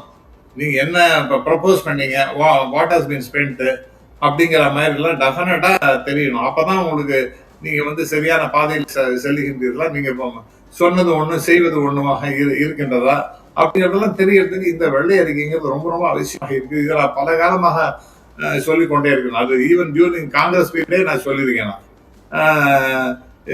ஆகவே இது ரொம்ப ரொம்ப அவசியமான ஒரு விஷயம் தான். ஏன்னா அப்பதான் மக்களுக்கும் புரியும் என்ன சொன்னது என்ன, செய்வது என்ன அப்படிங்கிறத பத்தி நமக்கு தெரியறதுக்கு ஒரு வாய்ப்பாக அமையும் அப்படிங்கிறதான் சொல்ல அப்படின்னு நினைக்கிறேன். அதே மாதிரி ஒட்டுமொத்த பார்வையில் பார்க்கும்பொழுது இது கார்ப்பரேட்டுகளுக்கான கடந்த முறை பெரிதாக அந்த கார்ப்பரேட்டுகளுக்கு ஆதரவாக பட்ஜெட் இருப்பது போல் ஒரு காட்சி தென்பட்டது. இந்த முறை பார்க்கும்போது இது கார்ப்பரேட்டுகளுக்கான பட்ஜெட்டா, நடுத்தர மக்களுக்கான பட்ஜெட்டா, ஏழை மக்களுக்கான பட்ஜெட்டா, யாருக்கான பட்ஜெட் நீங்க அடையாளப்படுத்துவீங்க சார்? அப்படிதான் சொல்ல முடியாது சார். அது கார்பரேட் அல்டிமேட்டா இது வந்து that is beneficial to the individuals also. ஒரு கார்பரேட்டுக்கு நீங்க ஹெல்ப் பண்ணீங்கன்னா அவங்க எல்லாத்தையும் அந்த பெனிஃபிட்ஸ் எல்லாம் அவங்களா வச்சுக்க போறாங்க. அவங்க they will percolate down to their benefits will be percolated down to all kinds of people. அதனால நான் வந்து அந்த மாதிரி சொல்ல மாட்டேன் கார்பரேட்டுக்காக இது கொடுக்கப்பட்டது அப்படின்னு. ஏதாவது பெரிய கன்செஷன் ஏதாவது எடுத்து கொடுத்துட்டாங்கன்னா டெஃபினட்டா நான் சொல்லலாம். ஆனா அப்படி இல்லாமல் ஒரு செக்டாருக்கும் இவ்வளவு ஹெல்ப் பண்ணணும் அப்படிங்கிற மாதிரி நினைச்சாங்கன்னா அதெல்லாம் ஒன்றும் தவறாகவே நினைக்கல. உதாரணமாக அக்ரிகல்ச்சர் இம்பார்ட்டன்ஸ் அப்படின்றாங்க. அக்ரிகல்ச்சர் இங்க வந்து நெல் விளைவுங்கிறது உலகத்திலே நாம தான் நம்பர் 1 இருக்கோம். அதே போல ரொம்ப மக்கள் தொகை ஏறிட்டே போயிட்டு இருக்கு. ஆனால் நம்முடைய அக்ரிகல்ச்சர் ப்ரொடக்ஷன் அப்படிங்கிறது ரொம்ப கன்சிடபிளா இன்க்ரீஸ் ஆயிருக்கு அப்படிங்கிறதையும் நாம் பார்க்கின்றோம். அப்ப விவசாயத்துக்கு அவ்வளவு செஞ்சிருக்காங்களே அப்படின்னா விவசாயத்தினால வரக்கூடிய பெனிஃபிட் எல்லாருக்கும் போய் சேர்க்கின்றது. நெல்லுக்கு தண்ணீர் இறைக்கும் போது புல்லுக்கும் போய் சேர்ந்து அதுவும் பழைக்கணும் அப்படிங்கிற மாதிரி எல்லாரும் பழைக்கிற மாதிரி தான் ஒரு பட்ஜெட் ஆனது இருக்கும். ஏன்னா கார்பரேட் செக்டாருக்கு ஏதோ வாரி கொடுத்தாங்கன்னு நான் நினைக்கிறேன். அந்த மாதிரி ஒரு பெரிய அனௌன்ஸ்மெண்ட்டே இல்லை. அப்படி நீங்க சொல்ல போனா எஸ்டிடிங்கிறது இன்னைக்கு பட்ஜெட் அனௌன்ஸ் பண்ண உடனே ஸ்டாக் மார்க்கெட் விழுது. அப்ப அவங்க கார்பரேட்டுக்கு ஃபேவரபிளா இல்ல அப்படிங்கிற மாதிரி நம்ம சொல்ல முடியுமா? அப்ப நீங்க சொல்றதை பார்க்கும்போது இது யாருக்கும் சாதகமான பட்ஜெட் இல்ல, பொதுவா ஒரு பட்ஜெட் தாக்கல் செஞ்சிருக்காங்க அப்படின்னு சொல்லலாமா? நோ அப்படி இல்லை. இந்த பட்ஜெட்னால எல்லாம் நிறைய பெனிஃபிட்ஸ் வருகின்றது அப்படிங்கிறதையும் நாம் பார்க்கணும். அது அவங்களுக்கு இது it is only continuation sir. முன்னாடி இருக்கிற எவ்வளவு இருந்து ஃபார் எக்ஸாம்பிள் என்னை பொறுத்த வரைக்கும் state and it is centre 2 பேரும் சேர்ந்து இணைந்து செயல்படுகின்ற ஒரு நாடு இந்த நாடு. கோஆபரேட்டிவ் ஃபெடரலிசம் அப்படின்னு சொல்லுகிறோம்.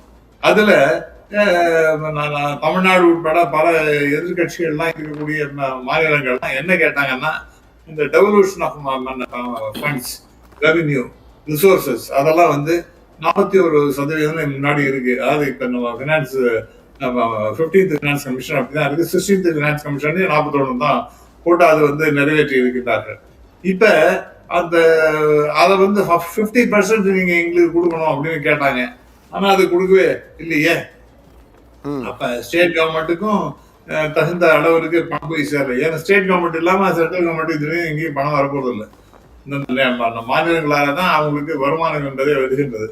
அதை அவங்க பார்க்கல அப்படிங்கிற மாதிரி நான் நினைக்கிறேன். அது நம்மள்கிட்ட அதிகமான பவர் இருக்கணும், பினான்சியல் பவர் இருக்கணும் அப்படிங்கறத இப்ப எல்லா விதமான பவரும் இருக்கணும், பினான்சியல் பவர் ரொம்ப அது கன்ஸ்டபிளா இருக்கணும் அப்படின்னு மத்திய அரசு நினைக்கின்றது என்று நான் பார்க்கின்றேன். அது ஒண்ணு. அப்புறம் இன்ஃப்ராஸ்ட்ரக்சர் நீங்க ஒண்ணுமே இல்லைன்னு சொன்ன கட்டமைப்புங்கிறது ரொம்ப அவசியம் சார். அது ஒரு 11 லட்சம் கோடி ரூபாய்கள் அலோகேட் பண்ணிருக்காங்க. அது வரணும். இன்ஃபேக்ட் மறுபடியும் நான் சொன்னேன், இது ஒரு நிகரா ஒண்ணு பட்ஜெட்ல கொடுத்துட்டாங்க. ஆனால் இது என்ன ஆகுன்னு trigger of the growth of the country. அது பட்ஜெட், அதாவது ஒரு இன்ஃப்ராஸ்ட்ரக்சருங்கிறது ரொம்ப ரொம்ப முக்கியமானது. உள்கட்டமைப்பு அதிகமாக ஆகிறதுன்னு சொன்னால் ஏராளமான வேலை வாய்ப்பு, ஏராளமான வருமானத்துக்கு வழி அப்படிங்கிற மாதிரி ஒரு மிகப்பெரிய, அதாவது உங்களுக்கு ஒரு எக்ஸாம்பிள் சொல்லணும்னு சொன்னா இந்த 2வது இந்த உலக சீரழிவு, பொருளாதார சீரழிவுன்னு வந்த போது அப்ப அமெரிக்கால என்ன பண்ணாங்க, இருக்கிற பட்ஜெட்லாம் உடைச்சாங்க. அப்போ மறுபடியும் நம்ம ரோடெல்லாம் போட்ட ரோடையே மறுபடியும் போடுவாங்க. எதுக்குன்னா அப்படி பண்ணினாதான் மக்கள்கிட்ட போய் பணம் சேரும். இன்ஃப்ராஸ்ட்ரக்சர் நாம் பணம் போட்டால் தான் டைரக்டா இந்த பணம் போய் மக்கள்கிட்ட சேரும் அப்படிங்கிற மாதிரி பண்ணாங்க. அதுலேருந்து அவங்க வெளியில வந்தாங்க. ஸோ இன்ஃப்ராஸ்ட்ரக்சருங்கிறது ரொம்ப ஒரு நாட்டுக்கு முக்கியம். அதுல வந்து ஒரு கிட்டத்தட்ட நம்ம பார்த்தீங்கன்னா பட்ஜெட்னு பார்த்தீங்கன்னா ஒரு 53.5 லட்சம் கோடி ரூபாய்கள். அது 11 லட்சம் கோடி ரூபாய்கள், நியர்லி 20% அதுக்காக ஒதுக்கப்படுகின்றது என்றால் ஐ திங்க் நம்ம நிச்சயமாக வரவேற்கணும். ஏன்னா that will trigger of the growth of the country and it will also enhance the income for the individuals also அப்படிங்கிற மாதிரி பார்க்கின்றோம். அதனால அது முக்கியமானது. அதே மாதிரி இப்ப பாதுகாப்புத்துறைக்கு பாத்தீங்கன்னா 7.8 லட்சம் கோடி ஒதுக்கீடு செய்திருக்காங்க நிதி. இது மிகப்பெரிய ஒரு பிக் புஷ் என்பார்கள். அது போல ஒரு பெரிய அளவுக்கு ஒதுக்கீடு செய்திருக்கிறது.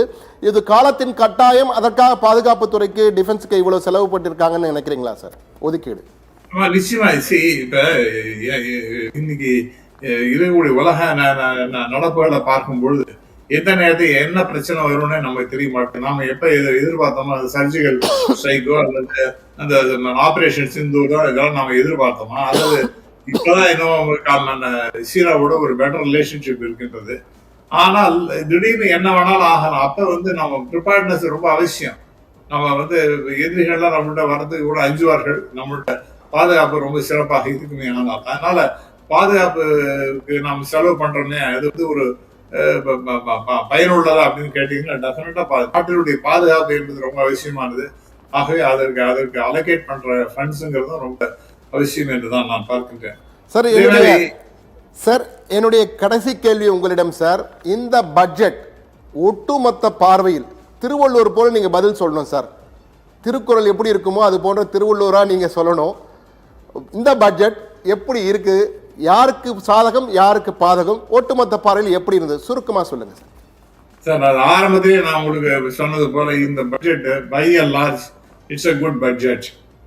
இப்படிதான் நான் சொல்ல முடியுது. அதாவது இது யாருக்கு சாதகம் பாதகம் அப்படிங்கிற மாதிரி சில பாதகங்கள் இருக்கலாம், சில எதிர்பார்ப்புகளை பூர்த்தி செய்யாமல் இருக்கலாம். ஆனால் ஒட்டுமொத்தமாக இந்த பட்ஜெட் ஒரு நல்ல பட்ஜெட்டாகவே நான் பார்க்கின்றேன். இன்னைக்கு இருக்கக்கூடிய கண்டிஷன்ஸ்ல இந்த பட்ஜெட் ஒரு நல்ல பட்ஜெட்டாக இருப்பதாகவே நான் நினைக்கின்றேன் சார். மிக்க நன்றி டாக்டர் ராமசுப்ரமணியம். உங்கள் தகவலை பகிர்ந்து கொண்டமைக்காக நேரலில் மிக்க நன்றி சார். டாக்டர் ராமசுப்ரமணியம் மிக தெளிவாக இந்த பட்ஜெட் எப்படி இருந்தது, எப்படி யாருக்கெல்லாம் பலன் கொடுக்க போகிறது, எப்படி ஒட்டுமொத்த பார்வையில் எப்படி இருக்கிறது கூறுகிறார். பொதுவாக ஓகே, ஆனால் யாருக்கு சாதகம் யாருக்கு பாதகம் என்பதை விரிவாக தெளிவாக தற்போதைக்கு சொல்ல முடியாது என்பதை தான் சொல்லியிருக்கிறார். ஆனால் பலருக்கு ஏமாற்றம் என்பது எதிர்பார்ப்புகள் பூர்த்தியாகவில்லை என்பதையும் ஒப்புக்கொண்டிருக்கிறார். இந்த பட்ஜெட் மட்டுமல்ல, தமிழ்நாட்டில் நமக்கெல்லாம் உங்களில் ஒருவராக நமக்கெல்லாம் யாருக்கெல்லாம் என்ன சாதகமான பலன் இருக்கிறது, தமிழ்நாட்டிற்கு என்ன செய்திருக்கிறார்கள், டாப் 20 அறிவிப்புகள் என்ன, இது குறித்தெல்லாம் பார்க்க போகிறோம் ஒரு சிறிய விளம்பர இடைவேளைக்கு பிறகு. எனவே எங்கும் சென்று விடாமல் காத்திருங்கள். மீண்டும் சந்திப்போம் சத்தியம் தொலைக்காட்சியின் பட்ஜெட் சிறப்பு தொடர் நேரலை. தமிழ்நாட்டிற்கு மத்திய நிதி அமைச்சர் நிர்மலா சீதாராமன் என்னென்ன அறிவிப்புகளை வெளியிட்டார்? முதல் அறிவிப்பு, தமிழ்நாட்டுக்கான 5 முக்கிய அறிவிப்புகள். தமிழ்நாட்டிலே அரிய வகை கனிமங்கள் எடுக்க புதிய திட்டம் அறிவிக்கப்பட்டிருக்கிறது. ரேர் எர்த் மெட்டீரியல்ஸ் காரிடார் என்று அறிவித்திருக்கிறார்கள். சென்னையுடன் முக்கிய நகரங்களை இணைக்க அதிவேக ரயில் பாதை, சென்னை டு பெங்களூரு, சென்னை டு ஹைதராபாத் ஆகிய 2 நகரங்களுக்கு அதிவேக ரயில் பாதை என அமைக்கப்படும் என அறிவித்திருக்கிறார்கள். மூன்றாவதாக, திருநெல்வேலி பொதிகை மலையிலே மலையேற்றத்தை ஊக்குவிக்க திட்டம், அதாவது சுற்றுலாவை அதிகரிப்பதற்காக மலையேற்றம், சிறப்பாக மலையேற்றத்திற்கான புதிய திட்டம் ஒன்றை அறிவித்திருக்கிறார்கள். மிக முக்கியமாக பார்க்க வேண்டியிருக்கிறது. அதே போன்று ஆதிச்சநல்லூரில் கலாச்சார மையம் அமைக்கப்படும். கலாச்சார மையம் அமைக்கப்படும். ஏற்கனவே அங்கு கலாச்சார மையங்கள் அமைக்கப்பட்டிருக்கிறது மாநில அரசின் சார்பிலே. தற்போது மத்திய அரசின் சார்பில் ஆதிச்சநல்லூரில் கலாச்சார மையம் அமைக்கப்படும் என அறிவித்திருக்கிறார்கள். ஐந்தாவதாக, பழவேற்காடு ஏரியில் பறவைகளை கண்காணிக்க பிரத்யேக காட்சி மையம். பழவேற்காடில் வந்து செல்கின்ற பறவைகளை கண்காணிப்பதற்கும் அதை பார்த்து சுற்றுலாவை ஊக்குவிக்கும் வகையில் நிறைய சுற்றுலாவாசிகள் வர வேண்டும் என்பதற்காக பிரத்யேக காட்சி மையம் அமைக்கப்படும் என கூறியிருக்கிறார்கள். 5 முக்கிய அறிவிப்புகள் தமிழ்நாட்டிற்கு என்றால் இவைதான் சொல்ல முடியும். வேறு பெரிய அறிவிப்புகள் தமிழ்நாட்டுக்கு இல்லை என்றால் முதலமைச்சர் ஸ்டாலின் ஒரு அறிக்கை வெளியிட்டிருந்தால், தேர்தலை முன்னிட்டாவது நீங்கள் அறிவிப்பீர்களா என்று பெரிய அறிவிப்புகள், மெட்ரோ அறிவிப்புகள், எய்ம்ஸ் பற்றியும் பெரிய அறிவிப்பு இல்லை. பெரிய அறிவிப்புகள் ஏதும் இல்லாமல் தமிழ்நாட்டிற்கு இந்த 5 அறிவிப்புகள் தான் மிக முக்கியமாக கொடுக்கப்பட்டிருக்கிறது. மேலும் பல அறிவிப்புகள் வந்திருக்கிறதா, வேறு என்ன வந்திருக்கு என்பதை முழுமையான பட்ஜெட்டை பார்க்கும்போது தான் தெரிய வரும். தற்போது அவர் அறிவித்ததிலிருந்து இவைதான் வந்திருக்கு, நேரடியாக வந்திருக்கிறது. மற்றவை என்ன என்பது குறித்து தொடர்ந்து பார்க்கலாம். இடைவேளை, தற்போது ஒரு சிறிய இடைவேளைக்கு பிறகு பல தகவல்கள் பட்ஜெட் தொடர்பான உங்களுக்கு என்ன சாதகம் என்ன பாதகம் என்பது குறித்த முழுமையான தகவல்கள் வர இருக்கின்றன. சிறிய இடைவேளைக்கு பிறகு மீண்டும் சந்திப்போம். காத்திருங்க.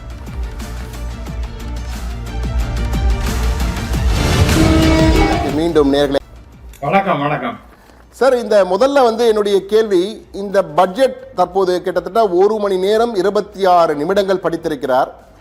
இந்த பட்ஜெட் முழுவதும் நீங்க கேட்டிருப்பீங்க. பொதுமக்கள் பார்வையிலே, ஒரு சாதாரண குடிமகன் பார்வையிலே ஒரே வரியில் ஆரம்பிக்க வேண்டும் என்றால் இந்த பட்ஜெட் எப்படி இருந்தது சார்?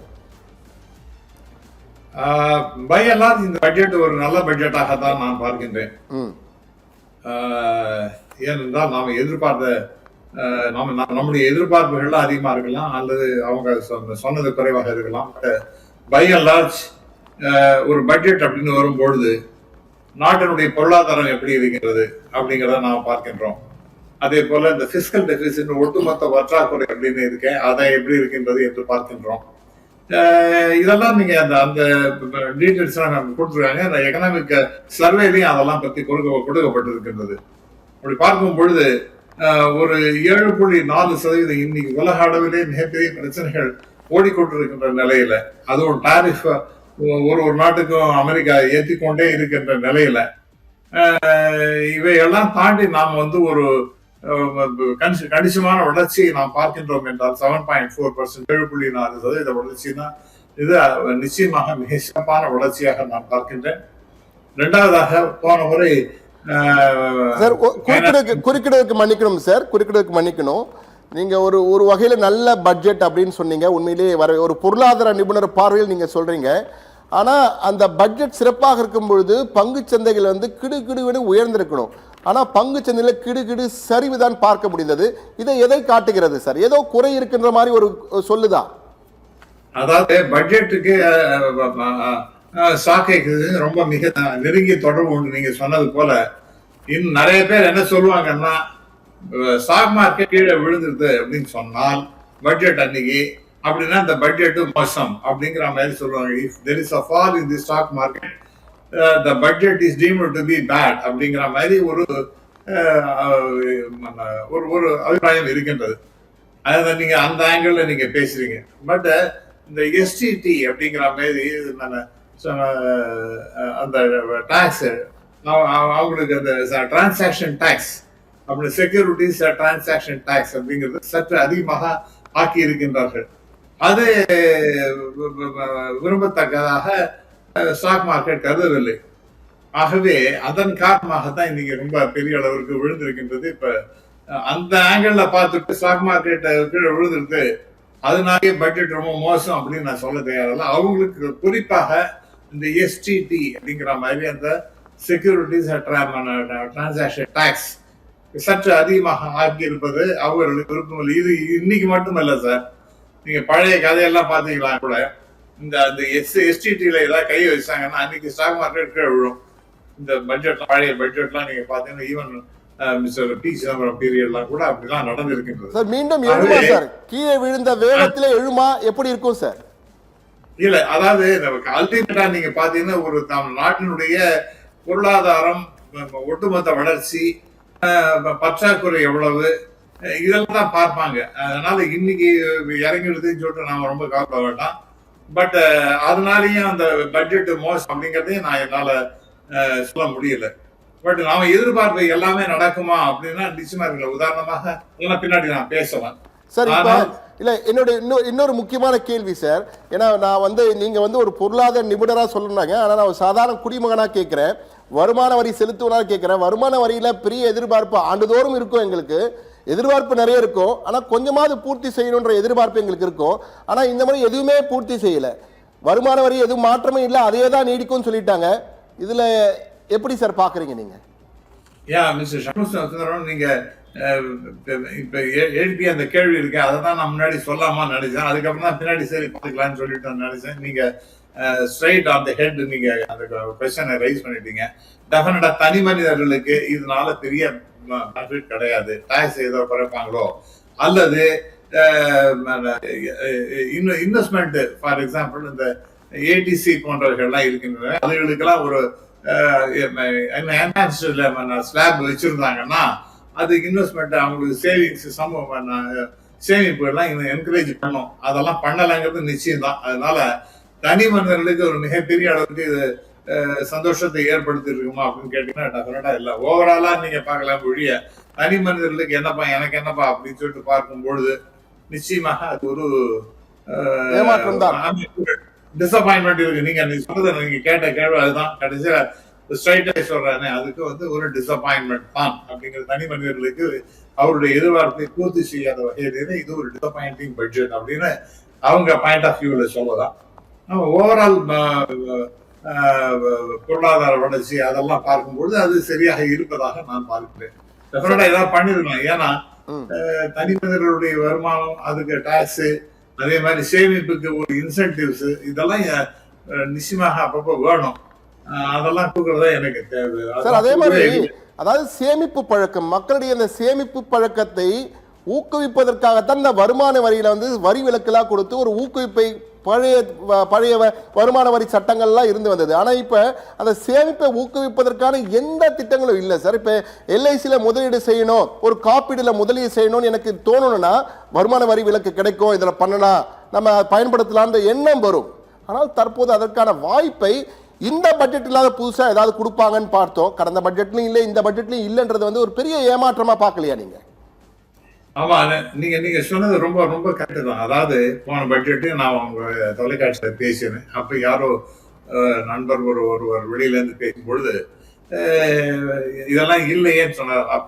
போன முறையும் அவங்க ஒண்ணு கொடுக்கல, இந்த முறையும் கொடுக்கல. அதெல்லாம் நிச்சயமாக ஒரு வருத்தத்திற்கு உரிய சமாச்சாரம் தான். அது கிட்டத்தட்ட இப்ப என்னன்னா இதை நம்ம போன முறையுமே குறிப்பிட்டு இருந்தேன். அதாவது PV நரசிம்மராவ் பீரியட்ல இந்த பொருளாதாரம் ரொம்ப வீழ்ச்சி அடைந்த சமயத்துல வெளிநாட்டுல இருந்து, குறிப்பாக அமெரிக்கால இருந்து ஒரு பெரிய பொருளாதார நிபுணரை இந்தியாவுக்கு வர சொல்லி அவர்கிட்ட அட்வைஸ் நான் கேட்கும்போது, சார் நீங்க நிறைய செலவு பண்ண சொல்லணும், மக்களை நிறைய செலவு பண்ண சொன்னீங்கன்னா அது பொருளாதாரத்தை மேம்படுத்தும். ஏன்னா நிறைய செலவு பண்ணாங்கன்னா நிறைய டிமாண்ட் அதிகமாகும், டிமாண்ட் அதிகமாச்சுன்னா ப்ரொடக்ஷன் அதிகமாகும், ப்ரொடக்ஷன் அதிகமாச்சுன்னா மேனுஃபேக்சரிங் அதிகமாகும், அதனால ஓவராலா பெரிய பெனிஃபிட் வரும் அப்படிங்கிற மாதிரி சொன்னோட. எங்க நாடு ரொம்ப கன்சர்வேட்டிவ் நாடு, இங்க இருக்கிறது நாங்க அதிகமாக save and hesitate to spend அப்படிங்கிற மாதிரி இருக்கக்கூடிய நாடு. அதாவது ரொம்ப சேமிப்புல ரொம்ப செலவு குறைவு சேமிக்கிற மாதிரி ஒரு மென்டாலிட்டி இருக்கக்கூடிய ஒரு நாடு. நீங்க இந்த மாதிரி அட்வைஸ் எல்லாம் பண்ணாதீங்க அப்படின்னு சொல்லிட்டு அந்த அமெரிக்க பொருளாதார நிபுணரை திருப்பி அனுப்பிட்டாரு. ஆனால் இப்ப என்ன ஆயிட்டு இருக்குன்னா, இப்ப கிட்டத்தட்ட அந்த அமெரிக்க எக்ஸ்பர்ட் சொன்ன மாதிரி செலவு பண்ணுங்க, நிறைய செலவு பண்ணுங்க, அப்ப பொருளாதாரம் ஓவராலா வளரும் அப்படிங்கிற மாதிரி போறது. அதனால இந்த இன்சென்டிவ்ஸ்லாம், இப்ப டாக்ஸ் பெனிஃபிட்ஸ்லாம் இருக்கு, அதெல்லாம் கொடுக்கறதுக்கு அரசாங்கம் தயாராக இல்லை. அந்த மாதிரி ஒரு ஆங்கிள் போயிட்டு இருக்குது. ஒரு சில வருடங்களாக இந்த மாதிரி ஒரு ஆட்டிடியூட் தான் இருந்து கொண்டிருக்கின்றது என்பது நான் வெளிப்படையாகவே சொல்லுகின்றேன். சார் ஆனா தனிநபர் வருமானத்துல பெரிய ஒரு ஏமாற்றம், தனிநபர் வருமான வரியில தனிநபருக்கு பெரிய ஏமாற்றம் இருந்தாலும் ஒரு ஆறுதல் தரக்கூடிய விடயமா நாங்க பார்க்கறது, ஏற்கனவே சத்தியம் தொலைக்காட்சி காலையில நாங்க சொல்லியிருந்தோம், MSME செக்டருக்கு, அதாவது சிறு குறு நடுத்தர தொழிற்சாலைகளுக்கு ஒரு ஏதோ போனஸ் அறிவிப்பு வரும் என்று எதிர்பார்த்தோம். தற்போது அவர்கள் என்ன சொல்லியிருக்கிறாங்க, MSME செக்டரை ஊக்குவிக்க 10,000 கோடி ரூபாயில் வளர்ச்சி நிதியம் உருவாக்கப்படும், வளர்ச்சி நிதி கொடுக்கப்படும் என்ற வகையில் கூறியிருக்கிறார்கள். இது உண்மையிலேயே ஏன்னா தமிழ்நாடு, இந்தியாவிலேயே தமிழ்நாடு சிறு MSME செக்டர்ல அவங்க தான் தலைநகரமா இருக்கு. தமிழ்நாடு தான் தலைநகரம் இந்தியாவுக்கு MSME செக்டர்ல. காலையில் ரகுநாதன் பேசும்போது, இந்திய உற்பத்தியாளர் சங்கத்தின் தலைவராக இருக்கக்கூடிய முக்கிய நிர்வாகியான ரகுநாதன் பேசும்பொழுது, தற்போது நவீன இந்தியாவின் முதுகெலும்பே MSME செக்டர் தான் சொன்னாரு. எனவே இந்த 10,000 கோடி நிதி என்பது நிச்சயமாக அவர்களுக்கு உதவியாக இருக்குமா, அல்லது இது ஏதோ ஒரு யானை பசிக்கு சோளப்பொரி என்பாங்க அது போல சாதாரணமா இருக்கும்னு நினைக்கிறீங்களா? அதாவது MSME முக்கியத்தை mister Raghunathan, my good friend, அவர் சொல்லியிருப்பார் நினைக்கிறேன். அவர் பேசினது நான் கேட்கல. ஆனா நான் சொல்லுகின்றது என்னன்னா, இந்தியாவினுடைய 40% மேல எம்ப்ளாய்மெண்ட் கொடுக்கறதுங்கிறது அதுதான், 40% மேல எக்ஸ்போர்ட்ஸை கொடுக்கறதுங்கிறது அதுதான், அதே போல 40% GDP கான்ட்ரிபியூட் பண்றதுங்கிறது MSME. அதனால அது ரொம்ப ரொம்ப முக்கியமான ஒரு செக்டார். அதுக்கு 10,000 கோடி போருமா அப்படின்னா, இவ்வளவு பெரிய ஒரு செக்டாருக்கு, இவ்வளவு முக்கியமான செக்டாருக்கு 10,000 கோடி போருமா அப்படின்னு கேட்டீங்கன்னா என்னால அதாவது அதை வந்து அதனால அப்படி பெரிய பலன் வந்து விடுமா அப்படிங்கிறது எனக்கு தெரியல. எப்படி எந்த பேசிஸ்ல அவங்க பணத்தை ரிலீஸ் பண்ண போறாங்க அப்படிங்கறதெல்லாம் முக்கியமான 10,000 கோடி இன்சென்ட். இதெல்லாம் சில அனௌன்ஸ்மெண்ட்லாம் வரும் சார். Let me be very frank, அனௌன்ஸ்மெண்ட்லாம் இந்த மாதிரி பட்ஜெட்ல வரும். அதெல்லாம் கடைசியில நீங்க பாத்தீங்கன்னா at the end of the year எப்படி அனௌன்ஸ்மெண்ட் வந்தது, அதற்கு எப்படி செலவாச்சு, என்ன செயல்படுத்தப்பட்டது அப்படிங்கிற மாதிரிலாம் நீங்க எடுத்து பாத்தீங்கன்னா பல விஷயங்கள்ல வந்து ஒண்ணுமே பேப்பர்ல தான் இருக்கணும், நடக்காது. அதனால நிச்சயமா என்ன பண்ண போறாங்க?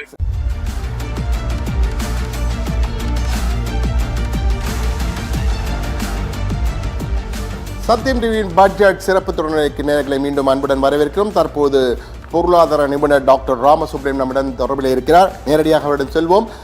ராமசுப்ரமணியம் சார், இடைவேளைக்கு முன் பல்வேறு கேள்விகளுக்கு பதில் சொன்னீங்க. தற்போது சில முக்கியமான புள்ளிகளை ஹைலைட் செய்து உங்களிடம் கேட்கப் போகிறேன், அதற்கான பதிலை சொல்லுங்க. அதாவது தமிழ்நாட்டில் தோழி விடுதிகள் இருக்கிறது, அதுபோன்று நாடு முழுவதும் பெண்கள் முன்னேற்றத்திற்காக விடுதிகள் அமைக்கப்படும், நாடு முழுவதும் அனைத்து மாவட்டங்களிலும் மகளிர் விடுதிகள் அமைக்கப்படும் சொல்லியிருக்காங்க. அதே மாதிரி மற்றொரு முக்கியமான அறிவிப்பு, பயோடெக்னாலஜி அதாவது உயிரி மருந்து துறையை வலுப்படுத்த 10,000 கோடி ரூபாய் மதிப்பிலே பயோஃபார்மா திட்டம், பயோடெக்னாலஜிக்கு ஒரு மிக முக்கியமான அறிவிப்பு வந்திருக்கு. இது 2 முக்கிய துறைகள். அதே போன்று செமி கண்டக்டர் மிஷன் 2.0 என்ற வகையிலே 40,000 கோடி ரூபாய் நிதி ஒதுக்கீடு. செமி கண்டக்டர் 2.0 40,000 கோடி, பயோடெக்னாலஜி பயோஃபார்மோக்காக 10,000 கோடி, அனைத்து மாவட்டங்களிலும் தோழி விடுதிகள் பெண்களுக்காக. இந்த 3 திட்டங்களை நீங்க எப்படி பார்க்கறீங்க சார்? இது எந்த அளவுக்கு ஒரு தனிநபருக்கு பயனுள்ளதாக இருக்கும் நினைக்கிறீங்க? அதாவது தமிழ்நாடு இந்தியாவுக்கே ஒரு முன்னோடி அப்படிங்கிறது தான் இந்த தோழிங்கிற ஒரு திட்டமானது. Let us be very honest. அதனால இங்கதான் இந்த ஐடியாவே உதித்தது. பெண்களுக்கு பாதுகாப்பு, அவங்க பாதுகாப்பாக தங்குகின்ற ஒரு இடம், இதெல்லாம் வந்து வேணும். அது அஃபோர்டபுள் பிளேஸா இருக்கணும், ரொம்ப ரேட்ஸ்லாம் அதிகமாக முடியாது அப்படிங்கிறது. அது தமிழ்நாட்டில் யாருமே செய்யாத அளவுக்கு ஒரு அற்புதமான ஒரு ஸ்கீம் வந்து தோழிங்கிறது. அதை வந்து அப்படியே இந்த ஸ்கீம் அனௌன்ஸ் பண்ண உடனே பிரைம் மினிஸ்டர் அப்படியே டேபிள ரொம்ப தட்டி வரவேற்றார். அதாவது ஒரு டிஸ்ட்ரிக்ட்லையும் இது வரப்போகின்றது. அப்ப கிவ் கிரெடிட் டு தமிழ்நாடு. இது தமிழ்நாடு பண்ணியிருக்கு, அது ரொம்ப சக்சஸ்ஃபுல்லா இருக்கு. அதை நாம இந்தியா முழுவதும் நம்ம இம்ப்ளிமெண்ட் பண்ணுகின்றோம், குறிப்பாக ஒரு டிஸ்ட்ரிக்ட்லையும் பண்ணுகின்றோம் அப்படின்னு ஒரு வார்த்தை சொல்லியிருந்தா தமிழ்நாடு அரசுக்கும் ஒரு அங்கீகாரம், அவங்களுடைய கடுமையான உழைப்புக்கு ஒரு முன்னோடியான திட்டத்திற்கு ஒரு அங்கீகாரம் அப்படிங்கிற மாதிரி இருக்கலாம். அடுத்தது இப்ப நான் முன்னாடி சொன்னது போலதான் இந்த பயோடெக்னாலஜியா இருக்கட்டும் அல்லது மற்ற ஏதாவது திட்டமா இருக்கட்டும், எவ்வளவு செலவு பண்றாங்கிறது கடைசியில பார்த்தா தான் சார் தெரியும். அதுக்கு ஒரு review will have to made. அவங்க அனௌன்ஸ்மெண்ட் பண்ணிட்டு போயிடுறாங்க, கடைசியில அதெல்லாம் வருகின்ற அப்ப அந்த நேரத்துல ரொம்ப பிரமாதமா இருக்க மாதிரி இருக்கு. அதுக்கப்புறம் பாத்தீங்கன்னா எலக்ட்ரானிக்ஸ் 40,000 கோடின்றாங்க, பயோ அந்த மாதிரி இருக்கு ஒரு 10,000 கோடி. இதெல்லாம் கேட்கறதுக்கு நல்லா இருக்கு, கேட்பதுக்கு இனிமையா இருக்கு. பட் ரியாலிட்டியில அதெல்லாம் வந்துதா? ஏன் சொல்றேன்னா இந்த 4.4% பிசிக்கல் டெபிசிட்றாங்க. பல நேரத்துல என்ன பண்ணுவாங்கன்னா இதெல்லாம் எந்த செலவையும் பண்ணாம வரவு ஒண்டி காமிச்சுட்டு அப்புறம் செலவுகள்லாம் பல விஷயங்கள் பட்ஜெட்ல போட்டதெல்லாம் செலவு பண்ணாம கடைசியில் நான் 4.4 நான் சொன்னேன் பாருங்க போன வருஷம் அதே மாதிரி பண்ணிட்டு பாருங்கன்னு சொல்லுவாங்க. அதனால நான் இது மாதிரி நிறைய தடவை பார்த்துருக்கேன். எஸ்பெஷலி இந்த டிவிடெண்ட் பேமெண்ட், கார்பரேட் இந்த டாக்ஸஸ் கலெக்ட் பண்றது, இதெல்லாம் வந்து நிறைய விதத்துல இந்த அக்கௌண்டிங் ஜக்லரி பண்ணுவாங்க. அந்த மாதிரி இதுல ஏதாவது இருக்குமா அப்படிங்கிறது எனக்கு தெரியாது. அதெல்லாம் நாம உட்காந்து ஒன்னொன்னா அனலைஸ் பண்ணணும். என்னோட ஒரு குறுக்கிடக்கு பண்ணிக்க சார் ஒரு கேள்வி. இப்போ நீங்கள் சொன்னதை பார்க்கும்போது எனக்கு ஒரு சந்தேகம் வருது. நான் தவறாகவும் பேசியிருக்கலாம், இருந்தாலும் அந்த கேள்வி உங்ககிட்ட கேட்கணும்னு நினைக்கிறேன். இப்போ இது மாதிரி ஒவ்வொரு முறையும் பட்ஜெட் தாக்கல் செய்கிறாங்க. புதிய பட்ஜெட் தாக்கல் செய்வதற்கு முன் கடந்த பட்ஜெட்டில் நாங்கள் செய்ததையெல்லாம் நிறைவேற்றினோமான ஒரு வெள்ளை அறிக்கை மாதிரி கொடுத்துட்டு புதிய பட்ஜெட் தாக்கல் செய்தால் சரியா இருக்கும்னு நினைக்கிறீங்களா சார் நீங்க? Sir absolutely correct sir. நீங்க ரொம்ப ரொம்ப ரொம்ப சிறப்பாக அந்த விஷயத்தை பத்தி சொல்லிட்டீங்க. இன்ஃபேக்ட் வெள்ளை அறிக்கை என்பது வேணும். நீங்க என்ன ப்ரப்போஸ் பண்ணீங்க, வாட் ஹஸ் பீன் ஸ்பென்ட் அப்படிங்கிற மாதிரி எல்லாம் டெஃபினட்டா தெரியணும். அப்பதான் உங்களுக்கு நீங்க வந்து சரியான பாதையில் செல்லுகின்றீர்களா, நீங்க சொன்னது ஒண்ணு செய்வது ஒண்ணுமாக இருக்கின்றதா அப்படிங்கிறதெல்லாம் தெரியறதுக்கு இந்த வெள்ளை அறிக்கைங்கிறது ரொம்ப ரொம்ப அவசியமாக இருக்கு. இதை நான் பல காலமாக சொல்லிக்கொண்டே இருக்கணும். அது ஈவன் டியூரிங் காங்கிரஸ் பீரியடே நான் சொல்லியிருக்கேன். ஆகவே இது வந்து ரொம்ப ரொம்ப அவசியமான ஒரு விஷயம் தான். ஏன்னா அப்பதான் மக்களுக்கும் புரியும் என்ன சொன்னது என்ன செய்வது என்ன அப்படிங்கிறத பத்தி நமக்கு தெரியறதுக்கு ஒரு வாய்ப்பாக அமையும் அப்படிங்கிறது தான் சொல்ல வேண்டும் அப்படின்னு நினைக்கிறேன். அதே மாதிரி ஒட்டுமொத்த பார்வையில் பார்க்கும்பொழுது இது கார்பரேட்டுகளுக்கான கடந்த முறை பெரிதாக அந்த கார்பரேட்டுகளுக்கு ஆதரவா பட்ஜெட் இருப்பது போல் ஒரு காட்சி தென்பட்டது. இந்த முறை பார்க்கும்போது இது கார்பரேட்டுகளுக்கான பட்ஜெட்டா, நடுத்தர மக்களுக்கான பட்ஜெட்டா, ஏழை மக்களுக்கான பட்ஜெட்டா, யாருக்கான பட்ஜெட் நீங்க அடையாளப்படுத்துவீங்க சார்? அப்படிதான் சொல்ல முடியாது சார். அது கார்பரேட் அல்டிமேட்டா இது வந்து that is beneficial to the individuals also. ஒரு கார்பரேட்டுக்கு நீங்க ஹெல்ப் பண்ணீங்கன்னா அவங்க எல்லாத்தையும் அந்த பெனிஃபிட்ஸ் எல்லாம் அவங்களா வச்சுக்க போறாங்க. அவங்க they will percolate down to their benefits will be percolated down to all kinds of people. அதனால நான் வந்து அந்த மாதிரி சொல்ல மாட்டேன் கார்பரேட்டுக்காக இது கொடுக்கப்பட்டது அப்படின்னு. ஏதாவது பெரிய கன்செஷன் ஏதாவது எடுத்து கொடுத்துட்டாங்கன்னா டெஃபினட்டா நான் சொல்லலாம். ஆனா அப்படி இல்லாமல் ஒரு செக்டாருக்கு இவ்வளவு ஹெல்ப் பண்ணணும் அப்படிங்கிற மாதிரி நினைச்சாங்கன்னா அதெல்லாம் ஒன்றும் தவறாகவே நினைக்கிறேன். உதாரணமாக அக்ரிகல்ச்சர் இம்பார்ட்டன்ஸ் அப்படின்றாங்க. அக்ரிகல்ச்சர் இங்க வந்து நெல் விளைவுங்கிறது உலகத்திலே நாம தான் நம்பர் 1 இருக்கோம். அதே போல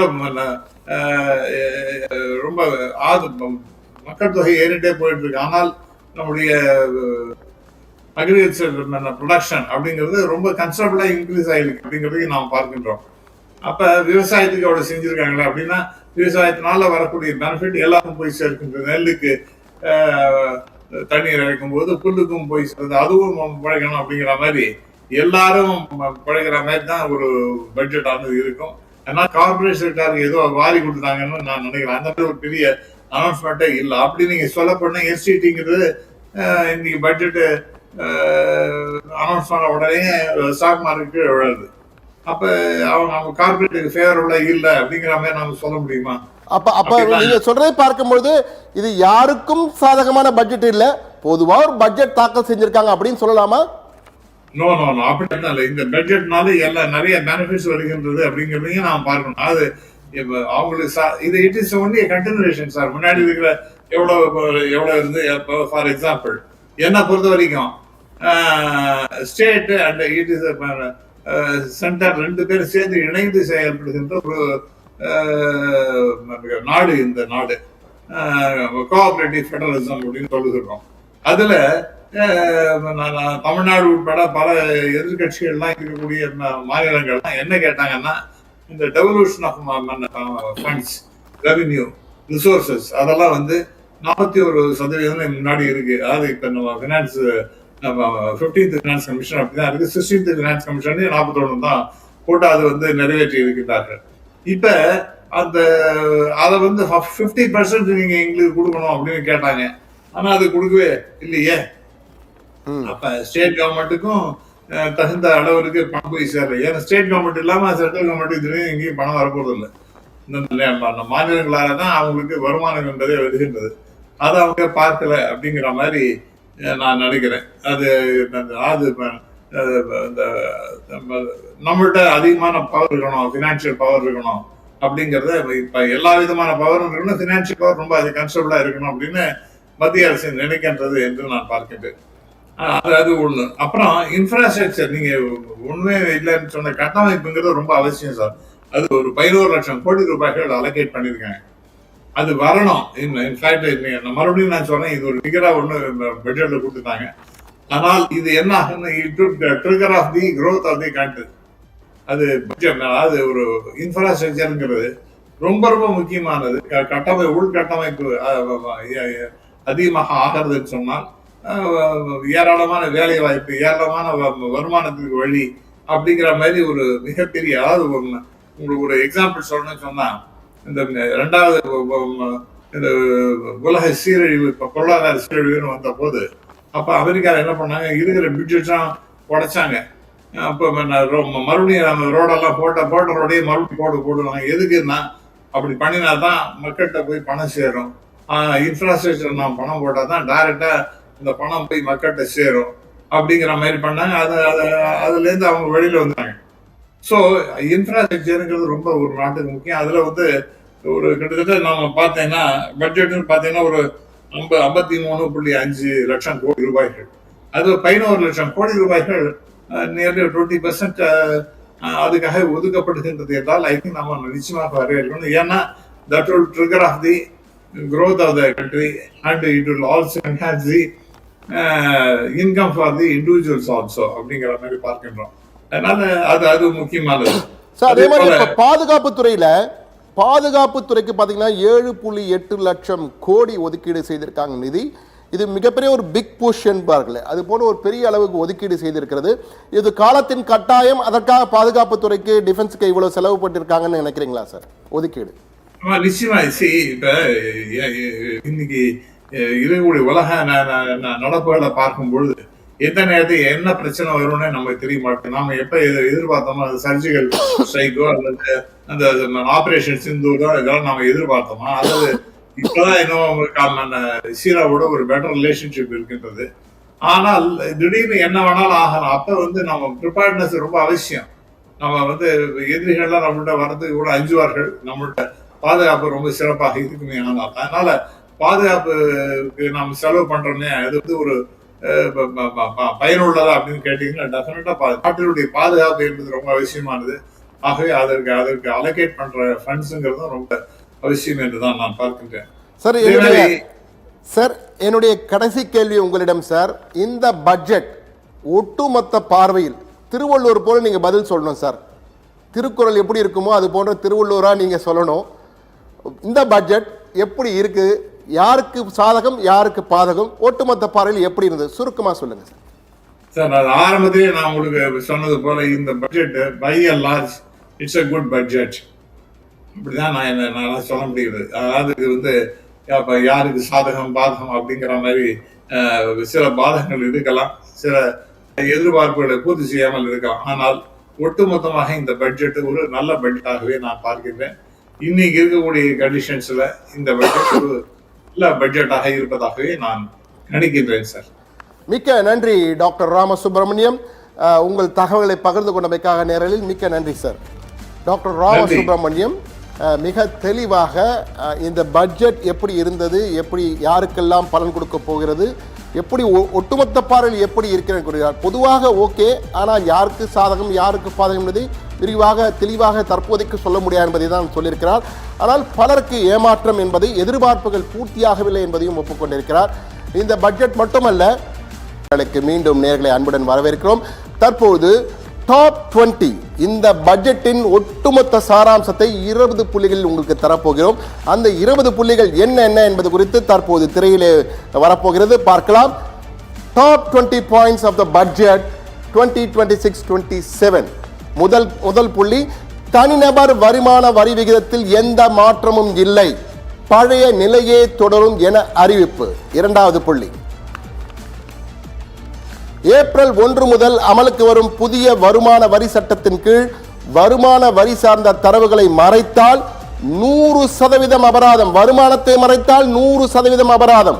மூன்றாவது புள்ளி, தமிழ்நாடு, கேரளா, ஆந்திரா, ஒடிசா உள்ளிட்ட மாநிலங்களிலும் அரிய வகை கனிமங்கள் எடுக்க புதிய திட்டம், new rare earth materials corridor என்று சொல்லியிருக்கிறார்கள். 4, சென்னை, மும்பை, பெங்களூரு, ஹைதராபாத் உள்ளிட்ட 7 நகரங்களை இணைக்க அதிவேக ரயில் பாதை, சென்னை பெங்களூரு அதே போன்று சென்னை ஹைதராபாத்துக்கு அதிவேக ரயில் பாதை காரிடார். 5, திருநெல்வேலி பொதிகை மலை, அரக்கு பள்ளத்தாக்கு, இமாச்சல், உத்தரகாண்ட், ஜம்முவில் மலையேற்றத்தை ஊக்குவிக்க திட்டம் என புதிய அறிவிப்பு. 6, ஆதிச்சநல்லூர், தோலவீரா, அஸ்னாப்பூர் உள்ளிட்ட 15 இடங்களில் கலாச்சார மையம் அமைக்கப்படும். ஆதிச்சநல்லூரில் கலாச்சார மையம், தமிழகத்தின் ஆதிச்சநல்லூரில் மிக முக்கியமான அறிவிப்பு. 7, பெண் கல்வியை ஊக்குவிக்க நாடு முழுவதும் அனைத்து மாவட்டங்களிலும் பெண்கள் விடுதி அமைக்கப்படும் என அறிவிக்கப்பட்டிருக்கிறது. 8, எய்ம்ஸ் போன்று 3 புதிய அகில இந்திய ஆயுர்வேத கல்வி நிலையங்கள் உருவாக்கப்படும் என்ற அறிவிப்பு வந்திருக்கிறது. மிக முக்கியமான அறிவிப்பு. அடுத்ததாக 5 பல்கலைக்கழக நகரங்கள் உருவாக்கப்படும்.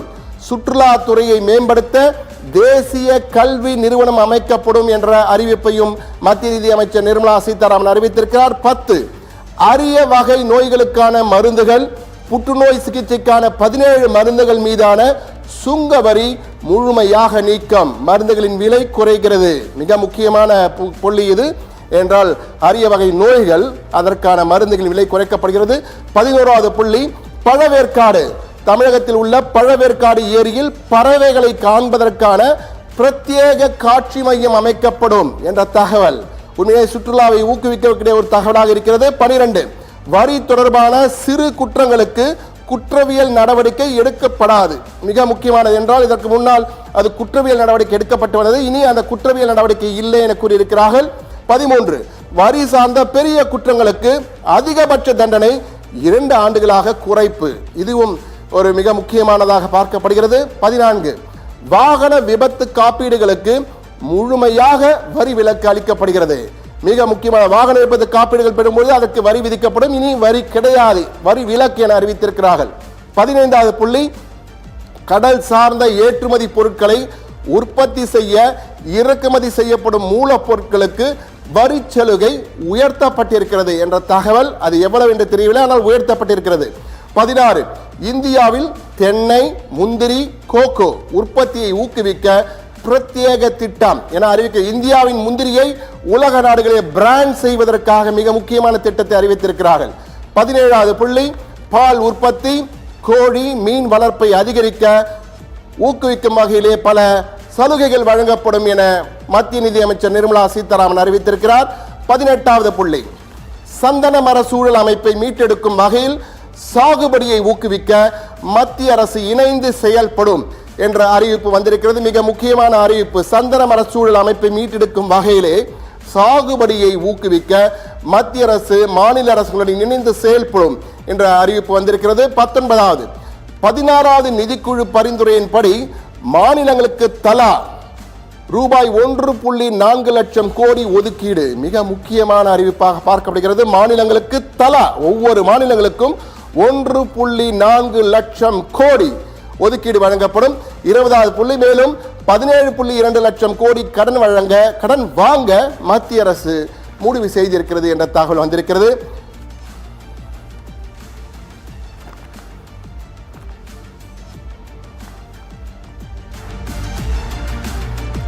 தற்போது 20 மத்திய முக்கியமான அறிவிப்புகளை பார்த்த நாம் இனி தமிழ்நாட்டிற்கு என்ன இந்த பட்ஜெட்டில் கொடுக்கப்பட்டிருக்கிறது, தமிழ்நாட்டிற்கான பட்ஜெட் ஹைலைட்ஸ் என்ன என்பது குறித்த ஒரு வரைகலை தயாராக இருக்கிறது. அந்த வரைகளை பார்க்கலாம். தமிழ்நாட்டிற்கு மத்திய நிதி அமைச்சர் நிர்மலா சீதாராமன் என்னென்ன அறிவிப்புகளை வெளியிட்டார். முதல் அறிவிப்பு, தமிழ்நாட்டுக்கான 5 முக்கிய அறிவிப்புகள். தமிழ்நாட்டிலே அரிய வகை கனிமங்கள் எடுக்க புதிய திட்டம் அறிவிக்கப்பட்டிருக்கிறது. ரேர் எர்த் மெட்டீரியல்ஸ் காரிடார் என்று அறிவித்திருக்கிறார்கள். சென்னையுடன் முக்கிய நகரங்களை இணைக்க அதிவேக ரயில் பாதை, சென்னை டு பெங்களூரு, சென்னை டு ஹைதராபாத் ஆகிய 2 நகரங்களுக்கு அதிவேக ரயில் பாதை என அமைக்கப்படும் என அறிவித்திருக்கிறார்கள். மூன்றாவதாக, திருநெல்வேலி பொதிகை மலையிலே மலையேற்றத்தை ஊக்குவிக்க திட்டம், அதாவது சுற்றுலாவை அதிகரிப்பதற்காக மலையேற்றம், சிறப்பாக மலையேற்றத்திற்கான புதிய திட்டம் ஒன்றை அறிவித்திருக்கிறார்கள். மிக முக்கியமாக பார்க்க வேண்டியிருக்கிறது. அதே போன்று ஆதிச்சநல்லூரில் கலாச்சார மையம் அமைக்கப்படும். கலாச்சார மையம் அமைக்கப்படும். ஏற்கனவே கலாச்சார மையங்கள் அமைக்கப்பட்டிருக்கிறது மாநில அரசின் சார்பிலே. தற்போது மத்திய அரசின் சார்பில் ஆதிச்சநல்லூரில் கலாச்சார மையம் அமைக்கப்படும் என அறிவித்திருக்கிறார்கள். ஐந்தாவதாக, பழவேற்காடு ஏரியில் பறவைகளை கண்காணிக்க பிரத்யேக காட்சி மையம். பழவேற்காடியில் வந்து செல்கின்ற பறவைகளை கண்காணிப்பதற்கும் அதை பார்த்து சுற்றுலாவை ஊக்குவிக்கும் வகையில் நிறைய சுற்றுலாவாசிகள் வர வேண்டும் என்பதற்காக பிரத்யேக காட்சி மையம் அமைக்கப்படும் என கூறியிருக்கிறார்கள். 5 முக்கிய அறிவிப்புகள் தமிழ்நாட்டிற்கு என்றால் இவைதான் சொல்ல முடியும். வேறு பெரிய அறிவிப்புகள் தமிழ்நாட்டுக்கு இல்லை. என்றால் முதலமைச்சர் ஸ்டாலின் ஒரு அறிக்கை வெளியிட்டிருந்தார், தேர்தலை முன்னிட்டாவது நீங்கள் அறிவிப்பீர்களா என்று. பெரிய அறிவிப்புகள், மெட்ரோ அறிவிப்புகள், எய்ம்ஸ் பற்றியும் பெரிய அறிவிப்பு இல்லை. பெரிய அறிவிப்புகள் ஏதும் இல்லாமல் தமிழ்நாட்டிற்கு இந்த 5 அறிவிப்புகள் தான் மிக முக்கியமாக கொடுக்கப்பட்டிருக்கிறது. மேலும் பல அறிவிப்புகள் வந்திருக்கிறதா, வேறு என்ன வந்திருக்கின்றதை முழுமையான பட்ஜெட்டை பார்க்கும்போது தான் தெரிய வரும். தற்போது அவர் அறிவித்ததிலிருந்து இவைதான் வந்திருக்கு, நேரடியாக வந்திருக்கிறது. மற்றவை என்ன என்பது குறித்து தொடர்ந்து பார்க்கலாம். இடைவேளை, தற்போது ஒரு சிறிய இடைவேளைக்கு பிறகு பல தகவல்கள் பட்ஜெட் தொடர்பான உங்களுக்கு என்ன சாதகம் என்ன பாதகம் என்பது குறித்த முழுமையான தகவல்கள் வர இருக்கின்றன. சிறிய இடைவேளைக்கு பிறகு மீண்டும் சந்திப்போம். காத்திருங்கள்.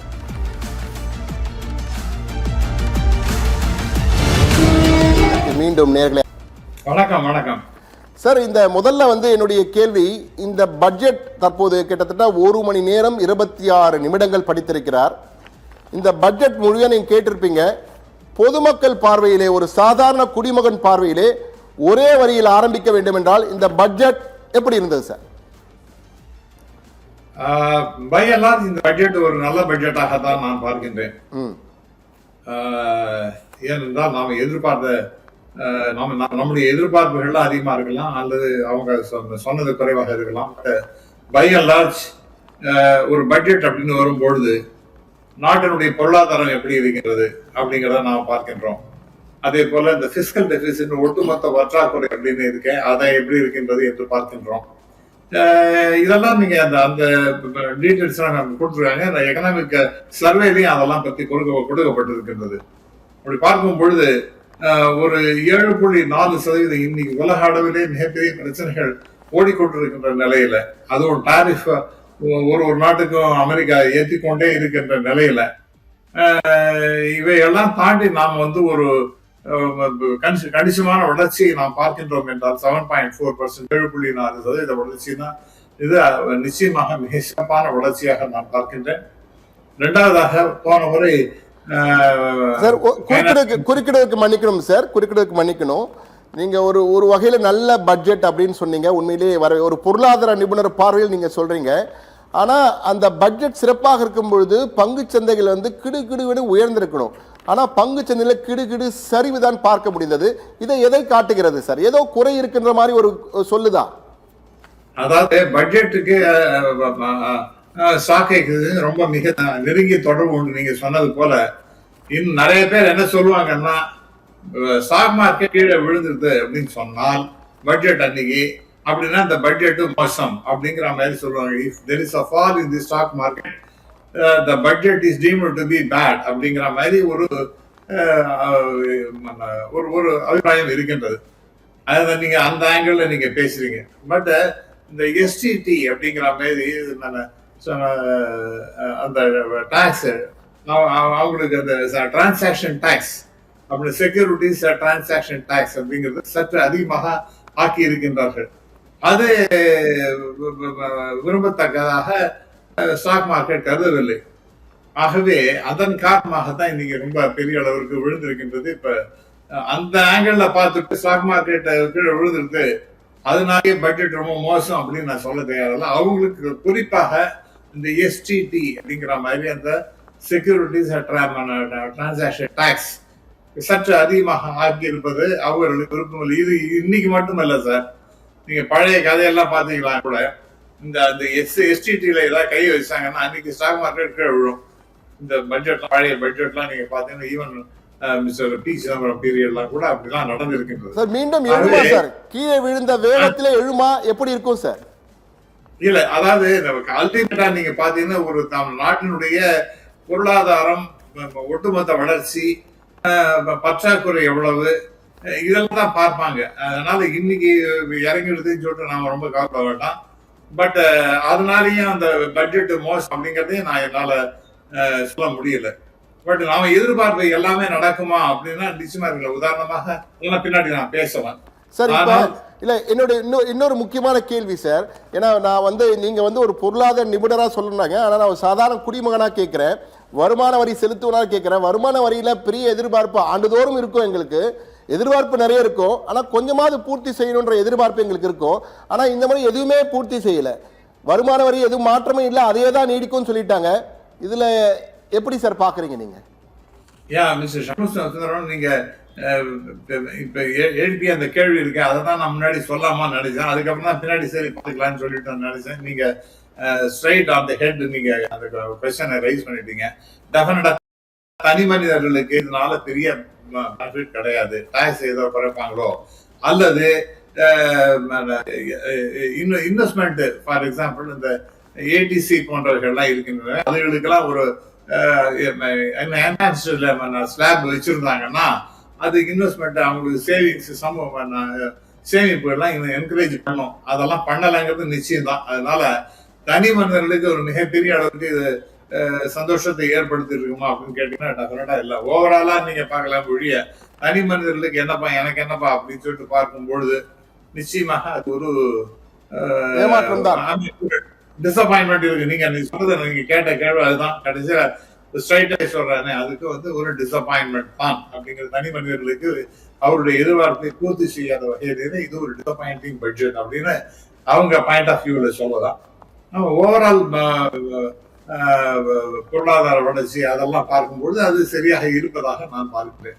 டெஃபினட்டா ஏதாவது பண்ணிருக்கலாம். ஏன்னா தனி மனிதர்களுடைய வருமானம், அதுக்கு டாக்ஸ், அதே மாதிரி சேமிப்புக்கு ஒரு இன்சென்டிவ்ஸ், இதெல்லாம் நிச்சயமாக.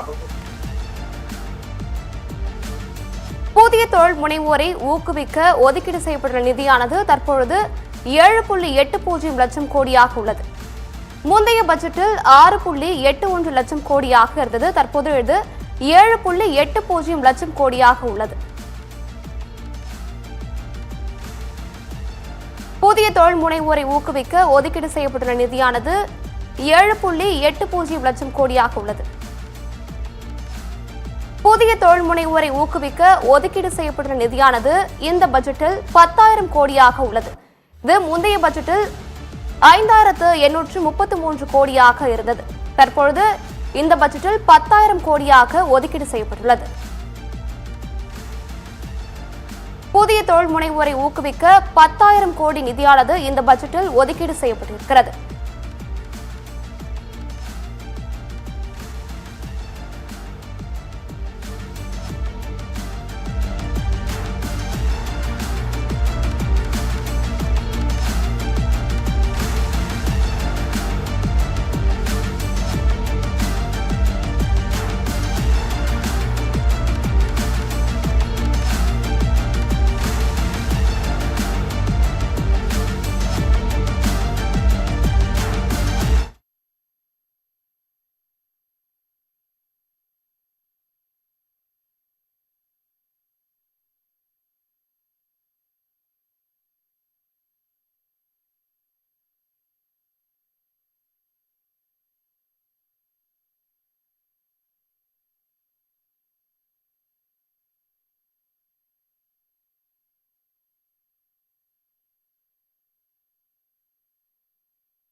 ஓகே.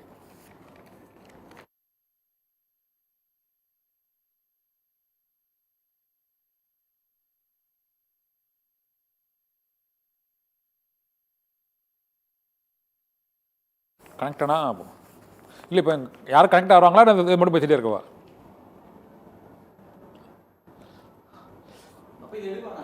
சரி. அப்போ இந்த கார்டை போய் பேச முடியாதுல்ல?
காங்கிரஸ் கட்சிக்கு முதன்முறையாக இந்த பட்ஜெட் பரபரப்புகளுக்கு இடையே தொகுதி பங்கீடு குறித்து பேச்சுவார்த்தை நடத்துவதற்கு திமுக தரப்பில் முறையாக அழைப்பு விடுக்கப்பட்டிருக்கிறது. இந்த அழைப்பானது மிகுந்த முக்கியத்துவம் வாய்ந்ததாக அரசியல் ரீதியாக பார்க்கப்படுகிறது. ஏனென்றால் திமுகவிற்கும் காங்கிரசுக்கும் இடையே ஆட்சியில் பங்கு மற்றும் இரு தரப்பிலும் ட்விட்டர் சர்ச்சைகள், மேலும் டெல்லிக்கு ராகுல் காந்தியை சென்று நேரில் கனிமொழி சென்று சந்தித்து பேச்சுவார்த்தை நடத்திவிட்டு வந்தார். இந்த சூழ்நிலையில் திமுக கூட்டணியில் காங்கிரஸ் நீடிக்குமா அல்லது தாவேகாவிற்கு அந்த கட்சி அணிமாறுமா என்றெல்லாம் சர்ச்சை உச்சக்கட்டத்தை எட்டிய சூழ்நிலையில் திமுக தரப்பில் இந்த அழைப்பு விடுக்கப்பட்டிருப்பதன் மூலமாக அந்த கருத்து வேறுபாடுகள் மற்றும் இரு கட்சிகளுக்கு இடையே இருந்த நெருடல்கள் தீர்க்கப்பட்டு விட்டதாகத்தான் கருதப்படுகிறது. அதிகாரபூர்வமாக அண்ணா அறிவாலயத்தில் இருந்து காங்கிரஸ் கட்சிக்கு தொகுதி பங்கீடு குறித்து பேச்சுவார்த்தை நடத்துவதற்கு அழைப்பு விடுக்கப்பட்டிருக்கிறது. இதன் பின்னர் காங்கிரஸ் கட்சியின் சார்பில் என்னென்ன டிமாண்டுகள் அவர்கள் இந்த கூட்டணியில் அவர்கள் தொடர்வதற்கான அவர்கள் கடந்த முறை அவர்கள் 2021ஆம் ஆண்டு 25 தொகுதிகளில் போட்டியிட்டு 18 இடங்களில் அவர்கள் வெற்றி பெற்றார்கள். இந்த முறை கூடுதலாக அந்த தொகுதிகள் ஒதுக்கீடு செய்யப்பட வேண்டும் என காங்கிரஸ் கட்சியின் தலைமை விரும்புகிறது. அது தவிர அந்த ஆட்சியில் பங்கு என்ற கோஷமும் இருந்து அதற்கு திமுக தரப்பிலும் அதிகாரபூர்வமாக மறுப்பு தெரிவிக்கப்பட்டது. ஆட்சியில் பங்கு என்பதெல்லாம் தேர்தலுக்கு பின்னர் தான் பேச முடியும், முன்னரே பேசி நிபந்தனைகள் எல்லாம் விதிக்க முடியாது என்று அவர்கள் தரப்பில் கூறப்பட்டு விட்டது. இந்த சூழ்நிலையில் அடுத்து வரக்கூடிய அந்த 2029 நாடாளுமன்ற தேர்தலை முன்னிட்டு இந்த முறை கூட்டணியில் சில தளர்வுகளை காங்கிரஸ் கட்சி ஒப்புக்கொண்டிருக்கிறது என்பதுதான் காங்கிரஸ் கட்சியின் தலைமையில் இருந்து வந்திருக்கக்கூடிய செய்தி. நம்மோடு இப்போது தமிழ்நாடு காங்கிரஸ் கமிட்டியின் தலைவர் செல்வ பெருந்தகை நம்மோடு இணைந்திருக்கிறார். அவரிடம் கேட்கலாம். செல்வ பெருந்தகை சார், வணக்கம் சார். வணக்கம்.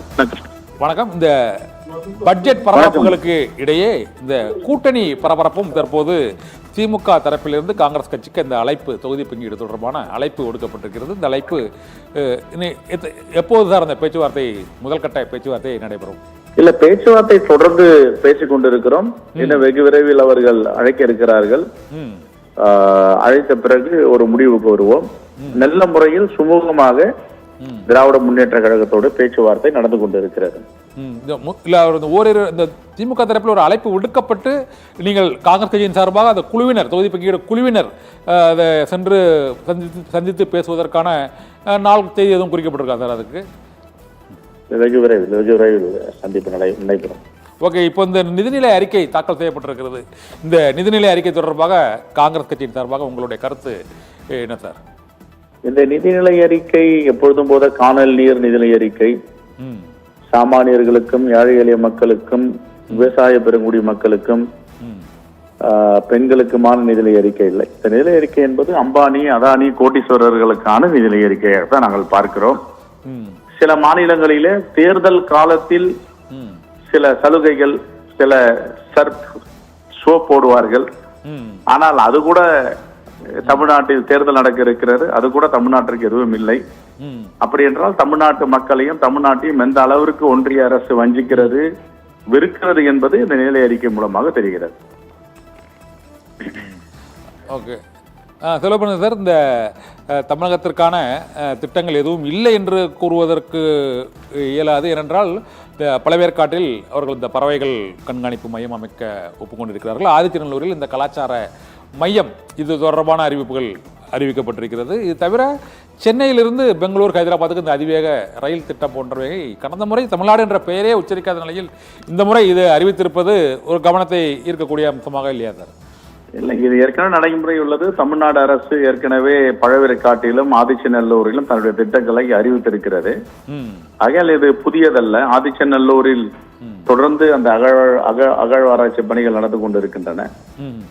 இங்கேயும் பறவைகள் சரணாலயம், பறவைகள் பாதுகாப்பு திட்டமும் தமிழ்நாடு அரசிடம் ஏற்கனவே நிதிநிலை அறிக்கையில கூறியிருக்கிறார்கள்.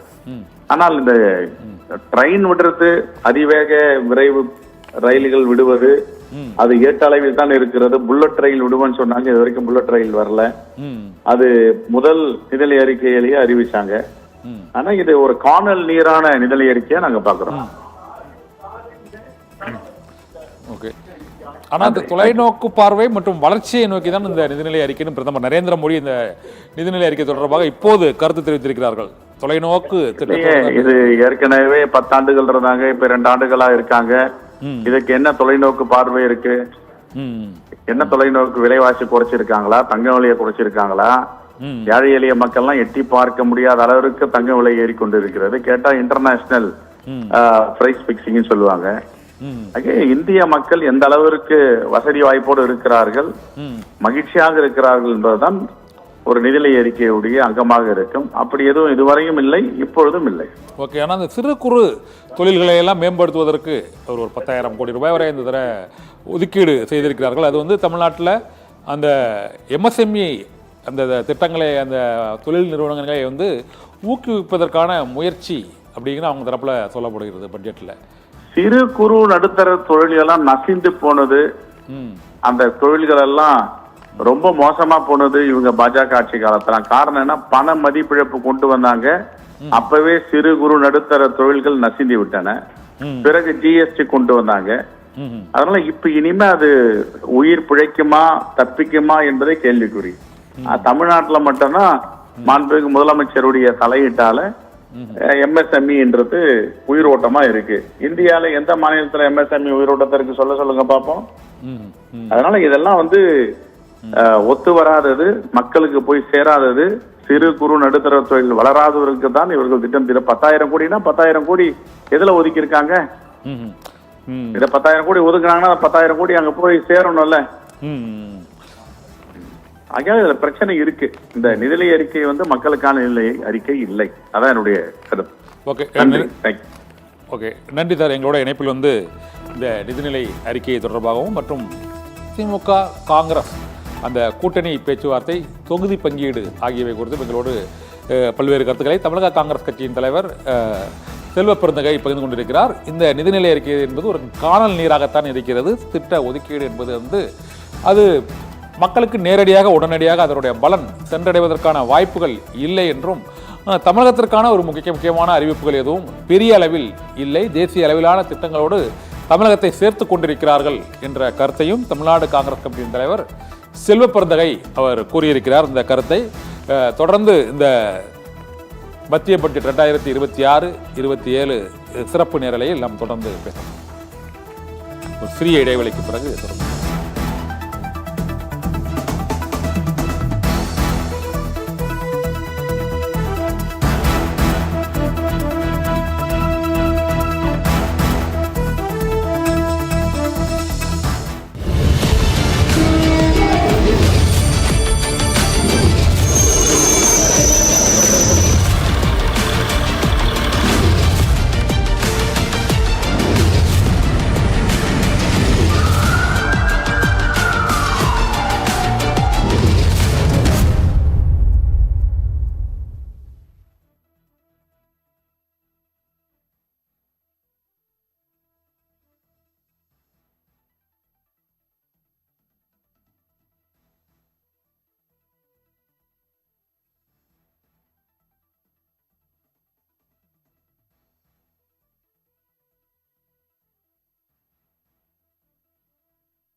மத்திய பட்ஜெட் 2026-27 அறிவிக்கப்பட்ட மிக முக்கியமான அந்த 20 முக்கிய அறிவிப்புகள் தொடர்பாக இப்போது பார்க்கலாம். முதலில் இந்த மத்திய பட்ஜெட்டில் 20 முக்கிய அறிவிப்புகள், ஒவ்வொரு துறையிலும் என்னென்ன முக்கிய அறிவிப்புகள் என்பதை பார்க்கலாம். முதலாவதாக தனிநபர் வருமான வரி என்பதில் எந்த விதமான மாற்றமும் இல்லை, பழைய நிலையே தொடரும் என அறிவிக்கப்பட்டிருக்கிறது. இரண்டாவதாக ஏப்ரல் 1 முதல் அமலுக்கு வரும் புதிய வருமான வரி சட்டத்தின் கீழ் வருமான வரி சார்ந்த தரவுகளை மறைத்தால் 100% அபராதம் விதிக்கப்படும் என்ற அறிவிப்பை நிதியமைச்சர் நிர்மலா சீதாராமன் அறிவித்திருக்கிறார். மூன்றாவதாக வரி தொடர்பான சிறிய குற்றங்களுக்கு குற்றவியல் நடவடிக்கை, கடுமையான நடவடிக்கை எடுக்கப்படாது என்ற உறுதிமொழியை அளித்திருக்கிறார். நான்காவதாக வரி சார்ந்த பெரிய குற்றங்களுக்கு அதிகபட்சமாக தண்டனை 2 ஆண்டுகளாக குறைக்கப்பட்டிருப்பதாக நிதியமைச்சர் நிர்மலா சீதாராமன் அறிவித்திருக்கிறார். ஐந்தாவதாக அரசின் நிதி பற்றாக்குறையை சமாளிப்பதற்காக 17.2 லட்சம் கோடி கடன் வாங்க மத்திய அரசு முடிவு செய்திருப்பதாகவும் அறிவித்திருக்கிறார். இந்த தமிழக இந்த மத்திய பட்ஜெட் தொடர்பாக நம்முடைய திராவிட முன்னேற்ற கழகத்தின் செய்தி தொடர்பு குழு தலைவர் TKS இளங்கோவன் நம்மோடு இணைந்திருக்கிறார். அவர் இந்த பட்ஜெட் தொடர்பான கருத்துக்களை கேட்கலாம். இளங்கோவன் சார், வணக்கம் சார். வணக்கம். இந்த மத்திய நிதிநிலை அறிக்கை 2026-27 தொடர்பாக உங்களுடைய கருத்து என்ன சார்? இந்த நிதிநிலை அறிக்கை தமிழ்நாட்டுக்கென்று மாநில அரசுகளுக்கு உரிய தேவையான நிதி பகிர்வை அளிக்கவில்லை. இவர்கள் நிறைய வாக்குறுதிகளை அளித்திருக்கிறார்கள். சாமானிய மக்களுக்கான பட்ஜெட் என்று வாக்குறுதி கொடுக்கிறார்கள். ஆனால் சாமானிய மக்களுக்கு செய்ய வேண்டிய நன்மைகளை செய்ய வேண்டிய துறைகள் எல்லாம் மாநில அரசிடம் இருக்கின்றன. உதாரணத்துக்காக மருத்துவம், உணவு வழங்குதல், அதே போல கல்வி, இவையெல்லாம் மாநில அரசின் அதிகாரத்துக்கு உட்பட்ட துறைகளாக இருக்கும் பொழுது போதிய நிதியை ஒதுக்காமல் இவர்கள் எப்படி சாமானிய மக்களை காப்பாற்றுவார்கள் என்று எனக்கு புரியவில்லை. இரண்டாவதாக, இப்பொழுது சரக்கு ரயில் தளம், குஜராத்திலே ஒரு சரக்கு ரயில் தளம் அமைத்திருக்கிறார், ரயில்வே தளம் அமைத்திருக்கிறார்கள். ஏற்கனவே தமிழ்நாட்டிலே காங்கிரஸ் ஆட்சி காலத்தில் லாலு பிரசாத் அவர்கள் அமைச்சராக இருந்த நேரத்தில் வடக்கு தெற்கு, தெற்கு வடக்கு சரக்கு ரயில் தளம் எக்ஸ்க்ளூசிவ் ஃப்ரைட் காரிடார் அறிவித்தார். ஆனால் இப்பொழுது அவர்கள் குஜராத்திலே அறிவித்திருக்கிறார்கள். தமிழ்நாட்டிலே அறிவிக்கப்பட்ட திட்டத்தை செயல்படுத்த முன்வரவில்லை. அதற்கு ஏதேனும் அறிவிப்பு இருக்குமா என்றால் அதுவும் இல்லை. குறிப்பாக இந்த பட்ஜெட் மட்டுமல்ல, இந்த அரசே தமிழ்நாட்டுக்கு எதிரான, தமிழ்நாட்டின் நலனுக்கு எதிரான அரசாக அவர்களுடைய எல்லா திட்டங்களிலும் அதை செய்து வருகிறார்கள். 25 கோடி சாமானிய மக்களுக்கு வாழ்க்கை கொடுக்குவோம் நாங்கள், அவர்கள் வளர்ந்திருக்கிறார்கள் என்றால் மாநில அரசின் திட்டங்களால் தான் அவர்கள் வளம் பெற்றிருக்கிறார்கள். அதை ஒன்றிய அரசின் திட்டமாக இவர்கள் சொல்லுவது என்பது பொய்யான தவறான தகவல். எனவே ஒட்டுமொத்தமாக எதிர்கட்சிகள் ஆளும் மாநிலங்களை புறக்கணிக்கும் வகையிலும் மாநிலங்களுக்கு உரிய நிதியை வழங்குவதற்கான எந்த திட்டமும் இல்லாமல் 17.5 லட்சம் கோடி கடன் என்றால் எதற்காக அந்த கடன், யாருக்காக அந்த கடன்? ஒன்றிய அரசு மிகப்பெரிய அளவிலே நாங்கள் 5 டிரில்லியன் பொருளாதாரத்தை எட்டி விடுவோம் என்று சொன்னவர்கள் தானே இவர்கள். பல வாக்குறுதிகள் சொல்வதோடு வார்த்தையோடு நின்று விடும். 2 கோடி பேருக்கு ஆண்டுக்கு 2 கோடி பேருக்கு வேலை வாய்ப்பு தருவதாக மோடி சொன்னார். இதுவரை எவ்வளவு பேருக்கு வேலை வாய்ப்பு வழங்கி இருக்கிறார் என்று சொல்ல வேண்டும். இனியாவது வேலை வாய்ப்பு வழங்குவதற்கான என்ன திட்டத்தை கொண்டு வந்திருக்கிறார்கள் என்று சொல்ல வேண்டும். எந்த திட்டமும் இல்லாமல் மக்களுக்கு பயன்படாத ஒரு பட்ஜெட்டாக அரசின் நிலங்களை எல்லாம் தனியாருக்கு விற்பனை செய்வதாக அந்த பட்ஜெட்டிலே விற்பனை செய்ய போவதாக அறிவிப்பு வந்திருக்கிறது. இது போல அரசின் சொத்துக்களை தனியாருக்கு தாரை வார்க்கும் ஒரு நடவடிக்கையை தவிர மக்களுக்கான எந்தவித திட்டங்களும் இந்த நிதிநிலை அறிக்கையில இல்லை. ஓகே, இளங்கோவன் சார், இந்த மாநிலங்களுக்கான இந்த நிதி ஒதுக்கீடு குறித்து சொன்னீங்க. இந்த 16வது நிதிக்குழு பரிந்துரையின்படி அந்த 1.4 லட்சம் கோடி மாநிலங்களுக்கு நிதி ஒதுக்கீடு செய்திருப்பதாக அறிவிக்கப்பட்டிருக்கிறது. ஒன்று. இரண்டாவது, தமிழகத்திற்கு அந்த சென்னையிலிருந்து ஹைதராபாத்திற்கு, சென்னையிலிருந்து பெங்களூருக்கு அதிவிரைவு ரயில் திட்டம் ஹை ஸ்பீடு ரயில்வே திட்டங்கள் அறிவிக்கப்படும் சொல்லியிருக்கிறாங்க. ஆதிச்சநல்லூரில் அந்த தொல்லியல் கலாச்சார மையம் அறிவிக்கப்படுவதாக அறிவித்திருக்கிறார்கள். தமிழகத்திற்கு இது போன்ற திட்டங்கள் நீங்கள் வைத்த கோரிக்கைகளில் ஓரளவு அவங்க அறிவிச்சிருக்காங்களா சார்? கீழடியை இன்னும் அங்கீகரிக்கவில்லையே. கீழடி ஆய்வை அங்கீகாரமே கொடுக்க மறுக்கிறார்களே. ஆதிச்சநல்லூருக்கு அவர்கள் ஒரு அங்கீகாரம் கொடுப்பதாக சொல்லி இருக்கிறார்களே தவிர கீழடி போல நிலைதான் அதற்கும் ஏற்படும் என்று நான் கருதுகிறேன். அதே போல 1,00,000 ஒவ்வொரு மாநிலத்திற்கும் அவர்களுடைய நிதி பங்களிப்பில் வரி பங்களிப்பில் எவ்வளவு வழங்க வேண்டும் என்கிற புள்ளி விவரங்களை கொடுத்தால் எந்த மாநிலத்துக்கு எவ்வளவு வழங்கி இருக்கிறார்கள் என்று தெரியும். ஒட்டுமொத்தமாக அதை சொல்லிவிட்டு உத்தரப்பிரதேசத்துக்கும் ராஜஸ்தானுக்கும் அதிகமாக நிதி கொடுத்தால் என்ன பலன்? அவர்கள் ஆளுகிற மாநிலங்களுக்கு அதிகமாக நிதி பங்களிப்பும் எதிர்கட்சிகள் ஆளுகிற மாநிலங்களுக்கு குறைவான நிதி பங்களிப்பும் சொல்லிவிட்டு டபுள் இன்ஜின் என்கிறார். மாநில அரசு ஒன்றிய அரசு தான் டபுள் இன்ஜின். ஆனால் வேறு கட்சி ஆளுகிற மாநிலங்கள் வந்து டபுள் இன்ஜின்ல வராதுன்னா இது என்ன கணக்கு? இதை அவர் சொல்ல வேண்டும். இளங்கோவன் சார், தமிழகத்திற்கான திட்டங்கள் கடந்த முறை இந்த தமிழகம் என்ற பெயரை உச்சரிக்கலைன்னு ஒரு குற்றச்சாட்டு இருந்தது. ஆனால் இந்த முறை தமிழகத்திற்கு ஒரு 4-5 அறிவிப்புகளை வந்து வெளியிட்டிருக்கிறார்கள். இது வந்து ஒரு 5 மாநில தேர்தல்கள் வரக்கூடிய ஒரு சூழ்நிலையில தமிழ்நாடு, கேரளா, இது தவிர மேற்கு வங்காளம் உள்ளிட்ட மாநிலங்கள், அசாம் உள்ளிட்ட மாநிலங்களுக்கு வரக்கூடிய நிலையில இது போன்ற அவங்க அறிவிப்புகளை வெளியிட்டதை எப்படி பாக்குறீங்க சார்? அதுதான் தேர்தலை கணக்கில் கொண்டு ஒரு சில அறிவிப்புகள், ரயில்வே திட்டங்கள் அறிவிக்கிறார்கள். அவர் 2 ரயில் பெங்களூருக்கு பெங்களூர் மக்களுக்கு வசதிக்காக அந்த ரயில்வே திட்டங்கள் அறிவித்திருக்கிறார்களா, தமிழ்நாட்டின் வசதிக்காக அறிவிக்கிறார்களா என்று கூட தெரியவில்லை. ஆனால் அறிவிக்கிறார்கள். என்ன செய்ய வேண்டுமோ ஒரு மாநில அரசுக்கு அதை செய்ய வேண்டும். அவர் வெளிப்படையாக இரட்டை இன்ஜின் சர்க்கார் என்று சொல்லும் பொழுதே எதிர்கட்சிகள் ஆண்டால் நாங்கள் நிதி தரமாட்டோம் என்ற பொருளிலே தான் அதை சொல்கிறார். எனவே ஒரு ஒன்றிய அரசு மாநில அரசை அரசியலமைப்பு சட்டப்படி யார் ஆண்டாலும் அந்த மாநில அரசை ஒரு மாநிலமாக பார்க்க வேண்டுமே தவிர அதில் ஆளுகிற கட்சியின் அடிப்படையிலே செயல்பாடுகள் இருக்கக்கூடாது. அதைத்தான் அவர்கள் செய்கிறார்கள். இளங்கோவன் சார், நிறைவா ஒரு கேள்வி. இன்று காலையிலேயே அந்த முதலமைச்சர் கூட இந்த நிதிநிலை அறிக்கையில் அவர் சில கோரிக்கைகளை கணக்கில் வைத்து சில அறிவிப்புகளை வெளியிட வேண்டும் என்று அவர் கோரியிருந்தார். ஆனால் அந்த அறிவிப்புகள் தொடர்ச்சியாக, அதாவது தமிழகத்திற்கு முதலில் அந்த விடுவிக்க வேண்டிய நிதி பற்றாக்குறை, அதாவது நிதியை விடுவிக்கவில்லை என்ற கேள்வி இருக்கிறது. இந்த கோவை மதுரை மெட்ரோ ரயில் திட்டங்களுக்கு வந்து அனுமதி அளிக்காதது தொடர்பான அறிவிப்பையும் எதிர்பார்த்திருந்தீர்கள். ஆனால் இது மட்டுமே ஒரு மாநிலத்திற்கென்று தனியாக அவர்கள் ஒதுக்கீடு செய்ய முடியுமா? ஒட்டுமொத்த இந்தியாவுக்கான பட்ஜெட்டில் தமிழகத்திற்கான ஒரு 4 அறிவிப்புகள் இருப்பதே வந்து நம்ம எப்படி முழுமையான ஏமாற்றமாக எப்படி சொல்ல முடியும்? இல்லை, அதான் சொல்றேன், எவ்வளவு செயல்படும். நான் கேட்பது இவர்கள் அறிவிப்புகள் எல்லாம் ஏற்கனவே செயல்படுத்தி இருக்கிறார்களா என்பதை பார்க்க வேண்டும். ஒரு பட்ஜெட்டில் மாநில அரசுகளுக்கு எவ்வளவு நிதி வழங்குகிறோம் இத்தனை சதவிகிதத்தில் சொல்ல வேண்டும். நீங்கள் தொகையை சொல்லாதீர்கள். ஒவ்வொரு மாநிலத்திற்கும் நாங்கள் 10% கொடுப்போம் என்று சொல்லுங்கள். ஒட்டுமொத்தமாக ஒதுக்கீடு செய்யப்பட்டிருக்கிறது. தமிழ்நாட்டுக்கு எவ்வளவு வரும் என்பது தமிழ்நாட்டு மக்களுக்கு தெரியும். ஒட்டுமொத்தமாக மாநிலங்களுக்கு 1.25 லட்சம் கோடி என்று சொன்னால் எந்த மாநிலத்துக்கு எவ்வளவு நிதி போகும் என்பது யாருக்கு தெரியும்? ஏற்கனவே அவர்கள் உத்தரப்பிரதேசம், ராஜஸ்தான், மத்திய பிரதேசம் போல அவர்கள் ஆளும் மாநிலங்களுக்கு அதிக நிதியை வழங்கி கொண்டுதான் இருக்கிறார்கள். தமிழ்நாட்டை தான் வஞ்சிக்கிறார்கள்.